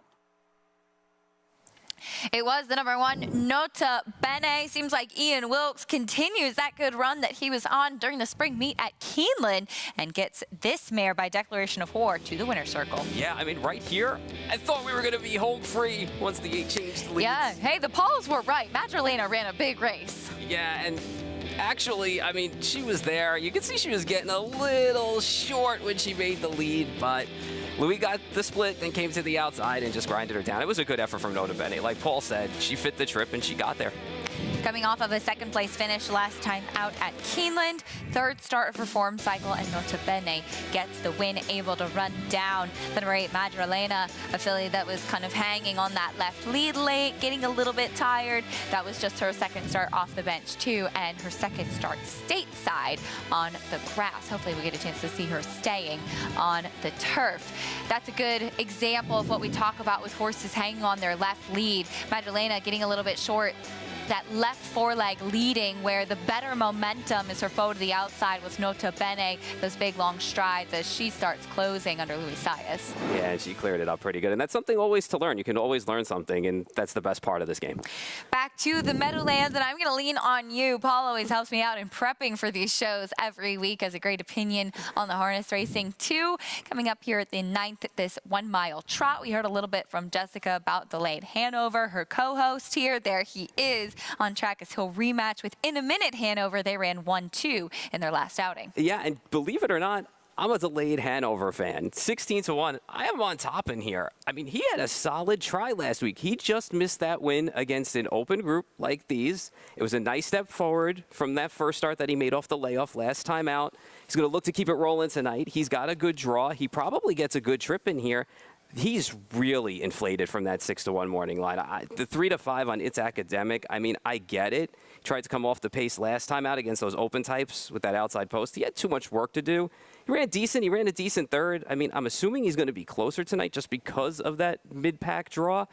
But I don't know. I don't even have him in my top 3. He was like 4 for me. So It's Academic is 3-5, while Delayed Hanover 16-1. Do you think the post that It's Academic had is a big reason why he's taking so much more money than a foe that beat him? Yeah, I mean, he was outside that day. He got taken back. I mean, Dave Miller's a Hall of Famer. I mean, he's a great guy, and he knows what he's doing. I mean, but he was just a little too far back there. I mean, I guess tonight they figure he's going to be a little bit closer, and maybe with the sloppy track, he's going to be a little bit closer. And you kind of want to be a little bit closer tonight. I watched a few races earlier, and not too many people launched. They have some fast opening quarters going, but I didn't see too many people coming from behind. So maybe he sits a little bit close today, but I think Delayed Hanover can be right there sitting second, and even the horse on the rail that you mentioned, In a Minute Hanover as well. He won last time out. He's the sharpest of all of them here in the opens, 2 of his last 3 here. He can do it from on or off the pace, so he has options too. I just think the 3-5 is just a big underlay here. I could be wrong, but it won't be the first time.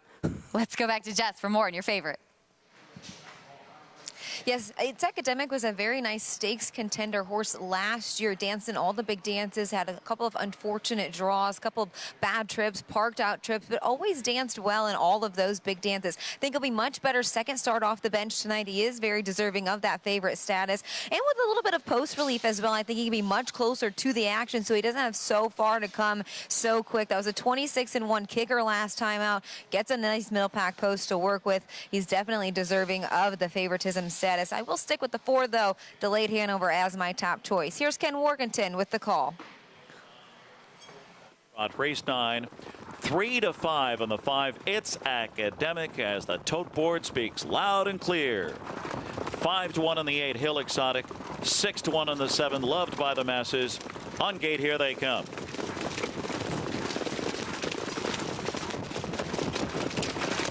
And they're off and trotting. Loved by the Masses. Hill Exotic on the outside. It's Academic, the big favorite. Shoots out here with a $100 bill. In a minute, Hanover on the inside cuts the corner. He is now second around the first turn as Hill Exotic swoops down from the outside. Loved by the Masses goes on with it as well. Amigo Volo got away in 5th position. Then it's a $100 bill and delayed Hanover, Euro Bond, and the early trailer is Sermon. First quarter was hot toward 26-3. Used hard, Loved by the Masses. Takes 3/8 of a mile to clear the lead from Hill Exotic. It's Academic trotting in 3rd across the backstretch. In a minute, Hanover 4th on the inside. Amigo Volo is 5th. Then it's a $100 bill 6th. Delayed Hanover 7th. Eurobond is 8th. And Sermon is 9th. And there's single file at the half. It's Loved by the Masses on the engine here at 10-1 on the board. Caught a breather 55-1. 2-hole ride for Hill Exotic. It's Academic is trotting in 3rd and edging to the outside and fed racetrack by the Buckeye. So in a minute, Hanover picks up his cover 2nd over. Then it's Amigo Volo. Stride for stride with a $100 bill. Then delayed Hanover, Euro Bond, and nothing from Sermon at 3/4. Heavy pressure for Loved by the Masses. Here is it's Academic on the outside. Hill Exotic looks for racing room and they turn for home. 3/4, 123 4/5. Coming after Loved by the Masses. It's Academic with dead aim on the outside. In between them, Hill Exotic looking to split them. It's Academic, Hill Exotic. It's Academic living up to the 1-5 tote hype here. It's Academic, then Hill Exotic, and then delayed Hanover and Amigo Volo. 151-2. You heard in Ken's call 1-5, a very short price on the number 5. It's Academic. Lives up to that favoritism with the win here in the 9th. Yeah, all the late money came in down to 1-5. I told you it wouldn't be the first time I'd be wrong, Acacia. So. Hey, this game keeps you humble. That's 100% facts. The late Hanover ran 3rd, and you have to give it to Hill Exotic, too, from the outside post, putting a good run to be 2nd. Back at Churchill Downs, we saw Nota Bene get to the winner's circle. 5-year-old Mayor by declaration of war, making the 3rd start of her layoff. Luis Saez in the saddle for Ian Wilkes, and she's victorious in this turf sprint. Yeah, and you can see, I mean, you know, she did really well to get the job done tonight, and she got that split. At first up here, I'm thinking, well, she's not going to get through. She's going to take the inside route. Maybe she's not going to find that outside seam. And then all of a sudden, once Madrilena went by, she found that space. She got outside. She grinded her down.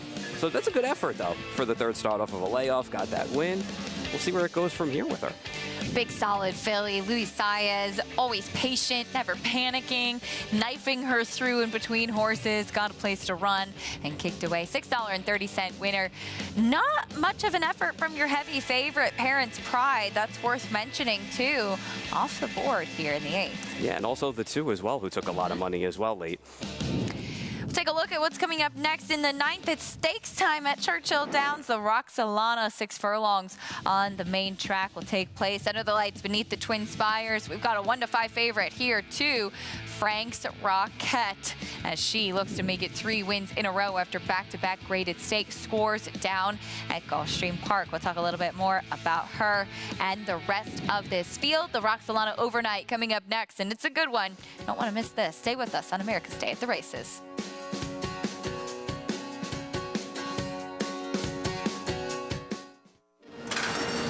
Off in the hopeful. Here's Basin now running up alongside, and Basin grabs the lead.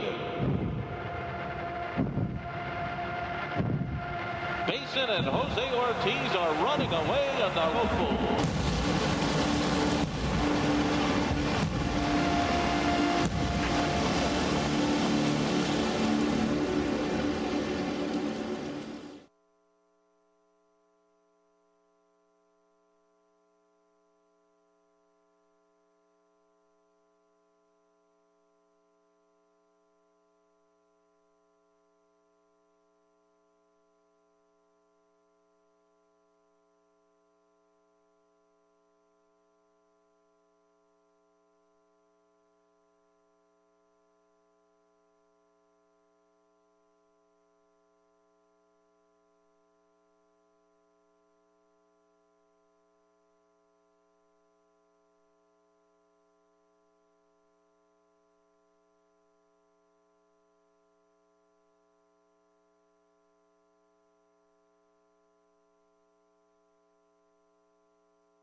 Welcome back to America's Day at the Races, brought to you by America's Best Racing. For the love of the race, visit americasbestracing.net today. Just 1 week away, Kentucky Derby 149 to be run right there.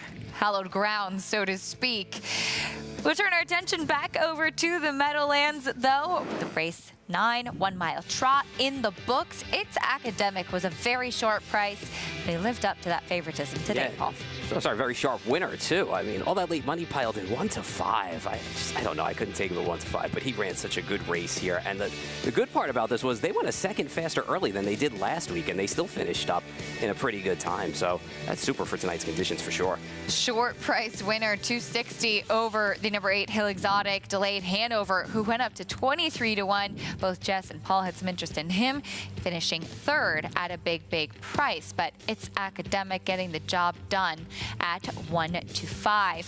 So tell us a little bit about your experience with the harness horses. Believe it or not, my harness experience just came from learning from Steve Phillips, and I learned from him, and I learned about trip handicapping, and I was in a couple of contests, and it was simply that. It wasn't any kind of hands-on or anything like that. I'd still like to sit behind one of them. Anthony Stabile's done that. We have to get you in there, too. I could get in really light. I like it. It's Academic with the win here, and you were telling me so much of it is about the trip, and that's kind of why we saw such a short price on this horse, because he had the outside post in his most recent effort and had a lot to overcome as far as the trip was concerned. Yeah, and tonight you knew he was going to be a little bit closer, and also being second off that layoff certainly helped. It makes them a little bit sharper, too. And on a night like tonight, even though they're going fast early, you do want to be up close. You just pull that 2-hole trip, and you pop out, and you run down the leader. And it seems like they're holding off the closers. Nice effort. David Miller, the driver, who's standing by with Jess. Standing by with winning driver David Miller. It's Academic takes the open trot. Second start off the bench. Tell me how he come back this year. He seems super strong. Yeah, he's come back really good. Really sharp, really strong, just on his A game. He had run into a couple of traffic trouble trips last year, gave him some time off to freshen up. I thought he was really good last week, maybe just a little too far out of it. Oh, yeah, definitely, for sure. He had the outside and some levers inside of him, and I picked that bad cover. It got me out, or I think he'd have won last start. There was a little bit of action there going up the backside. You pulled first over. You seemed pretty strong from then on out. Yeah, I was pretty confident in him tonight. He scored down really good, and after his first start there, I thought he could win. Southwind Gentry up next in that 4-year and 5-year-old open. Give us a quick comment on him coming into the race tonight. Yeah, there's a lot of speed inside of him. I know he been racing on the lead the last couple of starts. I don't know if I can get him there. We'll just have to see how it plays out. I'll be going forward, but, he can race either way. I've raced him a lot over the last couple of years, and he's pretty versatile. Nice job, and good luck the rest of the way. Okay, thanks. Back to you guys. Jessica, thank you. A nice drive from David Miller. It's Academic gets the win at the Meadowlands. Turning our attention back over to Churchill Downs, it's stakes time. The Roxalana coming up next. Frank's Rocket, a heavy favorite, and rightfully so, as she will try to make it 3 stakes wins in a row. Can she keep the train rolling as your heavy favorite? Talk more about it after this.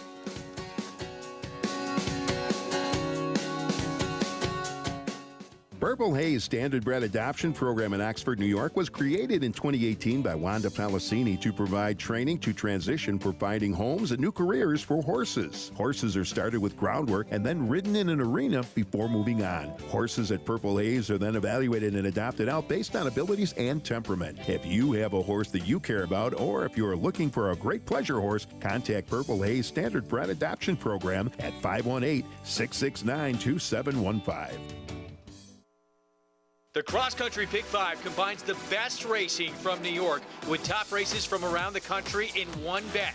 Find it in your track menu and play this weekend. Races and free PPs posted at NYRA.com/crosscountry. RaceLens is the most in-depth product in horse racing with unique features found nowhere else. True odds, predictive analysis, and pace projection. RaceLens. It will change the way you follow horse racing and take your game to the next level. Honor AP, a mesmerizing horse from the very beginning, who captured the imagination of the racing world and proved his potential on the track. A Grade 1 winner out of a multiple Grade 1 winner. with incomparable looks and an unbeatable pedigree. The speed, the bloodline, the physical. Honor AP. Only at Lane's End. Racetrack Television Network brings you every race, from every track, on every screen, every day. With monthly packages starting as low as $5, RTN gives you great value and access to more live HD streaming and race replays than anyone. Visit RTN.tv today to sign up and watch on almost any device, including Roku and Amazon Fire. RTN has packages that start at $5 per month.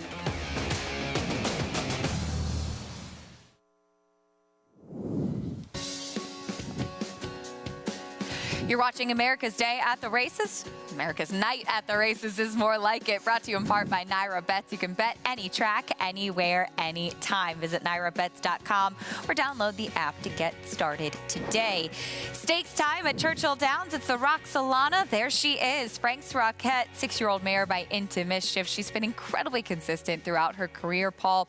But she'd kind of gotten the title of a filly that ran well against nice horses, but just didn't win. She turned that around in her last couple of starts in her winter down in South Florida with back-to-back graded stakes scores. Yeah, I mean, she had that seconditis, and it always seemed last year, I always picked her, and she always ran second. But you know what, though? It was to really good horses, so I don't want to hold it against her. But when you take a look at her, it's so nice to see her continue on as a 6-year-old with her campaign. And Junior Alvarado's in for the ride for his main man, Bill Mott. She always shows up. She's solid. I love the way she just cruised up here. She made the lead so easy, and then her ears are up. She's having fun. I love to see that. Like, I just love that, especially from outside watching it. She opens up, and it's fun to watch because especially at 6, you don't see them out there at this level at the top of their game, and she's out there strutting her stuff and doing her thing, and she's got it together. Horses physically mature at the age of 5. Oftentimes we don't get a chance to see them run to that age or past it. Now, potentially her biggest rival in here, and in large part because of her running style, Pretty Birdie. She's not really run the figures quite up to the level of what Frank's Rockette has been running, but we know she's going to go out to the front, and she's going to try to run them every step of the way. This is her last stakes win at Oaklawn back in December. Yeah, she handled her business that day, and the last 2 times out, she was involved in some wicked splits, though, if you look at it. And that matron field, Nataraya, Wicked Halo won the Prioress here, so, I mean, if she breaks in here, she's as clear as she wants to be, I mean, right? I mean, she might pose a problem if she doesn't stop tonight. Andy joked with me earlier saying, you're going to bet him? I think you heard him say that. You're going to bet Pretty Birdie? And I was like, no. Well, we'll see if Pretty Birdie can take them every step of the way. Louis Saya is looking for another one as he will climb aboard for Norm Cassie back at the Meadowlands. 1 mile pace coming up here in the 10th. 4- and 5-year-old open. 4-year-olds will be drawn inside. Here's the field kicking things off with the one Hammering Hank. Yeah, battled the injury bug last season, managed to only make 4 starts. It showed he wasn't nearly as sharp. He qualified well, though. Gets the start of the season. I think he's going to need her too, but we'll see what happens. Trendy Teen went by. The 3 Whole Lotta Lou went by. Here's the 4 Red Right Hand. Yeah, talk about sharp. 149-3 last time, kicked home in 26-3 for this. He repeats that. He's going to be right there on the money. In great form right now, 3-1. But here's your favorite, Lou's Pearlman. Yeah, stablemate is right outside him in the 6-hole, but he just missed last time out coming back off the layoff against Open Company. Lots of back class. He can do it tonight. Anna Price to the outside, Southwind Gendry. Took back last time, didn't work out so well in a race that Red Right Hand ran in the 149-3. Wasn't a factor then, but he won 2 prior opens before that, so he keeps closer tonight with a smaller field. See what happens. That's the field for the 10th. Sloppy main track at the Meadowlands. Let's go back to Jessica. Thank you so much. Race 10 is our 4- and 5-year-old open on the pace. It's a shorter field of 6 that we have in here, but it is a very competitive field of 6. I found myself landing on the outside 3 horses in here. I'll start with the Nancy Tactor trainee. That is Red Right Hand. He had 2 very, very solid qualifiers going into that start a couple of weeks ago.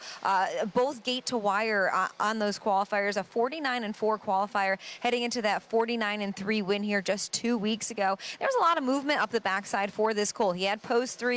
He sat, then he removed, sat again, then removed to the front. He was just a game fight all the way to the wire with my pal Joey. Popped up a 26-3 kicker on a track that was rated good, so about the same as tonight as well. Horse is very sharp. He had 7 wins from 23 starts this year. Second start off the bench in here for Scott Zeron and Nancy Taxter. Next, I'll go to the 5, Lou's Pearlman, one of 2 Ronnie Burke trainees in here. This is another one. Second start off the bench, looking for a nice stakes season this year. I was really looking forward to seeing this horse race last week. Unfortunately, wasn't able to due to the cancellation. He had an outside post a couple of weeks ago, and he kind of just sat back and he paced home strongly. Yannick really never asked him until about 50 yards from the wire. It was a 26-1 last quarter, right behind Nicholas Beach, who was a game effort that night. So he's going to make his second start off the bench with a little bit of gap in his schedule. He'll have him moved closer to the inside of the gate, so he'll get a middle pack post to work with. Then I'll go to the other Ronnie Burke trainee in here, that Southwind Gentry. He's had just a couple of bad post position draws. Last start out was not involved from post 9. I think this guy really needs to leave the gate. We heard David Miller say he's going to be going forward with them. I think that's this guy's best game. He is very versatile, but if they go too fast too soon, it's just too hard for him to make up some ground in there. So looking forward to seeing him back for his 5-year-old season as well. He's been game 2 wins from 4 starts this year, $1.13 million in the bank. He's a classy horse as well. 4, 5, and 6 in race 10. That's a 4- and 5-year-old open pace. Back to you guys. Jessica, thank you. Competitive race coming up, as is the next at Churchill Downs for the Roxolana horses making their way onto the track. The feature opening night beneath the Twin Spires, and there she is, 1-5 on Frank's Rocket. Yeah. Classy mare. Daylight wins our last 2. 23 of 26 in the top 3 lifetime. He's such a cool horse. Here's Last Leaf. She's trying to turn things around back on the dirt. Yeah, you have to go back to August of 22 for her last dirt win. She kept some good company, but a cup below, I think, in here. Praise and Honor off a win at Keeneland. 7 for 16 lifetime, 6 of those on the Sin. Steps up in class. She'll try to get a piece from off the pace. The 4 is out. Here's the speedy Pretty Birdie. Yeah, you know Luis Saez is going to be all systems go from here, so she's going to be in front as long as she can be. Those iconic colors of the Mary Lou Whitney stable. She's 7-2, second choice. And here is Copilia to the outside. Yeah, it was no match for Frank's Rocket on New Year's Eve. Returns off that 4-month layoff. She's a little bit on her toes there. Shows a bullet on April 14th. Then she'll have options from that outside post. Got to step forward, though, off the layoff if the favorite shows up. She's a feel-good filly, way behind Frank's Rocket in that Sugar Squirrel, but she did win the Dream Supreme at Churchill back in November when Phil Bauer's barn was really going good. Back at the Meadowlands, horses on the track warming up for this 1-mile pace in the 10th, and 3-5 on the number 5, Luz Pearlman. Do you think that he is a more likely winner than the 4 Red Right Hand, who's been in such good form? They're both coming second off their layoffs. I think that just missing last time out against the open company here. I mean, he's got that back class from last year. He could take that step forward in here for sure, second off the break. Red Right Hand, to me, though, I think is just the right horse. I mean, came off that layoff, came home in 26-3, 149-3 is fast for this time of year. It is fast, and the split's being fast, and I think he sits a trip. He could either be on the lead or just off a trendy team. Pull that 2-hole trip like we saw in the last race. I think with your favorite, Luz Pearlman, too, you look at the running lines. We last saw him in November, was running against Bulldog Hanover, who Anthony and I were talking about, one that really captured the attention of people who even don't necessarily follow harness racing regularly. Yeah, that's, you know what, and that's what it's all about when you find a horse like that that can get people involved in the sport, and he was so great last year. Even Barbara Livingston went to go photograph him. That retirement ceremony was a big deal. Yeah. Very big deal. You know you've made it when Barbara comes to photograph Yeah, for you. sure, 100%. Taking a look at the 6 Southwind Gendry, Jess had some nice things to say about this horse, too. What are your thoughts? Took back the last time, didn't work out so well. I think now that we have a smaller field tonight, I think David Miller is going to be closer with him. He comes out of the Red Right Hand race. He won 2 opens prior to that, though, so that's something to keep in mind, and he will keep closer tonight. I do think his stablemate, though, just to his inside, Luz Pearlman's a little bit better. Do you think his running style, that he was kind of taken out of his comfort zone, so to speak, last time out? Yeah, well, with the 9-hole, I mean, he's drawn the 8 and the 9-hole the last 2 starts, so the 2 times back he fired out. Last time he really couldn't do much from that 9-hole. He just took back. Lining up for the 10th Sloppy Main track at the Meadowlands, 1-mile pace coming up. Ken Workington has a call. It's post time. Preferred equine starting gate rolling for race 10 to start the late pick 4 and 5-year-old open for $24,500. 4-5 in the 5 Luz Pearlman. The 4 Red Right Hand at 2-1. On gate. Race 10, here they come.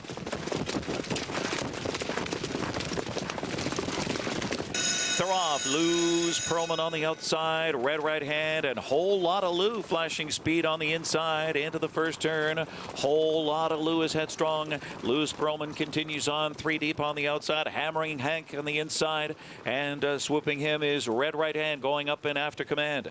Then it's Trendy Teen next to last. And the early trailer is Southwind Gendry. Red right hand repeat minded tonight with Scott Ciron in a sharp 26-3. It is Red right hand across the backstretch, takes the lead away from Lose Perlman, gladly pockets up. Whole lot of Lou on the inside third. Hammering Hank is pacing fourth as they continue towards the half. Then it's Trendy Teen. Southwind Gendry from off the pace again. Single file at the half in control. Red right hand and Scotty Z. Lose Perlman and Jingra. 55-2 for the half. Whole lot of Lou. Gap the bit in third there. Hammering Hank fourth on the inside onto the far turn. Then Trendy Teen and Southwind Gendry needs to get going with 3/8 to go. Red right hand continues to pave the way on the final turn. Lose Perlman is poised to pounce. Edges to the outside with whole lot of Lou third. To the outside Hammering Hank fourth. Followed by Trendy Teen and Southwind Gendry. Deuce popping now. Lose Perlman. All set to pounce on Red right hand. 123-3. Setting up a sprint to the wire and a duel. On the outside, it's Lose Perlman fighting on. Red right hand on the inside. And now Hammering Hank is looking to split them. In deep stretch, Lose Perlman. Trendy Teen is flying late. Lose Perlman. And Trendy Teen in a photo. And then Hammering Hank and Red right hand in 150 flat. Maybe it was a compact field, but this got interesting. It looked like the number 5, Lose Perlman, just held on. But in between horses, Hammering Hank and then Trendy Teen flying on the outside. Yeah, I was shocked Trendy Teen came from off the pace, but Lose Perlman, another 2-hole trip, pulled out, drove past, held on, wins the Open. Game effort made things exciting in that 10th race. Back at Churchill Downs, horses on the track for the Roxalana, 2-5 on Frank's Rocket, and she deserves to be. She's been so consistent, so impressive in her last couple of races, and we'll see if she can keep that good momentum going. Yeah, I think if she runs her race tonight, she's got them over the proverbial barrel. I do believe that, but Pretty Birdie, we'll see how brave she gets on the front end. Short price favorite as we head to Paula Duca. Paulie, are you Team Frank's Rocket tonight? Yeah, and listen, she's the one to beat here is Frank's Rocket. And, you know, it was actually when they were going out to the track, I was looking at Junior Alvarado and he had a big smile on his face. And he was saying, like, I talked to him earlier. He said, listen, I don't think I can out-quick Pretty Birdie early, but I do have enough finish. It looks like the Gulfstream Park horses have shipped to Kentucky. They did run well at Keeneland, and it looks like they've run well so far tonight. So, I mean, she is the one to beat. I caught up with Norm Cassie, and he said, listen, you know, the last couple times she caught a racetrack at Oaklawn, and, you know, Oaklawn could be a tricky racetrack. They had so much rain. In fact, they broke the record today, 141-year record. 2023 was the most rain in the Little Rock and Hot Springs area. So these horses coming from Oaklawn, it's really tough to gauge. And Norm was just telling me, listen, I told Louis to send. I think I'm going to be the quickest in here and to see how far I can go around the racetrack in a drier racetrack. And Norm also thinks that Pretty Birdie likes it here a little bit better. If you look back, she does have one number that can beat Frank's Rocket if she gets loose on the lead. And then the outside filly, I mean, the outside mare, she's sharp. I mean, she's very sharp. I think she'll make a good account of herself. I just think that Pretty Birdie gets away from this group. And listen, Frank's Rocket's going to be very tough to hold off. But I'm going to give Pretty Birdie a little bit of a shot here, that she might get loose and get brave at the top of the lane. I'm so used to Oaklawn and Keisha, that short wire. I keep on thinking I'm going to win these races, but when they get to that long wire here at Churchill Downs, I keep getting run down. But hopefully Pretty Birdie can go gate to wire here for Norm Cassie. She'll likely try to do just that, Paul. Thank you. Nobody would know better than Paul LaDuca how much rain they got at Oaklawn Park this winter. He toughed it out every single day. Was an absolute trooper there. But Pretty Birdie, I think Paulie brings up a good point. yes, she had the wet tracks to deal with in her last couple. She's winless over a wet track too. And plus, as you pointed out, against quality horses, very, very fast paces that she was a part of. Yeah, she's the horse that scares me for sure. And 3-1 is a fair price on her since you're getting 2-5 on Frank's Rocket. And Paulie did do a yeoman's job down at Oaklawn all meet. Absolutely. Coppelia taking some attention to the outside as she was in good form back in the fall. That was also the time when Phil Bauer's barn was in very good form. Yeah, he was on fire then. It's just hard to take her even off the layoff now, especially coming off the defeat she took. But she might be a little bit more sharper coming off the layoff. Horses tend to be. The Roxalana, Frank's Rocket, your heavy favorite. Let's go to Travis Stone.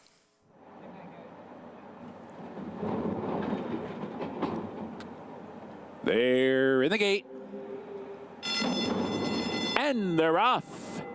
And Pretty Birdie comes blasting out of there, quickly in front by 2. Coppelia comes on from the outside. Frank's Rocket from the inside tries to get off the rail just a bit there as Pretty Birdie crosses and clears down the backstretch run. 5 furlongs to go. Pretty Birdie leads. Coppelia second. Frank's Rocket chasing them in behind while third. Last Leaf toward the rail in fourth, and Praise and Honor is fifth. 4 lengths off with 4 furlongs to go. Here's an opening quarter, 21-4. Pretty Birdie onto the far turn, the leader. Coppelia is on the chase in second. Frank's Rocket's back in third, 3 lengths behind. Now 3 furlongs remaining.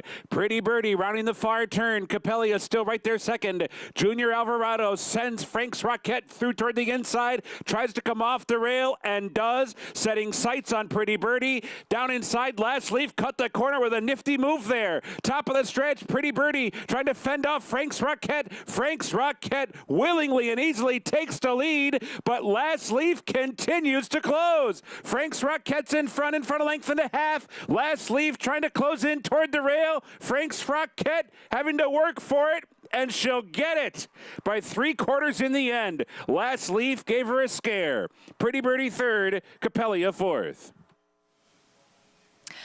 Frank's Rocket had to work for it. A big price on Last Leaf, who was incredibly game down on the inside to make it exciting. Yeah, and I thought Junior did a really smart thing down the backside. He didn't leave the hole fully open for Corey Lannery and Last Leaf there.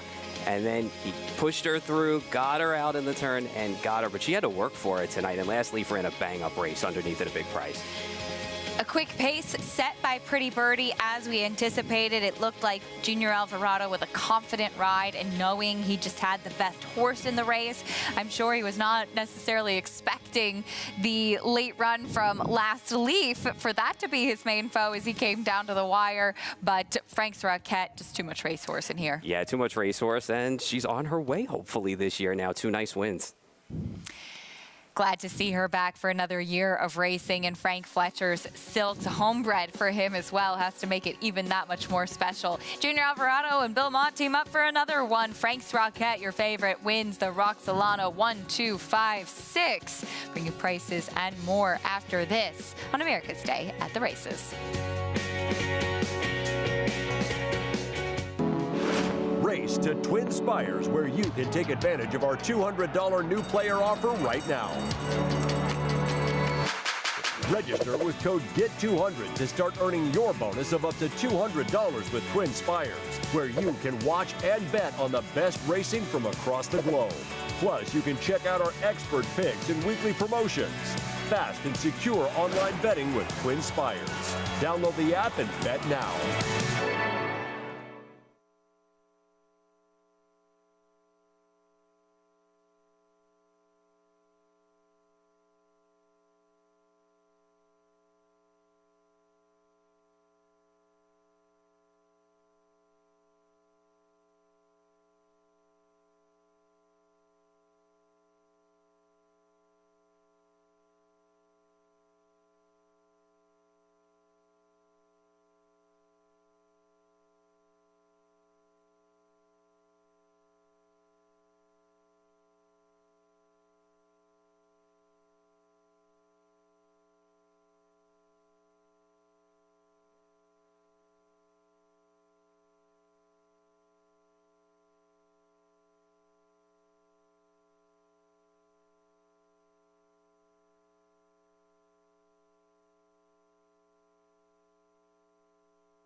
Welcome back to America's Day at the Races. Now that's a beautiful sight of Lady Liberty. Our program brought to you by Naira Bets. You can bet any track, anywhere, anytime. Get started at nairabets.com today. Don't forget to use that promo code Derby25 and get your free $25 bet just in time for the Kentucky Derby. Plus, with new members, if you use that promo code, you get a $200 deposit bonus.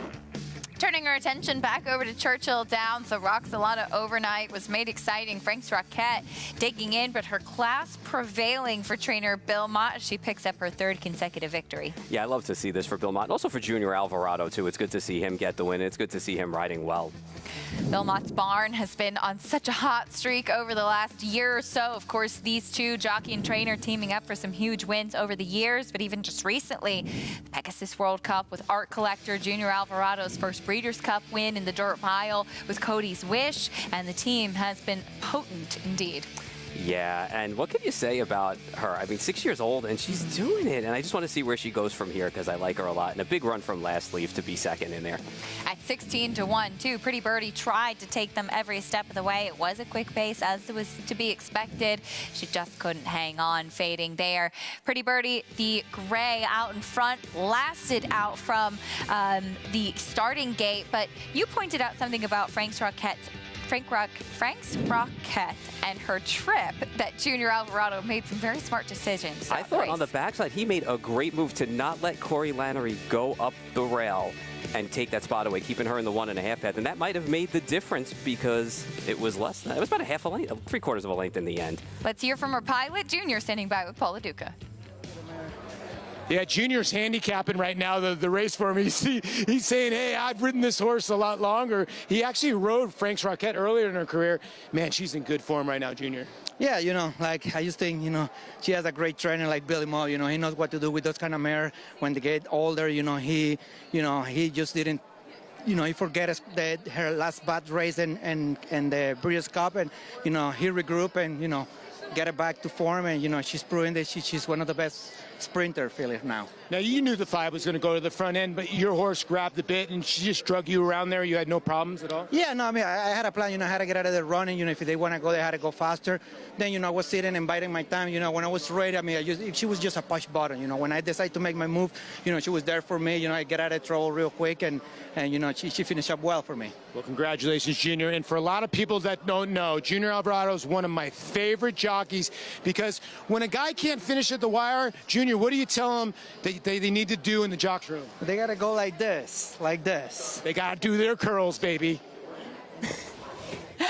I love it. It's all about the strength. Junior Alvarado will team up with Bill Mott with Rocket Can, the Holy Bull winner in the Kentucky Derby next week's time. But Junior's so strong, and he's really had a terrific year. And in large part, that has to do with his partnership with Bill Mott. Yeah, and it's nice to see the resurgence of him back because he spent some time on the shelf being hurt and everything. And I think it's good to get him back out there and to get these quality mounts and to see him in these races and to win.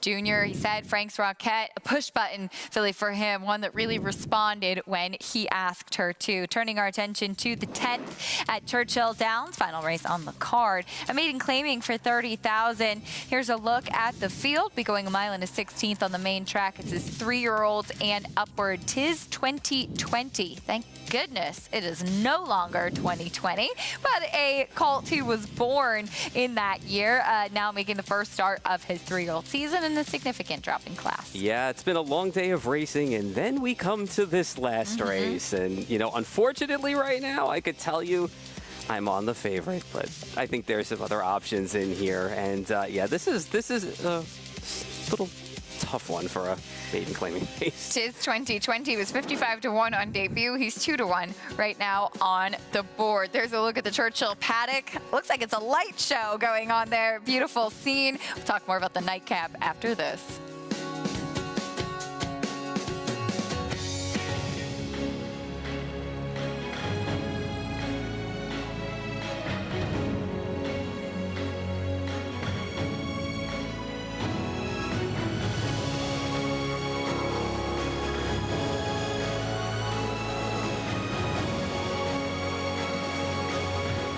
Olympiad leads American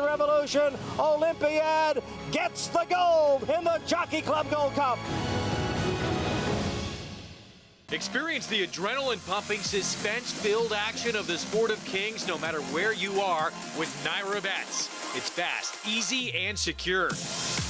Download the app today and start winning with our lucrative weekly promotions, thrilling handicapping contests, and a one-of-a-kind VIP rewards program.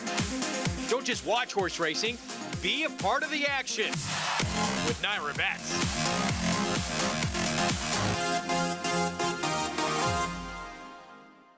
This proven son of Giants Causeway has sired 7 millionaires. With over 10% stakes performers, his recent top runners include Tarabi, placed in the Grade 1 Spinaway and Breeders' Cup Juvenile Fillies, Grade 2 winner Plum Ali, plus these standout performers. It's a Bushido coming down to the wire in the Ontario Racing Stakes has run them ragged.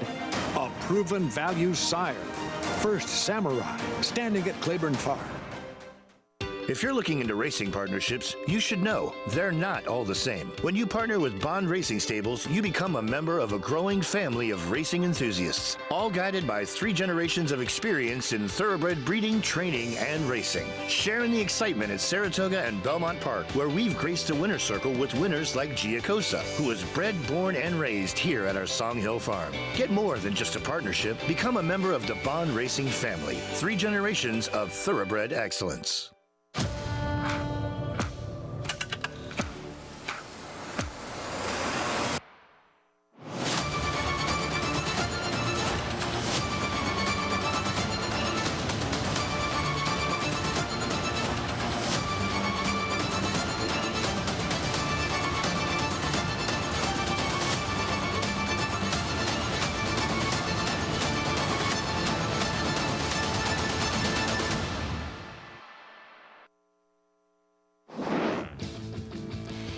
In just a few days, we'll be back at beautiful Belmont Park, of course, the site of the Belmont Stakes. The anniversary of Secretariat, Saturday, June 10th, will be on Big Fox. Last year saw Mo Donegal victorious in the Belmont Stakes for Rapoli Stable and Donegal Stable. Trainer Todd Pletcher, Rad Ortiz, who will be the victor this year. Some key dates at Belmont Park, and yes, we'll be at Belmont Park, our first time there since last July, opening day, May 4th. Oh, I cannot wait to get there. Look at that racing. Ruffian Man of War, Belmont Stakes Racing Festival, Derby and Oaks. You know, I fanboyed last year when we did the Stars and Stripes. I took pictures with every Euro that came in. And there were some really talented ones that were there. I'm sure we're going to see Charlie Appleby with those Godolphin horses coming to raid our Grade 1s here in the United States once again with the likes of the Belmont Derby and Oaks. Of course, looking forward to that Belmont Stakes Racing Festival in June. Closing day on July 9th. And then it's on to the Spa. But a lot to look forward to with Belmont Spring coming up right around the corner. Back to the Meadowlands today. It's time for the 11th coming up. It's a 1-mile pace here. 3 to 5 on the number 6. Post parade underway. The 4 Smooth Debate goes by. Here's the 5 Hot Mess Express. So, my sweet boy Max, I think, was the 5, right? Where are we? Oh, am I on the wrong? I'm sorry, I'm on the 12th race. We're I good. skipped it. No, we're good. No, you're good. absolutely right. Here's the 6, Working on a Mystery. I looked at it, I was like, Working on a Mystery. No, you're right. Deserved favorite in here. Worked pretty hard last time versus the Open Company.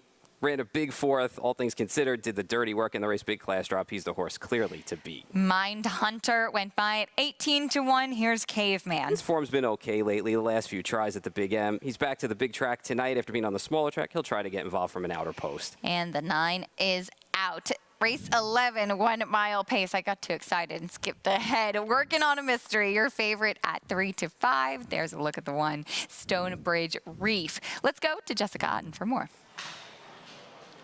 Race 11 is up next. It is a now-winners of 14,000 on the pace. And there's a couple of stakes horses in here, and that includes the favorite Working on a Mystery out of the Ron Burke barn.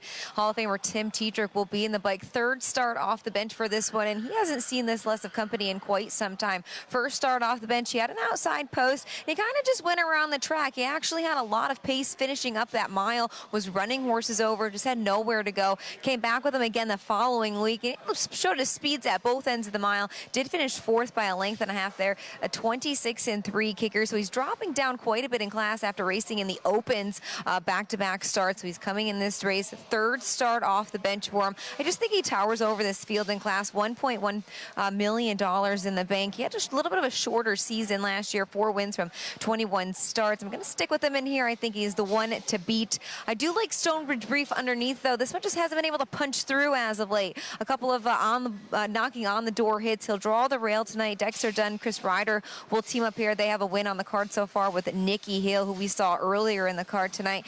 He's just an honest horse. He gives it his all every race. He always seems to be there. He did come home a little flat last week. He was beaten a neck behind Early Action, who's a stakes contender horse. He'll get the rail to work with. He's a very versatile fella, but I do think he prefers to be close to the action and track down horses late in the mile. Next, I'll go to the 3 Ignatius. Andrew McCarthy, Noel Daly will team up here on March the 25th. We saw him in a track master rating of a 92.4, and that was like a mini open. He left aggressively from the rail and even made multiple moves in that mile. He came first over against Mike Zetam. Like I mentioned, those were open contender horses. Didn't fare out for him then. He went down to freehold in the preferred down there, half-mile track, post 8. I mean, he did pace forward there at the end of the mile, but it wasn't nothing to really get excited over. I thought it was much, much better a couple weeks ago, back on April the 15th in a nice race there where a Rock and Roll Star had went on a 5-race win streak. He was parked that middle half the mile, but again, paced forward, paced home with plenty left in the tank, a 26 kicker at the end of a 151-4 mile. He gets a nice inside post to work with, and of course, Andy McCarthy in the bike. It's a 6-1-3 for me in race 11. It is a very competitive field of 8 that we have in here. Back to you guys. All right, Jess, thank you. 4 to 5 on working on a mystery. And Paul, for those kind of looking at the form and say, well, he hasn't won in a while. Why is he such a short price? So last time against Open Company here, he worked really hard in that race. He was chased onto it. He still ran fourth. He did all the dirty work in that race. This is a big class drop tonight from those Opens. You're going from open races, which we saw in the last 2 with some really heavy-hitting stakes-bound horses, to non-winners of 14,000 in your last 4 starts, or non-winners of 8, pari-mutuel races for your lifetime. So this is a big drop in class for a horse who's knocked on the door against those open horses. And we saw Red Right Hand in the last race, and also horses like Loose Pearlman we saw a couple of races ago as well. So he should be every bit of this 4 to 5 that's in here today. And he should be probably on the engine in here or just off of horses like Mindhunter and Stonebridge Reef if he takes from the inside post. As Jessica mentioned, 18 for 65 lifetime with over 1.1 million banked. He certainly dwarfs anybody else in this field as far as earnings are concerned. Yeah, he certainly does, and he's the right horse for this race. The horse that we see on the screen now, the one Stonebridge Reef, he was 4 to 5 last time out. He missed. It was a pretty select group of non-winners of 8. However, he's in form. He's in a realistic spot. It's just he hasn't won since February at Pocono, and those second and thirds pile up. So buyer beware at a short price in here. And he's kind of one of those that we say has a little bit of a second-itis, or the always a bridesmaid, never a bride, as he comes off of 3 consecutive second-place finishes, but it's really 6 in the money finishes where he's been close without being able to seal the deal. Yeah, he just hasn't been able to punch through. Maybe the rail will help a little bit tonight. He's been drawn outside in 3 of his last 4, I should say, because the 5-hole wasn't too bad, 5 back. Jessica mentioned the number 3, Ignatius, third last time out, as he will try to get back to the winner's circle today. That was an improved third. He hadn't shown much prior. He was doing okay earlier on in those open tries at freehold. This is a little bit more in his range. He needs to find a pace and a trip, though, tonight, because I just worry he's going to be a little bit too far back, because we've seen that you needed to be close up, pull those 2 whole trips to be in contention. 1 mile pace in the 11th. Let's go to Ken Workington. 5-6 working on a mystery. 3-1-1 Stonebridge Reef. The field picks up speed. Race 11. Here they come.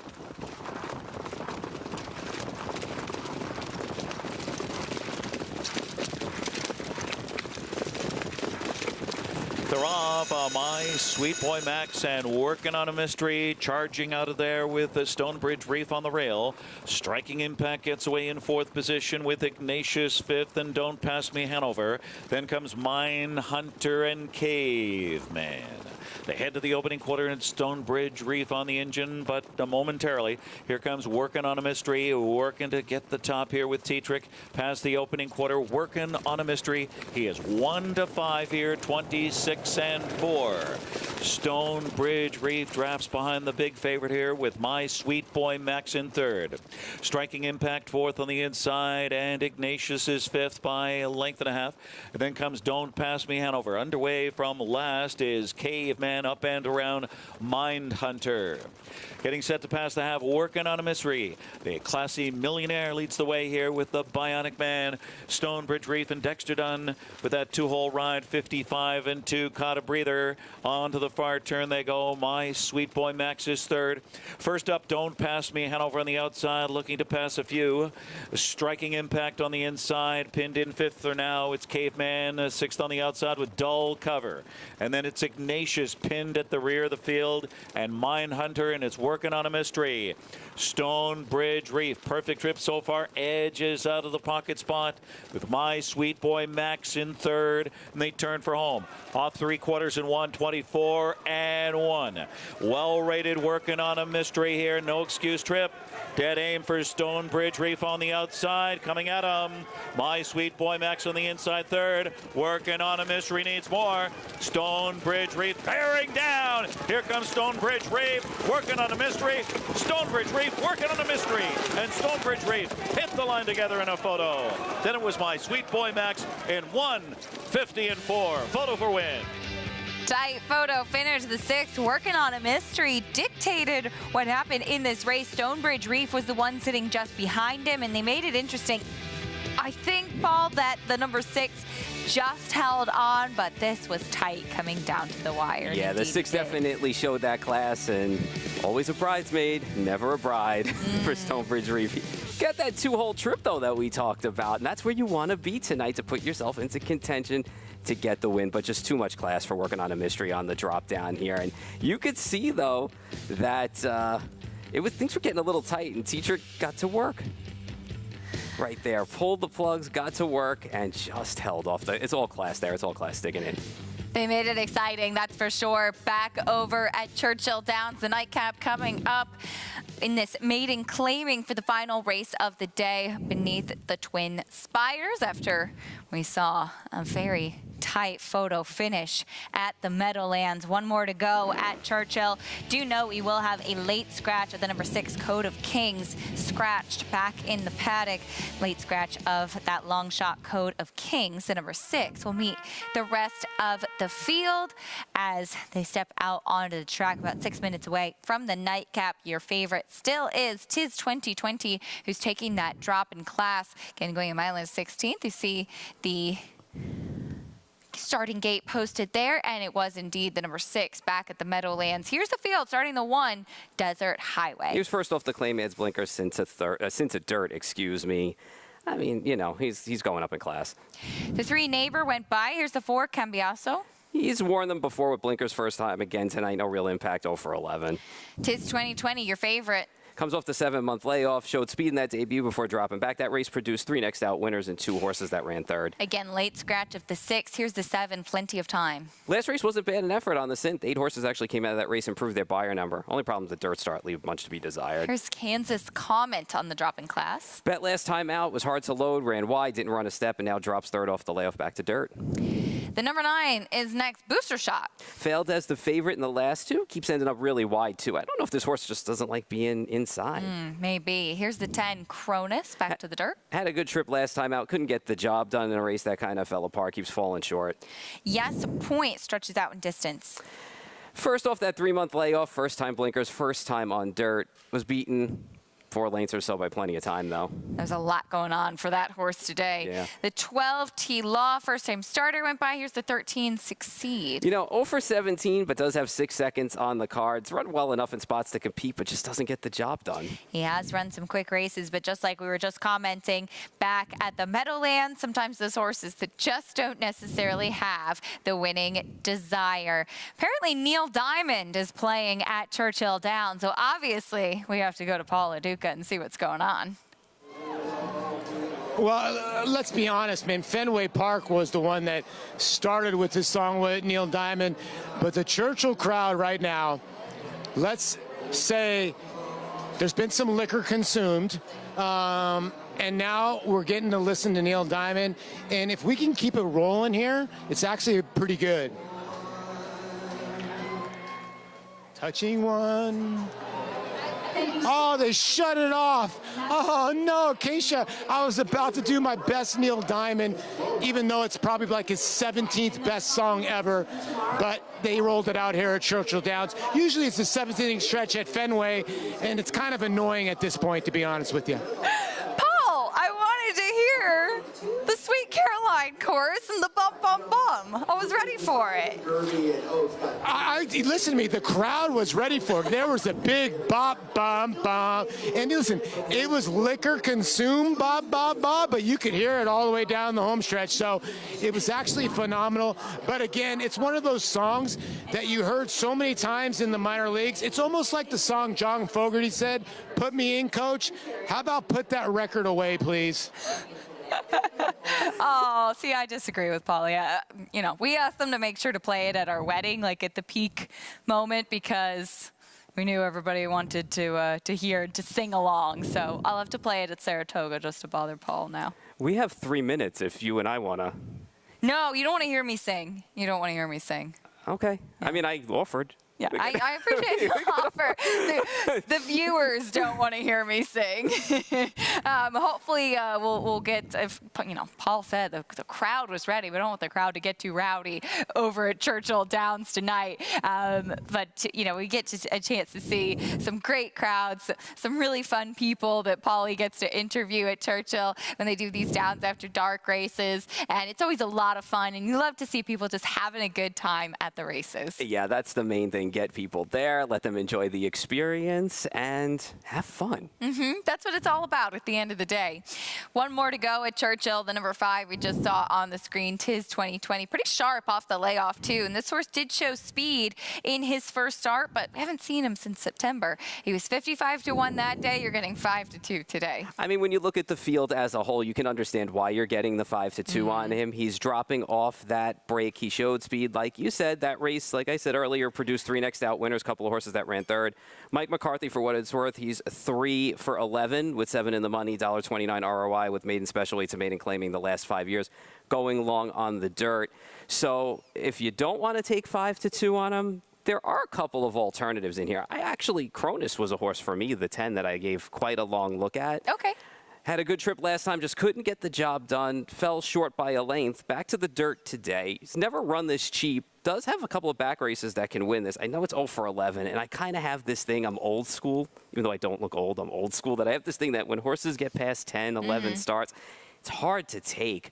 I mean, even the 13 taking the money the same way. But, I mean, from coming off the pace, I'd probably want Cronus. I guess the argument could be Cronus has only run once at this level, and that was on a synthetic track, whereas Succeed has been at this level for a while. Let's go back to Paul. Paulie, any more singing for us? Yeah, a confusing race here to end the card. Sorry, guys. I'm cutting in and out with this crowd here. When you look at this race, I thought it was a really difficult race. Okay, you start with the 5, the Michael McCarthy runner. I get it, 55-1 last time. Now the drop. The horse hasn't run since September, but you do get Luis Saez, who's looking for a 4-bagger on the day, on the night here, on opening night here at Churchill. So I think that's probably the barometer here on the drop. I thought there's some other players in here. You know, Booster Shot the 9, his second time gelding. He improved a little bit for Al Stahl. I thought he had a big shot in here. You know, the 13 Succeed. probably has the best numbers if you go back and you look. The problem is the horse is 1 for 17 lifetime, and 0 for 17 lifetime with 6 seconds, and then gets the outside 13 draw. So I'm just not a big fan, and the Pauls are uniting tonight. I love the 10 in here, Cronus, because Paul's right. There's some back races to go to that this horse can win this race. The horse 0 for 11, I get it. But the last race was good on the drop at Turfway Park. I mean, the dirt efforts are right there. This horse has got the best numbers on dirt. If you whether you're used in Ragasons or whether you're used in Thoroughs, and I'm a Thorough player as well. So I think the 10's got a big shot. This was my play of the night, to be honest with you. I'm single to this horse in the pick 5, not paying much, and I played this horse across the board. I love that the Pauls are posing a united front. Paulie, thank you. 6-1 price on Cronus, who will try to get back to form. And as I was mentioning, the last race was good, and it was the only one at this level of competition, and it was on a synthetic track. Yeah, and, second start off the brief break for this horse. And what I like is exactly what Paul said, too. The numbers are there for this horse, and he's never run this cheaply on the dirt itself. The one time he did for the 50 at Oaklawn back in February of last year, he ran a pretty good race. He made a middle move. He took the lead. He got tired late. Against this group at 6-1, he is certainly worth a play. And the one thing I did want to point out, too, he mentioned booster shot. And I said it in the post parade. If you go back and you watch these horses' races, it just keeps going further and further and further wider each race. And I'm just not sure if that's by design and he just doesn't want to be inside, or it's just something with the horse itself. I don't know at 5-1, though, if I would take him tonight. The benefit is that Raylu Gutierrez has ridden this horse twice before, so he's going to know exactly what to do with his quirks. I remember seeing him and covering those races from Churchill at the beginning of his career when he was very rambunctious, hard to handle. So we'll see if second time in the maiden claiming ranks, if he can get a little bit of a better trip and maybe save some ground today. Loading in for the nightcap at Churchill Downs. One more to go. For one more time tonight, let's go to Travis Stone.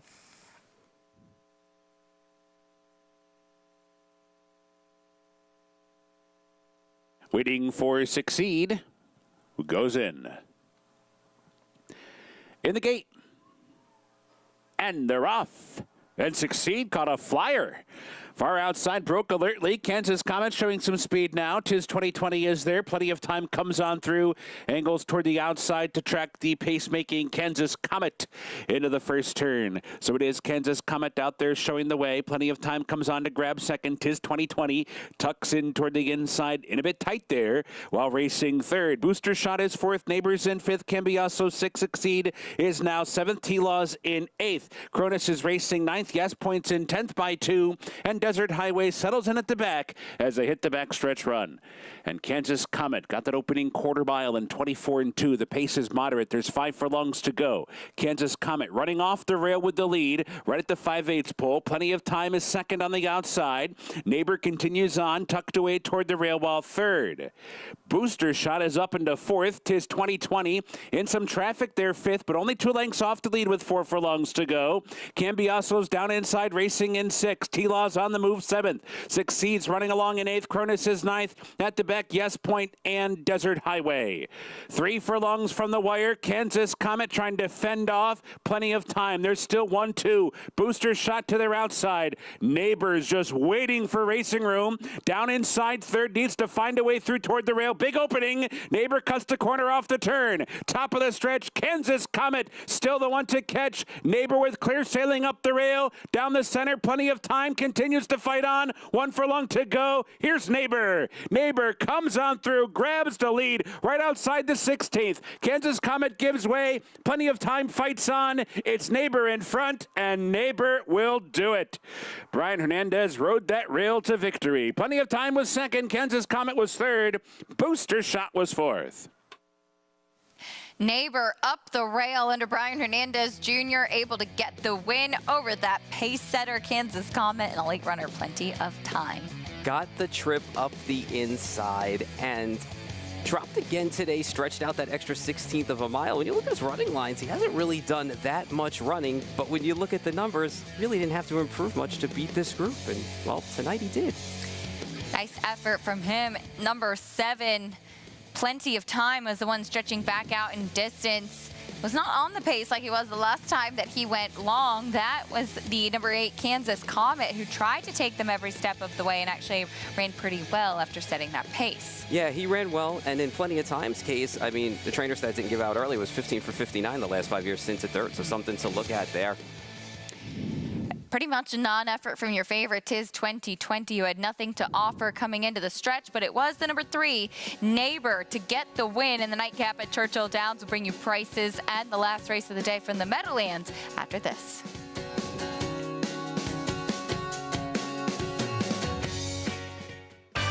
Ever dream of owning your own racehorse? How would you like to get in the winner's circle with the #1 harness racing partnership in the U.S., VIP Stable? There's nothing like the thrill of your horse coming down the stretch. To find out more, call VIP Stable at 877-VIP-WIN-1 or visit us on the web at www.vipstable.com. Turning horse racing fans into racehorse owners. Be a winner.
America's Day at the races continues. Final race at the Meadowlands, a 1-mile pace here in the 12th. Taking a look at the field, 9 to 5 on the number 8 Max Contract, coming off of a win. Yeah, I mean, you know what? When you look at Max Contract, she's had some success. She won multiple stakes, going 6 for 11 in that column last year. Qualifier went well, and if she's ready to fire off the bench, she's going to be tough to handle in here with this group. And I should mention there are a couple more races to go at the Meadowlands, but this will be the final one that we're showing on America's Day at the races. This 1-mile pace here in the 12th. Do note that 6 is a scratch. The number 7, Jody, is taking some attention as well, as this one comes off of a 2nd place finish. Yeah, just missed last time out against Similar. She definitely has backlash she can lean on here.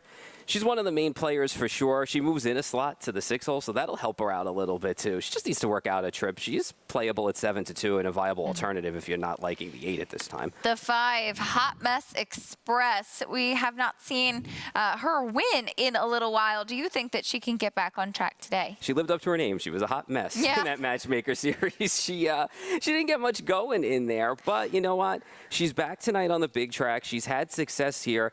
You can't argue with a horse that's also 22 for 44 lifetime. She's been amazing. 848,000 career earnings. She is over 3 on the year so far, but she was 5 for 16 back in 2022. Yeah, but you know, I kind of excuse those races, like I said, at Yonkers, and she gets back here. She's had success. Tony Alagna does a great job with horses, and I think, you know what, at 2 to 1, little short for me, but I won't argue the fact I wouldn't talk you off of her either. For more on the 12th, let's go back to Jessica. Thanks so much. Yes, race 12 is up next. We do have a couple of stakes contenders mares in here, and those are actually the two that I land on in the top two slots. Really like Max Contract. This is the first start off the bench for, was really looking forward to that start last week. Unfortunately, due to the cancellation, she wasn't able to race. We saw this one a lot of last year. It really took her some time to, get into the groove. I think she really likes the bigger track. So last time we saw her, she was in a Breeders' Crown race up at Woodbine Mohawk Park. No luck there. They gave her the rest of the winter off. She qualified solidly behind a nice group of mares there. She just sat the pocket, moved to the front, and was under wraps. A 26-2 kicker, 53-1. Now that was back on March the 31st, so it'll be interesting to see if her tightness and her race readiness is continuing to go almost a month later. But I really like this horse. I'm a big fan of her. 11 starts last year, 6 of those being wins. And again, I think she's a bigger track type of horse, as well as the 5 Hot Mess Express. This horse qualified here twice, once on March the 11th and March the 18th. The first qualifier was just a little bit of a go-around. She finished with pace, brought her back the next week. She sat the pocket and was a 26-4 last quarter and a 52-1 mile. And against some other very nice stakes contender horses. They tried her in that blue chip matchmaker over at Yonkers, and I just don't think she gets around a half as well as she does a bigger track. I think she appreciates the longer stretch. I think she appreciates the 2 turns. She's a big mare, so I really think that she's able to stretch out more over the mile track. So she's dropping down in class after facing Stakes Company over there. And I thought an interesting play in here would be the 4 Smooth Debate. First time we'll see this one over the mile track. She's been facing some very tough company over at Yonkers. Now, winners of 10,000 is pretty tough there. She was parked the middle half of the mile. She finished second by 4 lengths. And I just really thought the company she'd been facing there, I mean, she faced Downwards of 26,000 last time out. Had a middle pack post there, finished an even 4th. So she's moving to the mile track on the drop in class. It is a 8, 5, and 4 for me in here. I'll send it back to you guys one more time. And I'm really looking forward to being back with you guys on our next show here at the Meadowlands, which comes up on May 19th. Absolutely. We look forward to having you again, Jessica. And it's always fun to have an opportunity to have our boots on the ground at the Meadowlands. Can you tell us just a little bit about the atmosphere on some of the big days that we have to look forward to and some of the things that we'll get a chance to see from the Big M coming up? Absolutely. Well, hopefully we have a lot better weather than we did tonight, unfortunately, with the rain, and it was a little cold tonight. Really looking forward to a couple of those shows, May 19th and May 20th. May 20th is our Arthur J. Cutler Memorial. That is a stakes race for older trotters, mares and males. So very looking forward to that, as well as those 3 shows in July. We'll have the graduate finals along with the Meadowlands Pace eliminations in that second show. July 1st is 4 big stakes races for those open company horses, and then July 15th, Meadowlands Pace Final, a stakes-filled card. Plenty of action going on with promotions and events, burger battles, seafood fest. Plenty going on here at the Big M, of course, with the warmer weather as well. And then we're back here on August the 6th for Hambletonian Day. Such a great event last year. We were able to showcase Jim Campbell becoming the 3rd trainer ever to sweep the Oaks and the Hambo, and the largest price ever to win the Hambletonian. So very much looking forward to every show that we have coming up with you guys, and I can't wait until I see you again on May the 19th. We're looking forward to it too. Jessica, thank you. So much good stuff coming up from the Meadowlands. For now, though, we have the 12th. Let's go to Ken Workington. It's post time. Preferred equine starting gate rolling race 12. At 2-1, the 8 Max Contract in their 4-year-old debut is favored here. 5-2 on the 5 Hot Mess Express and the 7 Jody. Here they come.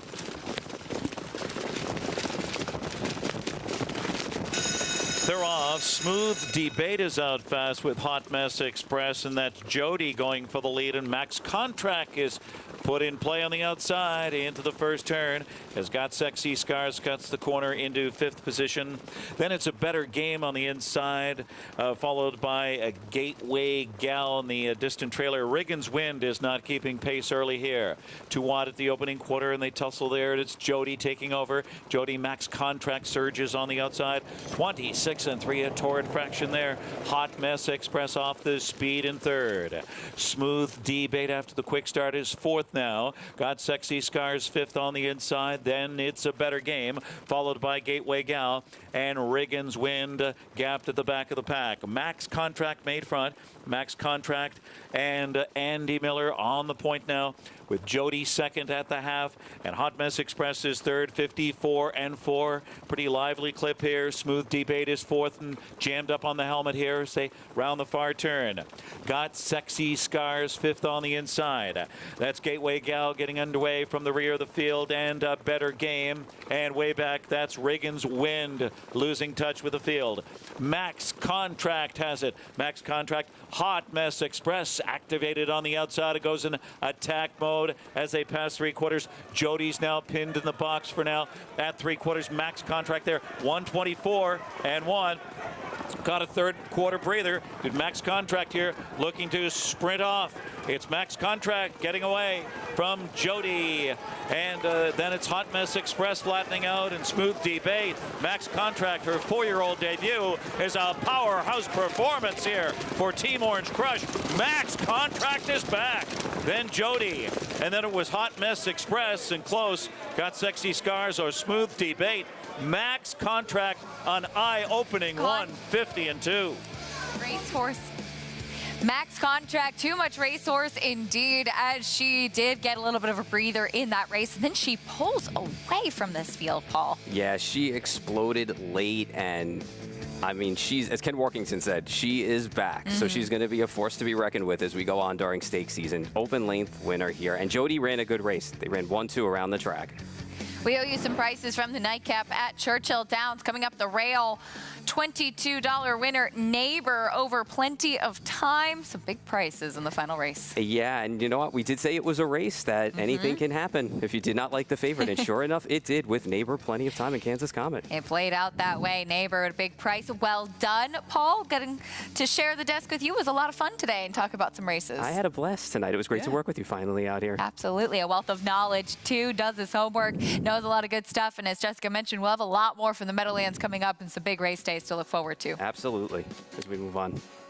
Of course, that Hambletonian this summer, perhaps maybe the hardest race that people know the most, but we'll have a lot more opportunity for you to get a chance to see some races from the Meadowlands. Thanks so much for joining us tonight on America's Day at the Races. A big shout out to our crew as we have been on air from 1 p.m. to 11 p.m. today. We saw It's Academic lived up to that short price at the Meadowlands, and then it was Frank's Rockette, class prevailing. Now 6 days away from Kentucky Derby, 149 in the Run for the Roses. We'll see you all tomorrow on Fox Sports 2 from 1 to 6 p.m. Hope that you'll join us on America's Day at the Races. Good night, everyone.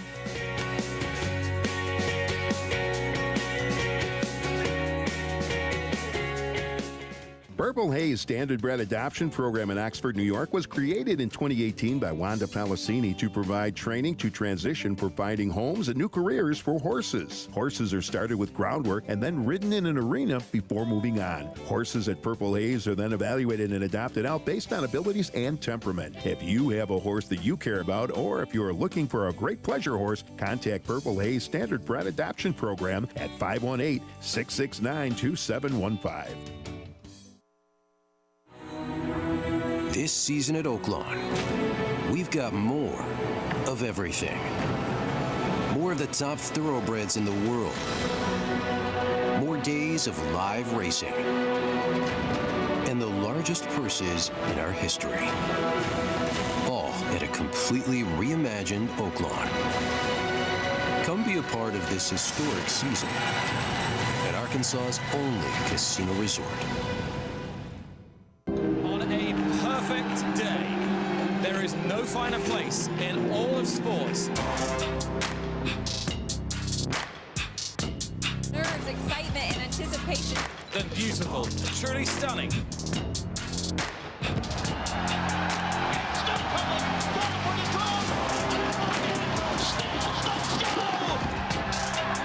For the Breeders' Cup World Championships.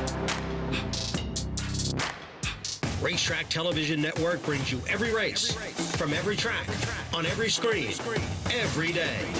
With monthly packages starting as low as $5, RTN gives you great value and access to more live HD streaming and race replays than anyone. Visit RTN.tv today to sign up and watch on almost any device, including Roku and Amazon Fire.